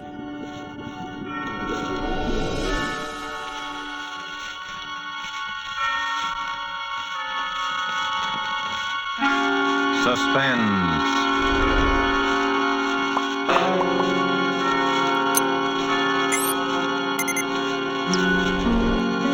This is the Man in Black, here again to introduce Columbia's program, Suspense. Tonight, our stars from Hollywood are Miss Virginia Bruce and Mr. John Loder. Miss Bruce appears as a beautiful and adventurous young lady who went in search of the bright face of danger and risked her life while finding it. Mr. Loder's role is that of the smooth and charming gentleman who granted her employment in a perilous enterprise. The story called The Cross-Eyed Bear by Dorothy B. Hughes is tonight's tale of suspense. If you've been with us before, you will know that suspense is compounded of mystery and suspicion and dangerous adventure. In this series are tales calculated to intrigue you, to stir your nerves, to offer you a precarious situation, and then withhold the solution. until the last possible moment. And so it is with the performances of Virginia Bruce as Lisanne Stephan and John Loder as Bill Folger. We again hope to keep you in suspense. The Cross-Eyed Bear.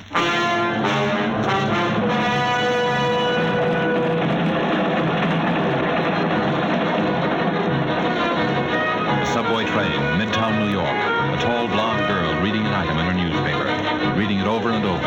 An advertisement. A personal advertisement. Wanted. A beautiful girl. No special training required, but must not be afraid to look upon the bright face of danger. Full wardrobe and liberal expenses, good salary. Apply in person, room 1000, the Lorenzo Hotel, East 51st Street. 51st Street!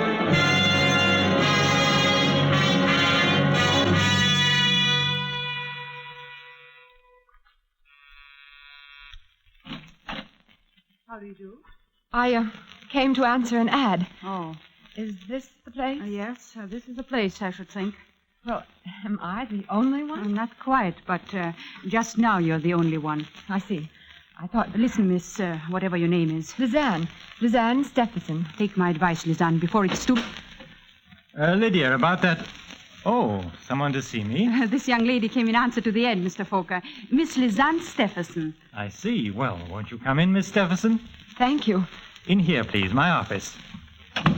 Please sit down, won't you? Thank you. Not bad. Oh, excuse me, Miss Stephenson. This is my associate, Mr. Hugh King. A bodyguard. She might as well know these little things, Bill. Hugh's not really rude, Miss Stephenson. It's just a mannerism. Well, Bill did advertise for a beautiful girl. I've always considered myself sort of an authority on that subject. I see. Perhaps, Mr. Fokker, you'd be good enough to explain why... Perhaps I might tell you something about the job, eh? Well... Why did you apply for this position, Miss Stephenson? I needed the work. And you're quite sure you're not afraid of danger? As a matter of fact, I suppose I am, but I told you I need the work. Well, that makes two of us. Miss Stephenson, have you ever heard of the Cross-Eyed Bear? Yes. Where? Why, in the papers. Wasn't that what they called Knut Villius, the Swedish nickel king? Did you know he was dead? Yes, that's how I happened to hear about him, when they had it all in the papers about a year ago. And did you know he had 3 sons? No, I didn't read much beyond the headlines. He did. One of them's dead. His name was Dean, the youngest. The oldest, Stefan, is still in Sweden. The third, Lance Villiers, is where your job comes in. I see. Which she obviously doesn't. I want you to meet Lance Villiers, to get acquainted with him, win his confidence. Do you understand? I think so. We know where he is, who he is, but he won't admit it. He pretends he's a piano player named Lance Vort at Jim and Jack's nightclub. We're pretty sure that Lance Vort is actually Lars Villiers, the second son of the Cross-Eyed Bear. Am I supposed to know why you want this done? You might as well tell her, Bill. She's in for it now, anyway. In for it? Oh, you means it seems you're hired. You are. Oh, thank you. You accept? Yes, I accept.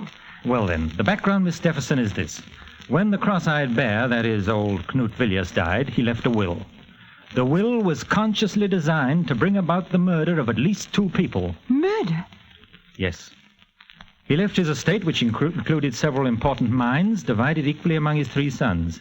He left a check for $3 million. 1 check torn in 3 pieces. 1 piece for each of his sons. And all 3 pieces must be presented together before the check is valid. A check torn in 3 pieces? Oh, sure, it's an old gag, but it's effective if you want a house divided. You see, the old bear knew that one son would eventually kill the others for their shares. And he knew which one. Stefan. The one in Sweden? Yes. Why do such a thing if he knew? Survival of the fittest, chum. The fittest to run his empire. The old boy is what is known as a rugged individualist. And because he hated all of his sons and wanted them to hate each other, they weren't even brought up together. Why, they've never even seen each other. But it seems so... Can't someone bring them together? Isn't there some way? Sure. Stefan's way. First he killed Dean, and then... Of course, there's no proof. It happened somewhere up in Vermont. I thought you said Stefan was in Sweden. We think he is. But there are ways of doing these things. No, he's on the trail of Lance, the second brother. And that's where you come in. We want to get to him before Stefan does. But if you think you know where he is and who he is, why don't one of you talk to him? Because he's scared. He doesn't trust anyone. He won't talk to anyone. Now, maybe he'll trust you. But, Mr. King, may I ask just why Sweden, you... you see, is neutral, and so they're scared to do anything about it officially. Now, Bill here is like one of those spies in the movies. If he gets caught, his own government is the one to throw the first stone. Besides that, my government is afraid that if Stefan gets control of the mines, he'll turn them over completely to the Germans. Yeah, Stefan's pro-Nazi among his other virtues. Well, Miss Stephenson, will you be ready to go to work tonight? Yes, I'll be ready. I'll reserve a table at Jim and Jack's. 2, in fact, for, say, 10 o'clock. We'll meet you around the corner from the bar. I don't want Lance to see us together. I'll be there. Very well, then, Miss Stephenson. Oh, by the way, here's a little cash. You may want to buy yourself an evening dress or two. Thank you, but... Oh, not at all. Part of the bargain. Goodbye. See you later. Heavens, it's $1,000. Well, so you got the job. Yes. You were trying to warn me about something before I went in, weren't you? It's no use now. I only hope you have better luck with it than I had. Were you... Oh, I'm so sorry. Don't be. Look, Lisanne, I don't know who you are, but you must be somebody. You must be mixed up in this thing somehow. I must be somebody? If you're not, get out of it while you can. You are, of course, but get out of it anyway. Why? Didn't it ever occur to you that the ad you answered may have been in the papers for weeks, and that there are thousands of beautiful girls in New York, and that hundreds of them must have come up here and been turned away? I wondered, yes. And why do you think, out of all those, you were chosen? That's it. I don't know.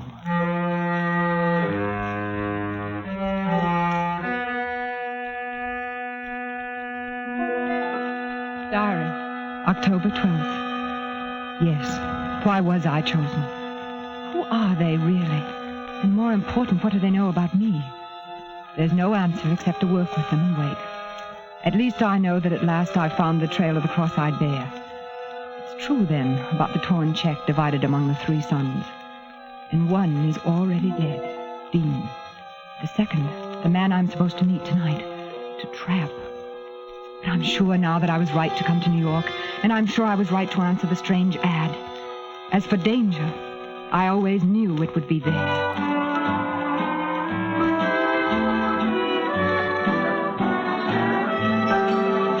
Sure Lance hasn't come in yet, Miss Stephenson? Positive. I've asked the head waiter twice. I don't think it'd be wise to ask again. Perhaps not. Does he do this often? Stay away like this? No, that's the funny part. They say he's been at that piano every night for a year. This is the first time... Look, Lisanne. Do you mind if I call you Lisanne? No. Well, you didn't by any chance tip our friend off that people were looking for him, did you? Why should I when I'm working for you? Oh, I'm sorry. Skip it. Just a habit. Nobody trusts anybody in this thing anymore. But if you don't trust me... Of course we trust you, Lisanne. He was a little nervous, that's all. I'm not nervous. I like sitting around nightclubs with beautiful girls. You do look very charming tonight, Lisanne. It would be hard not to on $1,000. Hey, don't look around now, but our boy's just come in. Did he see us? No. I just happened to be looking around the corner and saw his back. He's heading for the orchestra. All right, Lisanne, here you go. Don't be nervous. Just talk with him, chat along, you know. What should I not say? Be as frank as you like. There's nothing to conceal. All right. Oh, waiter. See you later. Waiter, I have a table reserved for tonight. My escort will be along shortly. Yes, madame. What is the name, please? Stephenson. It's table number 24, I think, over by the orchestra. Oh, well, this way, please, madame.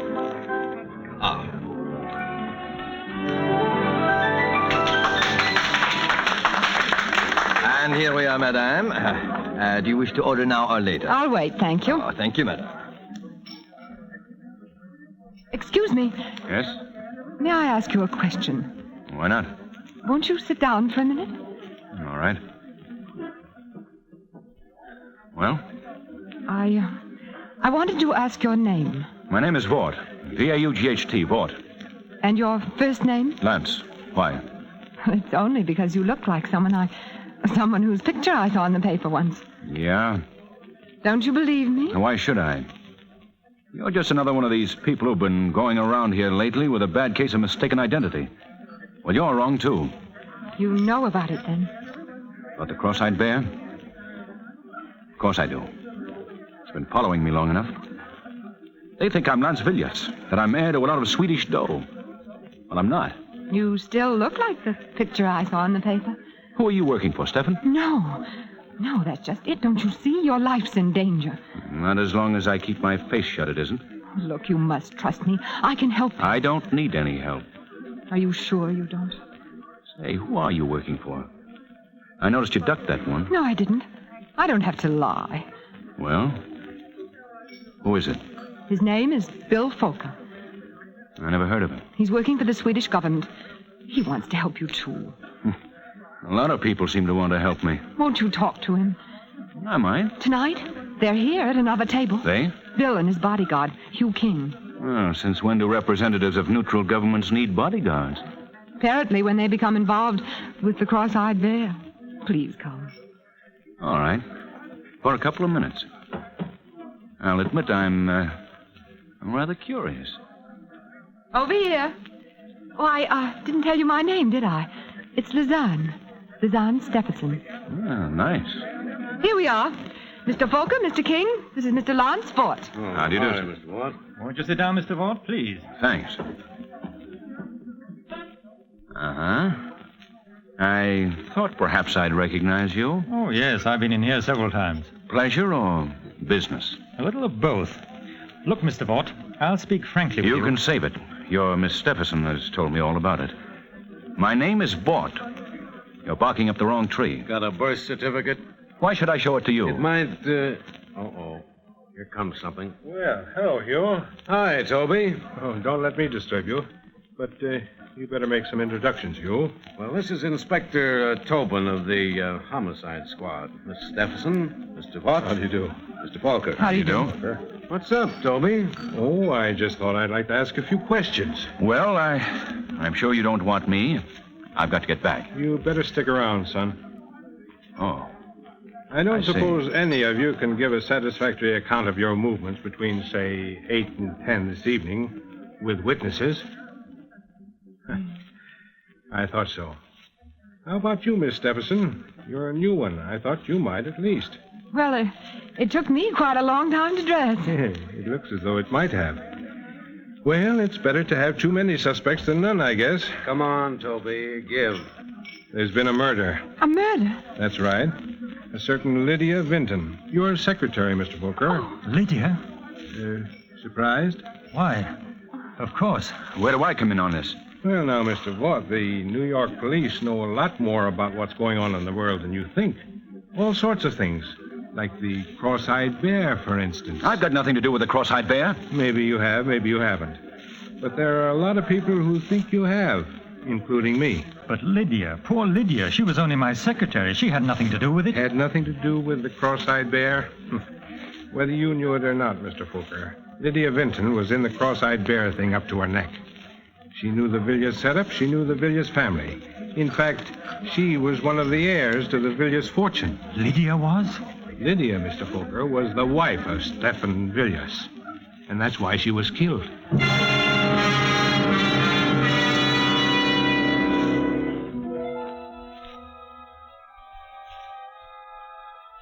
October 14th. Lydia. Poor Lydia. Who tried to warn me. And no wonder.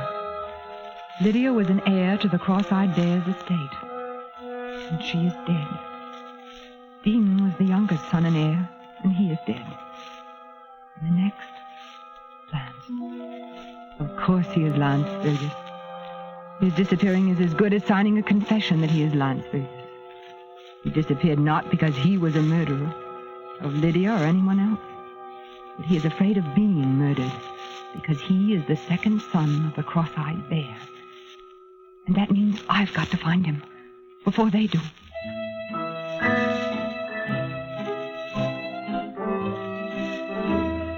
Fort? Lance Fort? No, I don't know anybody by that name. Well, he might be using some other name, but he's a piano player. Well, that isn't him over there, is it? No.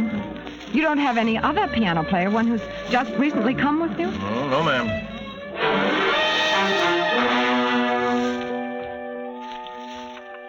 Sure, he belonged to the Musicians Union. They all do, but he hasn't worked for over a week, and, well, if he didn't leave any forwarding address at his hotel, I'm sorry. Some of these piano players are funny guys. Oh, yes. Yes, I know who you mean, all right. I used to go by this corner every evening. Oh, but that fella's wanted. You don't think you're going to find it before us cops do you? No, ma'am, I'm sorry. Nobody answering that description ever registered here.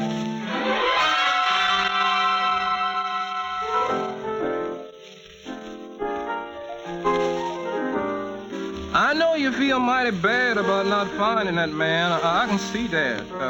Do you want a little advice? Oh, yes, I do. You ever hear of the 48 Club up in Harlem? No.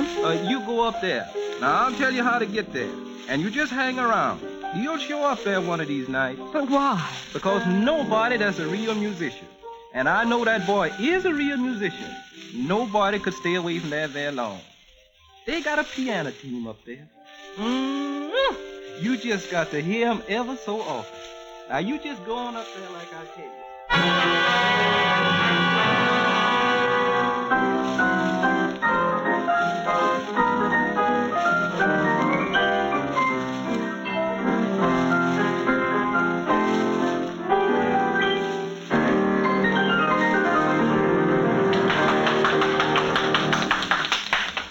Are you sure? I think I know who you mean.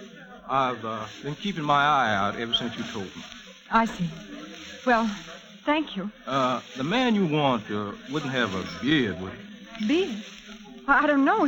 There's the gentleman right over there. Where? Oh. That him? Well, I'm not sure, but I think I'll take a table for a while anyway. Lance! Quiet, you little fool. Come here. Sit down. Oh, Lance, I'm so glad I found you. I don't know whether to laugh or cry. And the beard. I had to do something. Not very good. I recognized you. All right. What are you here for? Put the finger on me? Oh, Lance, no, that isn't true. Why not? Because you trust me, don't you? Well, yes, for some reason. I know why. Because I trust you and you know it. You trust me? Oh, don't you see? We're all in this together. We're all in danger. Well, how does that apply to you? Well, I'll tell you. First, listen. Don't you see what you've done? By running away, you've all but made an open confession that you are Lance Davis. The police may think you ran away because you killed Lydia. But whoever did kill her knows why you ran away. Don't you see? Yeah, I know. I thought of that after a couple of days, but it was too late then. You are Lance Davis, aren't you? Why should I tell you? Because we can help each other. Because if we don't, we're both helpless. How do I know you're not with them? I'm not with anybody. I'm trying to find out just as much as you are. Look, sister, I don't know if you are or not, but I'm gambling with my life.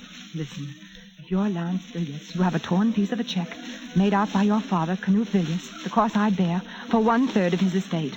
There are 2 others exactly alike. And all 3 must be presented together before any are valid. If I show you another of those pieces of that check, then will you believe me? Yes. I will. But first, we've got to find a place for you to hide. Where did you get part of that check? Never mind that now. Where have you been staying? Oh, here and there. One broken-down hotel after another. I know. My place. It's got 2 rooms, and you can have one of them. Isn't that risky? No, don't you see? It's like the story of the man who left the valuable letter in plain sight on his desk. The simplest place to find you is the last place they'll look. Come on.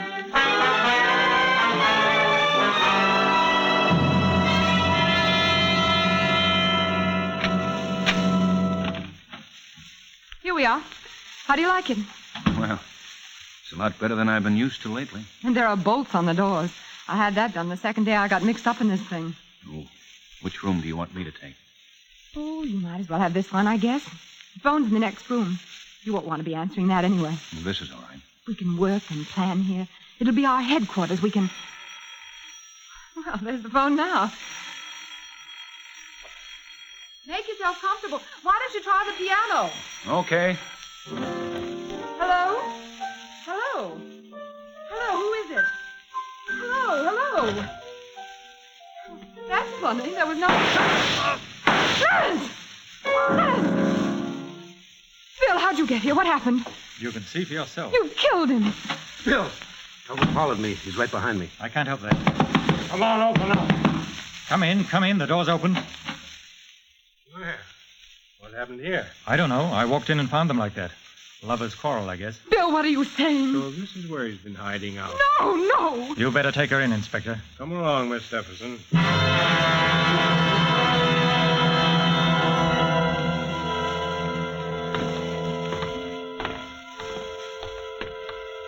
Here we are, miss. Don't fret now. It's no use. Try to get a good night's sleep. Can I call a lawyer? Sure you can. You want me to get in touch with someone for you? Who do you want me to call? I don't know. I don't know who to call her or who to trust.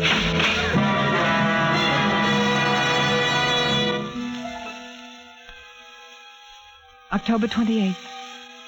At least they will let me write. But what? I've been such a fool. They are Stefan's agents, Bill Foker and Hugh King, and I walked into the trap. They must have followed me, seen me locate Lance, perhaps even heard what we said. Now Lance is dead. The police believe I killed him, and they will swear to it with all the power of money, even foreign governments behind them. But worst of all, they must know who I am. They must know where the third piece of the Cross-Eyed Bear's check is. That is why I am to be next. Dean, Lydia, Lance, and now Lizanne.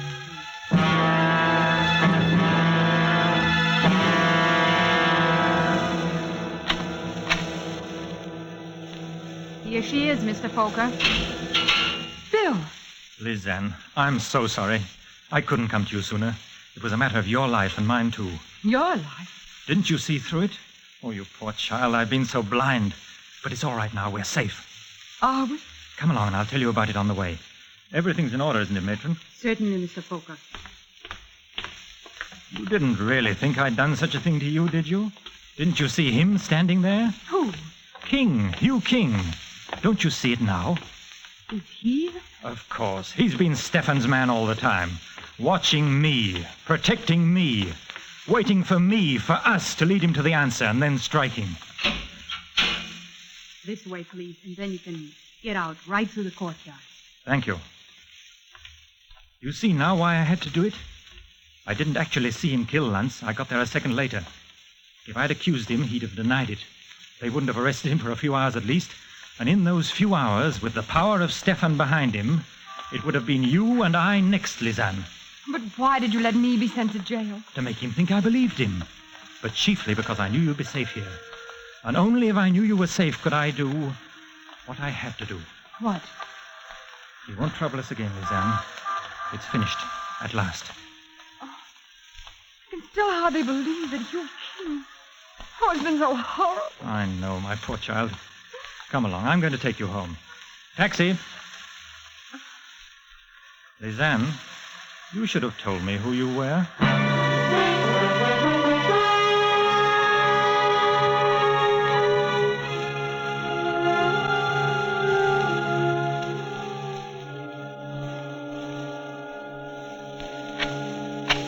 Go on in.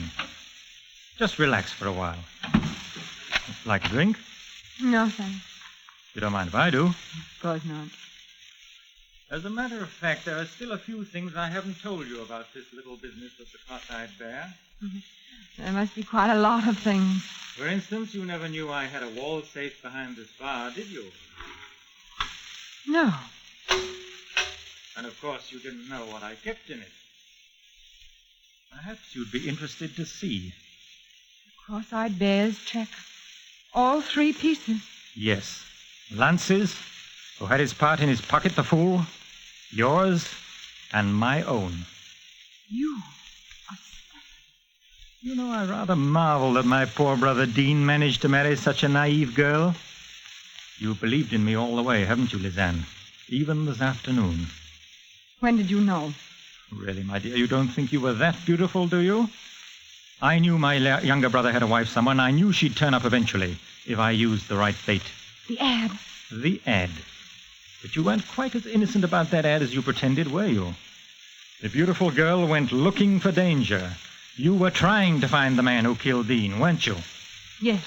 Didn't you realize that he'd only married you for protection, so there'd be one more heir to the Villiers' fortune, so they couldn't all be killed, or so he thought? Yes, I realized that after I'd married him. Lizanne, I have a private plane waiting for me, and I have the check. By the way, I got your part out of your safe deposit vault, copies of your keys. Oh. So there's no use prolonging the agony. You understand? You're going to kill me. I'm afraid I must. Dean Lance, my poor, silly wife Lydia, who became a little too panic-stricken. And now, since as Dean's wife you're the last heir to the Villiers' fortune, You can't. You'll never get away with it. I will. Oh, it'll look like suicide, naturally. I've even forged a little note in which you confess to the other murders. Remorse. Do I make myself clear? No. My poor child, you mustn't think you can deceive me by that ancient trick of staring over my shoulder at a non-existent intruder. Drop it, Bill. You! I said drop it. You, are you all right? Sure, I'm all right. It was a close one for you, though, baby. I told Tobin to keep you there till I got back. I'll call a doctor. Oh, that can wait.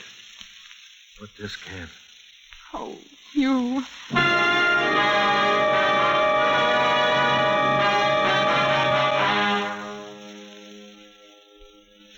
November 17th. This is the end of you, darling. I'm a married woman now.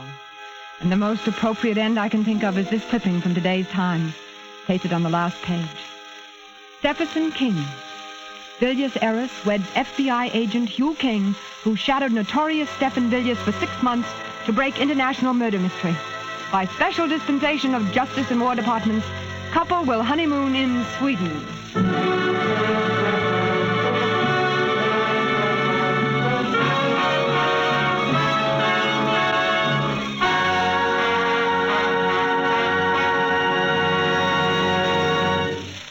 And so closes The Cross-Eyed Bear, starring Virginia Bruce and John Loder.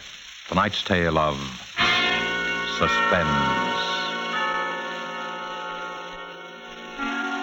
This is your narrator, the Man in Black, who conveys to you Columbia's invitation to spend this half hour with us again next week, when Orson Welles will begin a 4-week engagement as our very welcome guest on Suspense. During the next weeks, Mr. Welles will star in 3 unusual and spectacular suspense plays. The Most Dangerous Game by Richard Connell, The Lost Special by Sir Arthur Conan Doyle, and Donovan's Brain by Kurt Siodmak, the last of which will be done in 2 parts on successive weeks. The producer of these broadcasts is William Spear, who, with Ted Bliss, the director, Bernard Herrmann and Lucien Marowik, conductor and composer, and Robert L. Richards, the radio author, collaborated on tonight's Suspense. This is CBS, the Columbia Broadcasting System.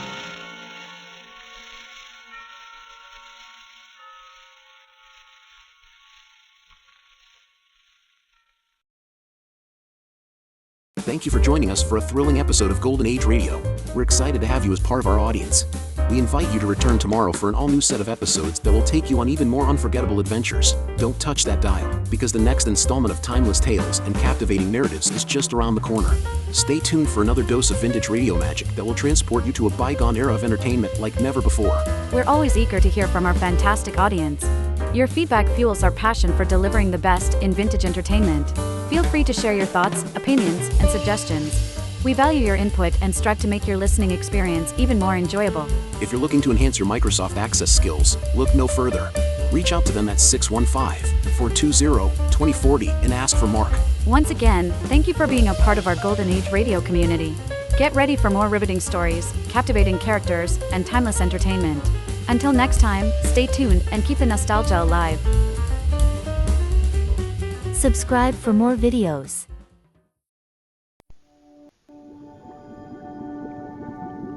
From the Mutual Studios in Washington, I'm Fulton Lewis, and that's the top of the news as it looks from here.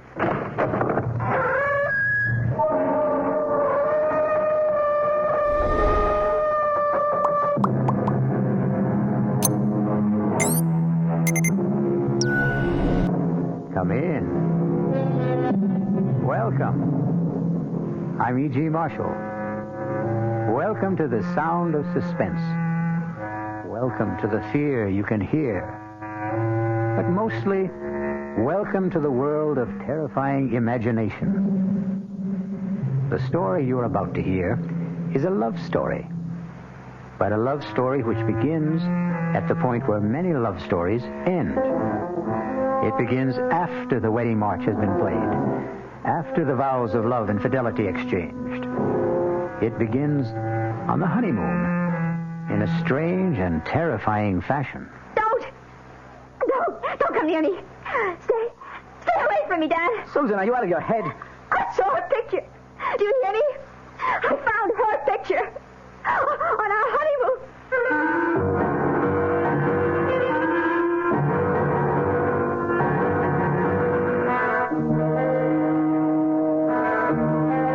Our mystery drama, Deadly Honeymoon, was written especially for the Mystery Theater by Henry Slesser and stars Betsy von Furstenberg and Michael Wager. It is sponsored in part by Anheuser-Busch Incorporated, brewers of Budweiser, and by the Kellogg Company, makers of Kellogg's Special K cereal. I'll return shortly with Act One. There's nothing wrong with drinking Budweiser sip by sip, is there? Well, the brewers of Budweiser think there's a better way. Sipping's fine if you're drinking wine. But Bud is the king of beers, a hearty drink. Look, rinse a 10 or 12-ounce glass with cold water. Then open a can or bottle of Bud and pour it right down the middle so it kicks up a good head of foam. Now, take a big drink and then swallow big. No sips. That's how it should be done. More taste, more beer drinking enjoyment. Thanks to exclusive Beechwood aging, Budweiser has a smoothness that lets it go down especially easy. Sure, it's an expensive way to brew beer, but brewing beer right does make a difference. That's why, when you say Budweiser, you've said it all. Anheuser-Busch, St. Louis. This is WOR New York, your station for Mystery Theater. Now, ShopRite does the can, selling ShopRite brand of vegetables and can. For quality that you can trust, for tasty corn, asparagus, for peas and beans, and gourmet seeds, for beef that beat all other treats. The only vegetables that can compare at all with ShopRite brand of vegetables you treat yourself instead of thinking off our shelf. Now's the time to shop at ShopRite Can Blast. Now's the time to stock up while the values last. Stock up on ShopRite soda. Tell them 12-ounce cans for 79 cents. Potatoes that will make the meal, and carrots that have bigger peel. Succotash that makes the splash. Spinach that won't finish last. Now's the time to ask yourself, so why pay more? Now's the time to shop right now at ShopRite stores.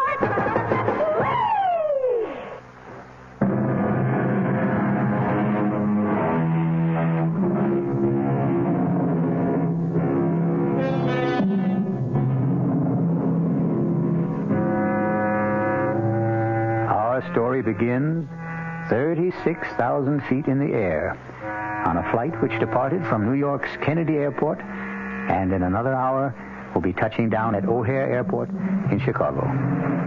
There are almost 100 passengers on this flight, but an observant stewardess is giving special attention to that handsome couple in seats 18A and 18B. Perhaps it's because all honeymooners have a special radiance. Are you sure you wouldn't like some more coffee? Oh, no, thanks. Not for me. I wouldn't mind a cup. Here you are. Thanks. Just ring if you need anything else. You'd think we were the only people on this flight. As far as I'm concerned, we are. Oh, Dan, I feel absolutely drunk with happiness. Is that a funny word for the way I feel? No. It's a great word, Susan. I was flying hours before we got on the plane. Oh, what time did you say we land in Chicago? About 2:30. Is it far from the airport to the hotel? No, actually, it's only about a half an hour from O'Hare to downtown. About 16 miles. Still, I don't think we'll have time to make Evanston today, do you? Well, it might be better to go in the morning. You can call your aunt from the hotel. Dan, you sure you don't mind going to Evanston? I mean, I just couldn't possibly be a few miles away and not see Aunt Clara. Besides, I want to show off my new husband to somebody, and she's all the family I have. Was she your mother's sister? No, my father's. She came east when my parents were killed in that crash. Stayed with me for a month or so. That was about the most that either one of us could stand. She sounds like a holy terror. Oh, no, she's just crotchety, that's all. But she'll only be more crotchety if she learns that I passed through Chicago and didn't even stop by.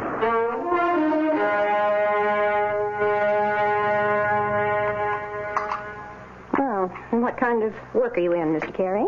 Well, right now, we like to say we're management consultants, Mrs. Rowland. But we also do quite a bit of executive recruitment. I don't understand a word of that.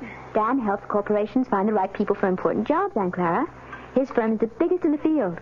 Isn't it, Dan? Well, it's always hard to measure a business like ours. But it has offices everywhere, doesn't it?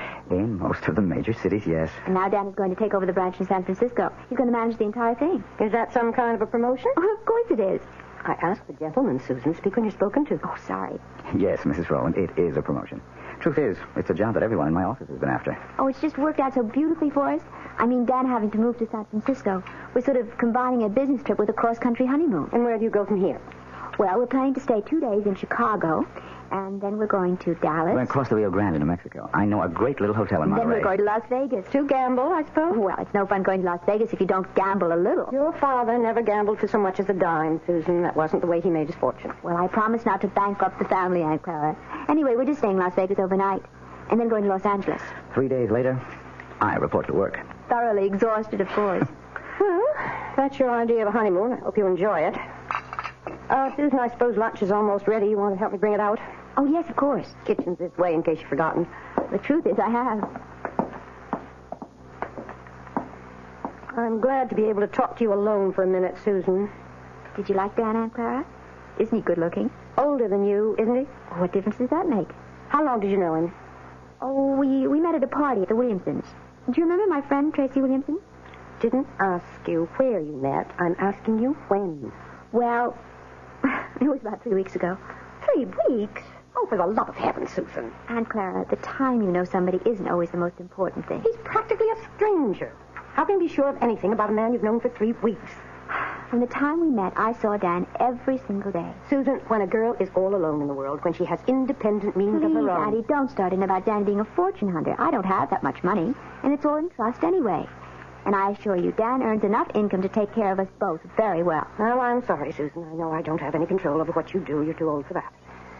But I've seen something of the world, too, you know. And the most important lesson I've ever learned is never trust a stranger. Oh, Aunt Clara, that's ridiculous. Now, can we bring out the lunch?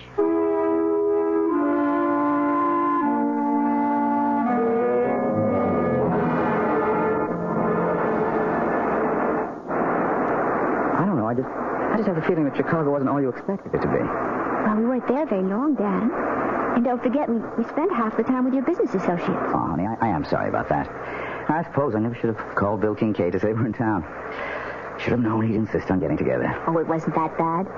I just didn't know what he was talking about half the time. All those office politics. Yes. Well, Bill loves to gossip. But you can see what I mean about this San Francisco job. Everybody in the company wanted it. They'll never get over resenting me for being fixed. But I am sorry if you were bored. It's all right, Dan, really. After all, I inflicted Aunt Clara on you. She was okay. Well, I know you didn't find her very friendly. Well, why should she be? I think she's a very protective type. Anybody you married would get her jaundiced eye. Yes, I suppose that's true enough. Dan, how long did you know Terry Williamson? Who? Terry, my ex-roommate. We met each other at her house. Or have you forgotten that already? Tell you the truth, darling, I didn't know whose house I was at that night. Oh, so Terry wasn't the one who invited you? No. There's a man named Bob Chambers, one of the executive types. I got placed at General Utilities. Don't ask me who invited him, because I don't know. I see. So it was all sort of roundabout. What's the difference? Still turned out to be the best party I ever attended. Yeah. Hey, something the matter? Oh, no, of course not. Nothing at all. Dan, where did you say we were staying in Dallas? It's a little hotel called the Lazy Sea. It's kind of rustic, but I think you'll like it. Besides, we'll only be there one night. We'll rent a car in the morning and drive down to Monterey. You really know all the offbeat places, don't you? Well, when you travel around enough, I guess you begin looking for them. You haven't done that much traveling on the job, have you? Huh? Well, no, not that much. Say, do you know the name of the airport in Dallas? I forget. It's called Love Field. Isn't that a great name for honeymooners? Yes.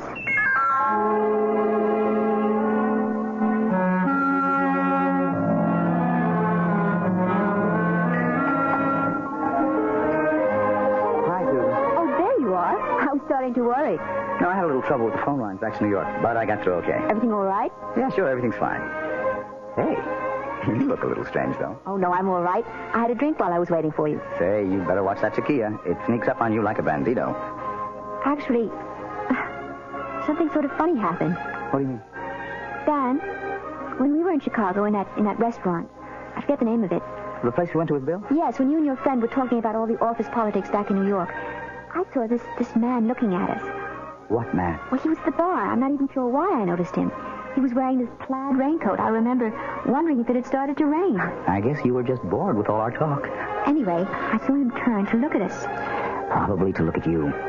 can't blame him for that. The funny thing is, as soon as you turned around, he got up very quickly and left. Susan, I don't remember seeing anyone in a plaid raincoat. And I'm afraid I don't see anything unusual about it. Well, I guess I didn't either. I probably wouldn't have given it another thought, but I think I saw that same man here again today. In Monterey? Oh, you're kidding. I can't swear it with him. I didn't get a good look at his face the first time. All I really noticed was the coat. And you saw the coat again? Is that it? Yes. He was carrying it over his arm. Oh, darling. You know the story about the airport truck? Airport truck? No. Well, this guy on a plane looks out the window and sees one of those little red airport trucks. You know, fueling the plane, bringing food aboard, something like that. Anyway, the plane takes off from New York and lands in Chicago. Another little red truck comes out to meet it. The guy next to him says, "Hey, we made good time, didn't we?" And he says, "Yeah, but that little red truck really made time." Well, I can see that I didn't marry a great audience. Oh, I'm sorry, Dan. It's just, it bothered me a little. Oh, forget it. And speaking of airports, next up, the City of Angels.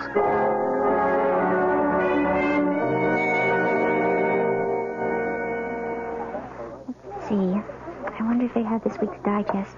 Oh, I see it. Excuse me. Yes? You're Mrs. Daniel Carey, aren't you? Why, yes, I am. Do I know you? No, Mrs. Carey, but I know you. Saw your husband leaving the hotel about half an hour ago.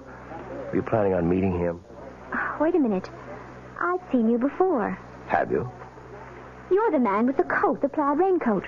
Well, you happen to be right. I do own a plaid raincoat, but with this nice sunny weather... Excuse me. Look, Mrs. Carey, I know it seems as if I'm following. Yes, it does. Well, okay, it's true. But I've had a reason. Such as? Could we talk about it someplace? There's a coffee shop in the hotel. I'm sorry. I don't even know who you are. Maybe it would help if I introduced myself. My name is Harrington, Lieutenant Gale Harrington, attached to New York City Police Department. Police? That's right, Mrs. Carey. So you see, what I have to discuss with you is police business. But what have I done? It's nothing you've done. It concerns your husband and what he might do.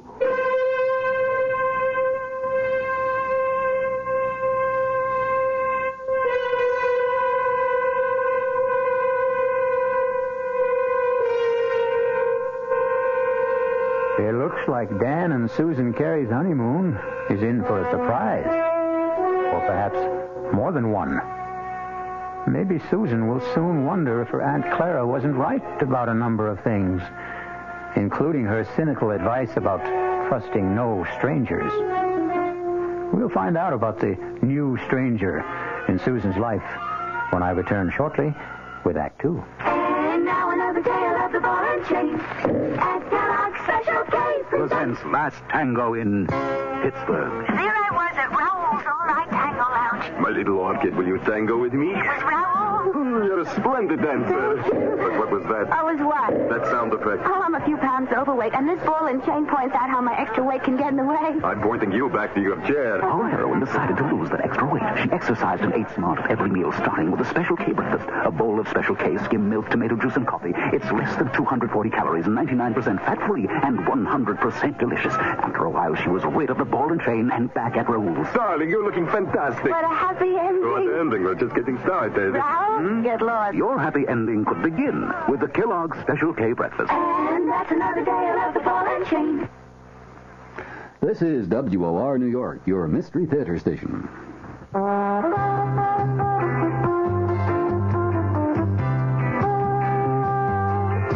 No matter what you're saving for, that's what Suburban Savings for Suburban. Suburban Savings offers you a regular savings account with flexibility. You can add any amount to your account whenever you wish. Withdraw whenever you want. Suburban Savings pays a 5.25% annual interest rate on regular savings paid quarterly, which earns an annual effective yield of 5.47%. Interest is compounded continuously from day of deposit to day of withdrawal, as long as $50 is maintained in the account to the end of the quarter.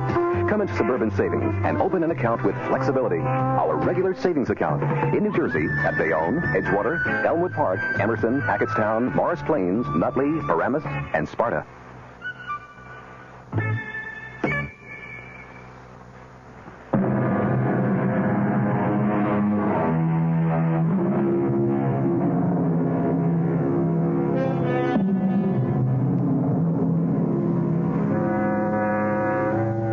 pleasant, cheerful atmosphere of a coffee shop in a large Los Angeles hotel, newlywed Susan Carey finds herself facing a man she has never seen before. A man whose solemn eyes look at her over a steaming cup of coffee and seem to warn her of nightmares to come. But so far, Lieutenant Gail Harrington of the New York Police Department is merely asking questions. How long have you been married now? Only about 10 days. Was it a long engagement? Did you know your husband for some time before? No, not very long. Well, could you be more specific? How long ago did you meet him? And where? Well, it's a month now. Just about that. A month? Then you really don't know much about him, do you? Oh, you and Aunt Clara. Beg pardon? Lieutenant, will you please tell me what this is about? Has my husband committed some crime? Is that what you're implying? Oh, I didn't say that, Mrs. Carey. But believe me, it would be helpful to both of us if you could just tell me a little bit about the circumstances. You know, I don't see why this has to be so one-sided. Please bear with me. All right.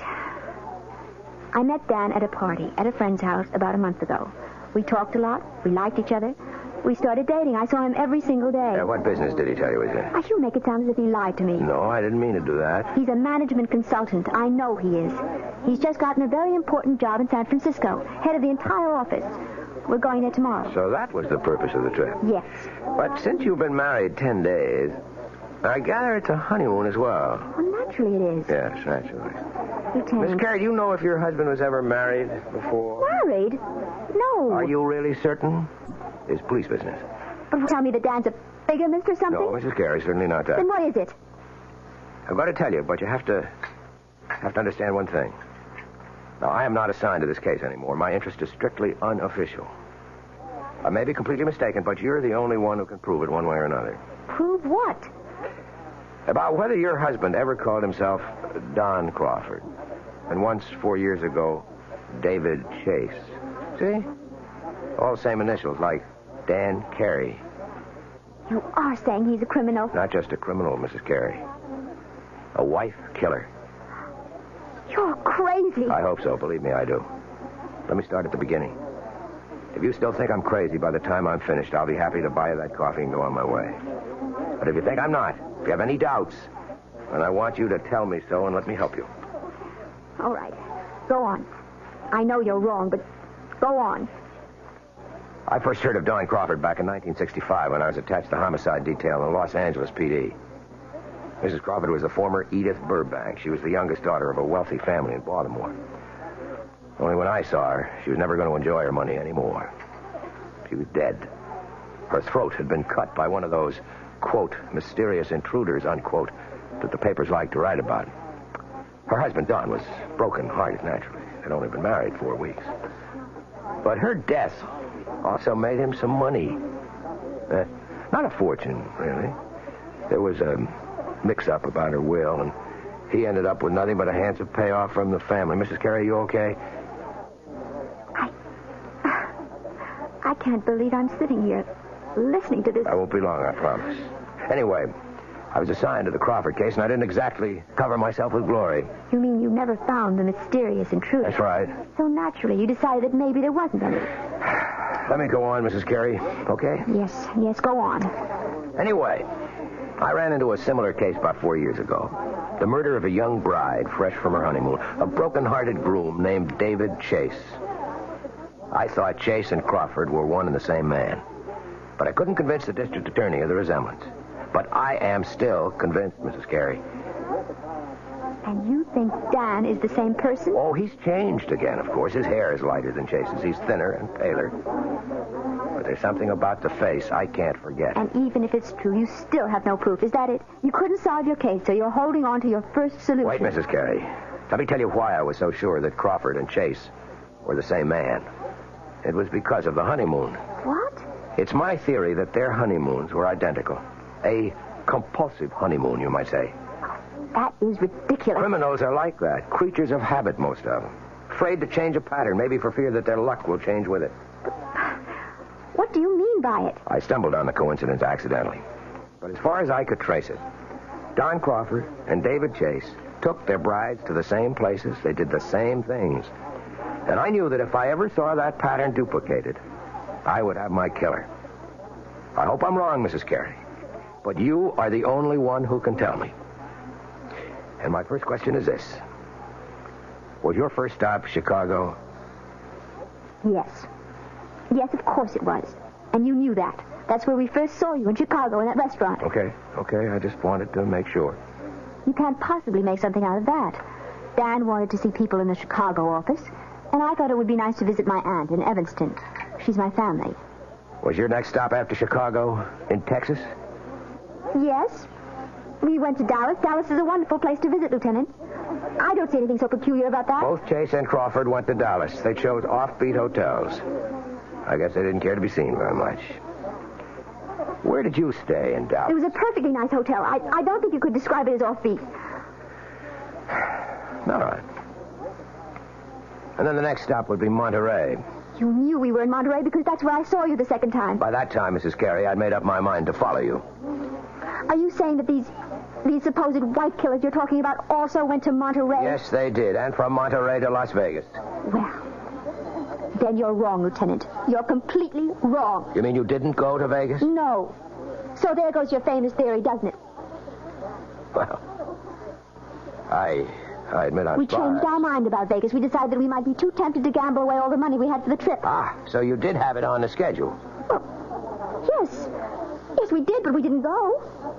I really think that changes the pattern. The fact that you didn't go. Oh, please, I can't stand any more of this. I don't want to hear any more of it. Mrs. Carey, Edith Burbank was killed in Los Angeles, in her hotel room. This hotel. I'm leaving. I'm leaving Mrs. right Carey, now. wait. You're wrong. You've got Dan mixed up with someone else. Let me finish, please. Just one more moment. Please, no, please let me go.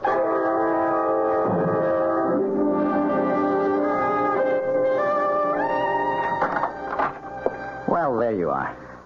Oh, I didn't realize that you were back already. Yeah, I told you I wouldn't be gone more than half an hour. I thought you'd be in the room. I went downstairs to get a magazine. Didn't they have any? Well, I guess I forgot to buy one. I got to looking in the windows of the dress shops, and I forgot my original purpose completely. Susan, are you okay? Of course. Why do you ask? I don't know. You've got that funny look in your eyes again. Have I? Doesn't matter. They're still the two most beautiful eyes in the world. Hey, what is this? Don't tell me the honeymoon's over so soon. Oh, why do you say that? That was like kissing a snowman. I guess I just don't feel like myself today. I think maybe all this traveling has worn me down a little. Oh, I'm sorry. Well, we don't have much further to go. Just one more plane trip to San Francisco. Yes. Look, maybe you'd rather not go out tonight. Maybe you ought to stay in, order some dinner in the room. I don't mind. But you wanted to go to that restaurant, the one you told me about. You've been looking forward to it. The Landmark? Yeah. Well, I did want to try the place. It was supposed to be really spectacular. But you've never eaten there before. Well, no, how could I? I've never been in L.A. before. I was thinking today that, well, you seemed to know the city so well when we drove around. You didn't seem to have the slightest trouble. The streets are very well marked in this town. It's really a pleasure to drive here. Look, you know what I think? I think you ought to take a nap before dinner. Yes. I was thinking of lying down, but I don't think I can sleep. Okay, then. Just read your magazine. Wait a minute, you haven't got one. I'll take care of that. Where are you going? Going to get my bride something to read. How about a nice magazine about cooking? You know, I never did ask you if you can cook. Just get me a news magazine of some kind, all right? Uh-huh, the brainy type. I should have known. See you in 10 minutes. I'll take the key so you won't have to get up. Yes. All right. Oh, dear God. It can't be true. There just can't be any truth to what that man said. He's made a mistake. Terrible mistake. Dan's luggage. His initials, D.C. Oh, but anyone could have those initials. Anyone. I wonder if it's open. Oh, for heaven's sake, what am I doing? Searching my husband's luggage like some kind of hotel thief. No, I won't do it. I won't. I'm not going to believe any of it. I won't. Who's that? Hello? Mrs. Carey, it's Gail Harrington. Leave me alone. Stop bothering me. You shouldn't have run off like that, Mrs. Carey. You didn't give me a chance to finish what I was saying. I told you I don't want to hear anymore. It isn't true. You've made a mistake, Lieutenant. Your husband is at the newsstand right now, Mrs. Carey. I can see him from where I'm standing at the house phones. And the more I look at him, the more sure I am that I'm right. No, you're wrong. I want you to hear the rest of the story about Crawford and David Chase and what they did on their honeymoon. Maybe what I told you before didn't convince you, but if you heard a few more things... I'm going to hang up, Lieutenant, right now. I wanted you to know where Don Crawford took his wife the night she was murdered in a room. He took her to a restaurant called The Landmark. You ever hear of it? Mrs. Carey? Hey, are you listening? No. No, I'm not listening. I won't listen.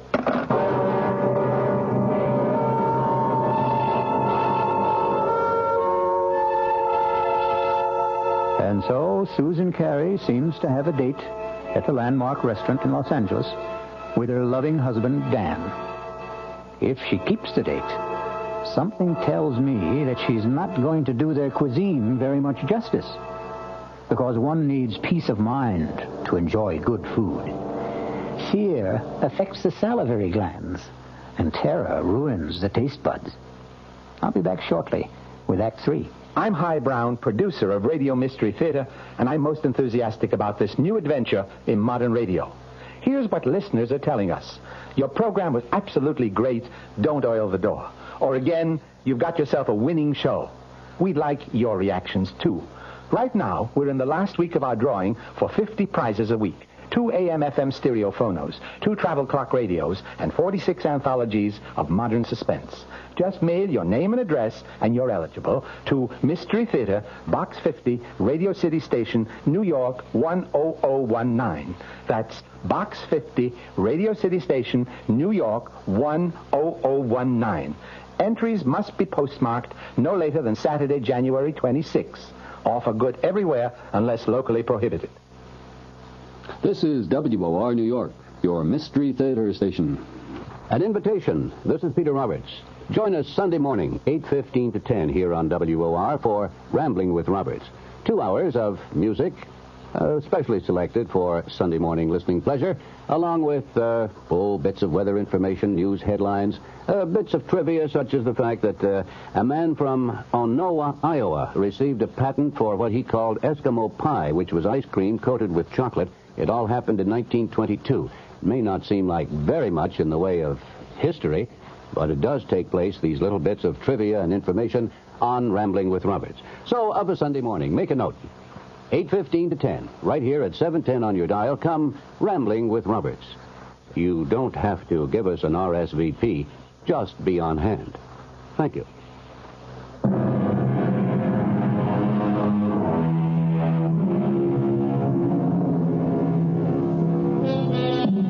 Well, what have we here? A quiet meal for two at the Landmark restaurant? No. We seem to be in a hotel room. The same room in which we last saw our honeymooning couple, Susan and Dan Carey. Obviously, there's been a change of plan. Room service has provided the meal for the two lovers this evening. Can it be that Susan Carey has decided that if there is a pattern, it must be broken? Have some more wine, honey? No. I really don't think I want any. Hey, come on. You know what this bottle cost? You shouldn't have been so extravagant. Uh-oh. That sounds more like a wife than a bride. Well, $18 is an awful lot for a wine, Dan. Especially when I really can't drink that much of it. I just wanted to make up... Well, never mind. You mean for not taking me to the Landmark?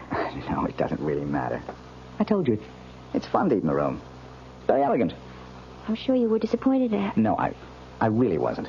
Look, we're not going to be very far from Los Angeles. We'll probably fly down from San Francisco a few times a year. There are dozens of wonderful restaurants in San Francisco, too, aren't there? So they tell me. I'll ask the guys at the office for recommendations. I think this food is quite good, don't you? Yeah, sure. It's fine. Tastes even better with the wine. Well, all right. I'll have some more, I guess. That a girl.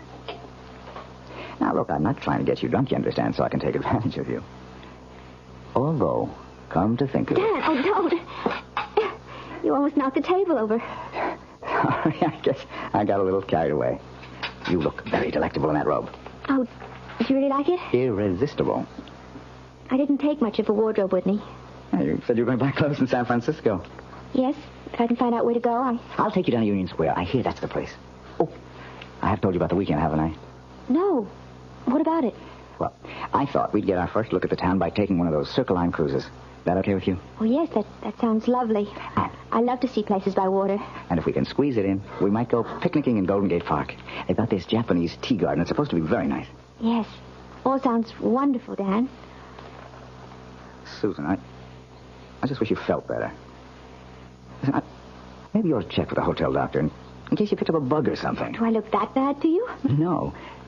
You look just great to me, darling.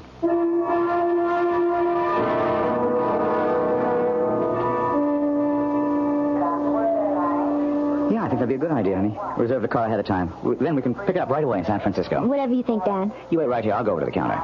It's all right. Be back in 10 minutes. All right, Dan. Mrs. Carey. Oh, no. Not you again. I didn't mean to startle you. Go away. Please go away. I don't want to see you anymore or hear anything you have to say. Now, I know that I seem to be persecuting you or something. As you can see, Lieutenant, I am in perfectly good health. I was not murdered in my sleep in that hotel room. Look, Mrs. Carey, I've only got a few minutes before your husband gets back. I just wanted to finish my story about this other guy, this David Chase. I don't care if you are a policeman. I'll call someone and have you arrested for bothering me. David Chase's wife didn't get killed in Los Angeles. She died in San Francisco. Where? In a hotel room? No, not there. But they stayed at the San Remo. Is that where you're staying? Yes, but millions of people do. No, there wasn't any mysterious intruder this time. In fact, Mrs. Chase's death was listed officially as an accident. She had a little too much to drink at dinner, and her feet got tangled up on top of a very steep hill. The fall broke her neck. It was her very first day in San Francisco. She and her husband had quite a day, too. They took one of those boat cruises to see the city. Then they went to Golden Gate Park, to the Japanese tea garden. Miss Carey, are you okay? No. No, I'm not okay. How could I be? That night they went to a restaurant called the Vendome. That's where the lady drank too much, at least according to her husband. Oh, dear God. Listen, Mrs. Carey, I can't follow you anymore. I've got a job to get back to. I want you to take this. God. Quiet. Don't draw anyone's attention to us. Just take it. If I'm wrong and you don't need it, fine. Just throw it away. No, I don't want I cannot have you on my conscience, don't you understand? All right. Yes, all right. I'll take it. I still say you're wrong. I hope so. But I don't think I am.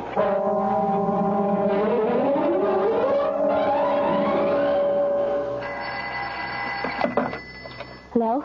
Mrs. Carey? Yes? This is the message desk. Your husband left a message here for you at 4 o'clock. Oh, I've been out until now. Would you like me to read it to you? Yes, please. It says, we'll be at the office until 6. Should be there no later than 6:30. Love, Dan. Oh, yes. Thank you very much. Welcome. Bye. Bye. 6:30. 6:20 now. Oh, God. Why do I keep staring at his luggage? Why can't I just forget about it? No. It isn't dishonest. It's just something I have to do. No, nothing in this one but clothing. This one has papers and things. All his documents. Birth certificate. Honorable discharge. U.S. Navy. Daniel Eldon Carey. That is his name. It is. That man Harrington was wrong. Doesn't this mean he was wrong? Or does it just mean that... No. I'm not going to start thinking that way. These look like photographs. Maybe it's family. Oh, no, wait. This picture is signed. Such a pretty girl. To Dan. All my love forever, Edith. Edith. What was the name he said? That policeman, what was the name that man's wife was? Wasn't it Edith? Oh, no. Who is it? It's me, honey. Oh, 1 second. Hi, sweetheart. Sorry, I forgot to take my key. Hey, I'm not late, am I? I told him at the desk I'd be back at 6. Well, it's not even that. Hey, why is it so dark in here, Susan? Oh, I just got that myself. I didn't think of turning on all the lights. Susan, I have a confession to make. I wasn't at the office at all. My new staff thought they ought to christen the new boss. I tell you one thing about San Francisco. It's a hard-drinking town.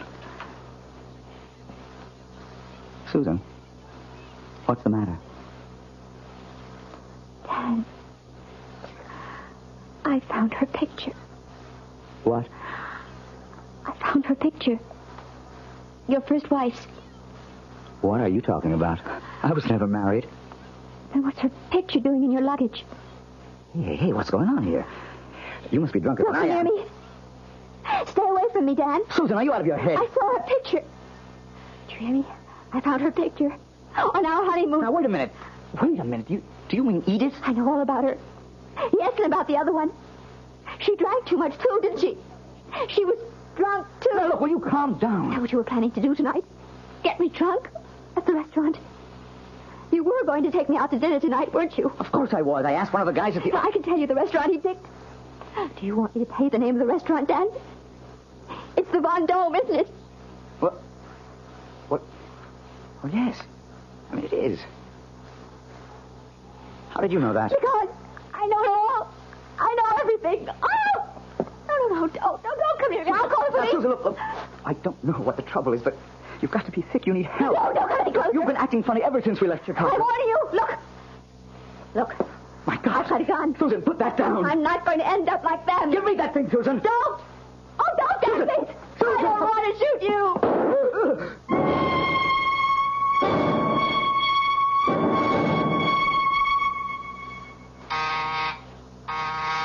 1 second. Wow. Mr. Harvey? Mrs. Carey, I didn't know that you were, look, let me just get a shirt on. I was just shaving. I'm sure you're surprised to see me, aren't you? Yeah, I am. I didn't expect that you'd, what brings you back to L.A.? I'm sure you know, Mr. Harvey. That is the right name, isn't it? Not Harrington? I guess that means you know all about my little joke. The gun wasn't a joke, was it? The gun was real. Now, look, I can tell you're upset, but I didn't mean any harm. I mean, I like Dan. I really do. You despised my husband, Mr. Harvey. Why don't you admit it? You hated the fact that he got the job you wanted in San Francisco, and all you got was an assistant manager's job in Chicago. You are wrong. I just thought it'd be a good gag, a good joke on Danny boy. Yes, I've heard about your reputation. The great practical joker. You thought of a great one this time. Yeah, but that's all it was. You gave Dan the itinerary for our honeymoon trip. You were just being helpful, of course. You gave him all the names and places, all the benefit of your traveling experience. That was the gag. See, I thought if Dan took you to all the places I listed for him... You even knew about Edith, the girl he was once engaged to, the one who died. She became his murder victim in your little fantasy. What did you think would happen, Mr. Harvey? Did I get frightened enough to kill Dan so that you might get the job he took away from you? Listen, is Dan all right? I thought you might want this back, Mr. Harvey. Your gun. Oh, now, wait a minute. Don't do anything stupid. Oh, you don't have to worry. I found out that I'm a terrible shot. That Dan's alive? See for yourself. Hello, Marty. Dan! Thank heavens you're okay. Look, Dan, I didn't mean for anything serious to happen. See the bandage, Marty? Just a flesh wound in my arm. I'll be okay. I'm glad to hear it, Danny. Honest, I am. But I am learning to use my left arm, though. Like... Wait a minute. Wait. Oh, no, don't. Please. I didn't mean to. Don't hit me again. Relax, Marty. I've got better things to do. I've got a honeymoon to finish. Although with any luck,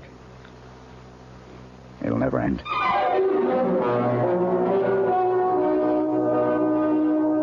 So you see, even murder stories can have a happy ending. Martin Harvey may have spoiled Susan and Dan's honeymoon, but that doesn't mean he managed to spoil their marriage. No. If that's going to happen, Susan and Dan will take care of that all by themselves. I'll be back shortly. Hello, this is Joe Franklin. Ladies and gentlemen and boys and girls, for the very latest in nostalgia, for the ultimate in remembering, please join with me on Saturday nights from 9:05 to 11 o'clock, where memories are truly happening right here over WOR Radio.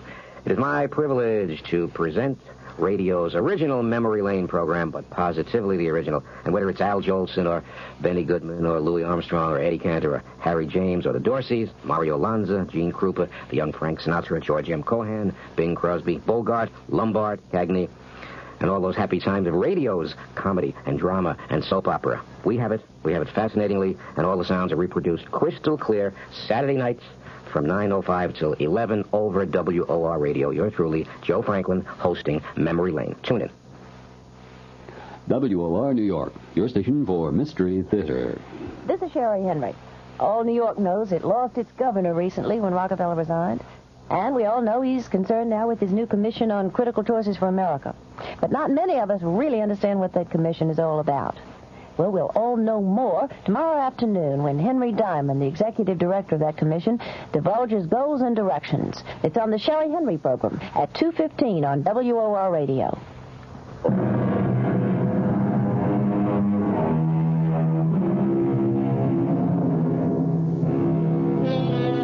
A purist might claim that the story you have just heard isn't a murder story, since no one was actually killed.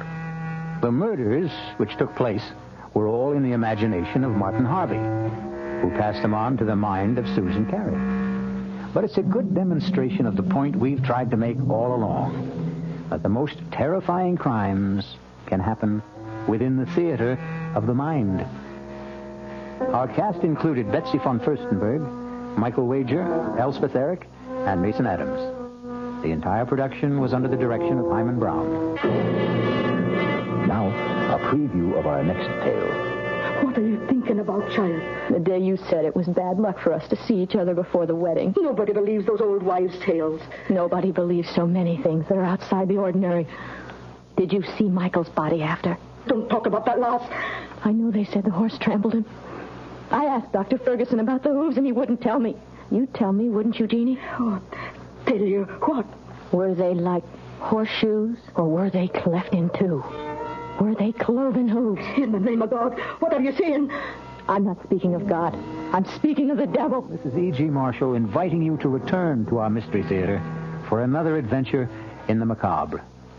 Until next time, pleasant dreams.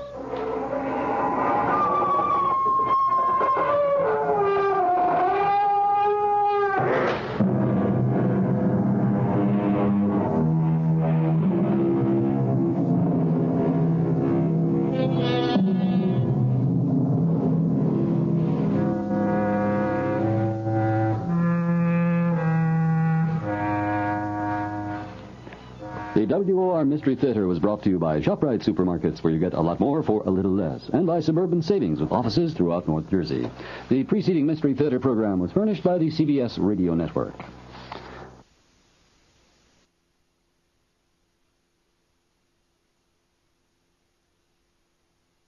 Conquer the world of WordPress at G3PL.com. We're your ultimate destination for WordPress support and training. Need help with a specific project? Facing a tricky plugin or theme issue? We've got your back. We will troubleshoot, customize, and fine-tune your site to perfection. So, why wait? Take the leap into WordPress greatness. Contact us today at WP@G3PL.com or give us a call at 615-420-2040. G3PL.com. Your WordPress success starts here. Subscribe for more videos.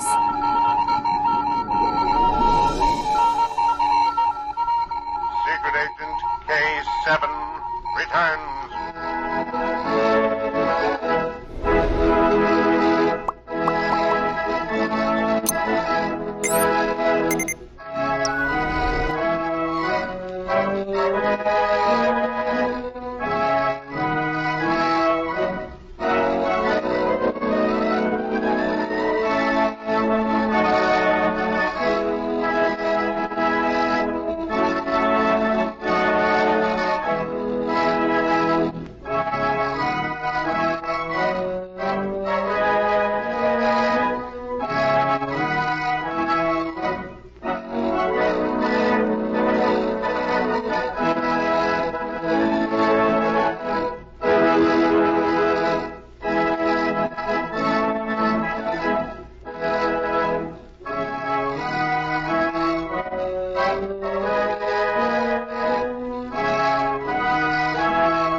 America's #1 adventurer, K7, former United States secret agent who operated in 22 countries, on land, on sea, and in the air, brings you a story of today.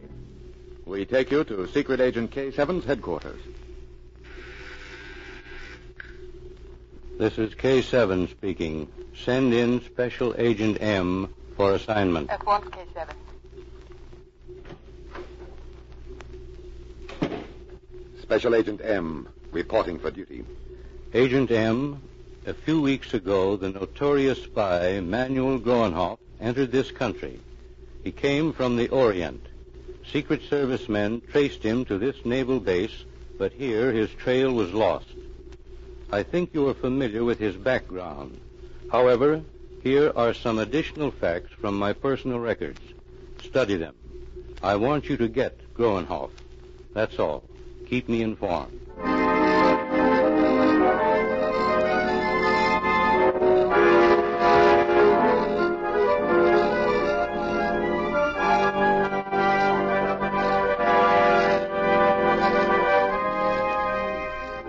Manuel Groenhoff's appearance at the naval base was not accidental.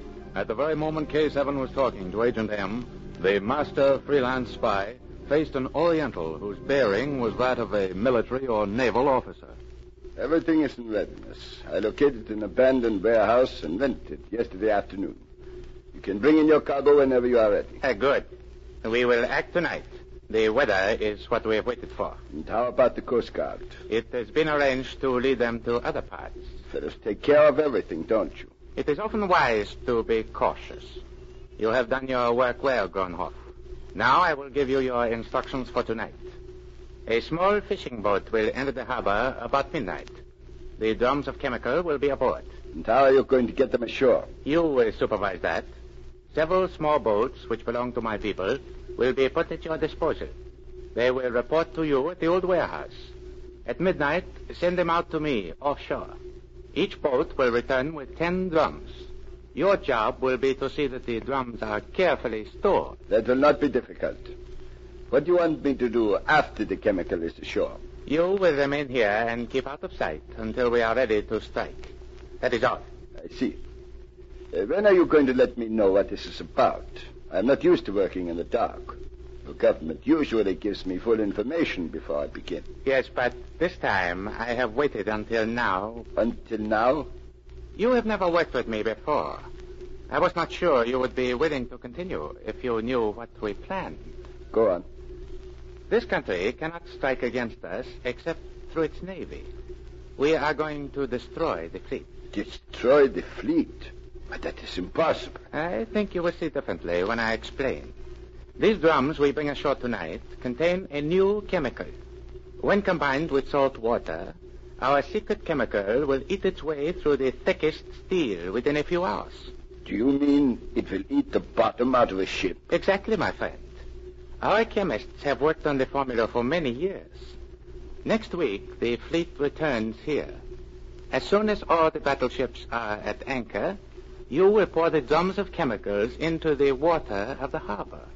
Within a few hours, the fleet will be useless. The battleships will sink to the bottom of the bay, their bottoms eaten out. Sashi, are you telling me the truth? If you're not... I am not accustomed to being doubted. Chemical that will eat the bottom out of a battleship and combined with seawater, why, your country can rule the world. That is our destiny. Now, I leave you. Be at the warehouse at midnight.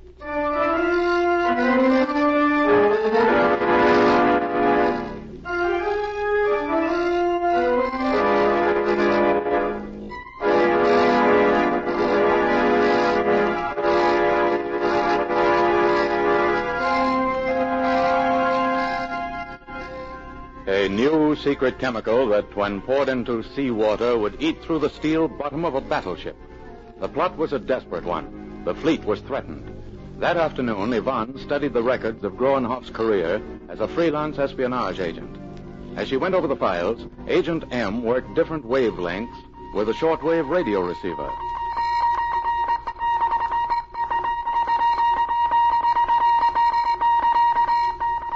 I've finished him. Wait, Yvonne. Don't talk now. I'm taking this message down.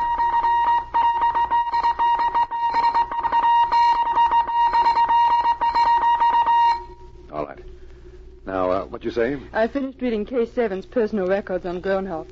I don't see where we're going to start this case. We've already started. What do you mean, Em? I had a hunch and played it, Yvonne. That's why I've been listening on different shortwave bands. That message you just heard may give us the lead we're looking for. You think it has a connection with Gronhoff? I don't know. The message came from a nearby and powerful station. Well, what did it say? That's what we're going to find out. It's entirely in code. And a code that I don't know. Then how are you We're going over to intelligence headquarters and talk to L6. He's the greatest code authority in the world. I think he'll be able to decipher this one. Are you ready? Yes. Then let's get started. Unless I'm mistaken, Yvonne, this case is going to bring us face to face with the rising sun.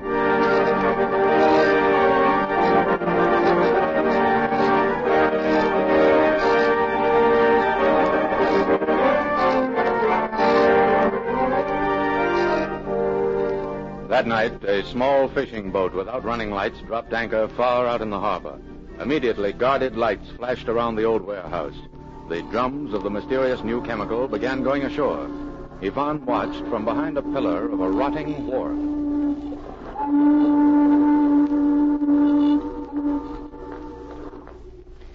Five small boats have come in. I've got to signal M. He may not have found out that the boats are there in the darkness. He told me not to use my flashlight unless I had to, but I've got to signal him. 3 long flashes with a signal to come ashore. Stand where you are. If you attempt to move, I will shoot. A girl. Who are you? That is a question I would like you to answer. What are you doing? I came out for a walk. I often come down I here. don't believe you. What were you doing with that flashlight? I heard a boat out there in the darkness. I thought perhaps someone was lost. I couldn't see any lights, and, well, it might mean someone was in trouble. You are the one who is in trouble. Don't come any nearer. I'm on the edge of the dock. You are coming with me. Up! Don't try that. Let go!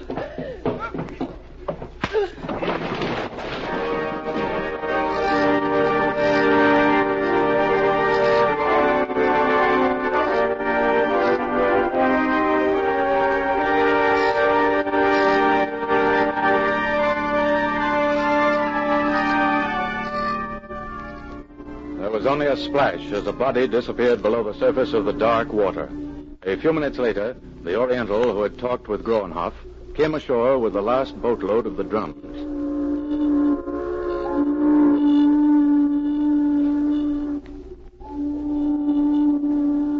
That is all. You will return to your home. Yes, master. I will stay here and return to the city with Gronhoff. Instruct the others to go back to their homes. Some have already gone. I will tell the others. Where is Gronhoff? You'll find him across the dock. Good.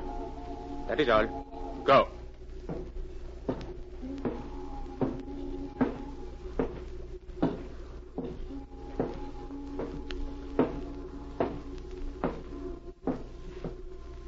Gronhoff. Stand where you are.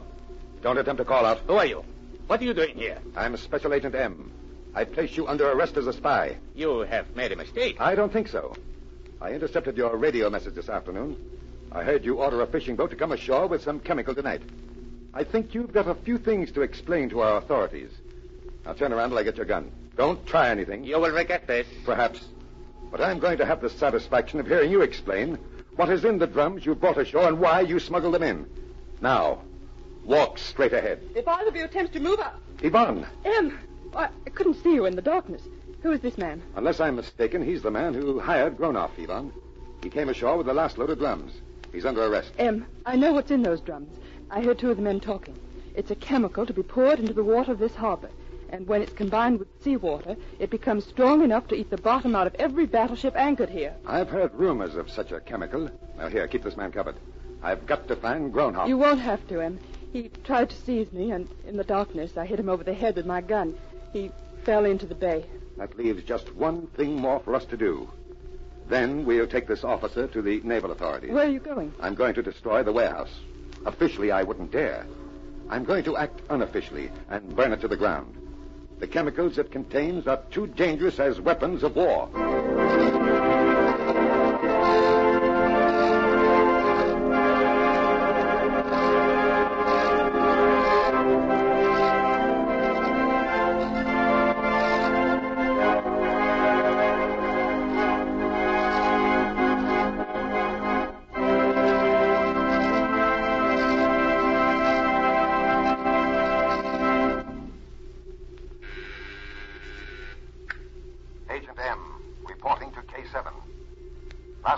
spy, Manuel Gronoff, working with a certain Eastern power, attempted to land 100 drums of a dangerous new chemical, which was to be used to destroy our fleet.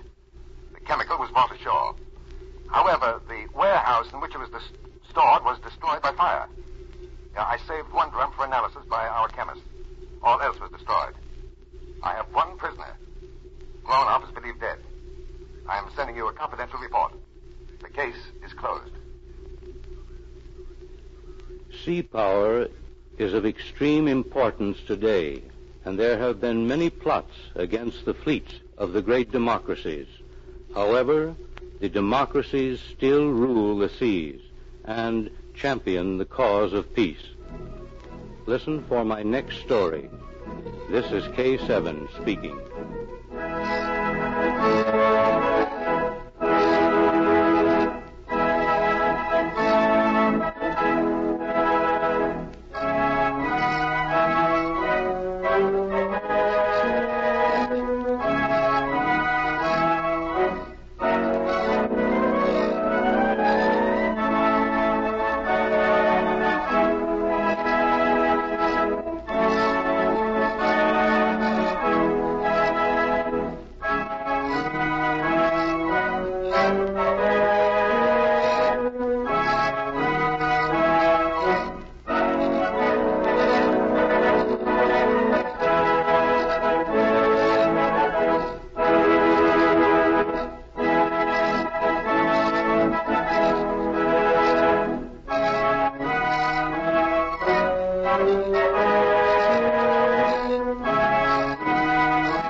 Dodge City and in the territory on west, there's just one way to handle the killers and the spoilers, and that's with a U.S. Marshal and the smell of gun smoke.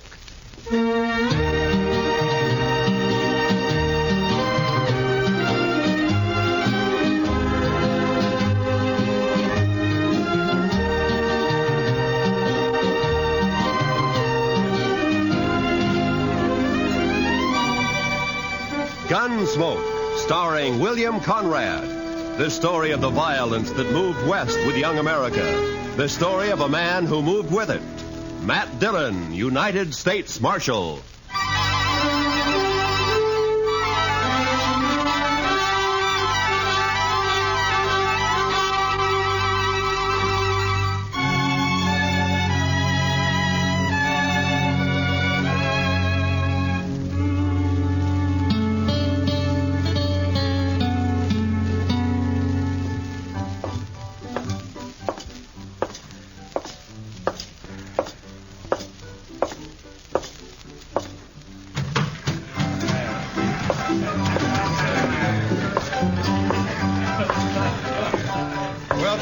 Cherokee Palace, Marshal. I see you received my complaint. I got it, Mingo. Where's Stanley? Where do you think? Upstairs. Brandy? Naturally. She always does mother him when he's in trouble. Be careful, Marshal. He might be dangerous.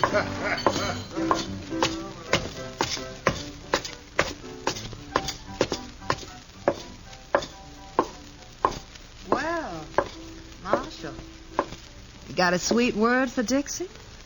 Yeah. Move. Oh, it's not very sweet. It was to the point. Say hello to Jim for me, huh?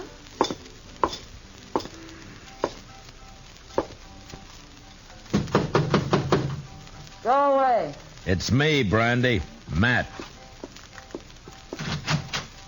Come in, Matt. Join me in a drink?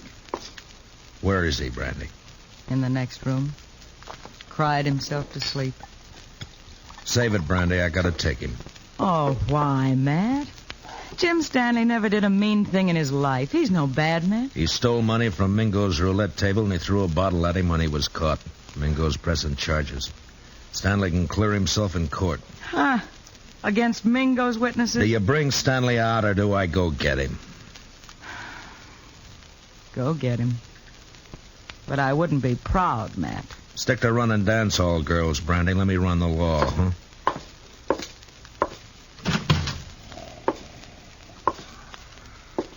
Stanley? Stanley!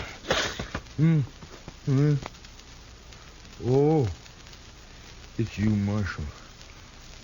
I was sleeping. I want you to come with me, Jim. Come with you? Sure, Marshal. You better get up. Come on. Come on. Oh, yeah.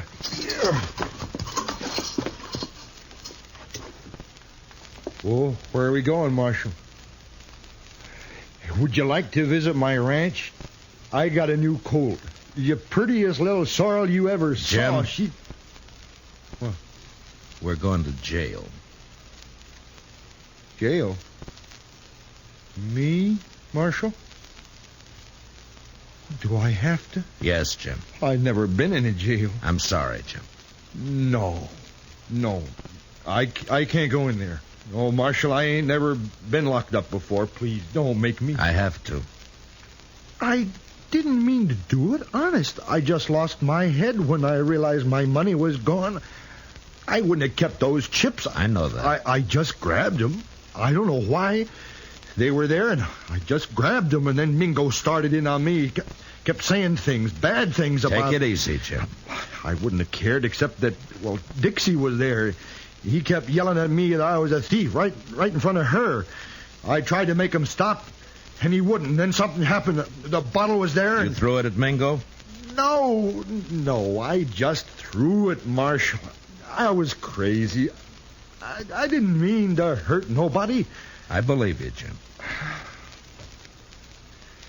Marshal, will you ask Dixie to come and see me later? Yeah, sure, I'll ask her. Thanks. I just want to tell her not to blame Mingo for all this. She might say something or give up her job. Don't worry, Jim. I don't think Dixie's going to give up anything.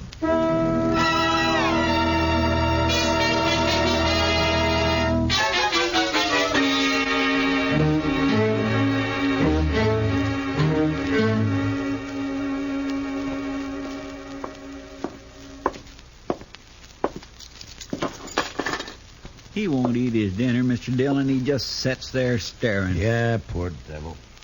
He won't really be convicted, will he? Well, I hope not, Chester. Mingo's the one who ought to be in jail. Look, Chester, this isn't exactly my idea of justice either. A shady gambler against a simple-minded horse rancher. Hello, Marshal. Bye, Chester. Oh, goodbye. I'll run along. You stay put, Chester. Oh, now, Marshal, I wanted to be alone with you. I sent for you to come and visit Jim Stanley, and you better be nice to him. Most fellas are tickled pink if I like them. They say I'm pretty. You're pretty enough. That's better. I knew you liked me. I said you were pretty. I didn't say I liked you. Oh, now that's nasty. Would you like to hear what I really think of you? No, don't bother. I get the idea. You're Mingo's girl. When I feel like it. Then why do you have to tease a man like Stanley, drive him to drinking and gambling and trouble like he's in now? He's sweet. He thinks I'm beautiful. Yeah. But even men like him wake up. Stick to Mingo.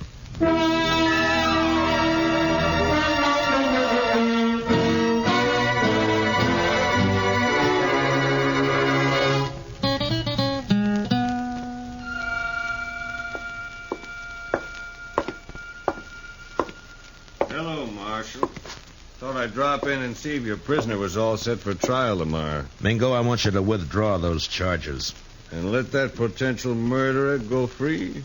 No. You got back the chip Stanley took from your table, and his assaulting a man like you is ridiculous. He doesn't even wear a gun. A bottle constitutes a deadly weapon. Look it up, Marshal. Why you doing this, Mingo? Why pick on a man like Stanley? Let's say I don't like him always slobbering over Dixie. She's private property. For that greedy little vixen, you'd send Stanley to prison knowing that it'll probably crack his mind completely? That's his problem.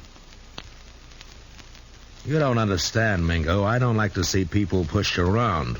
Well, don't cross me, Marshal. I already have. People get dead that way. Yeah, so I've heard. Now, just who are these witnesses of yours against Stanley? Ned Cole, Saginaw Henry. Both on your payroll. Dixie. Some of the other girls. All working for you, huh? Jim Stanley's as good as convicted, Marshal. There's not a thing you can do about it.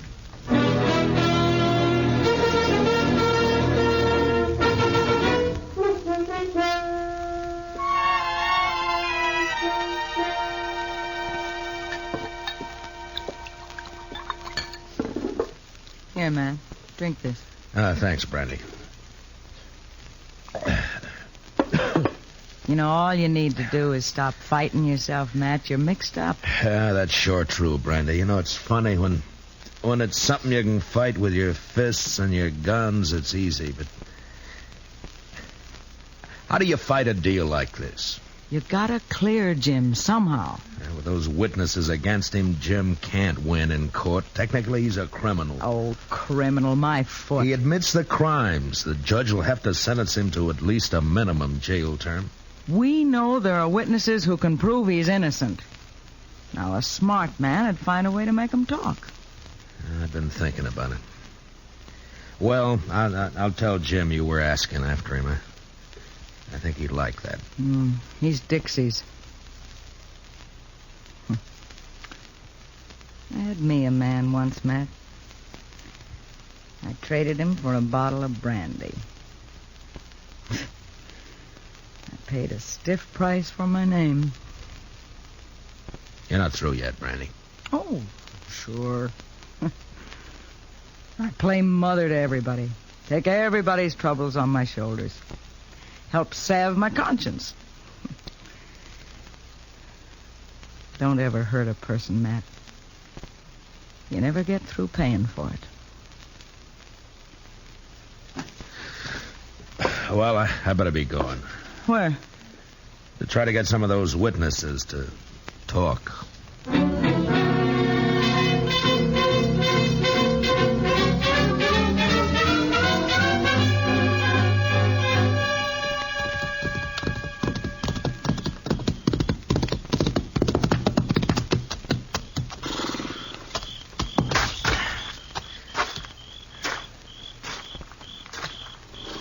Hello, Saginaw. Huh? Oh, it's you. I've been looking for you. Then you've been looking for trouble. Well, you're beginning to sound like your boss, Mingo. It's late. What do you want? I want to read you something from this book. What book? This law book. Oh, so? First law I see says that anyone giving a drink to an Indian is liable to fine up to $500. I saw you buy an Indian Pete a drink only last week.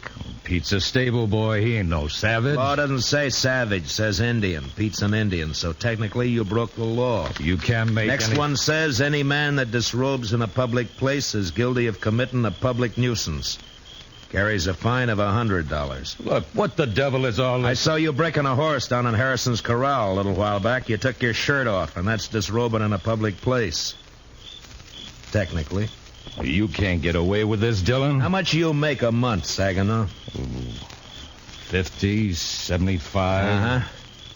Well, the way it looks, I can get you fined on enough of these laws to keep you broke for about 5 years. 5 years? Then we can start all over again. You're bluffing. I never even heard of these laws. Well, look for yourself here.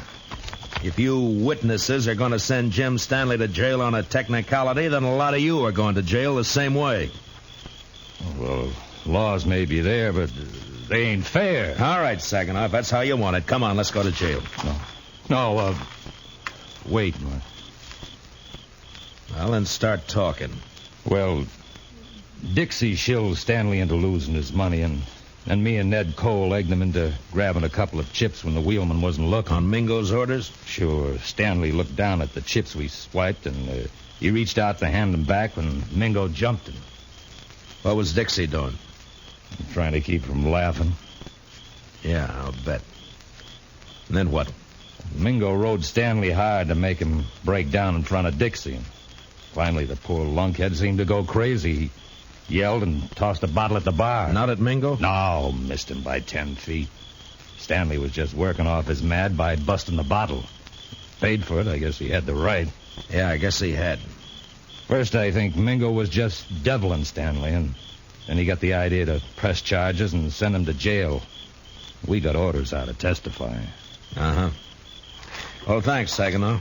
Marshal, I'd like you to know something. Yeah? I'm glad I told you about Stanley, because framing him into prison isn't my idea of something to be proud of. It shouldn't be.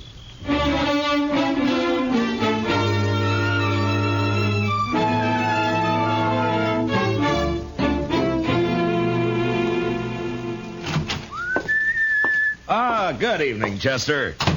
My, what are you so happy about, Mr. Dillon? Everything, Chester, everything. Is it about Jim Stanley? It is about Jim Stanley. He's going to clear himself in court tomorrow. Come on, let's go tell him. Well, gracious, that is good news. He couldn't have taken much more of being locked up. I know.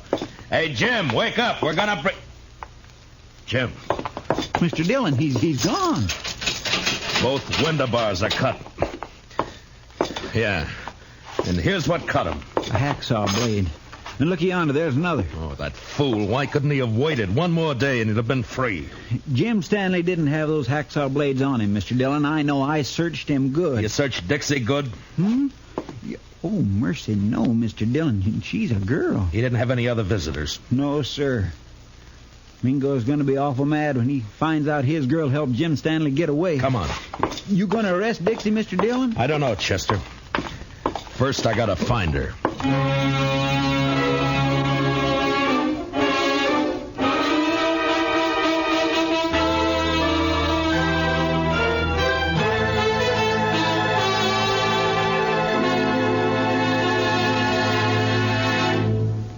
We will return for the second act of Gunsmoke in just a moment. But first, every Sunday on CBS Radio, hear both sides debate the issues on Pick the Winner. It's a program that brings in the top people from Democratic and Republican camps, standing their ground and delivering their views on the biggest questions of the campaign. Don't miss Pick the Winner, Sundays between now and November, to be fully informed when it comes time to vote. And remember, straight through election time, make CBS Radio your election headquarters. Now, the second act of Gunsmoke.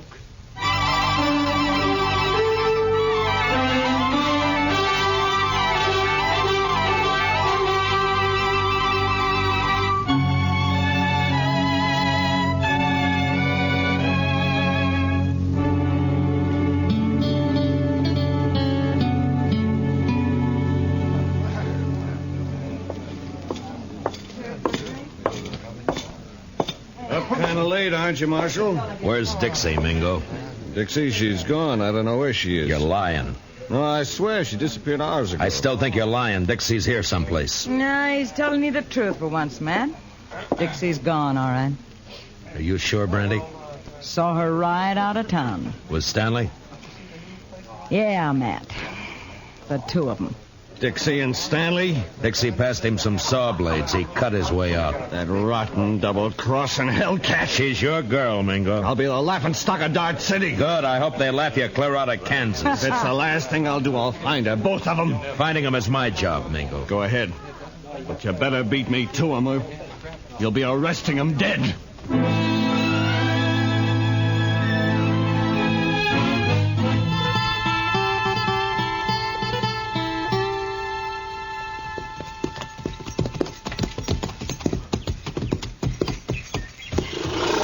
Yeah, they stopped here, all right. Probably changed horses and got some supplies. That wasn't why Stanley came home. Look, Chester.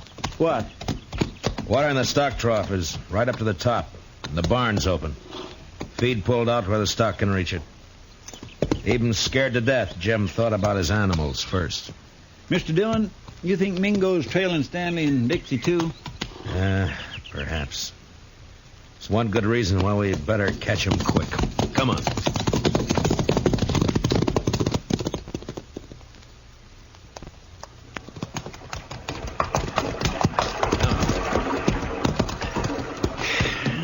Still no sign. Looks like we've lost them for good now. What do we do, go back, Mr. Dillon? Well, we can't let Mingo find them. Sure, but the way they've been zigzagging back and forth for the last 4 days, we don't have a chance in 1,000. I'm not so sure, Chester. You know, there's a certain pattern about the way Stanley and Dixie have been moving. I don't think they're trying to leave this section at all. Yeah, we have been getting closer and closer to Dodge with every circle lately. And not only to Dodge. Mr. Dillon, you got an idea? Yeah, maybe. Come on, we'll ride back to Stanley's ranch.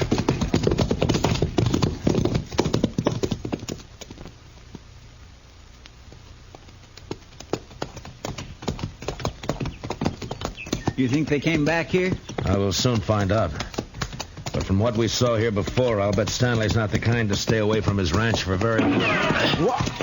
Hit the dirt, kid. Behind the trough. Yeah. It's Jim Stanley. There's his horse. Yeah. All right, keep your eyes open. Stanley!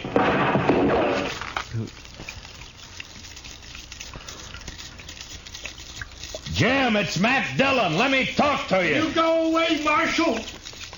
I don't want to hurt you, but I ain't going back to that jail. You go away now. I'll kill you. Jim, listen to me. I've got a witness. You better leave quick now. Please, Marshal. Mr. Dillon, I'm getting wet. That's better than getting shot. Keep your head down. Yes, sir. Sure is wet. Stanley's in a good position.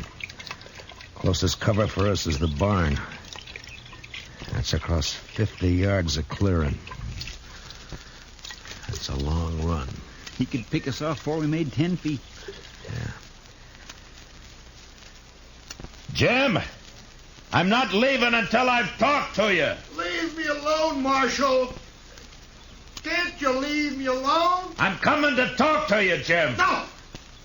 No, stay back! I warn you! Mr. Dillon, don't do it. That's a crazy man. That's a frightened man, Chester. I'm coming unarmed, Jim. I don't think you're a murderer, but if you are, this is your chance. Well...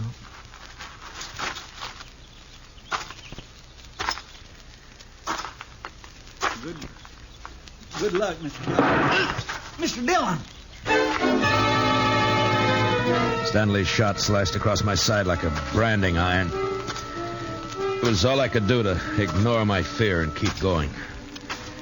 But somehow I reached the ranch house alive. And I opened the door.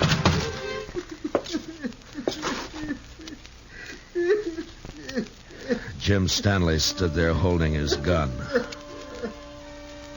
And crying.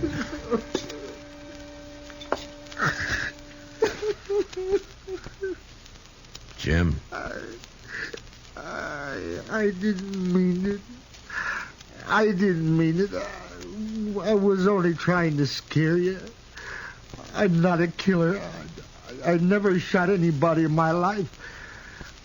Honest, Marshal, I can't even shoot a rabbit. I know that, Jim. I'm afraid. I've always been afraid of things.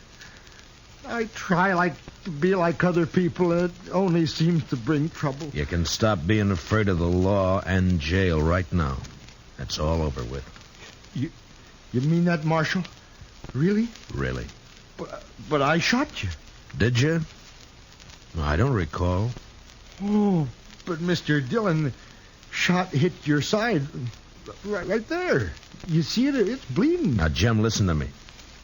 You didn't shoot me. Oh. Well, all right, if you say so, Mr. Dillon. I say so. Here, I'll take that rifle. Now, let's go back to town and get this business settled, huh? You've been good to me, Marshal. Forget it, Jim. There is one thing, though. Dixie. Oh, she brought me hacksaw blades. I know that. She said you were going to hang me and that I had to escape. She kept saying it. Uh-huh. She was riding with you. Well, where is she now? Oh, she left me last night. I was glad. I was nearly wild listening to her talk about you and prison. I even swore I'd kill myself before I'd go back to jail. I'm glad you didn't mean it. Oh, I meant it at the time. Oh, I was sure scared. You feel better now? Oh, yeah. Yes, I know. Everything's just going to be fine.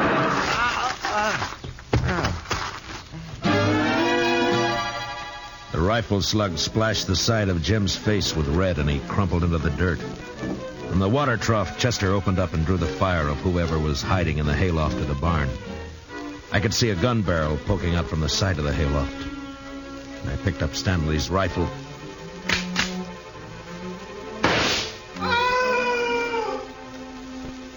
Mingo. Mr. Dillon, are you all right? Yeah, Chester. But Mingo's dead. Well, how about Jim Stanley, Mr. Dillon? Yeah, he was scared more than hurt. He should come to any minute.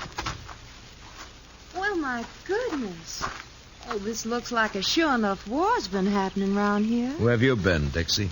Oh, sure now, Marshal. A girl's got a right to look after her investments. My Mingo and Stanley both dead. Well, now that's a real shame. Hmm? Oh, but Jim Stanley's going to Chester, you said investments. The only investment you've made is prison time for helping Jim escape. Me? Well, how are you going to prove anything, Marshal? With Jim dead. But he's the Chester, why don't you go look after the horses? But Mr. Dillon... Yes, sir. It's a right good thing because I'm going to be terribly busy, you know, taking care of poor Jim's ranch and money and of course, the funeral and everything. Why should all that concern you, Dixie? Because I'm Jim Stanley's widow. What? I married him 3 days ago in this city. It was such a sweet wedding. Yeah, I'm sure it was. And now all I have left are some memories. And, of course, this little old ranch and Jim's money. Dixie, there's something you should know. Hmm? You also got a husband.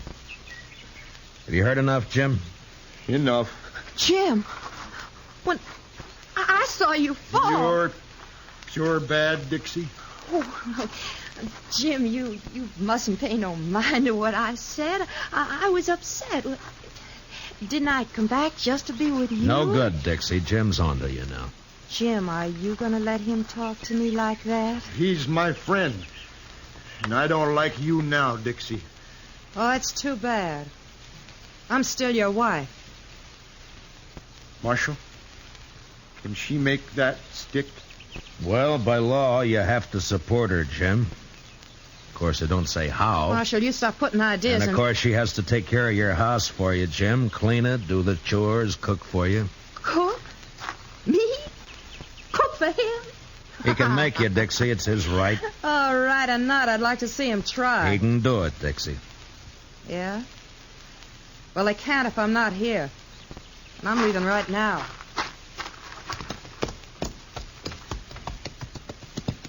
You want to ride into town with us, Jim? No. I think I'd rather stay here for a while, Marshal. If it's all right. Yeah, sure.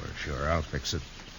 But in a few days, when you feel like it, come in and see me, and we'll help you get that divorce taken care of. Divorce?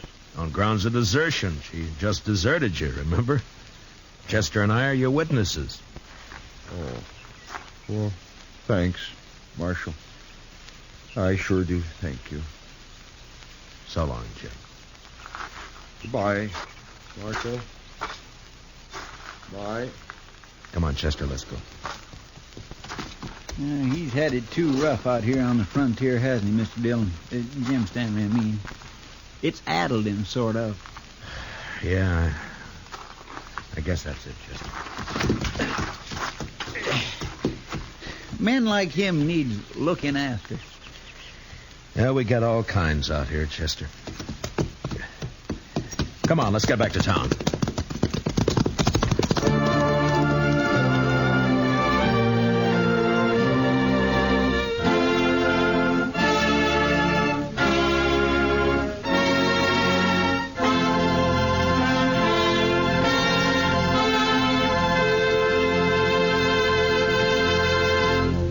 Gunsmoke, under the direction of Norman MacDonald, stars William Conrad as Matt Dillon, U.S. Marshal. Tonight's story was specially written for Gunsmoke by Herb Purdom, with music composed and conducted by Rex Corey.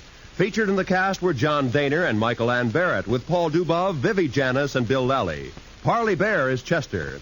Join us again next week as Matt Dillon, U.S. Marshal, fights to bring law and order out of the wild violence of the West in Gunsmoke. Tomorrow's speakers on Pick the Winner, representing both the major parties, will be Harold Stassen, Republican, and George Ball, Democrat. Listen for this important program, Pick the Winner, tomorrow and every Sunday from now to November. This is Roy Rowan speaking, and this is the CBS Radio Network.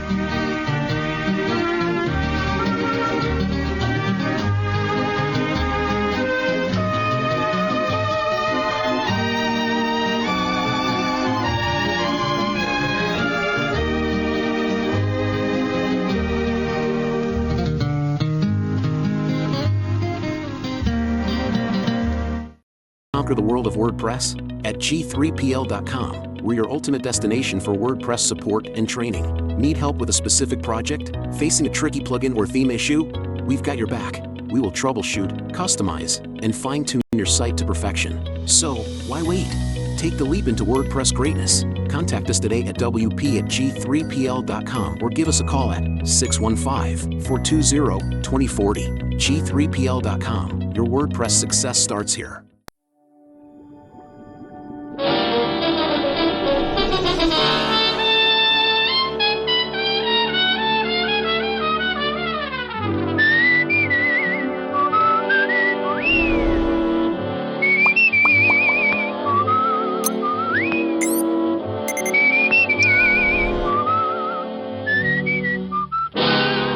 Dick Powell as Richard Diamond, private detective.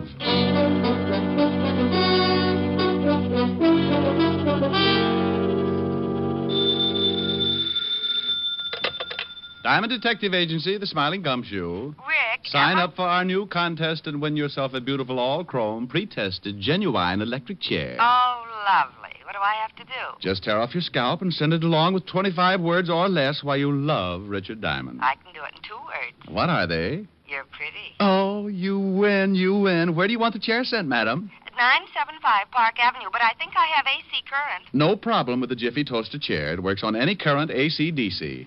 And we have it in 3 speeds, 45, 78, and long playing. Oh, no. Oh, Rick, that's awful. Hello, baby. Hi. What are you doing? Oh, nothing. What's with you? Oh, I just thought I'd call and find out if I'm still going to see you tonight. Yes, ma'am.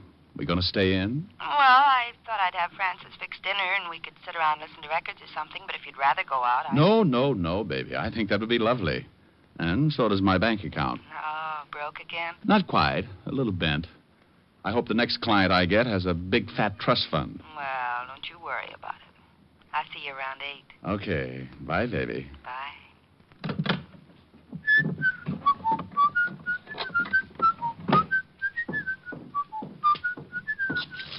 Now, let's see. 6 shirts, 4 pairs of socks, and...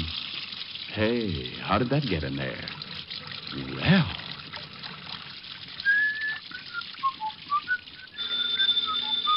Oh. Okay. Yeah? Well, what's the matter with you? You lost up my laundry. What are you talking about? Today isn't Tuesday. Okay, Walt, so it isn't Tuesday. Nothing's happening around this place. I felt like doing some washing. Why don't you put it away and come on down here? I'll give you something to do. What do you mean? You sound like you're surrounded by Sergeant Otis's relatives. I got a big headache. I think maybe you can help me with it. Trouble? All over the place. You don't have to, but I'd like to, sort of kick it around with you. Sure. I'll throw a few more things into soak and I'll be right down. Oh, thanks, Rick. Hey, it's really serious, isn't it? Now, what makes you say that? Look, Father. Every time your ulcers hold a rally and you want me to come down and join in, you say, thanks, Rick, just like I'd laid an egg or something for you. Oh, you think you're pretty smart, don't you? Sure. If I listen to everybody who thinks I'm not, I'd wind up playing mumbly peg in a straitjacket. I'll be right over.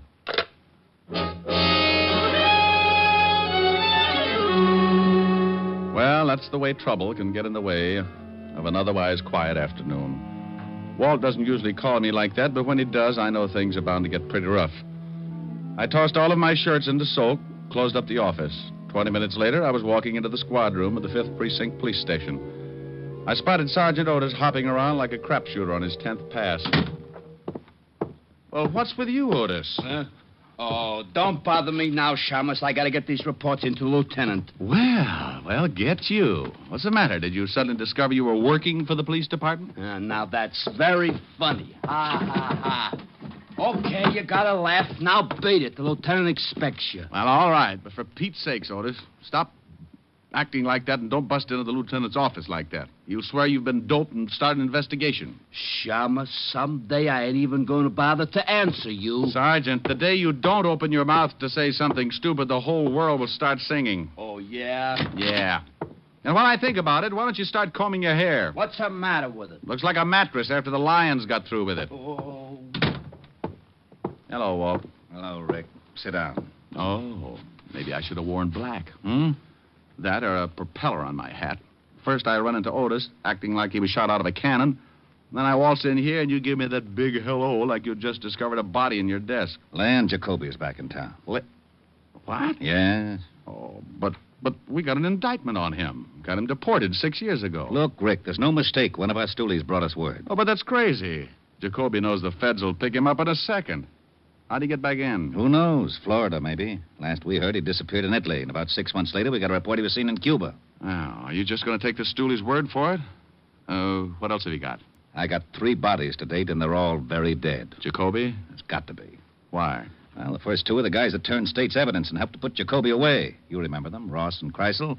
Jacoby swore he'd get him someday. Who's the third? The stoolie who gave us the tip. Walked out of the station, and somebody with a Thompson scattered them all over the front steps. Right in front of the station? Yeah, it'll be in the evening papers. The commissioner is very unhappy. How about the feds? Are they working on it? Up to their necks, but nobody can find out how he got in or where he might be hiding out. Oh, here's something else that makes us sure it's Jacoby. In this town, there are at least 5 of Jacoby's old mob. The minute this thing broke, we started to check. They've all disappeared. You think they're organizing again? Oh, Walt, come on Rick, now. I don't know what to think. That's why I wanted you to come down. You're one of the guys who worked on the Jacoby case. You remember a lot about it. Well, sure, but... Oh, now you can't tell me Jacoby is going to try to start operating again. It's a one-way pass to that little green room up at Sing Sing. I know it, but you tell me. I don't know how to figure it. You can't find anybody else who's seen Jacoby. No, just the stoolie. He's going to make a swell witness. Yeah. Lieutenant. Yeah? We just got a report on the teletype. Jacoby? Yeah. Florida reports the body of a man found out in the Biscayne Keys. They checked and found out he was a Cuban, charter boats for fishing trips. And the immigration boys checked with the authorities in Cuba, and it turns out that this dead guy took a party of 2 out for a trip and never showed up again. Wait a minute. You said a party of 2? Yeah, a dame and a guy. Well, what makes you think the guy with the dame was Jacoby? Because the description fitted Jacoby exactly. And the feds say that Jacoby married a dame in Italy. And the dame that got on the boat fits the wife's description. Mm-hmm. Well, Rick? That's ridiculous. Okay. We now agree on two things. Leon Jacoby is back in the States, and it's ridiculous. Will you give me a hand? I need somebody who really knew Jacoby. Hey, Diamond, did you really know Jacoby? Sure, Otis. We used to go out and shoot dumb police sergeants together. Oh, hey, Lieutenant, why don't he ever give me a straight answer? Because it wouldn't fit your crooked head. Now go out and dig up some more reports. Okay. All right, Walt. Now let's say Jacoby's going to start operating again. He's made sure of one thing. Nobody who's seen him is alive enough to testify. So? So this. I'll 8 to 5, Jacoby's going to make a quick haul someplace and do one more killing. You expect the killing? I expect an attempt. He's gotten 2 of the guys who put him away. He's just got one more guy to tag. He said he'd do it himself and with a knife. That means he's got to find you. Yeah. The haul must be really important for him, the risk coming into the States. He probably needs money to keep going, so he'll pull off the job and then try to get me. And he'll leave the country the same way he came in. Nobody can ever swear they saw him. Except the 5 guys in his mob. I think he'll kill every one of them, too. That's a lot of doing. Jacoby's a lot of killer.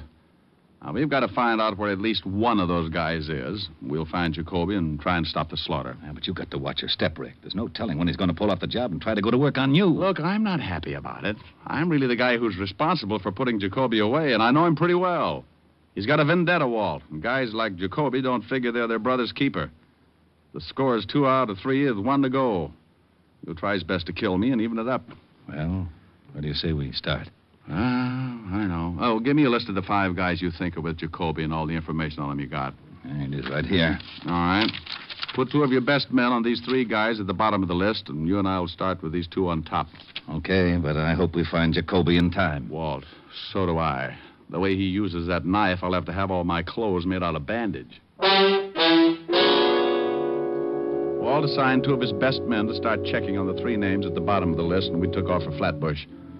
Our first man was a hoodlum named George Vale, and one of his favorite hangouts was a pool hall on Church Avenue. Snooker or straight pool? We want to talk. You want to talk? Go over to the park. Get yourself a box. Oh, look, your wisecracks can only give you a hollow mouth. Show him the badge, Walt. Oh, cops. Well, what do you want? You know a man named George Vale? Nope. Let's go. Hey, wait a minute. Look, I'm not going to fool around. The answers here will be a lot easier. We know Vale comes here a lot. If you don't want to tell us about him, the boys at the station have got time to help your memory along. You can't haul me in. What's the charge? Withholding police evidence. It can get you a couple of years. Let's go. Hey, wait a minute. Okay. Okay, what? Oh, wait a minute. I just want to be sure no one sees me talking to you. Okay. I don't know much. Vale ain't been in here for a couple of days. Where does he live?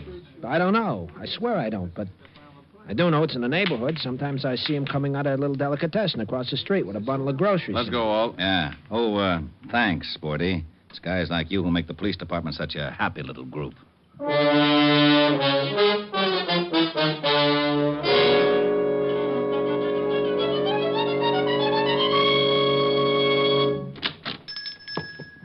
So, good afternoon, gentlemen. You own this place? Yes, there's something wrong. Does a man named George Vale come in here much? Oh, something is wrong. I told Mama that George was on no good. Then he does come in here. You're a policeman, maybe. Yes, we're policemen. Now, would you mind telling us, please, if whether... Mama! Oh, she must be out and back. I want to show her. She liked this George fellow. He was always with the flattery. Now I want to show her what happens to that no good. Mama! Please. We haven't got much time. Oh, I'm sorry, gentlemen. You must excuse an old man. There's so little excitement. So, now what can I do for you? Do you know where George Vale lives? Sure. I'm sending him over stuff lots of times. It's up 2 blocks, but he ain't there. How do you know that? Because his wife, she's coming in for the last couple of days. She said he was out of town on business. He's got a wife? Sure. A blonde. She's not bad looking. Well, you know. Yeah. What is Vale's exact address? Here, I'll write for you on a piece of paper. What time you got, Rick? 2:30. There are, gentlemen.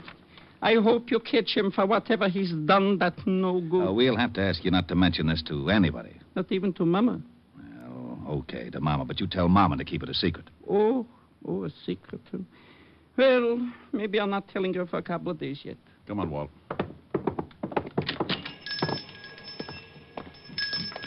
We going down to see Vale's wife? No, I got a better idea. Don't you think she'd know where Vale is? Maybe, but she's not going to tell us. But if we throw a scare into her, she might tell her husband something. If she knows where he is. Get Otis down here with a recording outfit. We'll wait until we see her leave the apartment and bug the place. No sense in tailing her. If Vale is with the Jacoby, he wouldn't give her the address. Maybe he didn't tell her anything. Maybe he just took off. That's a chance we got to take. Maybe he gave her a phone number where he could be reached. On the way down to the Vale address, put in a call at the precinct. Right. KXKB to KQAR. I'm at the corner of Flatbush and Church. Have Sergeant Otis report to me on a code 3 and tell him to step on it. Walt finished his report. We both went over and talked with the landlady in Vale's building. She told us that Mrs. Vale was still in her room and gave us an accurate description. Also, she agreed to pull down her window shade when Mrs. Vale left the building so that there wouldn't be a chance of missing her. Then we went back to the car to wait. In about 15 minutes, Otis showed up carrying a small, portable recorder. Here you are, Lieutenant. All right. Get in the back seat. Hey, we're going to wire somebody's apartment? No. I just thought it might be fun to play cops and robbers. Now, relax. We might be here for quite a while. Not so long, Walt. Look, there goes the landlady's signal. Yeah.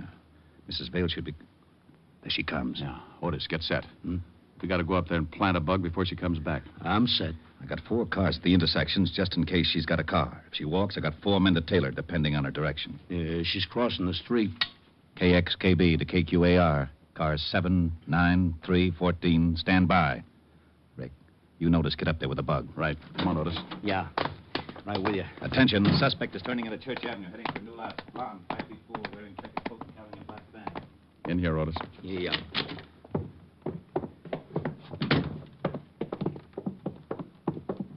Well, this is her room.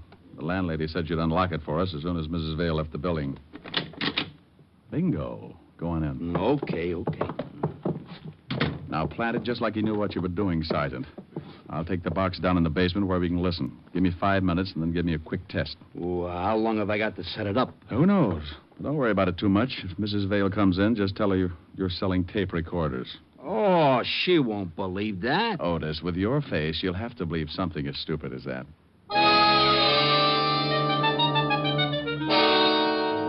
I dropped the wire out of the window and went out and down into the basement. It was a slipshod way of wiring a room, but we were in a hurry, and it would have to be enough. I set it up and waited for Otis to start croaking. Okay, Diamond. I'll start counting. 1, 2, 3, 4, 5, 6. Hey, I think I hear somebody coming. I'm going out the window. I'll see you in the basement.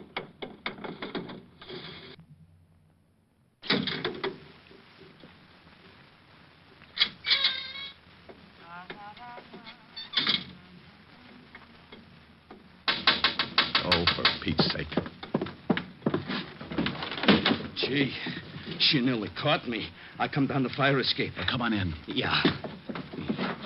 Hey, how's it working? All right. Listen. Hey, she ain't got a bad voice. You probably got me plugged in with Morton Downey.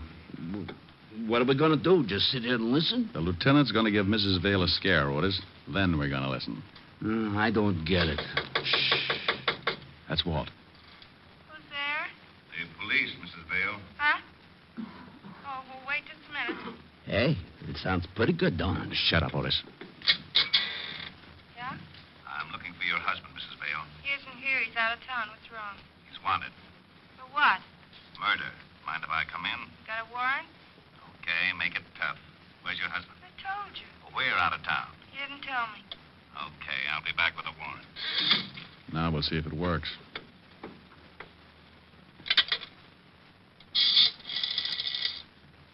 Hello, operator. Evergreen 33349, please. Yeah. Hello, is George there? Oh, tell him Mary. Hello, honey. Oh, look, I'm sorry. Yeah, I know, but this is one of those times. Yeah, a cop was just here. Yeah, cop. Murder. I don't know. No, I didn't let him in. Huh?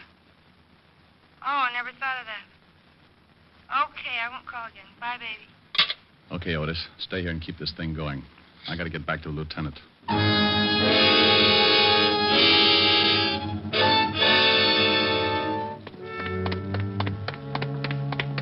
Did it work? Yeah, like a dream. She called Evergreen 33349 and talked to George. I'll check the number. You start driving north, so we'll be in the General Exchange area.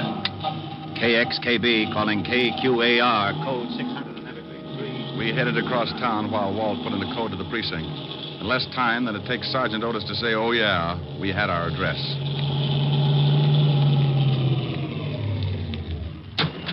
Well, wouldn't you know it? Another pool hall. Yeah, guy must like the game. Hope he's in.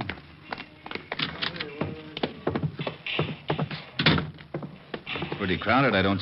Oh, yeah. Yeah, there he is. He sees us. He's going for the back door. Let's grab him. Right. Hey, let me go. Take your hands off me. You're busting my arm. Just take it easy, Vale. All we want to do is talk to you. Come on, outside. Okay. Go on, Vale. In the car. Quit shoving. I'm going. Walt, I'll wait. Now, Rick. Where did that shot come from? Got Vale in the chest. Yeah, across the street. Stay down. Yeah, look. Look, Vale, you're not going any place now. We know you're working for Jacoby, and we know he's close. The guy who just shot you is working for Jacoby, too. You're not going to cover up for a louse who just fingered you, are you? Jacoby's looking for you, too, Diamond. He's going to cut you up bad. Where's the hideout, Vale? I'm going to put in an 800 on this, Rick. I want this whole area surrounded. Come on, Vale. Where's Jacoby? 455.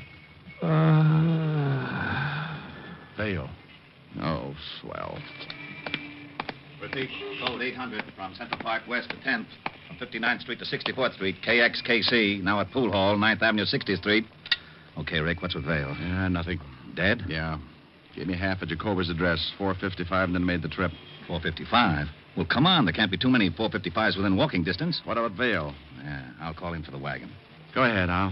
I'll start checking apartment numbers. Now, you wait a minute. You better take it easy. Jacoby would like nothing better than to have you go knocking on his front door. If I know Jacoby, Walt, he's got the radio on, and he knows just what you're doing.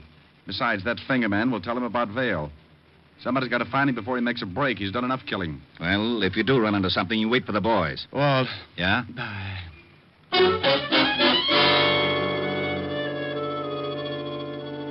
I took off and started checking addresses that began with 455. The first was Cold Turkey, nothing but a married couple who looked like they were in training for Madison Square Garden. I moved on. Somewhere in that neighborhood, Leon Jacoby was listening to his radio. Car 3, code 800, 455 to 61st Street. Car 16, 17, and 18.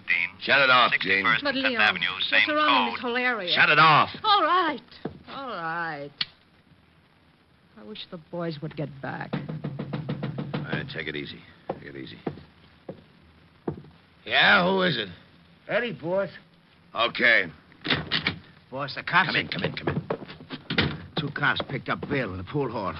Oh, so that's what it's all about. That Vale will talk. No, he won't. What do you mean? Well, I waited across the street.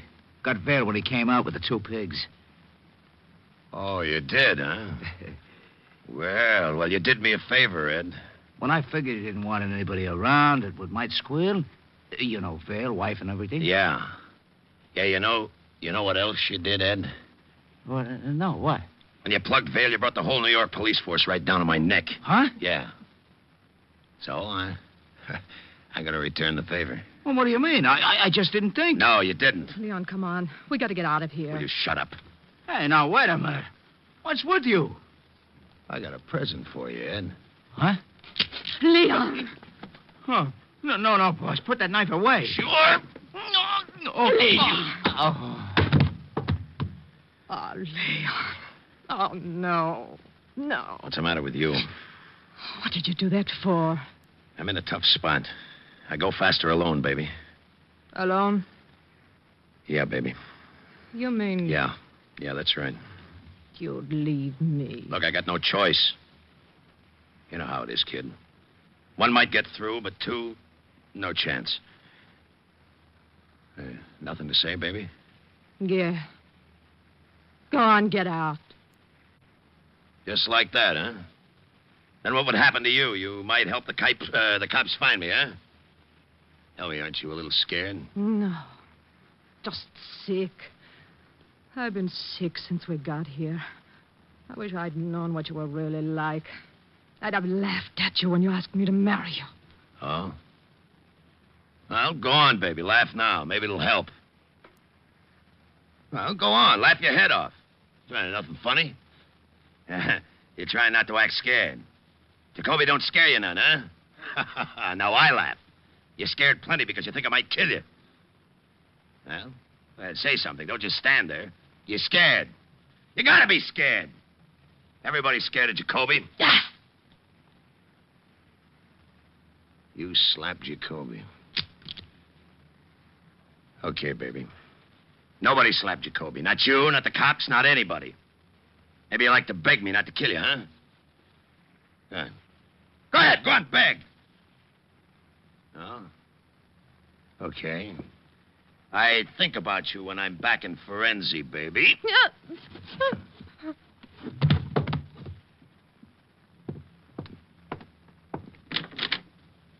Arrivederci.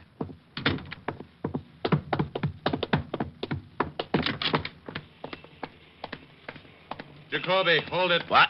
Stop, Jacoby.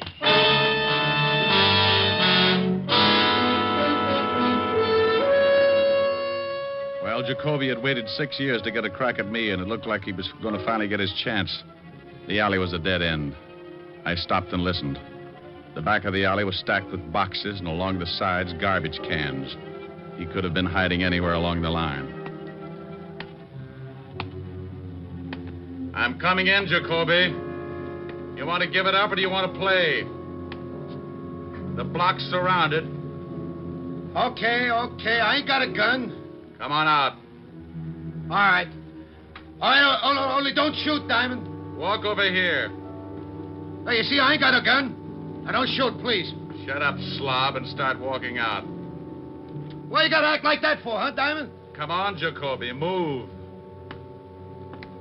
So, what do you cops got against me? What'd I do, huh? Nothing, Jacoby. Not a thing.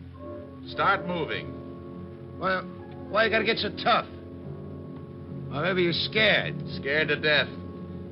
Now, if you don't hurry up and move, I'm going to shoot you full of holes. I'm so scared. All right, Diamond, all right. I ain't got no gun, so you can push me around like that. What are you going to do to me, huh? Why, not a thing. Haven't you heard? The city went out and bought you a yacht. They like the way you kill people, so they're going to give you the yacht and send you back to Italy. Now, walk out of that alley. Okay. Now, you dirt.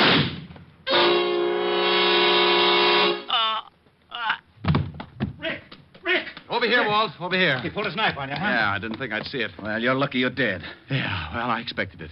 There used to be an old saying 6 years ago. When Leon Jacoby wants you dead, he'll use a knife and you'll lose your head.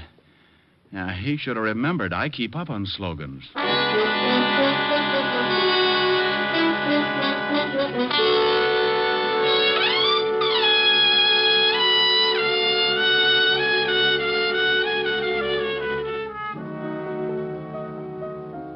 Oh, Rick, that's an awful story. Well, you wanted me to tell you about it. But it's so terrible, and you're so lucky. Yeah, I guess so. You'll certainly know better next time. Oh, I'll never make the same mistake again. Oh, I should hope not. Imagine being in such a hurry you've forgotten threw your socks in with all those lovely white shirts. Plaid now, baby. The color run that much? Sweetheart, when I got back to the office, it looked like Picasso had been in my wash basin. My shirts are ruined. Well, don't you fret. Mommy's going to buy little old Rick a whole new batch tomorrow. Oh, no. Really, I couldn't. It's just against my principles to take anything from a woman. It is, huh? Definitely.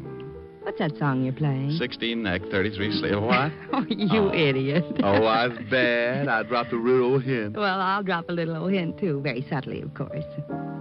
Sing. Oh, baby, you're the subtlest.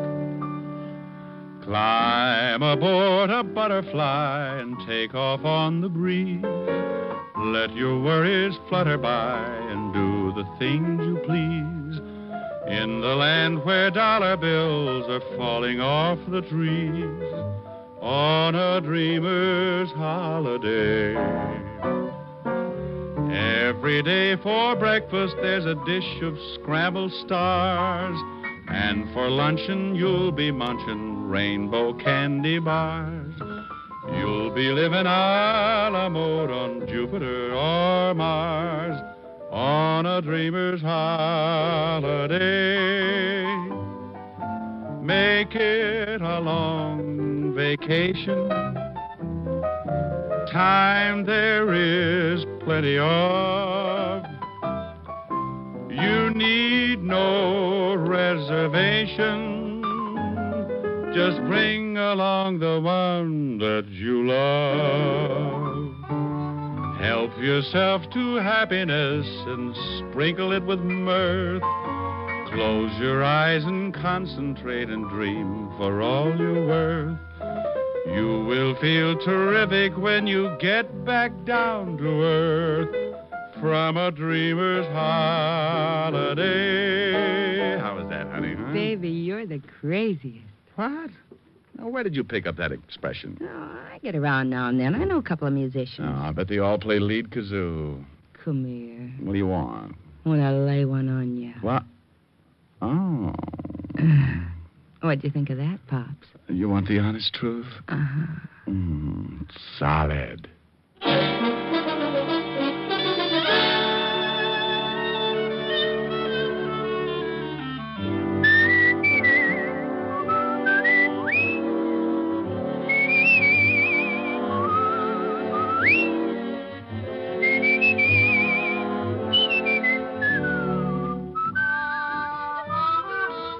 You have just heard Richard Diamond, Private Detective, starring Dick Powell. Helen was played by Virginia Gregg, Lieutenant Levinson by Ed Begley. Also in our cast were Wilms Herbert, David Ellis, Gene Bates, Edmund McDonald, and Charles McGraw. Music was under the direction of Frank Worth. Richard Diamond is written and directed by Blake Edwards. Dick Powell soon will be seen in the screen version of the best-selling novel, Mrs. Mike. Now, this is Eddie King inviting you to be with us again at the same time next week when we will again bring you Dick Powell as Richard Diamond, Private Detective.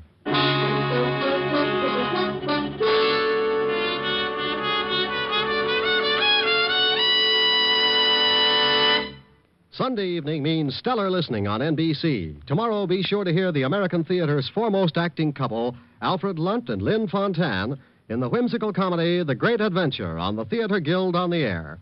And for another great adventure in comedy tomorrow, remember to hear the Phil Harris Alice Faye Show. Great entertainment Sundays on NBC. Next, it's Death in the Rain with Maureen O'Hara on NBC.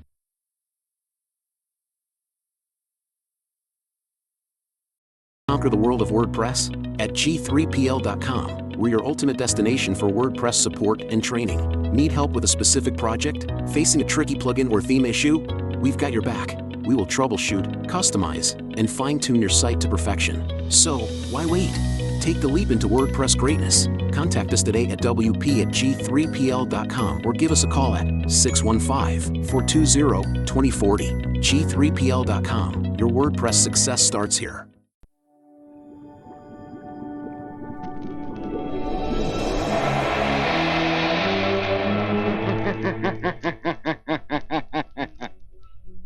Who knows what evil lurks in the hearts of men? The shadow knows.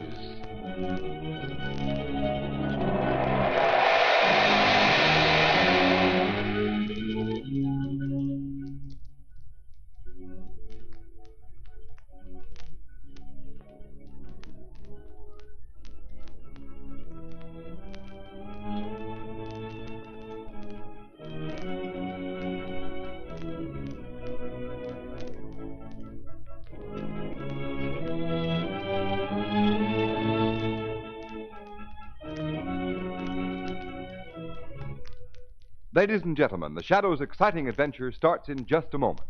But first, here's one of the most important announcements ever made in the history of motoring. It's about a new kind of tire, the new Goodrich Safety Silvertown. And it's really two great tires combined in one. Because inside the tire, you get the famous golden ply protection against high-speed blowouts. And outside, it has the amazing new Lifesaver tread. Road tests by the nation's largest independent testing laboratory have proved that this new Silvertown with the Lifesaver tread gives greater resistance to skids than any other tires tested, including tires listed at from 40% to 70% higher in price. Furthermore, these impartial tests also proved that the new Silvertown averaged 19.1% more non-skid mileage than other tires priced the same. Think of it. That's the same as saying you'll get every 6th mile free. Remember, this new Silvertown is different from any other tire you've ever seen or ridden on before. And when you first test its grip on a wet, slippery pavement, you'll realize that you've never before had such a remarkable protection against dangerous skids. For safety's sake, ride on the new Goodrich, spelled Goodrich. Goodrich Safety Silvertown.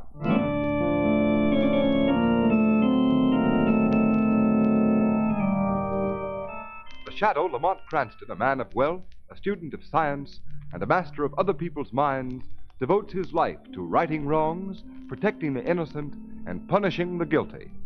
Using advanced methods that may ultimately become available to all law enforcement agencies, Cranston is known to the underworld as the Shadow. Never seen, only heard, as haunting to superstitious minds as a ghost, as inevitable as a guilty conscience. The Shadow's true identity is known only to his constant friend and aide, Margot Lane. Today's story, The Hypnotized Audience.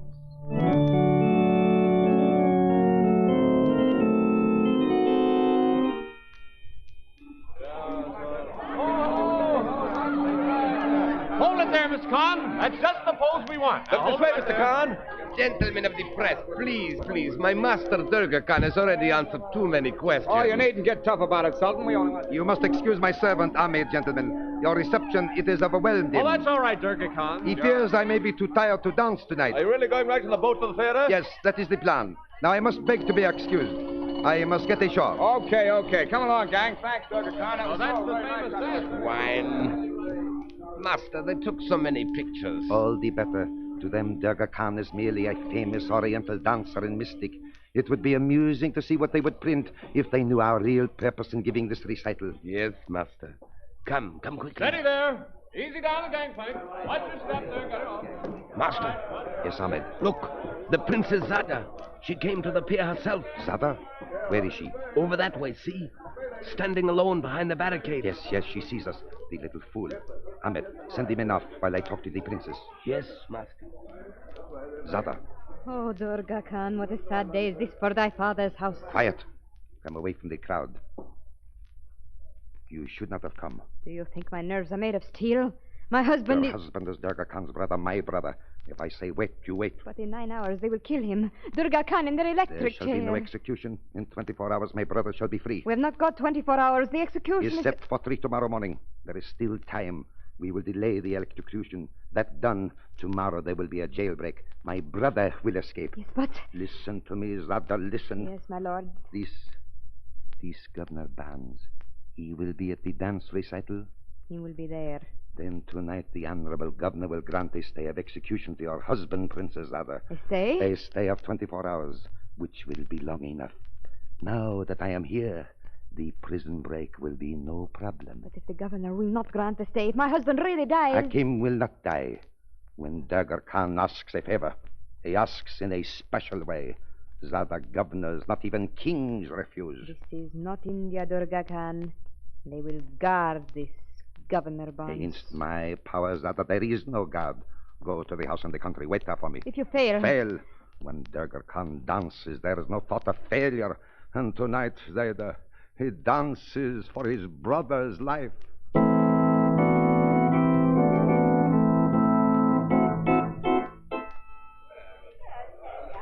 Cigarette, Margot? Oh, thank you, Lamont. You must admit the man is an art. Yes, of course. Durga Khan is certainly the greatest Oriental dance of the day. His dances, they have the strange, mystic fascination of the East. I just love Oriental culture. Everything Oriental's perfect, you know. That woman's forgotten all about another Oriental. Preparing to die, only a few miles away. You mean Joseph Hakim, the murderer? Exactly. No one applauded his display of Oriental culture, and he's from the same section as Durga Khan and of the same caste. But Lamont, Hakim's a brutal murderer. Certainly. He's to die tonight in the electric chair. Nevertheless, he's a product of the same civilization as the artistic Durga Khan. Oh, look, there's Police Commissioner Weston. Yes, I saw him in his box. Coming over here. Hello, Commissioner Weston. Oh, Margot Lane. Hello, Cranston. How do you like the show? I wouldn't be here if it wasn't for the governor. Governor Barnes? The governor isn't here. Not yet. What with the execution and everything, he couldn't get away early. He's coming for the last half of the recital. You mean Governor Barnes is actually leaving the State House tonight? Yes. Barnes is hipped on seeing this dancing fellow. I suppose he's wanted by the prison. Now, that's taken care of. I have one of my men keeping a special wire open here to the theater. Wasn't a pleasant case, was it, Commissioner? No, sir. Plain, cold-blooded butchery. Well, here comes Governor Barnes. Oh, Commissioner Weston, did I miss much? Not too much, Governor. Still intermission. Margot Lane and young Cranston. Well, tell me, is this Durga Khan as great as they say? Every bit. Fine. Well, I must get to my box.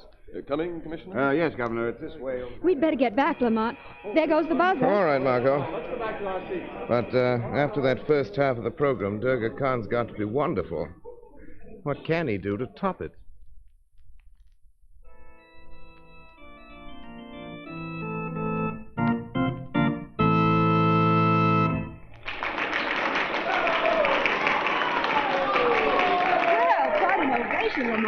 I don't like the looks of the bright flame from that lamp on the altar. Why, Lamont, it's a lovely blue. I've never seen that color before. I've only seen it once, Margot. Something rather curious happened that time. He's getting ready to dance again. Yes. Where's Governor Barnes, Lamont? I've been trying to spot him. Commissioner Weston's box, see him? Sitting in the rear. Shh, Lamont. Durga Khan's going to speak. Ladies and gentlemen, now I will recite for you a mystic prayer. It is more ancient than the rivers of India. There is no translation for this prayer. You must let my dance interpret it for you. Well, this is something new. Please, let's listen.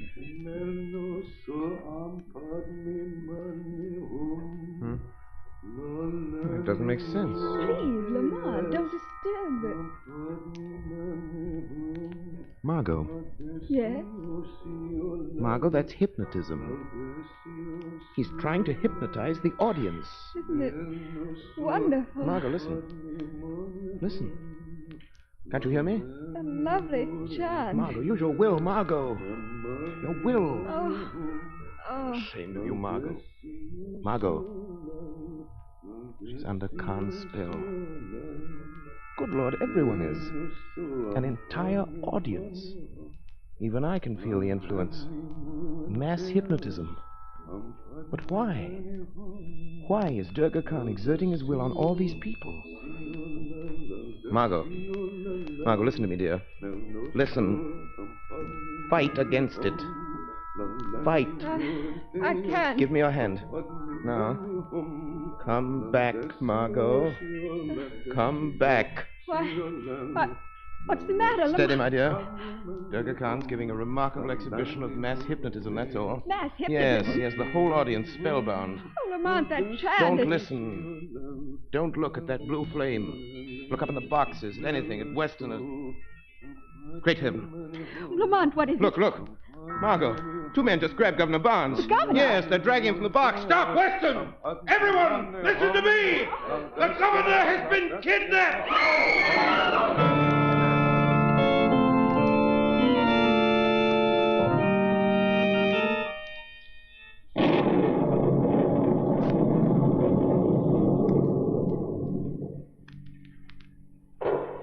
What a thunderstorm. Oh, Commissioner, step on it, Margot. We can't lose sight of Durga Khan's car. Don't worry, Lamont, I won't. Cranston, I've got to get back to town. This chase into the country is ridiculous. They're turning off a highway. Why should Durga Khan kidnap Governor Barnes? Look, Lamont, there's a house on that hilltop. That's where Durga Khan is headed for. It's an ideal place to hide the governor, Commissioner. Well, we can't raid every lonely house in the country. Hurry, Margot. We've got to get into that house. Yes, Lamont. Margot, look out. Stop. Oh. Great Scott. We nearly hit that telephone pole. The storm has blown it over, halfway into the road. Yes, you could touch the wires if you wanted to. Cut your motor, Margot. We'll walk the rest of the way. Shall I come along? No, you stay here. Oh, hurry up, Cranston. Let's get this whole thing over. Get the shortwave radio equipment ready and stand by for a call. Yes, do be careful, Lamont. This Durga Khan's a powerful and dangerous man. Yes, my dear, but so is a certain friend of ours, the Shadow.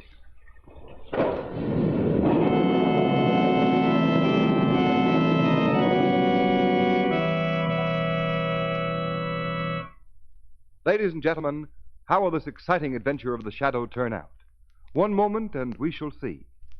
Meanwhile, motorists, think of the chances you take on wet, slippery roads with smooth, worn tires. If your car suddenly swerved out of control, could you stop? Who knows what hazards await you? The Shadow knows. Beware.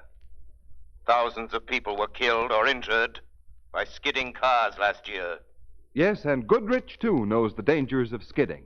That's why Goodrich spent years developing a new kind of tire to give the greatest protection ever offered against skids. It's the new Goodrich Safety Silvertown with the Lifesaver Tread. Every inch of this new Lifesaver Tread is especially designed to dry the road under your car. In fact, motorists, the spiral bars of this tread act like a battery of windshield wipers.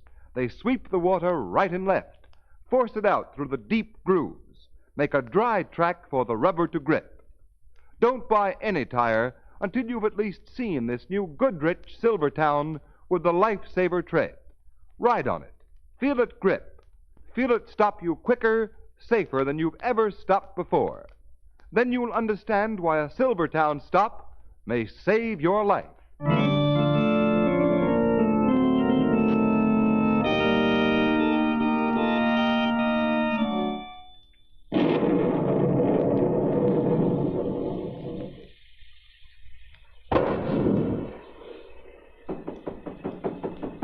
No answer, Commissioner Weston. No. Wait, Lamont. Someone's coming now.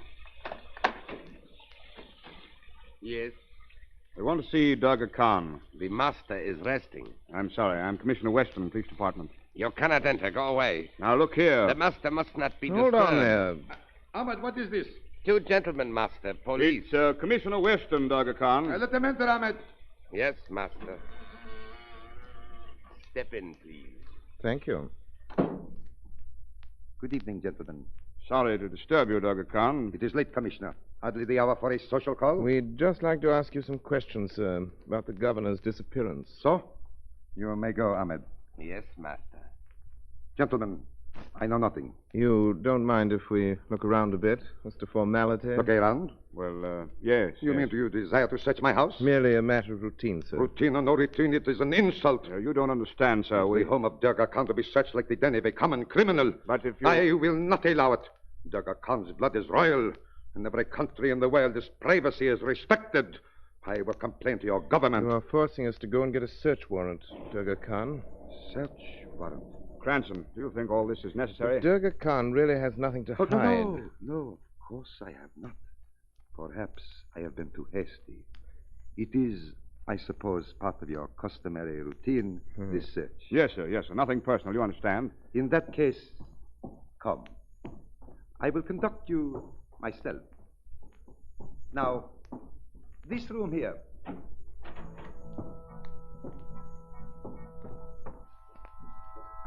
Wait till I switch on the lights. Step in, gentlemen. Say, this is some layout. Copy of the inside of a temple, isn't it? Yes. You see, I have fitted it even with an altar. What's that curtain behind the altar, sir? That covers the sacred flame, Mr. Cranston. Wait, I will unveil it. You know, Cranston, this place is enough to give you the creeps. Yes, it is. It's marvelously beautiful, and yet... Look, gentlemen, the sacred flame. Why, that's the same sort of a fire that he had on the stage, isn't it? Yes. That looks very familiar, Durga Khan. Familiar? In what way? Mr. Cranston here had a rather strange idea about the governor's kidnapping. He links it up with hypnotism. Hypnotism? What hypnotism? Oh, it's just an idea of Cranston's. 1 minute, Commissioner. Durga Khan, that Oriental prayer of yours, it seemed to have, well, a hypnotic influence on me. In fact, on the whole audience. You must be mistaken, Mr. Cranston. Durga Khan is a dancer, not a hypnotist. That's what I said. But that prayer... The prayer is harmless, my friends. Look, Durga Khan will recite it for you quickly. It is a simple petition to one of my country's gods. Listen, gentlemen.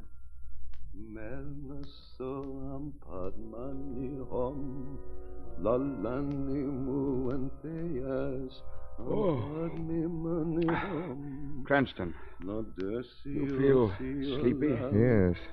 Very. That's enough, Khan. Stop, I said. Stop. Oh, chant. Oh, it's got me. Cranston. Wake up. Cranston. Stop. Durga Khan, or I'll shoot. You can't shoot, Commissioner. Like the clever Mr. Cranston, you can only fall. Fall. Sleep, fools. Did you think to resist the power of Durga Khan? Now, search my house. Do. You will find your governor safe in my hands, no? You lie still. Durga Khan is your master. Will return before you awake. Rest. Sleep. So, you think you can cast your spell over me, Durga Khan? Never. Now let it be a war of wills. You against the shadow.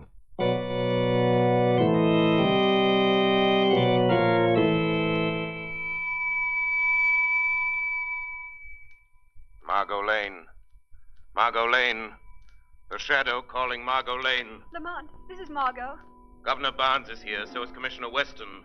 Both prisoners. Lamont, Durga Khan's men came searching, and I had to leave the car. They've wrecked the engine. I was afraid they might. Now listen. There's a telephone apparatus in the right-hand pocket of the car.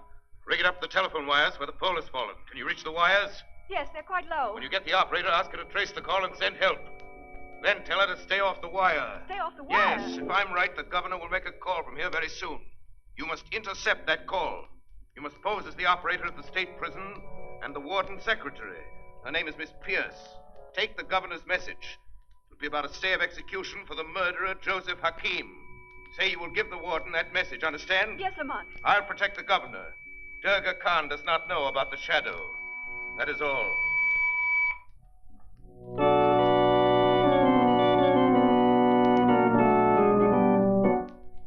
Turn the wheel and the rack a little more, men. Let Governor Barnes know what is really in store for him. Yes, master. Durga Khan, we have not much time. Time enough, Princess daughter. My brother is not to die for a full hour. In half that time, the governor will be begging to do our bidding. You're wrong. I'll never break. You must. Quiet, Zada. Durga Khan commands here. Listen to me, Governor Barnes. Either you form the prison and stop the execution, or this torture will grow worse and worse. I will not do it. Hakim is going to pay for that murder. Yes? And never turn the wheel, Din. Yes, master.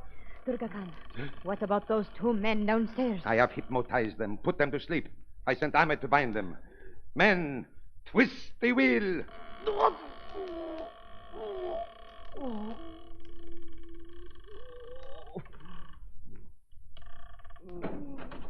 Master.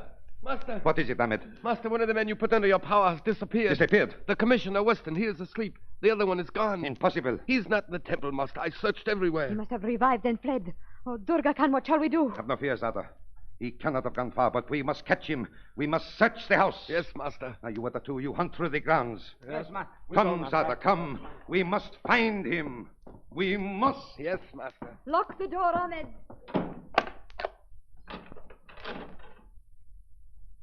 Governor Barnes.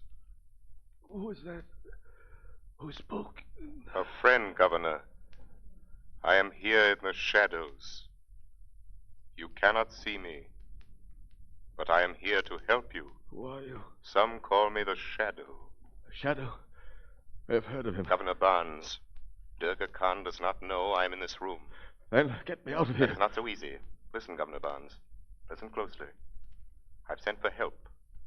But you must make that phone call to the prison for Durga Khan. You must. Let me explain. You will not suffer any more, but act as though you were in agony.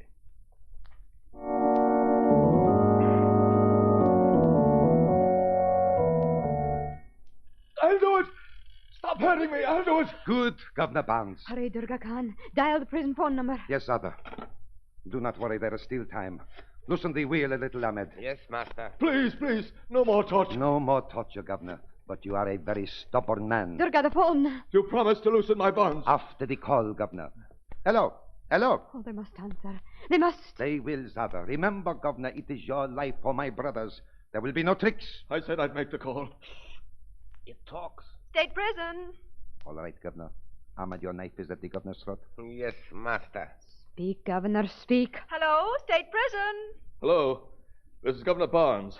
The warden's office, please. Yes, Governor, just a minute. Remember, Governor, one false move and death. Warden's office. A woman. Ask who it is. Hello. This is Governor Barnes. Who's talking? Miss Pierce, Governor, the warden's secretary. Miss Pierce, Zada. Is that the name? Yes. Go ahead, Governor. Miss Pierce, I want a stay of execution for Joseph Hakim. Joseph Hakim? Yes, hurry. Tell the warden. Oh, don't worry, Governor. We'll stop it. It will be stopped. Yes. And tomorrow the prison break. And your husband will be a free man. You'll never get away with this. You think your friends may trace that call, Governor? Perhaps. But when they reach here, we will be gone. Hakim, my husband, free. Now, what about me? You promised I'd go free if I made the call. Guard the Governor, Ahmed. He annoys me. Yes, master. You treacherous devil! Oh! He is gagged, master. Durga Khan is not a fool, Governor. You would make too good a witness. I cannot let you live to accuse me. Ahmed. Yes, master. Silence the Governor. Forever. With your knife. Yes, master.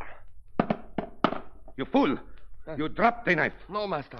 Someone gripped my arm. There is no one here. There is, Princess. I am here. The Shadow. Master, there is only the voice. Who are you that speaks and is not seen? One whose power is greater than yours, Durga Khan. The Shadow. Durga Khan, this unseen one. He cannot stop us now, Zada. Ahmed, get the car ready. Yes, master. You are wrong, Durga Khan. I can stop you. No, Shadow. Can your cloak of invisibility stop a bullet? The gun is useless, Durga Khan. No marksman can hit what he cannot see. Ah, but I can see the Governor, Shadow. He is still my hostage. We are leaving here. And if the Shadow attempts to stop us, the Governor dies. You cannot escape the Shadow, Durga Khan. No? Here, Zada, take this gun. If I give the word, shoot the Governor. Yes, Durga Khan. A life for a life, Shadow. We live in peace or Barnes and Weston die. Now, you must bargain with me, Shadow. Great is Durga Khan. He talks while his brother dies.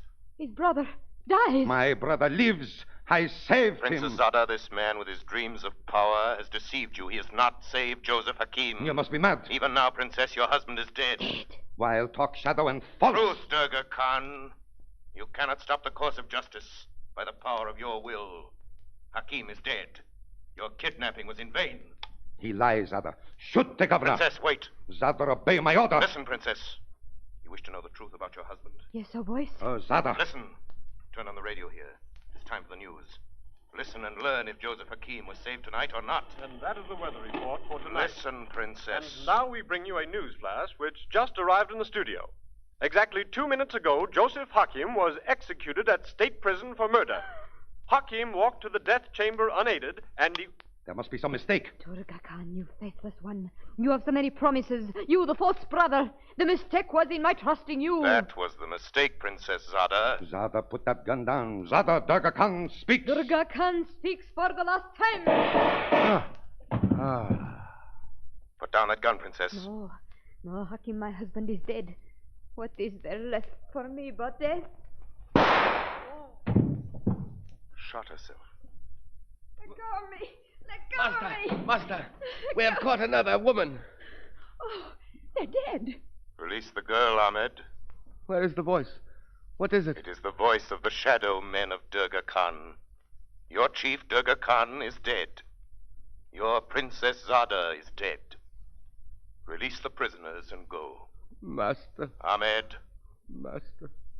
The blood of Durga Khan is no more. The police are coming, Ahmed.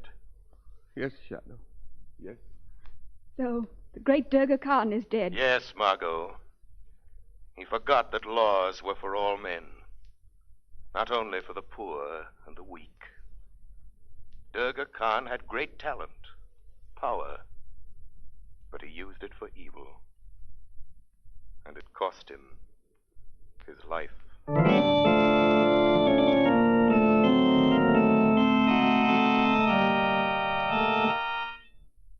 You have been listening to a dramatized version of one of the many copyrighted stories which appear in the Shadow magazine.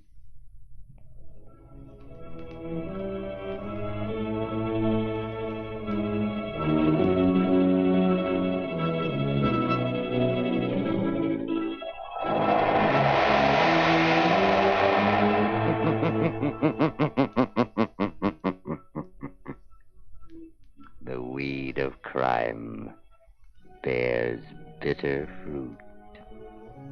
Crime does not pay.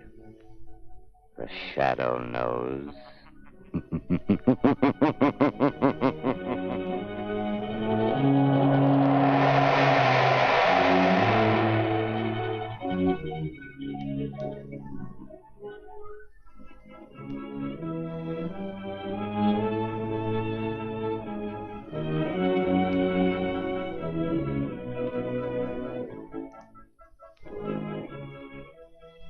All the characters and all the places named are fictitious. Any similarity to persons living or dead is purely coincidental.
Conquer the world of WordPress at G3PL.com. We're your ultimate destination for WordPress support and training. Need help with a specific project? Facing a tricky plugin or theme issue? We've got your back. We will troubleshoot, customize, and fine-tune your site to perfection. So, why wait? Take the leap into WordPress greatness. Contact us today at WP@G3PL.com or give us a call at 615-420-2040. G3PL.com. Your WordPress success starts here. Hello? Yes, this is the Falcon speaking. Oh, Thelma. I'm glad you called, but tonight is out, Angel. A girl is trying to break off with her boyfriend, but he loves her too much to let her go. And it's up to me to see he doesn't love her to death.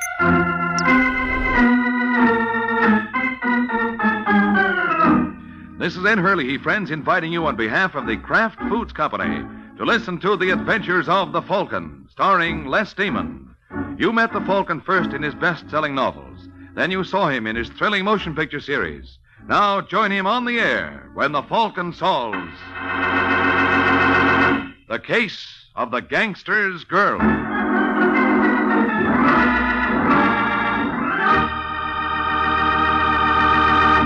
Before we join the Falcon in his latest adventure, I'd like to tell you folks about Kraft's golden cheese food, Velveeta. Velveeta is such good eating. Just taste that grand, rich, yet mild cheddar cheese flavor. And Velveeta is so good for you. It's rich in important food values from milk itself. For swell-tasting snacks, for good hearty sandwiches, for thrifty, easy hot dishes, it's smart to keep stocked with Velveeta. Get it tomorrow in the handy quarter-pound package or in the economical 2-pound loaf. The cheese food of top quality. Velveeta is made only by Kraft.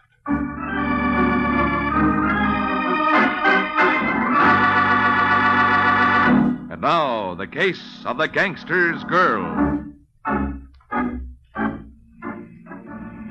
It's late Sunday night in New York, and Mort Potter, a local gambler, is returning home after hitting a few of the night spots when a large sedan pulls alongside on a deserted street. Potter pulls over to let the second car by, but instead of passing, it starts crowding him, forcing him toward the curb. Hey! Hey, what's the idea? Why don't you look where you... Oh, Murray. Hello, Potter. Come on, will you? Yeah. I'm disappointed in you, Potter. Hilliard tells me you turned down our proposition. Yeah, well, it's just... Well, I thought... You didn't think so good. Come on, get out. Hey, what's the idea? Get out, or do I have to help you? All right, Hilliard, hold him. Yeah, Murray. Look, fellas, if you'll just let me... Oh, hey, cut it! Oh, yeah! Oh!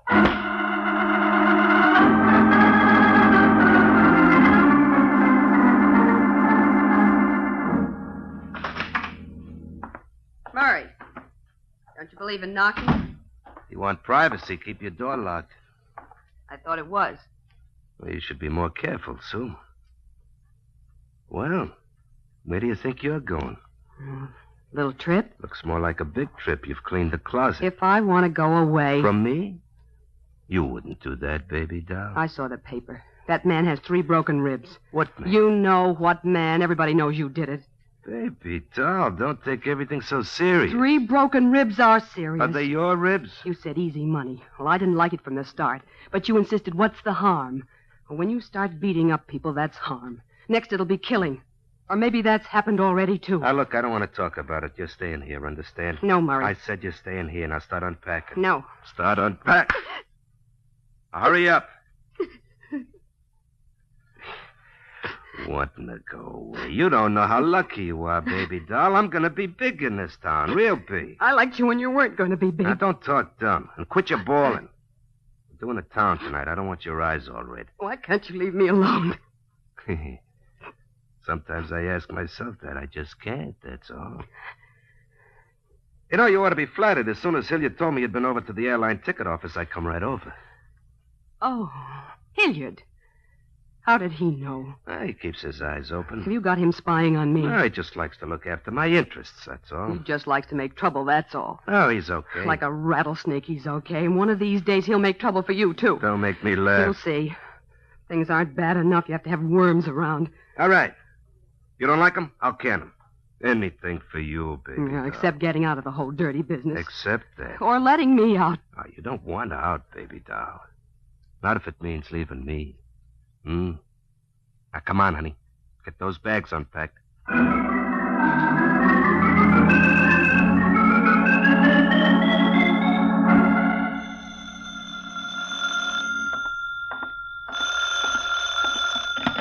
Hello? Is that Michael Waring, the Falcon? Yes, this is the Falcon speaking. I want to hire you. Well, considering the price of groceries, I want to be hired. Who are you? Oh, Sue Saunders. Mm-hmm. And why do you want a detective? Or don't you want to say over the phone? It has to be over the phone. I don't dare come to see you. I might be followed. I'm calling from a phone booth, and I'll mail you the money for your fee. All right, what do I do to earn it? I want to get rid of my boyfriend. Rid of him? Yeah. I'm hoping you can have him put in jail. Oh, for a minute you had me worried. Well, you may still have something to worry about. He plays rough. What's his name? Murray Ross. Oh, I see what you mean. I've just been reading about him. Yeah, it's in the papers. The police questioned him, but they couldn't prove anything. But I know he beat up that man because he wouldn't join Murray's outfit. They want to corner all the numbers men in town. Who's they? Murray and Al Burkett.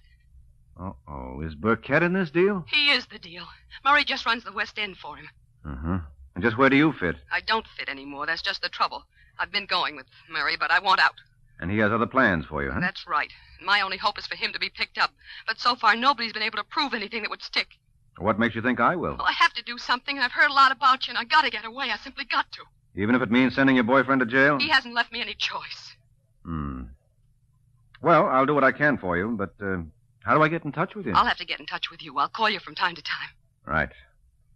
Can you tell me anything that might help? Well, nothing more than I already have, and the police already know all of that. The problem's getting proof. If I learn anything, I'll let you know. Now I gotta go. He's expecting me for dinner. Well, have fun. Are you kidding? No, I'm dead serious. It's just the way I'll be if Murray finds out about this call. Goodbye, Mr. Waring.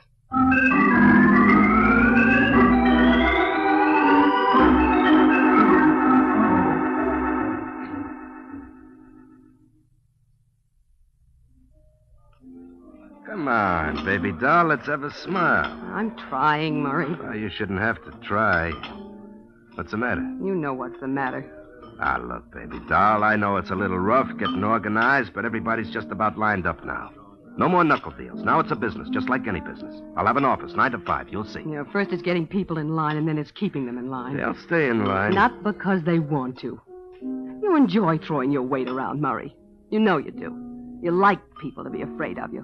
Makes you feel important. You have to pretend to be a big shot because you know you're just Burkett's errand boy. Why, Look out, you'll knock over the champagne. Just Burkett's errand boy, huh? Listen, baby doll, I'm going to tell you something. I run the West End, see? All the collections are turned over to me. And you pass them on to Burkett with a little cut for yourself. Little cut? Listen, Burkett don't know all the angles. I got 2 sets of books. If Burkett knew what to take in this part of town really comes to it with curl his hair. I'm taking him, but plenty. And when he finds out? Who's going to tell him? Maybe he won't have to be told. He's good at arithmetic. Yeah, but he can't figure what he can't see, baby doll. Ah, come on, stop worrying, will you? Everything's going to be all right. Yeah, I guess it is. Just depends upon what you call all right.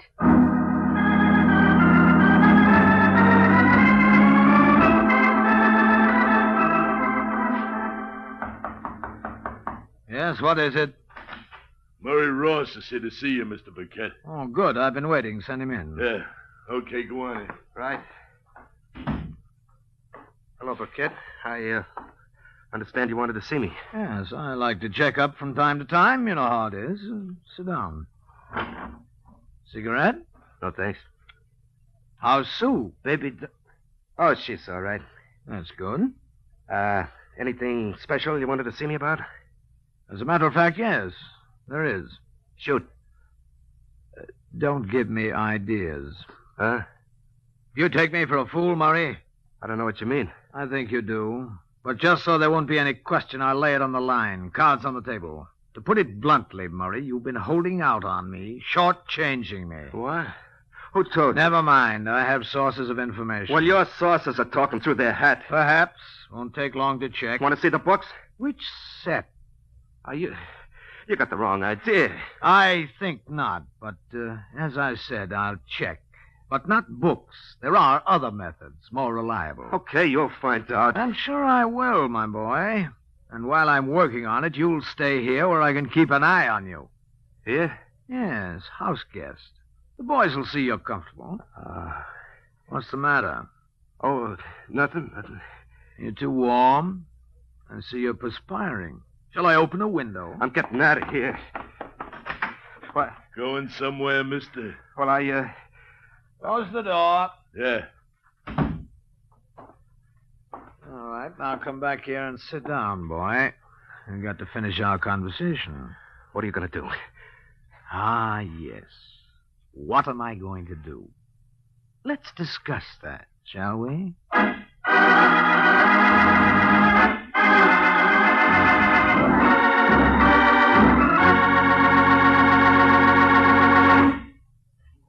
This is Ed Hurley again, friends. And while Mr. Burkett is talking about what he's going to do, I have a little suggestion for you ladies who wonder what you're going to do for some interesting Lenten menu ideas. And my suggestion is this.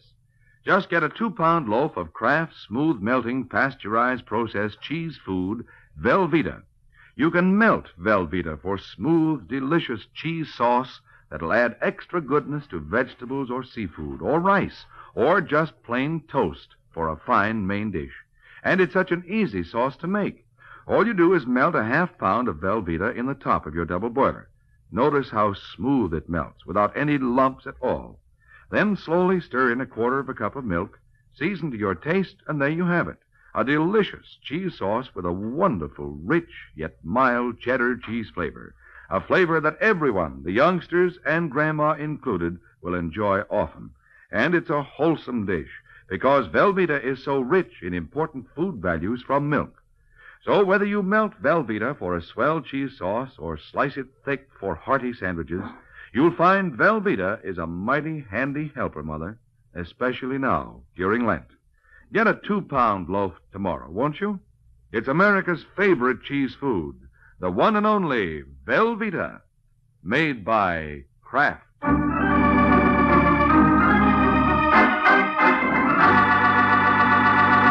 Now, back to the adventures of the Falcon. It's a couple of hours since Al Burkett revealed he knew about Murray's double dealing. And now there's a knock at the door of Sue Sanders' apartment. Sue goes to the door, opens it, and finds herself facing Murray. Hello, baby doll. Surprised to see me? No. Should I be? Look out, I'm coming in. All right. Why are you locking the door? I've just come from Burkett. Oh? He knows about the finagling. How'd he find out? How'd he find out? That's Rich. Well, he let you go. Yeah, he let me go. Says I can still be useful, but now he's going to keep his eye on me. Won't that be real cozy? Somebody's going to pay for this, baby doll. Well, you don't think that Somebody tipped Burkett. He didn't have proof, but he knew about the deal. Well, if he didn't have the He proof... could always get proof once he was wise, so I had to come across. Come here, baby doll. What do you want? I just want you to come here. Murray. Why did you tip Burkett? Not much you didn't. I tell you, and right away, Burkett knows all about it. You believe me. Yeah? Ouch, Murray, don't. You little double-crosser. Tell him, I swear it. Then who did? How about Hilliard? Hilliard, huh? Why should he? I told you he was dangerous. He spied on me for you, well, he'll spy on you for Burkett. Getting good with the big boys, that's his motto. Maybe. That must be it. Hilliard would sell out his own brother if it would help him get ahead. Well, we'll see, baby doll. We'll see.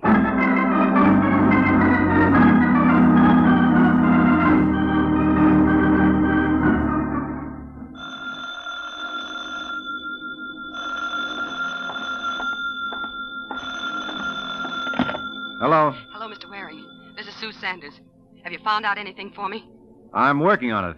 I've got a phony deal cooked up. If I can get Murray to go for it, I may be able to hook him. Well, I hope you can work fast. He thinks I've double-crossed him. Does he know about me? No, it's something else. All right, I'll put on the heat. But I think I'd better try the act out on Hilliard first. Hilliard? Yeah, I have an idea he's more gullible than Murray. If I can sell him, Murray's a cinch. Well, anything you think best, only hurry.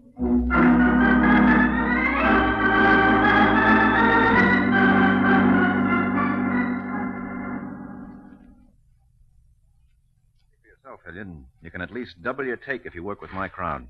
How do you know what my take is? Well, it's all down there in black and white. I'm not admitting those figures are right. In fact, I'm not admitting I have anything to do with the numbers. All right, look, I don't blame you for being cagey, but think it over, Hilliard. If you want to do business, you know where to reach me. Okay, Waring. But I'd like an answer by tomorrow. We want to get moving. Yeah. And if I were you, I wouldn't mention this to anyone. You think I'm crazy? It's always a possibility. Well, now I've got... Look out, Hilliard, the window!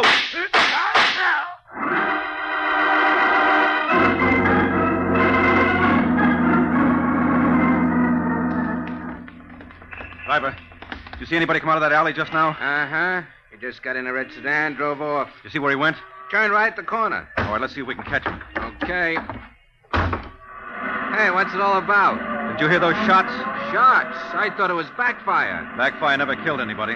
Oh, somebody's dead? Yeah, very. Hey, I don't think I like this. Well, I'm not exactly turning cartwheels myself. You said red sedan. Is that it up ahead? Yeah, could be. All right, step on it. Yeah. Sees us coming. He's starting to speed. Well, catch him. Well, I'll try, but I'm just as happy if I don't. He just turned left. Yeah, I see. Hang on. Here we go. Yeah, there he is. Yeah. Just got through the light. It's changing. Well, lean on your horn and go through on the red. Now, look, if I get a ticket... I'll stand the fine. Okay. Do you stand the hospital bills, too? Yes, and the funeral expenses. Just keep going. Yeah, you say the nicest things. He's taking another turn. Yeah. Hey, he'll never make it at that speed. I told you he's going to crash.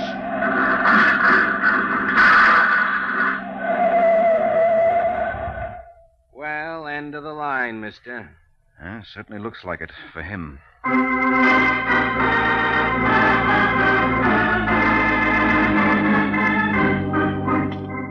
Hello, Murray. Do I know you? Name's Mike Waring. Oh, the Falcon. You see, you do know me. Of you. What do you want? Well, I got a proposition you might be interested in. No, thanks. How do you know till you hear it? I said I've heard of you. I didn't like what I heard. Well, neither did Hilliard, but he was willing to look over my wares. Oh? You talked to Hilliard? Uh-huh. What did he say? Said he'd consider it. I'm not surprised. Now I know I'm not interested. You don't care for Hilliard, huh? I don't care for rats. How much don't you care for them? Huh? Well, just wondering if you'd try to exterminate them. What's that supposed to mean? Well, somebody exterminated Hilliard. And since you called him a rat... You mean he's dead? That's right.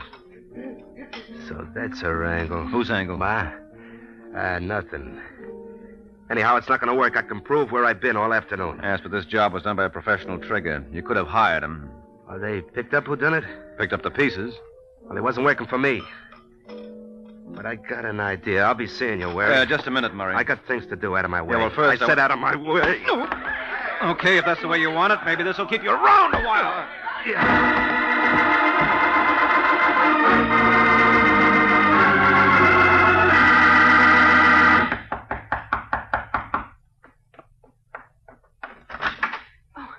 Mr. Waring, you shouldn't have come here. I said I'd call you. Well, I didn't want to wait. But if Murray comes... He won't. How do you know? The police are keeping him busy.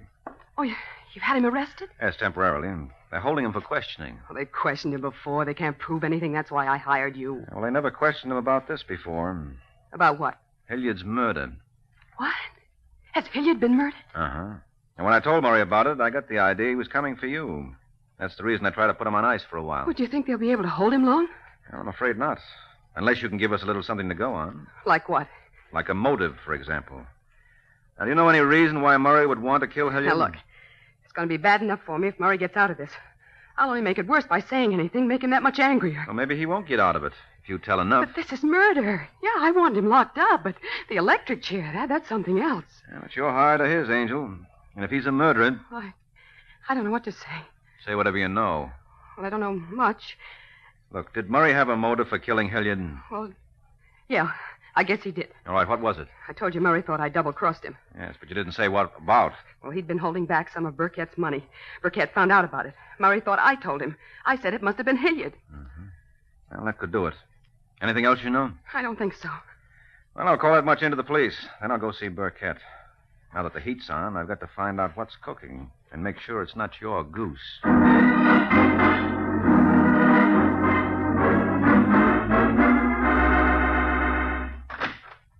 Burkett. Yes? Mike Waring is here. He wants to see you. Waring, huh? Good. Tell him to come in. Yeah.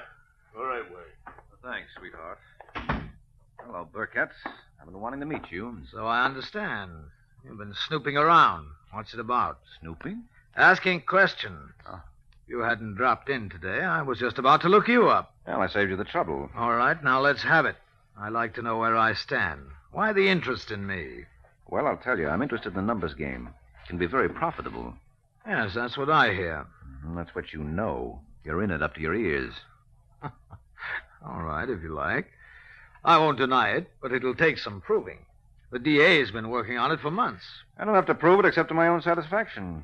I'm not trying to convince a court. Who are you trying to convince? I told you, myself. Just wanted to make sure you were the boy to hit with my proposition. Proposition? Yeah, there's a new outfit coming into this game. They sent me on ahead to line things up. We're big, lots of backing. Now, we could run you out, but we prefer to do business with you. To your advantage and ours. Whose outfit is it? Well, we'll get around to that when you join. But now you deal with me. Look, friend, if I was up to my ears in a racket, as you say, why would I want to deal with a character like the Falcon who's so chummy with the law? I'm sure I've been chummy with the law. That's why the organization wanted me. A thing like that can come in handy. Now, look, I don't blame you for being cautious, but I've got the whole thing worked out on paper. Dollars and cents. Can't hurt to look at it. Oh, it can't hurt. Be glad to look it over. Let's have it. Well, I don't have it with me. I left it at Hilliard's. Hilliard's? What were you doing there? Well, I didn't think there was any use hitting you until I found out how your boys took to this idea. So I talked to Hilliard and Murray Ross. Oh. What did they say? Why not ask them? Don't think I won't. They're supposed to come here tonight. If they've been holding hands with you... So you admit they work for you? That's no secret, Waring. I have an investment business. Still don't trust me, do you, Burkett? Why should I? You shouldn't. But I'm always willing to look over any proposition. I'll send one of the boys over to Hilliard's to pick up your papers. Yes, do that. I'm sure you'll find them interesting. What I want to know is just how interesting did Hilliard and Murray find them? Well, I'm afraid you'll never find out from Hilliard. Why? Haven't you heard? Heard what? Hilliard's been murdered. What? Yes, I thought you knew. Oh, Hilliard talks to you, and right away he gets himself murdered. What's the matter? Did he turn you down? Said he'd think it over.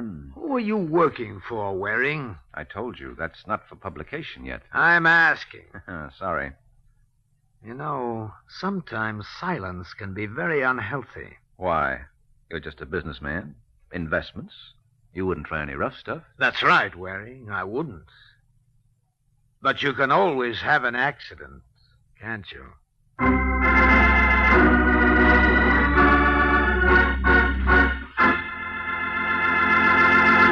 This is Ed Hurley again, friends.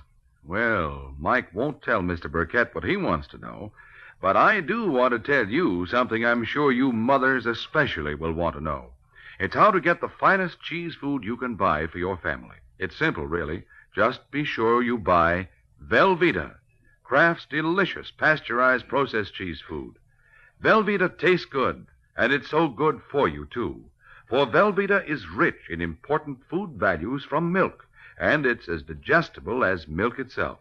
So it's perfect anytime for snacks, sandwiches, and grand hot dishes. Try it, won't you, Mother? Make Velveeta your handy helper.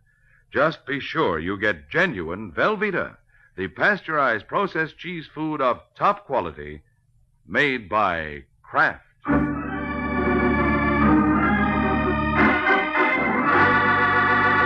Now, back to the adventures of the Falcon. It's 20 minutes since Mike Waring left Al Burkett. Now he's back at Sue's with a plan to wrap up the case. Look, Angel, I want you to call Burkett. Ask him to come over here. Why? I want to get him away from his guerrillas. He was expecting Murray and Hilliard tonight. Now, he knows Hilliard can't make it, but he's still waiting for Murray. He knows you're Murray's girl, so maybe he'll come if he thinks you have an important message from Murray. He'd probably want me to go to his place.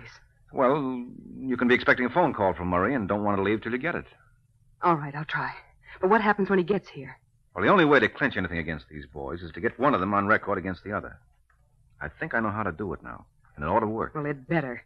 After all, Mr. Waring, I hired you to get me out of danger, not into it.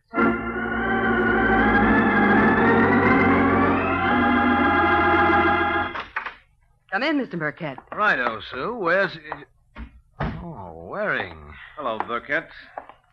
Oh, she didn't tell me you'd be here. I thought Murray might be here. What did you want with him? You said you'd already talked over your proposition with him. No, it wasn't about that. I want to talk to him about the murder. So? What did he think he could tell you? Well, as a matter of fact, Murray. Well, what do you know? Right on cue. Come on in, Murray. What is this? What are you doing here? Waiting for you. I didn't think the police would hold you, but maybe they will next time round. Police? So that's your game, Waring. The proposition was just a bluff. I thought as much. Yes, Burkett. I've been trying to find some way of proving what everybody knows about you fellas. It's not easy, but maybe it won't be necessary if I can pin the murder on you instead. On who? Who do you think, Murray? You tell me. Well, Burkett found out you had double-crossed him. Haven't you wondered why he didn't do something about it? The only reason you're not on the slab with Hilliard is that you make such a nice patsy. How's that? Hilliard blabbed on you. Gives you a good motive. So it's safe for Burkett to have Hilliard rubbed out with you around to take the rap. What rubbish. I don't know, Burkett. I've been wondering how come you turned me loose. Well, I told you I needed you. Maybe. And maybe Waring's making sense. Now, you're going to tell me. I told you. No. Go. Come on, Burkett, talk. Stop it, you idiot. Can't you see what Waring's trying to do? You're going to talk. Sure he will, Murray, at headquarters. That's where you're going as soon as you fellas get through dancing. And just in case you have any doubts about it, this gun ought to remove them. So let me know when you're ready, will you?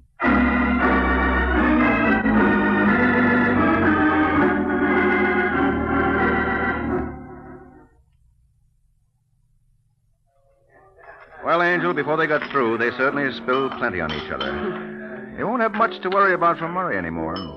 He has a long stretch ahead for racketeering. And Burkett is going up for murder. But why did Burkett have Hilliard killed? Hilliard was helping him. He told him about Murray's cheating. Yes, that's just it. You see, Hilliard was a stool pigeon. He squealed on you to Murray, squealed on Murray to Burkett. So Burkett reasoned he might just as likely squeal on him to the law. Oh, I see. Now, Burkett's motto was never trust a stoolie. Makes sense. But how did you know that he was behind the murder? Well, he pretended he didn't know Hilliard had been killed. And when I told him I'd left some papers he might be interested in at Hilliard's, he said he'd send one of the boys over to pick them up. But since he was supposed to be expecting Hilliard, why didn't he simply call him to bring the papers along? Of course. He must have known Hilliard wouldn't be coming. That's right, because he knew he was dead. Mm-hmm. Well, I'm glad it's over. And I'm certainly glad you got me free of Murray. And believe me, I'm going to be careful who I start going out with from now on. That's a very good idea. Of course. A private detective ought to be safe enough. Uh-oh. Don't look at me. What's the matter? You had your last boyfriend sent to jail. I'm going to be careful, too. Good night, Angel.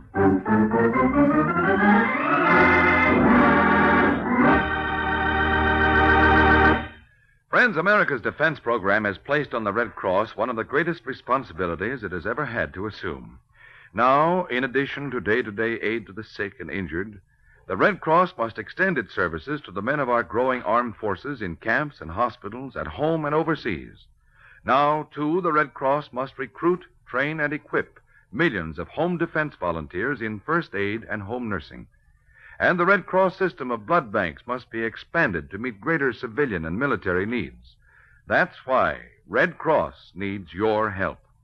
By giving as generously as you can to the Red Cross, you are helping to mobilize for the defense of your family, your community, your country.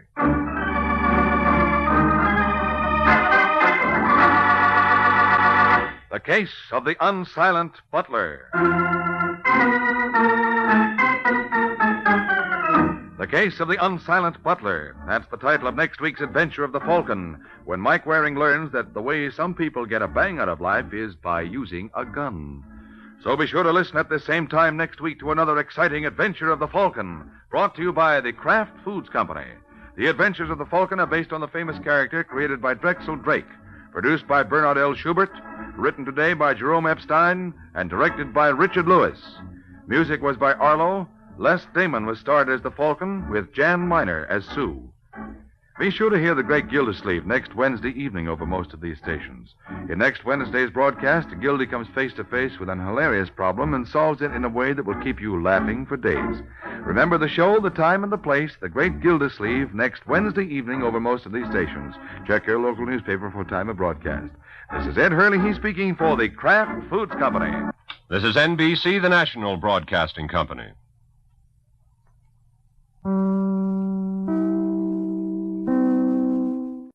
Conquer the world of WordPress at G3PL.com. We're your ultimate destination for WordPress support and training. Need help with a specific project? Facing a tricky plugin or theme issue? We've got your back. We will troubleshoot, customize, and fine-tune your site to perfection. So, why wait? Take the leap into WordPress greatness. Contact us today at WP@G3PL.com or give us a call at 615-420-2040. G3PL.com. Your WordPress success starts here. Ladies and gentlemen, the secret word tonight is chair. C-H-A-I-R. Really? You bet your life.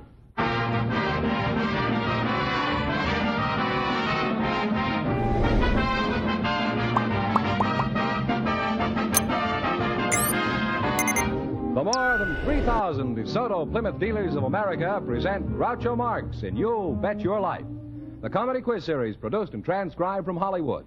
And here he is, the one, the only... Groucho! That's me, Groucho Marx.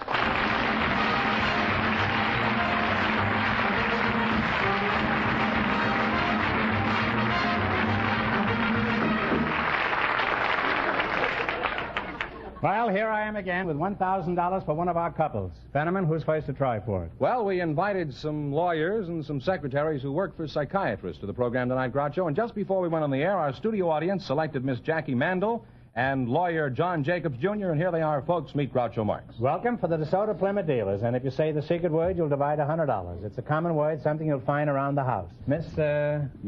Mandel. You can pick up your check at the front office. Jackie Mandel, eh? You're a secretary to a psychiatrist? Yes, I am. What's his name? You may be listening. Well, I'm listening. Why don't you tell me? Yeah, but you can't fire me. I could if I had matches. Where are you from, I get all burned up. What? This is going to be a duel of no wits. Where are you from, Miss Mandel? Chicago. Chicago, huh? And Mr. Jacobs, you're a lawyer? I am, sir. Are you married? Yes, sir. Do you have any children? I have 2 stepchildren. And how many children do you have, Miss Mandel? I'm not married. Well, don't come running to me with your problem. Well, let's talk about psychiatry, Miss Mandel. Huh? In the first place, how do you spell it? P-S-Y-C-H-I-A-T-R-Y. That's pretty good. I always thought that was chrysanthemum. How does a psychiatrist work on a patient? For example, does he have them lie down and tell their life story? What does he do? Well, it's optional. Some want to sit up and some like to lie down. And... Is it any cheaper lying down? No, the fee's about the same. By the way, did you hear about the 2 psychiatrists who met on the street and one of them said hello? The other one said, I wonder what he meant by that.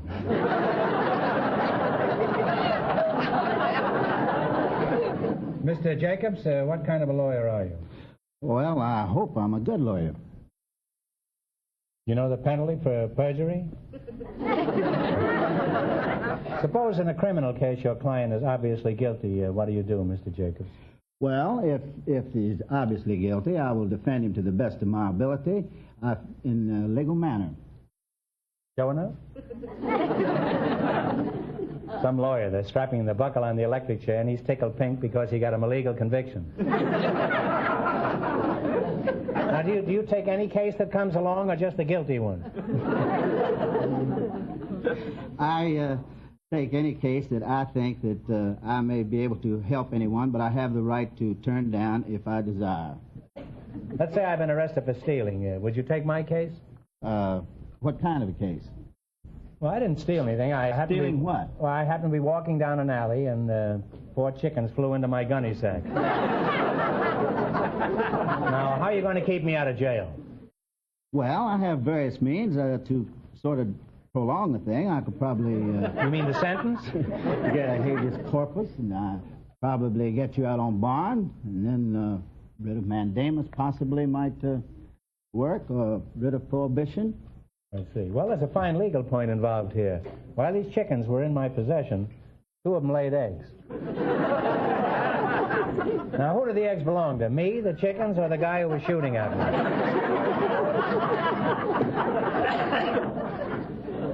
That sounds worse than a law school question or a bar examination. I would say that in that case, possession is just about 9/10 of the law. You think so? All right. Now, by some miscarriage of justice, I wind up in your court and you're going to spring me. Now, what do you do? Well, it sounds to me like that I probably should have pled you insane at the beginning. Well, Mr. Jacobs, you were a passable witness, and if I ever need a lawyer, I'll see a good psychiatrist. Now, in just a minute, you're going to play You Bet Your Life for a chance at $1,000. First, here's something of importance.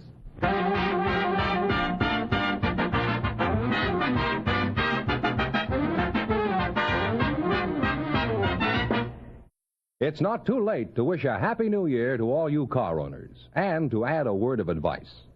For a year of trouble-free motoring, have your car checked regularly, and by a DeSoto Plymouth dealer. If you're not one of the thousands who already know how expert DeSoto Plymouth service is, resolve to find out this week. And while you're there, make sure to ask your DeSoto Plymouth dealer about the 2 great cars he handles. The DeSoto is truly a magnificent car. It's a big car, yet it has sleek, graceful lines. A solidly built car that handles with complete ease. From its featherlight steering to its responsive brakes, from its waterproof ignition to its chair-high seats, DeSoto is a car built for extra convenience, extra comfort. And, of course, it's a DeSoto that lets you drive without shifting. And as for value, you'll be amazed how far your dollars go today when you buy a brand new DeSoto. Remember, too, all dealers who sell DeSoto also sell Plymouth, the American beauty. So drive in where you see those two great names linked together. DeSoto, Plymouth.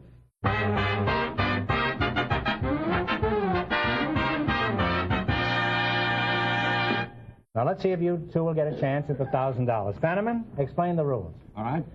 Each of our three couples has $20. They bet as much of that 20 as they want on each of 4 questions. And the couple that earns the most money gets a chance at the $1,000 DeSoto Plymouth question at the end of the show. All right, here we go. Let's see how high I can build you $20. You selected famous athletes. Here's your first question. How much of the 20 will you bet? Yeah, 10. 10? Okay. In what sport is Sammy Baugh famous? B-A-U-G-H. Football. Football is right. Well, we're on our way, Grouchos. They have $30. All right, you got $30. Remember, you're going for $1,000 tonight. Now, how much of the 30 will you bet on your second question? 20. All right. In what No, sport is Bobby, Bobby? In what sport is Bobby Riggs famous? Tennis. Tennis is correct. Well, you people are on your way. You have $50. You got $50. Here's your third question. How much of the 50 will you bet? 25. All right. 30. What? 30. Huh? $30. In what sport is Ted Williams famous? Baseball. Baseball is right. On your way up now, you have $80. $80. Here's your last chance to beat the other couples. How much of the 80 are you going to go for? $50. $50. In what sport is Ben Hogan famous? Oh, golf. Golf is correct. And you win $130 from the DeSoto Plymouth dealer.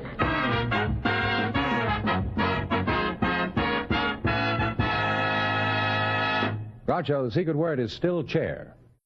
We invited some rocket experts and some railroad engineers to the program tonight, and just before we went on the air, our studio audience selected engineer John Morrison and rocket expert Albert Duwell. And here they are. Folks, come on in and meet Groucho Marx. Welcome, gentlemen, to You Bet Your Life. Oh.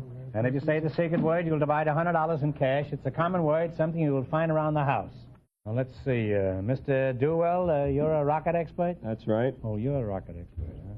Where are you from? The moon? No, I work at the Mooniopolis? Naval Ordnance Test Station, China Lake. And Mr. Morrison, you're the engineer, I presume. Yes, sir. Where are you from?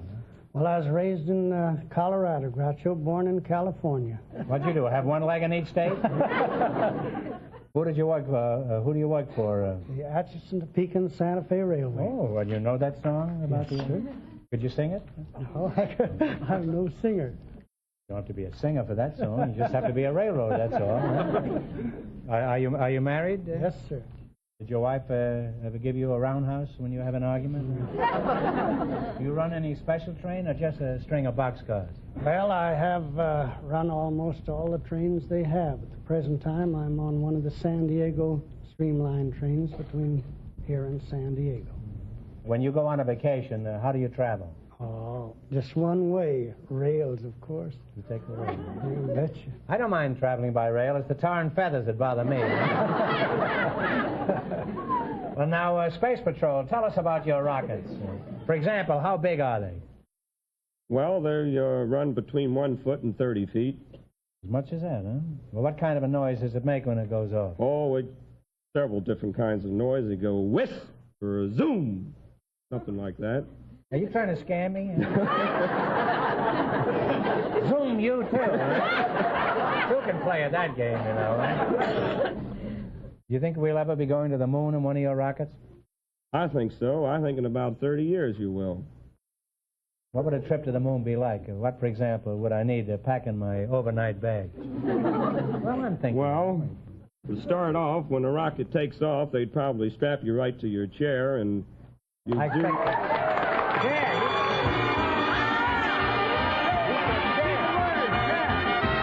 You said the secret word chair, and you and the engineer over here split $100 between you, huh? Well, I expect to be strapped to my chair, but not on the moon, huh? Well, when the rocket takes off, you'd be strapped to the chair, and I'm on the strapped way up, anyhow. on the way up, you'd probably pass meteorites and flying stars, and when you get there, you'd probably have to take your own food and water. And What kind of food? Food that you eat today. How do you know what I ate today? And suppose I didn't eat today. What kind of food would I take to the moon? what you ate yesterday, I guess. Well, you take regular. What about tomorrow's food? Would you be interested in that, huh? I'm going to have lamb stew tomorrow night for dinner. How would that be on the moon? I imagine it would be pretty good if you Fine. take it up Okay, there. well, I'm all set now. You'd probably have to have weights in your pocket, because if you didn't, you'd take a step, you'd probably go up 30 or 40 feet. That's I'm in the reason great for the weights. You're walking around the moon with lead in my pants and a lamb stew, huh? That's the most curious equipment for a solar trip I ever heard of. Well, that's theoretically speaking. Oh, this is just all theoretical That's stuff, right. huh? Maybe I won't even need the lamb stew, huh? Could be. I couldn't take the Santa Fe from San Diego, huh? Okay, I'll go, but I'm only buying a one-way ticket. I'm not going to throw my money away, huh? How fast do your rockets go?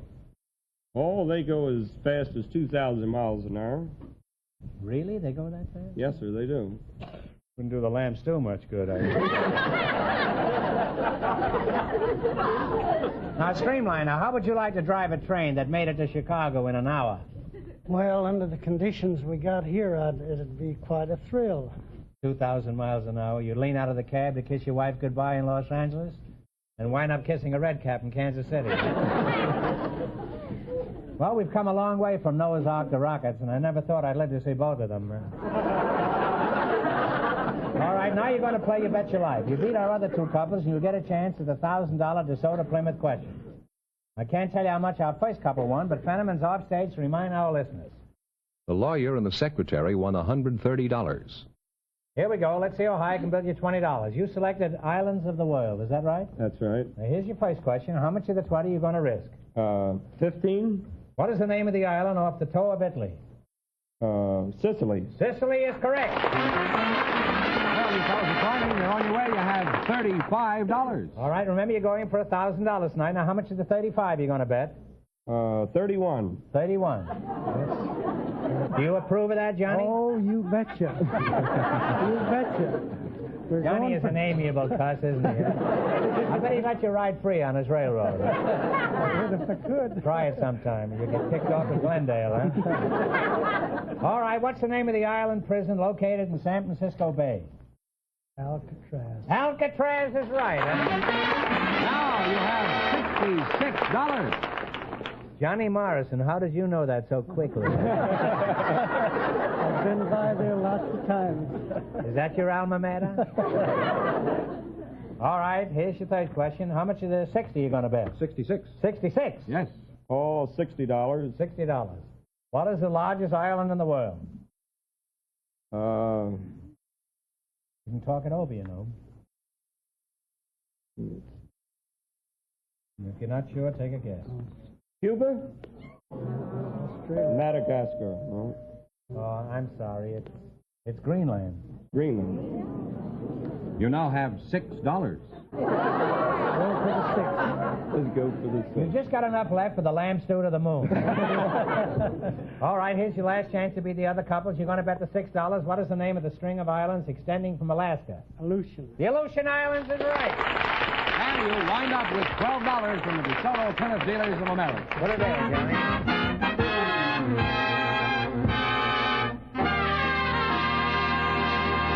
Fenneman, proceed. All right, Groucho, the secret word is still chair. Just before we went on the air, we selected a young mother who has some young children to be on the program, Mrs. Grace Hunter. Her partner is a nursery school teacher, Mrs. Grace King. Ladies, meet Groucho Marx. Welcome, girls, to You Bet Your Life. And if you say the secret word, you'll divide $100. It's a common word, something you'll find around the house. Let's see. A mother, some small children, and a nursery school teacher. Mrs. King, you're from a nursery school. Yes, huh? I am. Do you teach the flowers about the bees? Not exactly. Which nursery school? It's the Hillendale Nursery Kindergarten in Pacific Palisades. What's your language? What did you say was the name of that? Hill and Dale. Oh, Hill and Dale. Are you married? Yes, I'm married. You are married, huh? Oh, that's nice. What does your husband do? He is a field representative with the Social Security Administration. He's with the Social Security? You mean he's over 65? How did you meet Mr. Hunter? I'm Mrs. King. Oh, you're Mrs. King, huh? Mr. Hunter isn't good enough for you, huh? You look very pretty, Mrs. King. You don't mind if I call you Mrs. Hunter occasionally, huh? And you're Mrs. Hunter, is that right? Huh? That's right. Now, Mrs. Hunter, how did you meet your husband, Mr. King? He was going steady with the redhead next door. And your husband was going steady with a redhead next door? Yes. So? And I used to go to dancing school, and then I'd come home and teach my 4 brothers and my sister how to dance, and he used to come over to learn, too, because he didn't know how to dance. And what happened to the redhead? Well, I moved away from that neighborhood. I moved 2 blocks over, and I don't know what happened to her because he started coming over to my house. Well, did he ever tell you about the redhead? He didn't have to. I lived next door. How long have you been married, Mrs. King? Mrs. Hunter has been married 13 years. You've been married 13 years, and how many children do you have? I have 6. You have 6 children, huh? Yes. That redhead just got out in time.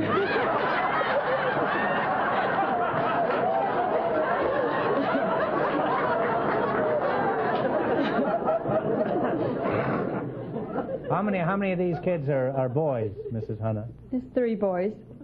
You have 3 boys? Let's see. Yes. 3 from 6.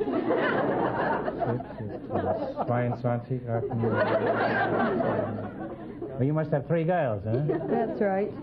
I don't want you to think I wasted my early years shooting pool. Well, let's change the subject, and if I know the subject, it probably needs changing. How many children do you have in your nursery, Mrs. King? 27. And how old are your children? From 2 to 5. They run from 2 to 5? Run from 2 to 5. They must be pretty tired by 5 o'clock, huh?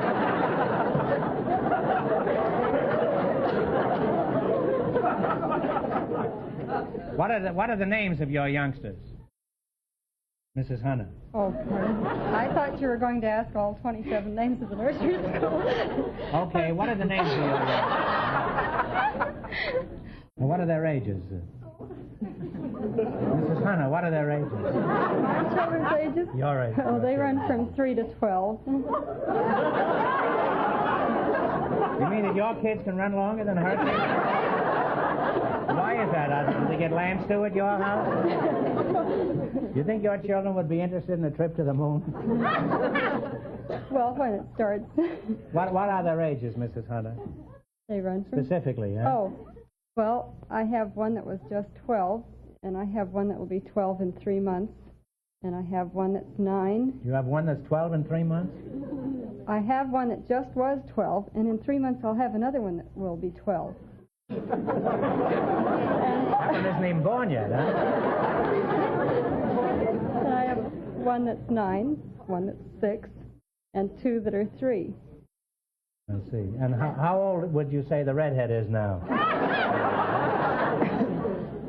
Now, Mrs. King, tell us about your nursery. What is the purpose of such a school? Well, we provide an enriched environment for the preschool child before he's ready for the formal education. No, I mean, that's what you tell the mother when you try to hook them for that $50 a month. I mean, what actually is the purpose of the school?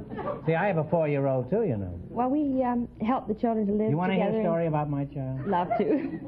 I had her up in Beverly the other day, and she's 4 years old, and she's about that high, and she had these 2 big guns on. You could barely walk. She's going like this, and these 2 big revolvers were bearing her down like this. And finally she turned to me, she says, Daddy, carry me. I says, carry you? Well, you're supposed to be a big cowboy. Hop along. Suppose somebody comes along and sees you in my arms. She says, well, if anybody says anything, I'll tell them you're a horse.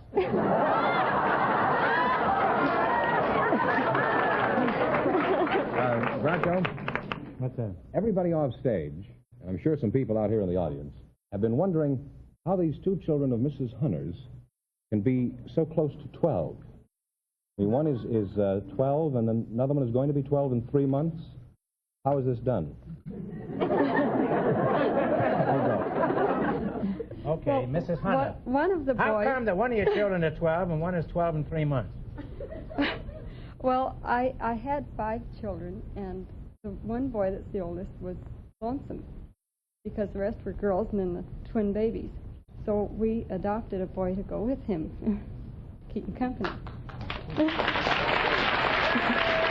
thank you. I'm sure that answers my question.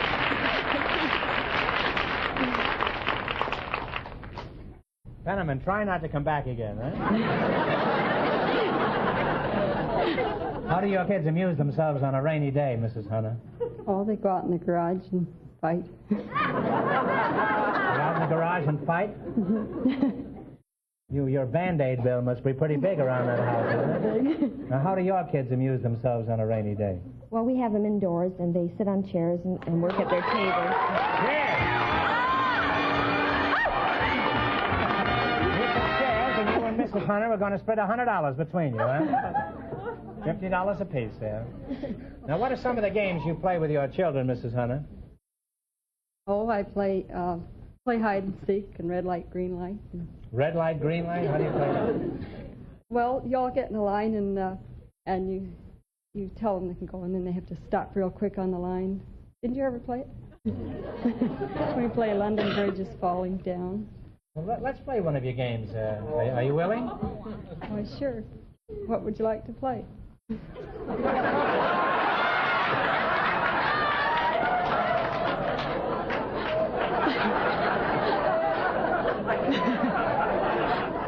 Would you be interested in a snappy game of post office? How about London Bridge? I haven't played that for over a year. Great idea to make the bridge like this. Well, come on, we're starting. Do I go in here? The bridge is falling down. Well, what do I do? The bridge is falling down.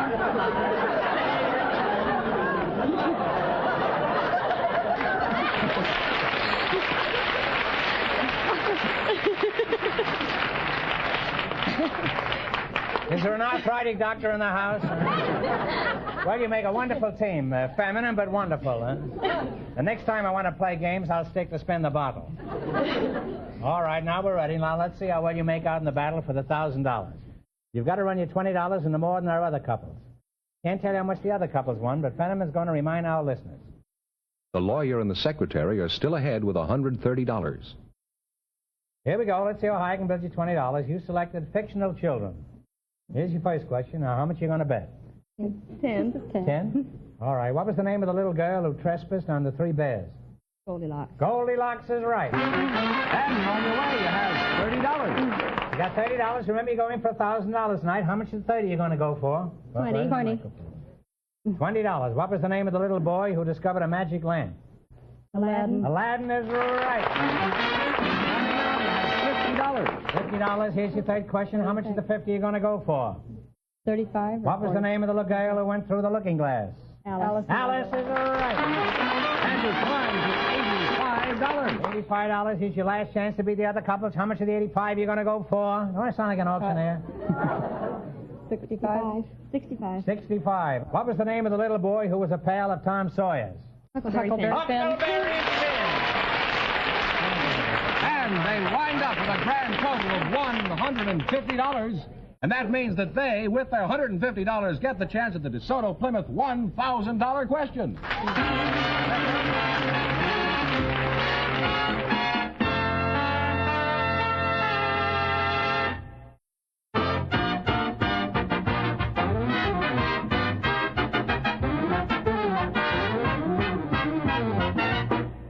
Earlier, I mentioned the wisdom of having your car checked regularly at a DeSoto Plymouth dealer's.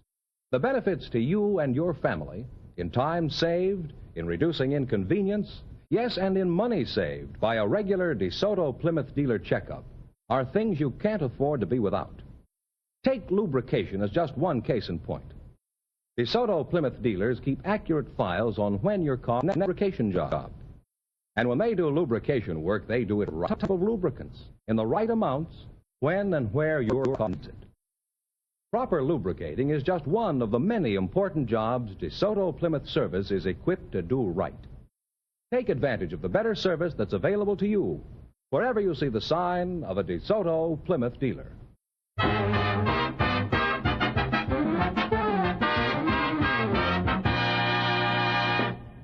All right, here we go for $1,000. I'll give you 15 seconds to decide on a single answer between you, so think carefully, and please no help from the audience. Here it is. The political pot already is seething for the presidential elections in '52. For $1,000, who was the candidate of the Dixiecrats in the 1948 election?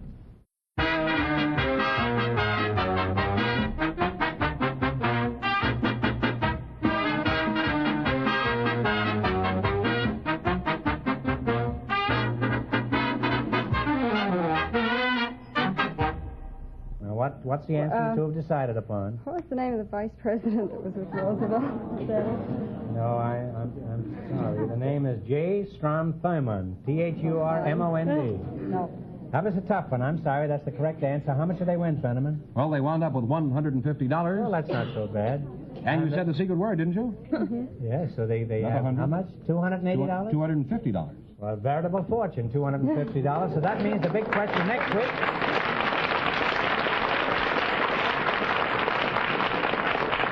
That means the big question next week will be worth $1,500. Well, you lost the big money, but you won $250. Congratulations and thanks to both of you. And to all of our contestants on the show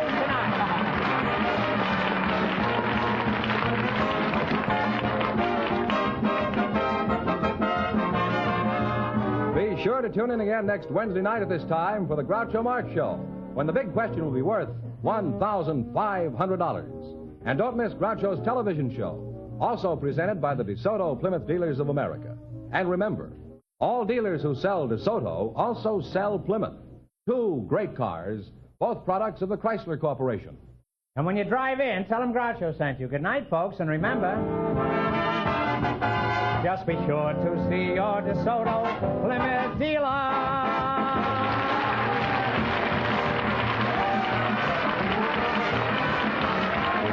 Folks, here's a reminder from the National Safety Council. Remember the ABCs of safety. Always be careful. You Bet Your Life, transcribed from Hollywood, is produced by John Goodell, directed by Robert Dwan and Bernie Smith.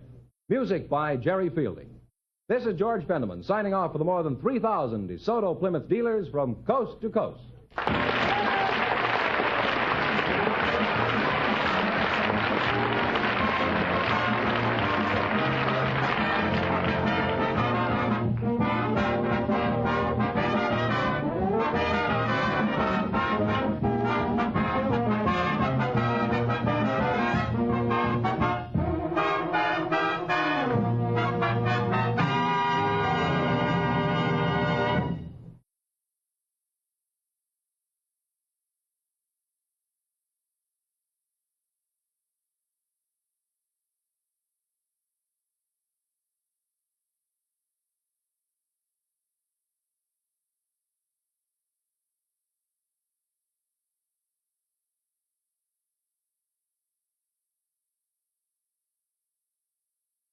Conquer the world of WordPress at G3PL.com. We're your ultimate destination for WordPress support and training. Need help with a specific project? Facing a tricky plugin or theme issue?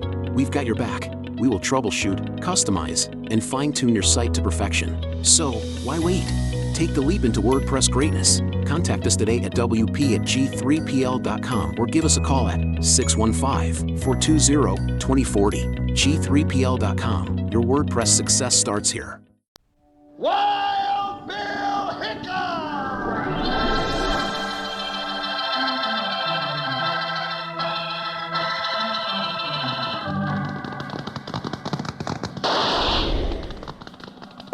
Hiya, folks. hold on to your hats and pass those Kellogg's Corn Pops. 'Cause here comes Guy Madison, his Wild Bill, and his pal Jingles, which is me, Andy Devine.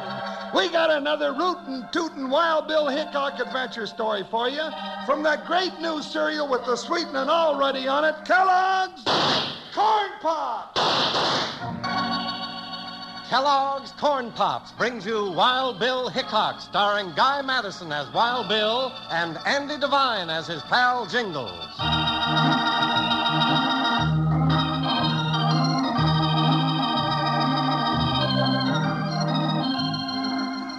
And now to the western town of Hangtree.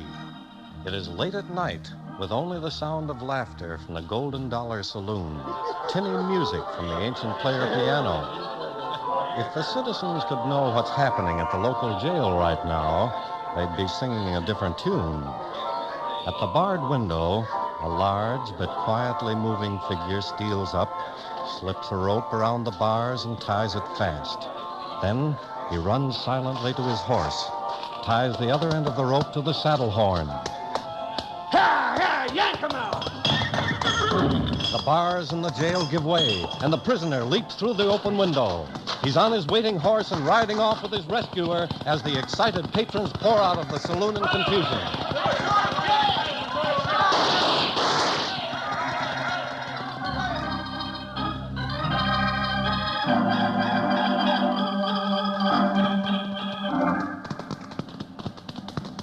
Gee whiz, Bill, I'm getting tired. We'll pull up here, Jingles. Good.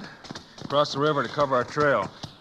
Cross the river, ride on the hard ground, don't tear your clothes on the brush. We wouldn't have to do all this if Wild Bill Hickok hadn't gone and got himself arrested. Sure, Bill, what'd you do it for? People say things in front of an outlaw they won't around a U.S. Marshal, Jingles. But I was... Hold it. Huh? Now what? Quiet. Off your horse, Jingles. Hit cover. Oh, me, trouble. I should have stayed a stagecoach driver.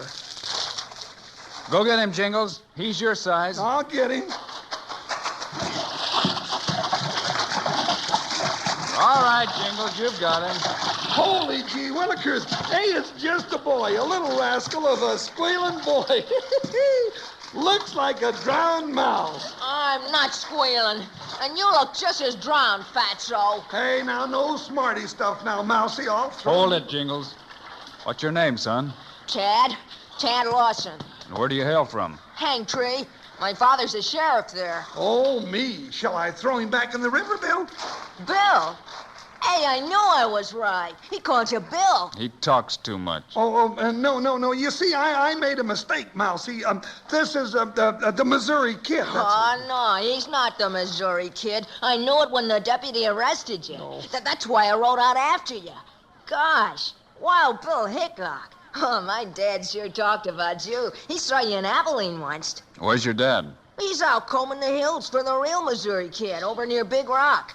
He never would have let him arrest you if he'd been in town. Tad, are you sure you weren't followed? No, I don't think I was, Bill. But we could move on. Hey, I'll show you a good hideout. The old skeleton mine. No, I ain't hitting leather again. Now, I'm tired. Show us the way, Tad. Okay. But like I was telling you, that deputy that arrested you, well, I never did like him. I don't think my dad trusts him either. Who does your dad trust? Well, I reckon the only real honest man in town is Mr. Perry. Frank Perry. He runs the newspaper. Go on. Well, naturally there's others, but not that deputy. He's always hanging around with Marty Slade that owns the saloon.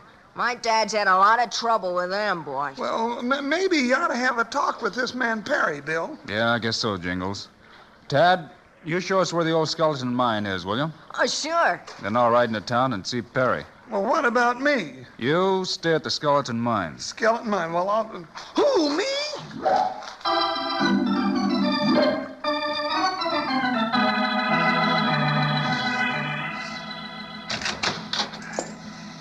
Mr. Perry? Huh?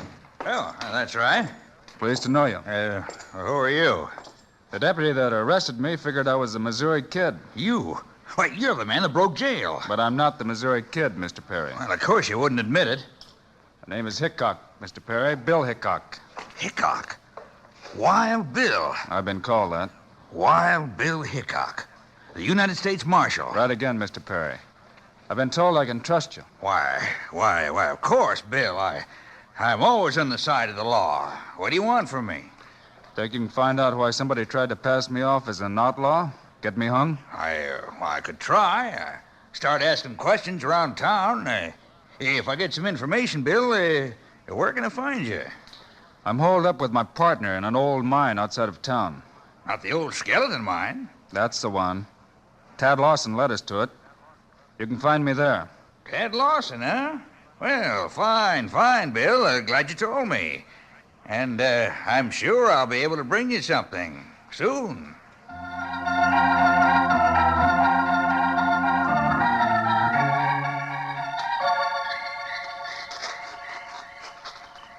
Can you see him down there by the mine, Slade? What's keeping that fool deputy? Oh, take it easy, boss. Takes time to plant dynamite. Besides, it has to go off just right to blast the mine entrance. Close it off. He'll make sure they're in there. You warned him about this Bill Hickok. Yeah, he's heard of him.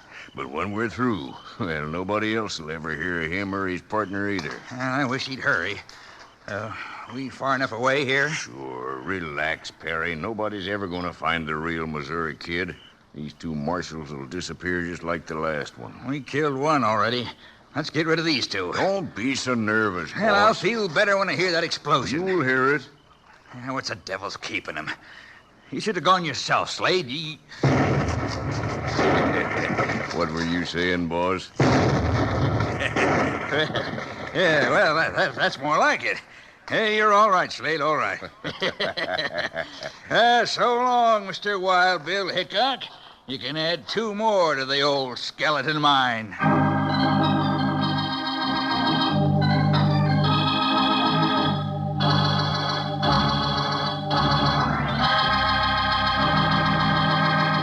Say, this mystery of Wild Bill's got old Panhandle Jim on the edge of his chair. I'm feeding my face with Kellogg's Corn Pops fast as I can grab 'em. Yeah, sure is a good thing these Corn Pops are a 2-way cereal. That's right. You can eat Kellogg's Corn Pops 2 ways. One way is right out of the box, like I'm eating them now. Yes, sir, they're a real tasty snack with the sweetening already on 'em. Now, the other way to eat Corn Pops is out of a bowl with milk. But remember what I said about the sweetening. Don't go dumping a lot of sugar on Kellogg's Corn Pops. They're already sweetened for you. Tasty, puffed-up hearts of corn all ready to go. They're not only good, but mighty good for you. Why, partner, they're a real 2-gun, 2-way cereal with B vitamins, vitamin D, and with important minerals and food energy, too. That's important to all you young'uns who want to grow up big and strong. And you can eat all you want. So if you aren't already settled back enjoying Kellogg's Corn Pops right now, you better sashay down the store tomorrow and get a load of them. You'll need plenty, because the whole family's going to be gobbling your Kellogg's Corn Pops all up. Now listen to this little saying. Kids love Pops. Moms love Pops. Pops love Pops. Well, sir, I'm busting to get back to the show. How about you? Let's go.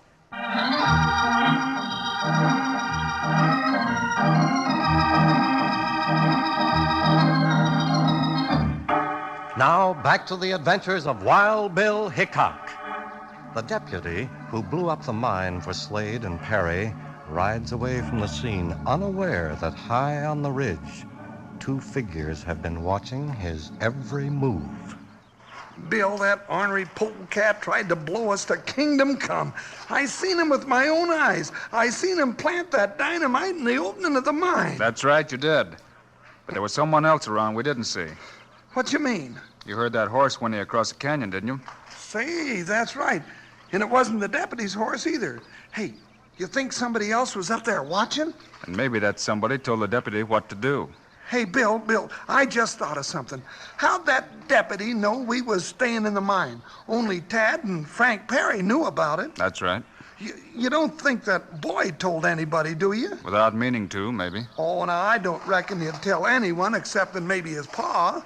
And we know the sheriff's over at Big Rock. Do we? Huh? Maybe he's back. Oh, now, Bill, you ain't Let's go. Get the horses. Come on. All right, come on now, here. listen, Bill. Saddle up, Jingles. We'll ride over to the other side of the canyon and see what we can find.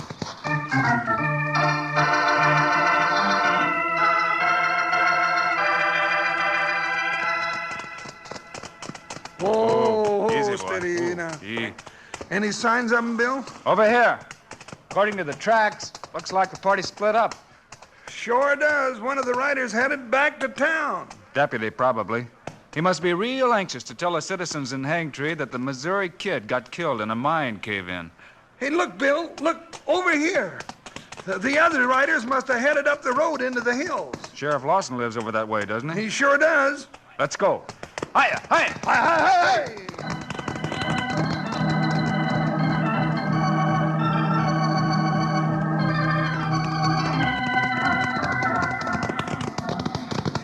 Well, there's the sheriff's place down there in the hollow, Bill.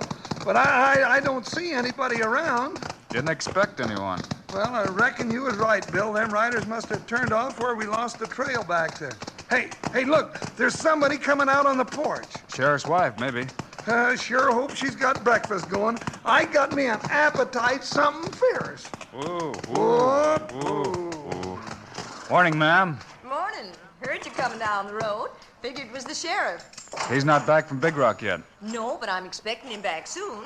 Won't you come in? Coffee's on. Well, thank you, ma'am. That's real nice of you. Say, haven't I seen you somewhere before? Me, ma'am? Well, yes. Yes, your face looks right familiar. Could be. Maybe in Abilene. That's where your boy said. Bill Hickok. Wild Bill Hickok, of course. Tad was telling me about what happened last night, and, well, I reckon he shouldn't have told me, not after he promised. That's all right, ma'am. Well, I really can't blame the boy. He was all fired, excited about meeting you and all. Wild Bill! Morning, Tad. And Jingles. Howdy, son. Say, ain't you all dressed up? My, real pretty. Ma and me's fixing to go to the church picnic after a while. Gosh, what are you doing here? I thought you... Oh, now, there was an accident at the mine, Tad. Some dirty varmint... Oh, excuse me, ma'am. Some dirty skunk tried to blow us up. What? That's right, Mrs. Lawson. Say, Tad, you didn't tell anybody besides your mother about us being up there at the mine, did you? Oh, no, honest, Wild Bill. I didn't tell anybody. Well, now, come on, let's get inside. I sure could use a cup of coffee. Hold it, Jingles. Just one cup and, well, maybe some bacon Look, and eggs. over there. Yeah, fire. Hey, look, Ma, smoke's coming out of the canyon. Come on, let's go see. No, Tad. You better stay here with your mom. Jingles and I'll ride over and have a look. No, all right. And, ma'am. Yes? Keep that coffee on.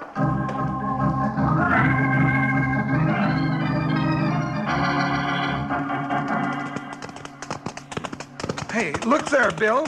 Hey, ain't much of a fire at all, but sure a lot of smoke. I got a hunch that fire just didn't start by itself. What you mean? Get back, Jingles. Here, behind these boulders. Hey, what in tarnation's going on around here? That fire was set to get Tad up here. I reckon they were surprised to see us. Hey, look, Bill, there they go. Come on. We'll head them off. After seeing us, they'll probably be on their way to the sheriff's house. It's Tad they want. Come on. Hey!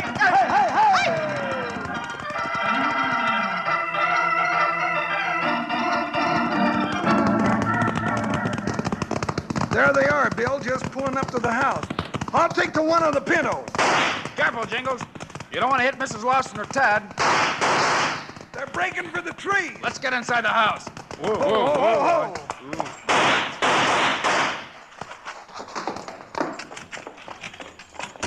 Listen, Mrs. Lawson, you all right? Yes, I'm all right, Bill. Where's Tad? He's right here. Down. Down, all of you. Jingles, take that side of the house. I'll take it. Who are those men? Who are they, Wild Bill? Well, I'm right sure one of them's Frank Perry, ma'am. Perry? But I don't understand. He and Slade want us, Mrs. Lawson, and they want Tad. Tad? But why? Because Tad knows that I was up in the mine, not the Missouri Kid. Watch it, Bill. One of them sneaking around the barn. I seen him.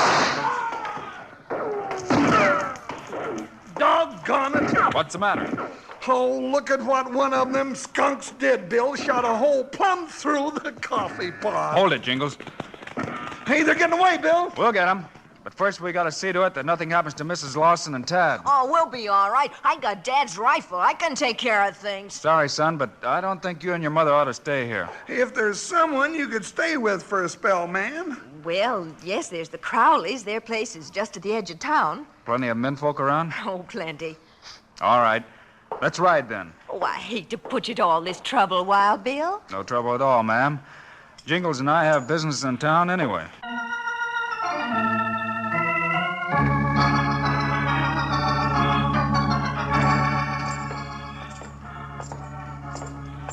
Bill, this is plumb local. You walking right into town this way in broad daylight. Too many folks still think you're the Missouri Kid. Sure they do. But the Missouri Kid is supposed to be dead. Well, there ain't nothing to stop him from shooting at his ghost. Well, in that case, you cover the other side of the street and keep a sharp eye on the windows. You ain't told me yet where we're going. To the saloon. That's where we might find the deputy.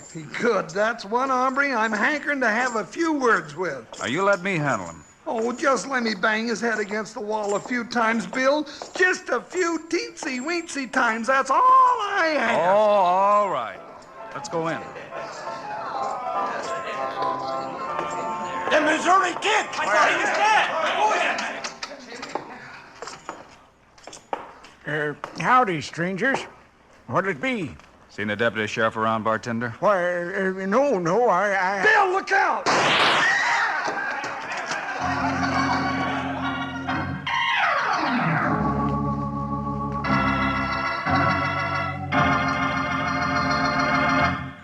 Hello there. Couldn't talk for a spell. I was eating corn pops. You know, it's bad manners to talk with your mouth full, especially when you got nothing to say. I got something to say, though. Something big. It's about Kellogg's Corn Pops, that wonderful eating cereal that's already sweetened for you. Now, listen close here. Corn Pops are hearts of corn, all puffed up big and crisp with plenty of tasty sweetening on them. Now, you can eat Kellogg's Corn Pops the way I eat them when I listen to Wild Bill Hickok, right out of the box by the handful. But come breakfast time, pour them out in a bowl and add a little milk. But don't go putting any sugar on Kellogg's Corn Pops. No, sir, because like I just said, Corn Pops already got the sweetening right on them. Every single Corn Pop. Now, if you're eating them right now, look at the bag inside the box. Well, that bag is pure aluminum. Keeps Kellogg's Corn Pops fresh up to 10 times longer. And your mom will want to know this. That bag's wonderful for storing things in the refrigerator, for wrapping sandwiches in. Now, don't go fussing with one box of Kellogg's Corn Pops. Get your mom to load up big and keep them on the pantry shelf. Then out of the box or out of the bowl, you can have all the Kellogg's Corn Pops you want. Now, let's tell everybody who loves Corn Pops. Kids love Pops. Moms love Pops. Pops love Pops. Now you're talking.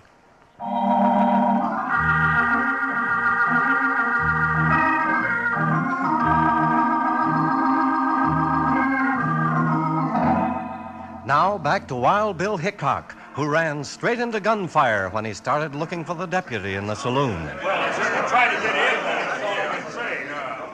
You must have a bad memory, bartender, or bad eyesight. Yeah, that deputy was standing right behind the piano. Get him on his feet, Jingles. He's not hurt. It'll be a pleasure, Bill, a pleasure. Say, stranger, you ain't... you couldn't be... The Missouri Kid? What do you think? I know you ain't. Not with a draw as fast as that one. The Missouri Kid, I heard tell, ain't much of a gunfighter. He gets others to do his killings for him. So I heard, too. Yeah, there's only one man I ever heard of had a draw as fast as yours, stranger.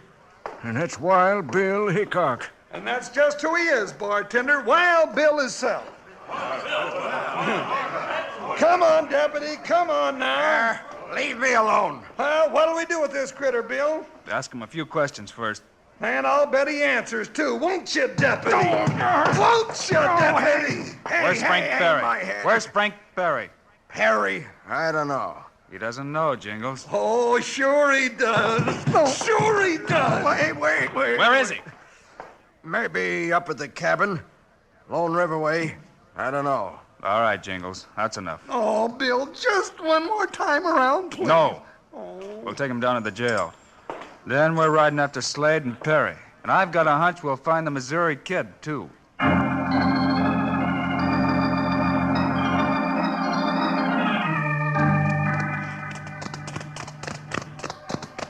Well, them hombres sure made it easy for us to trail 'em, Bill.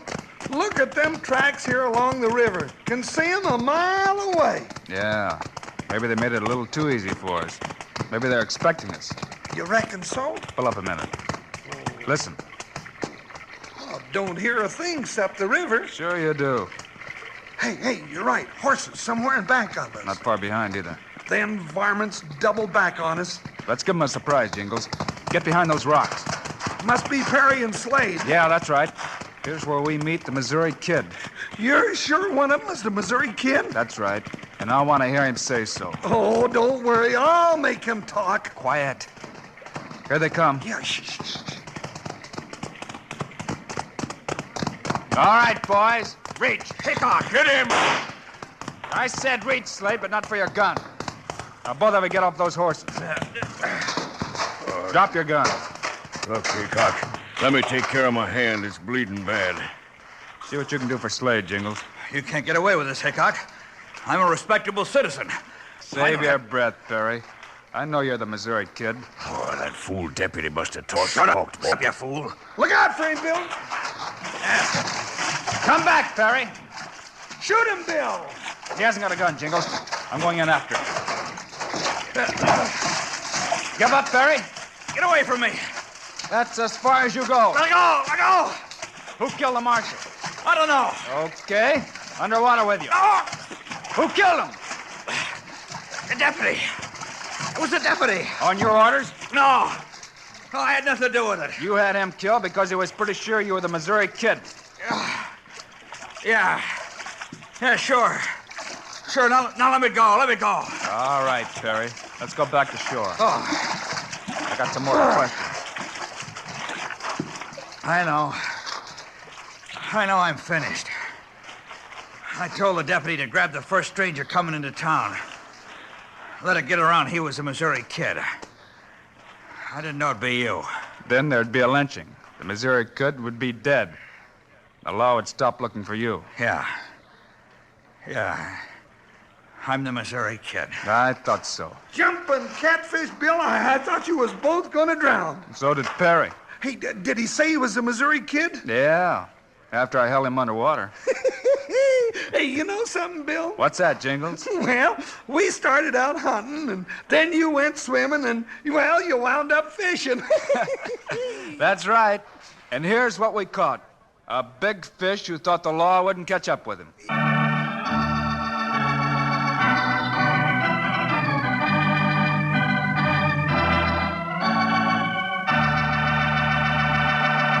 And now, here are the stars of Wild Bill Hickok, Guy Madison, and Andy Devine.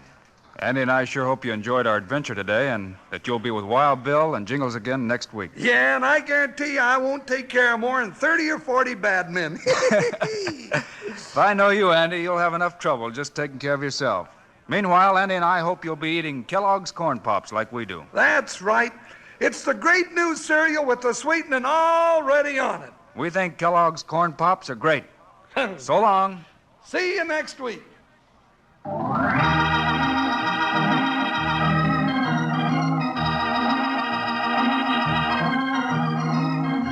Yes, sir, be sure to listen next week, this same time, same station, when Kellogg's Corn Pops again bring you Wild Bill Hickok, starring Guy Madison and Andy Devine in person.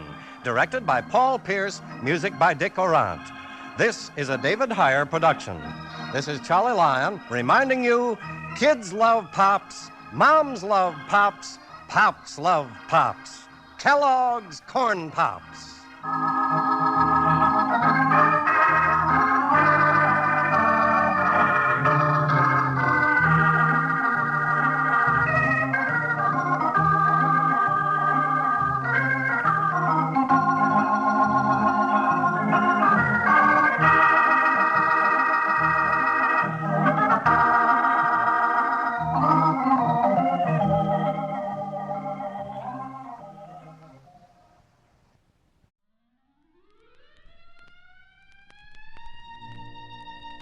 Thank you all for tuning into Golden Age Radio today. We hope you enjoyed the classic tunes and captivating stories from the past. Absolutely. It's been a delightful journey through time, and we truly appreciate each and every one of you for joining us. We have a fantastic lineup prepared for tomorrow's broadcast, filled with even more nostalgic melodies and thrilling dramas from the golden era of radio. So mark your calendars and set your alarms because you won't want to miss it. Join us again tomorrow at the same time for another unforgettable session of Golden Age Radio. Invite your friends and family to come along too. Let's make it a delightful gathering filled with timeless entertainment and warm memories. Once again, thank you for being part of our wonderful audience today. We look forward to having you with us again tomorrow as we dive into the enchanting world of the past. Until then, take care and have a fantastic day ahead. See you tomorrow. See you tomorrow.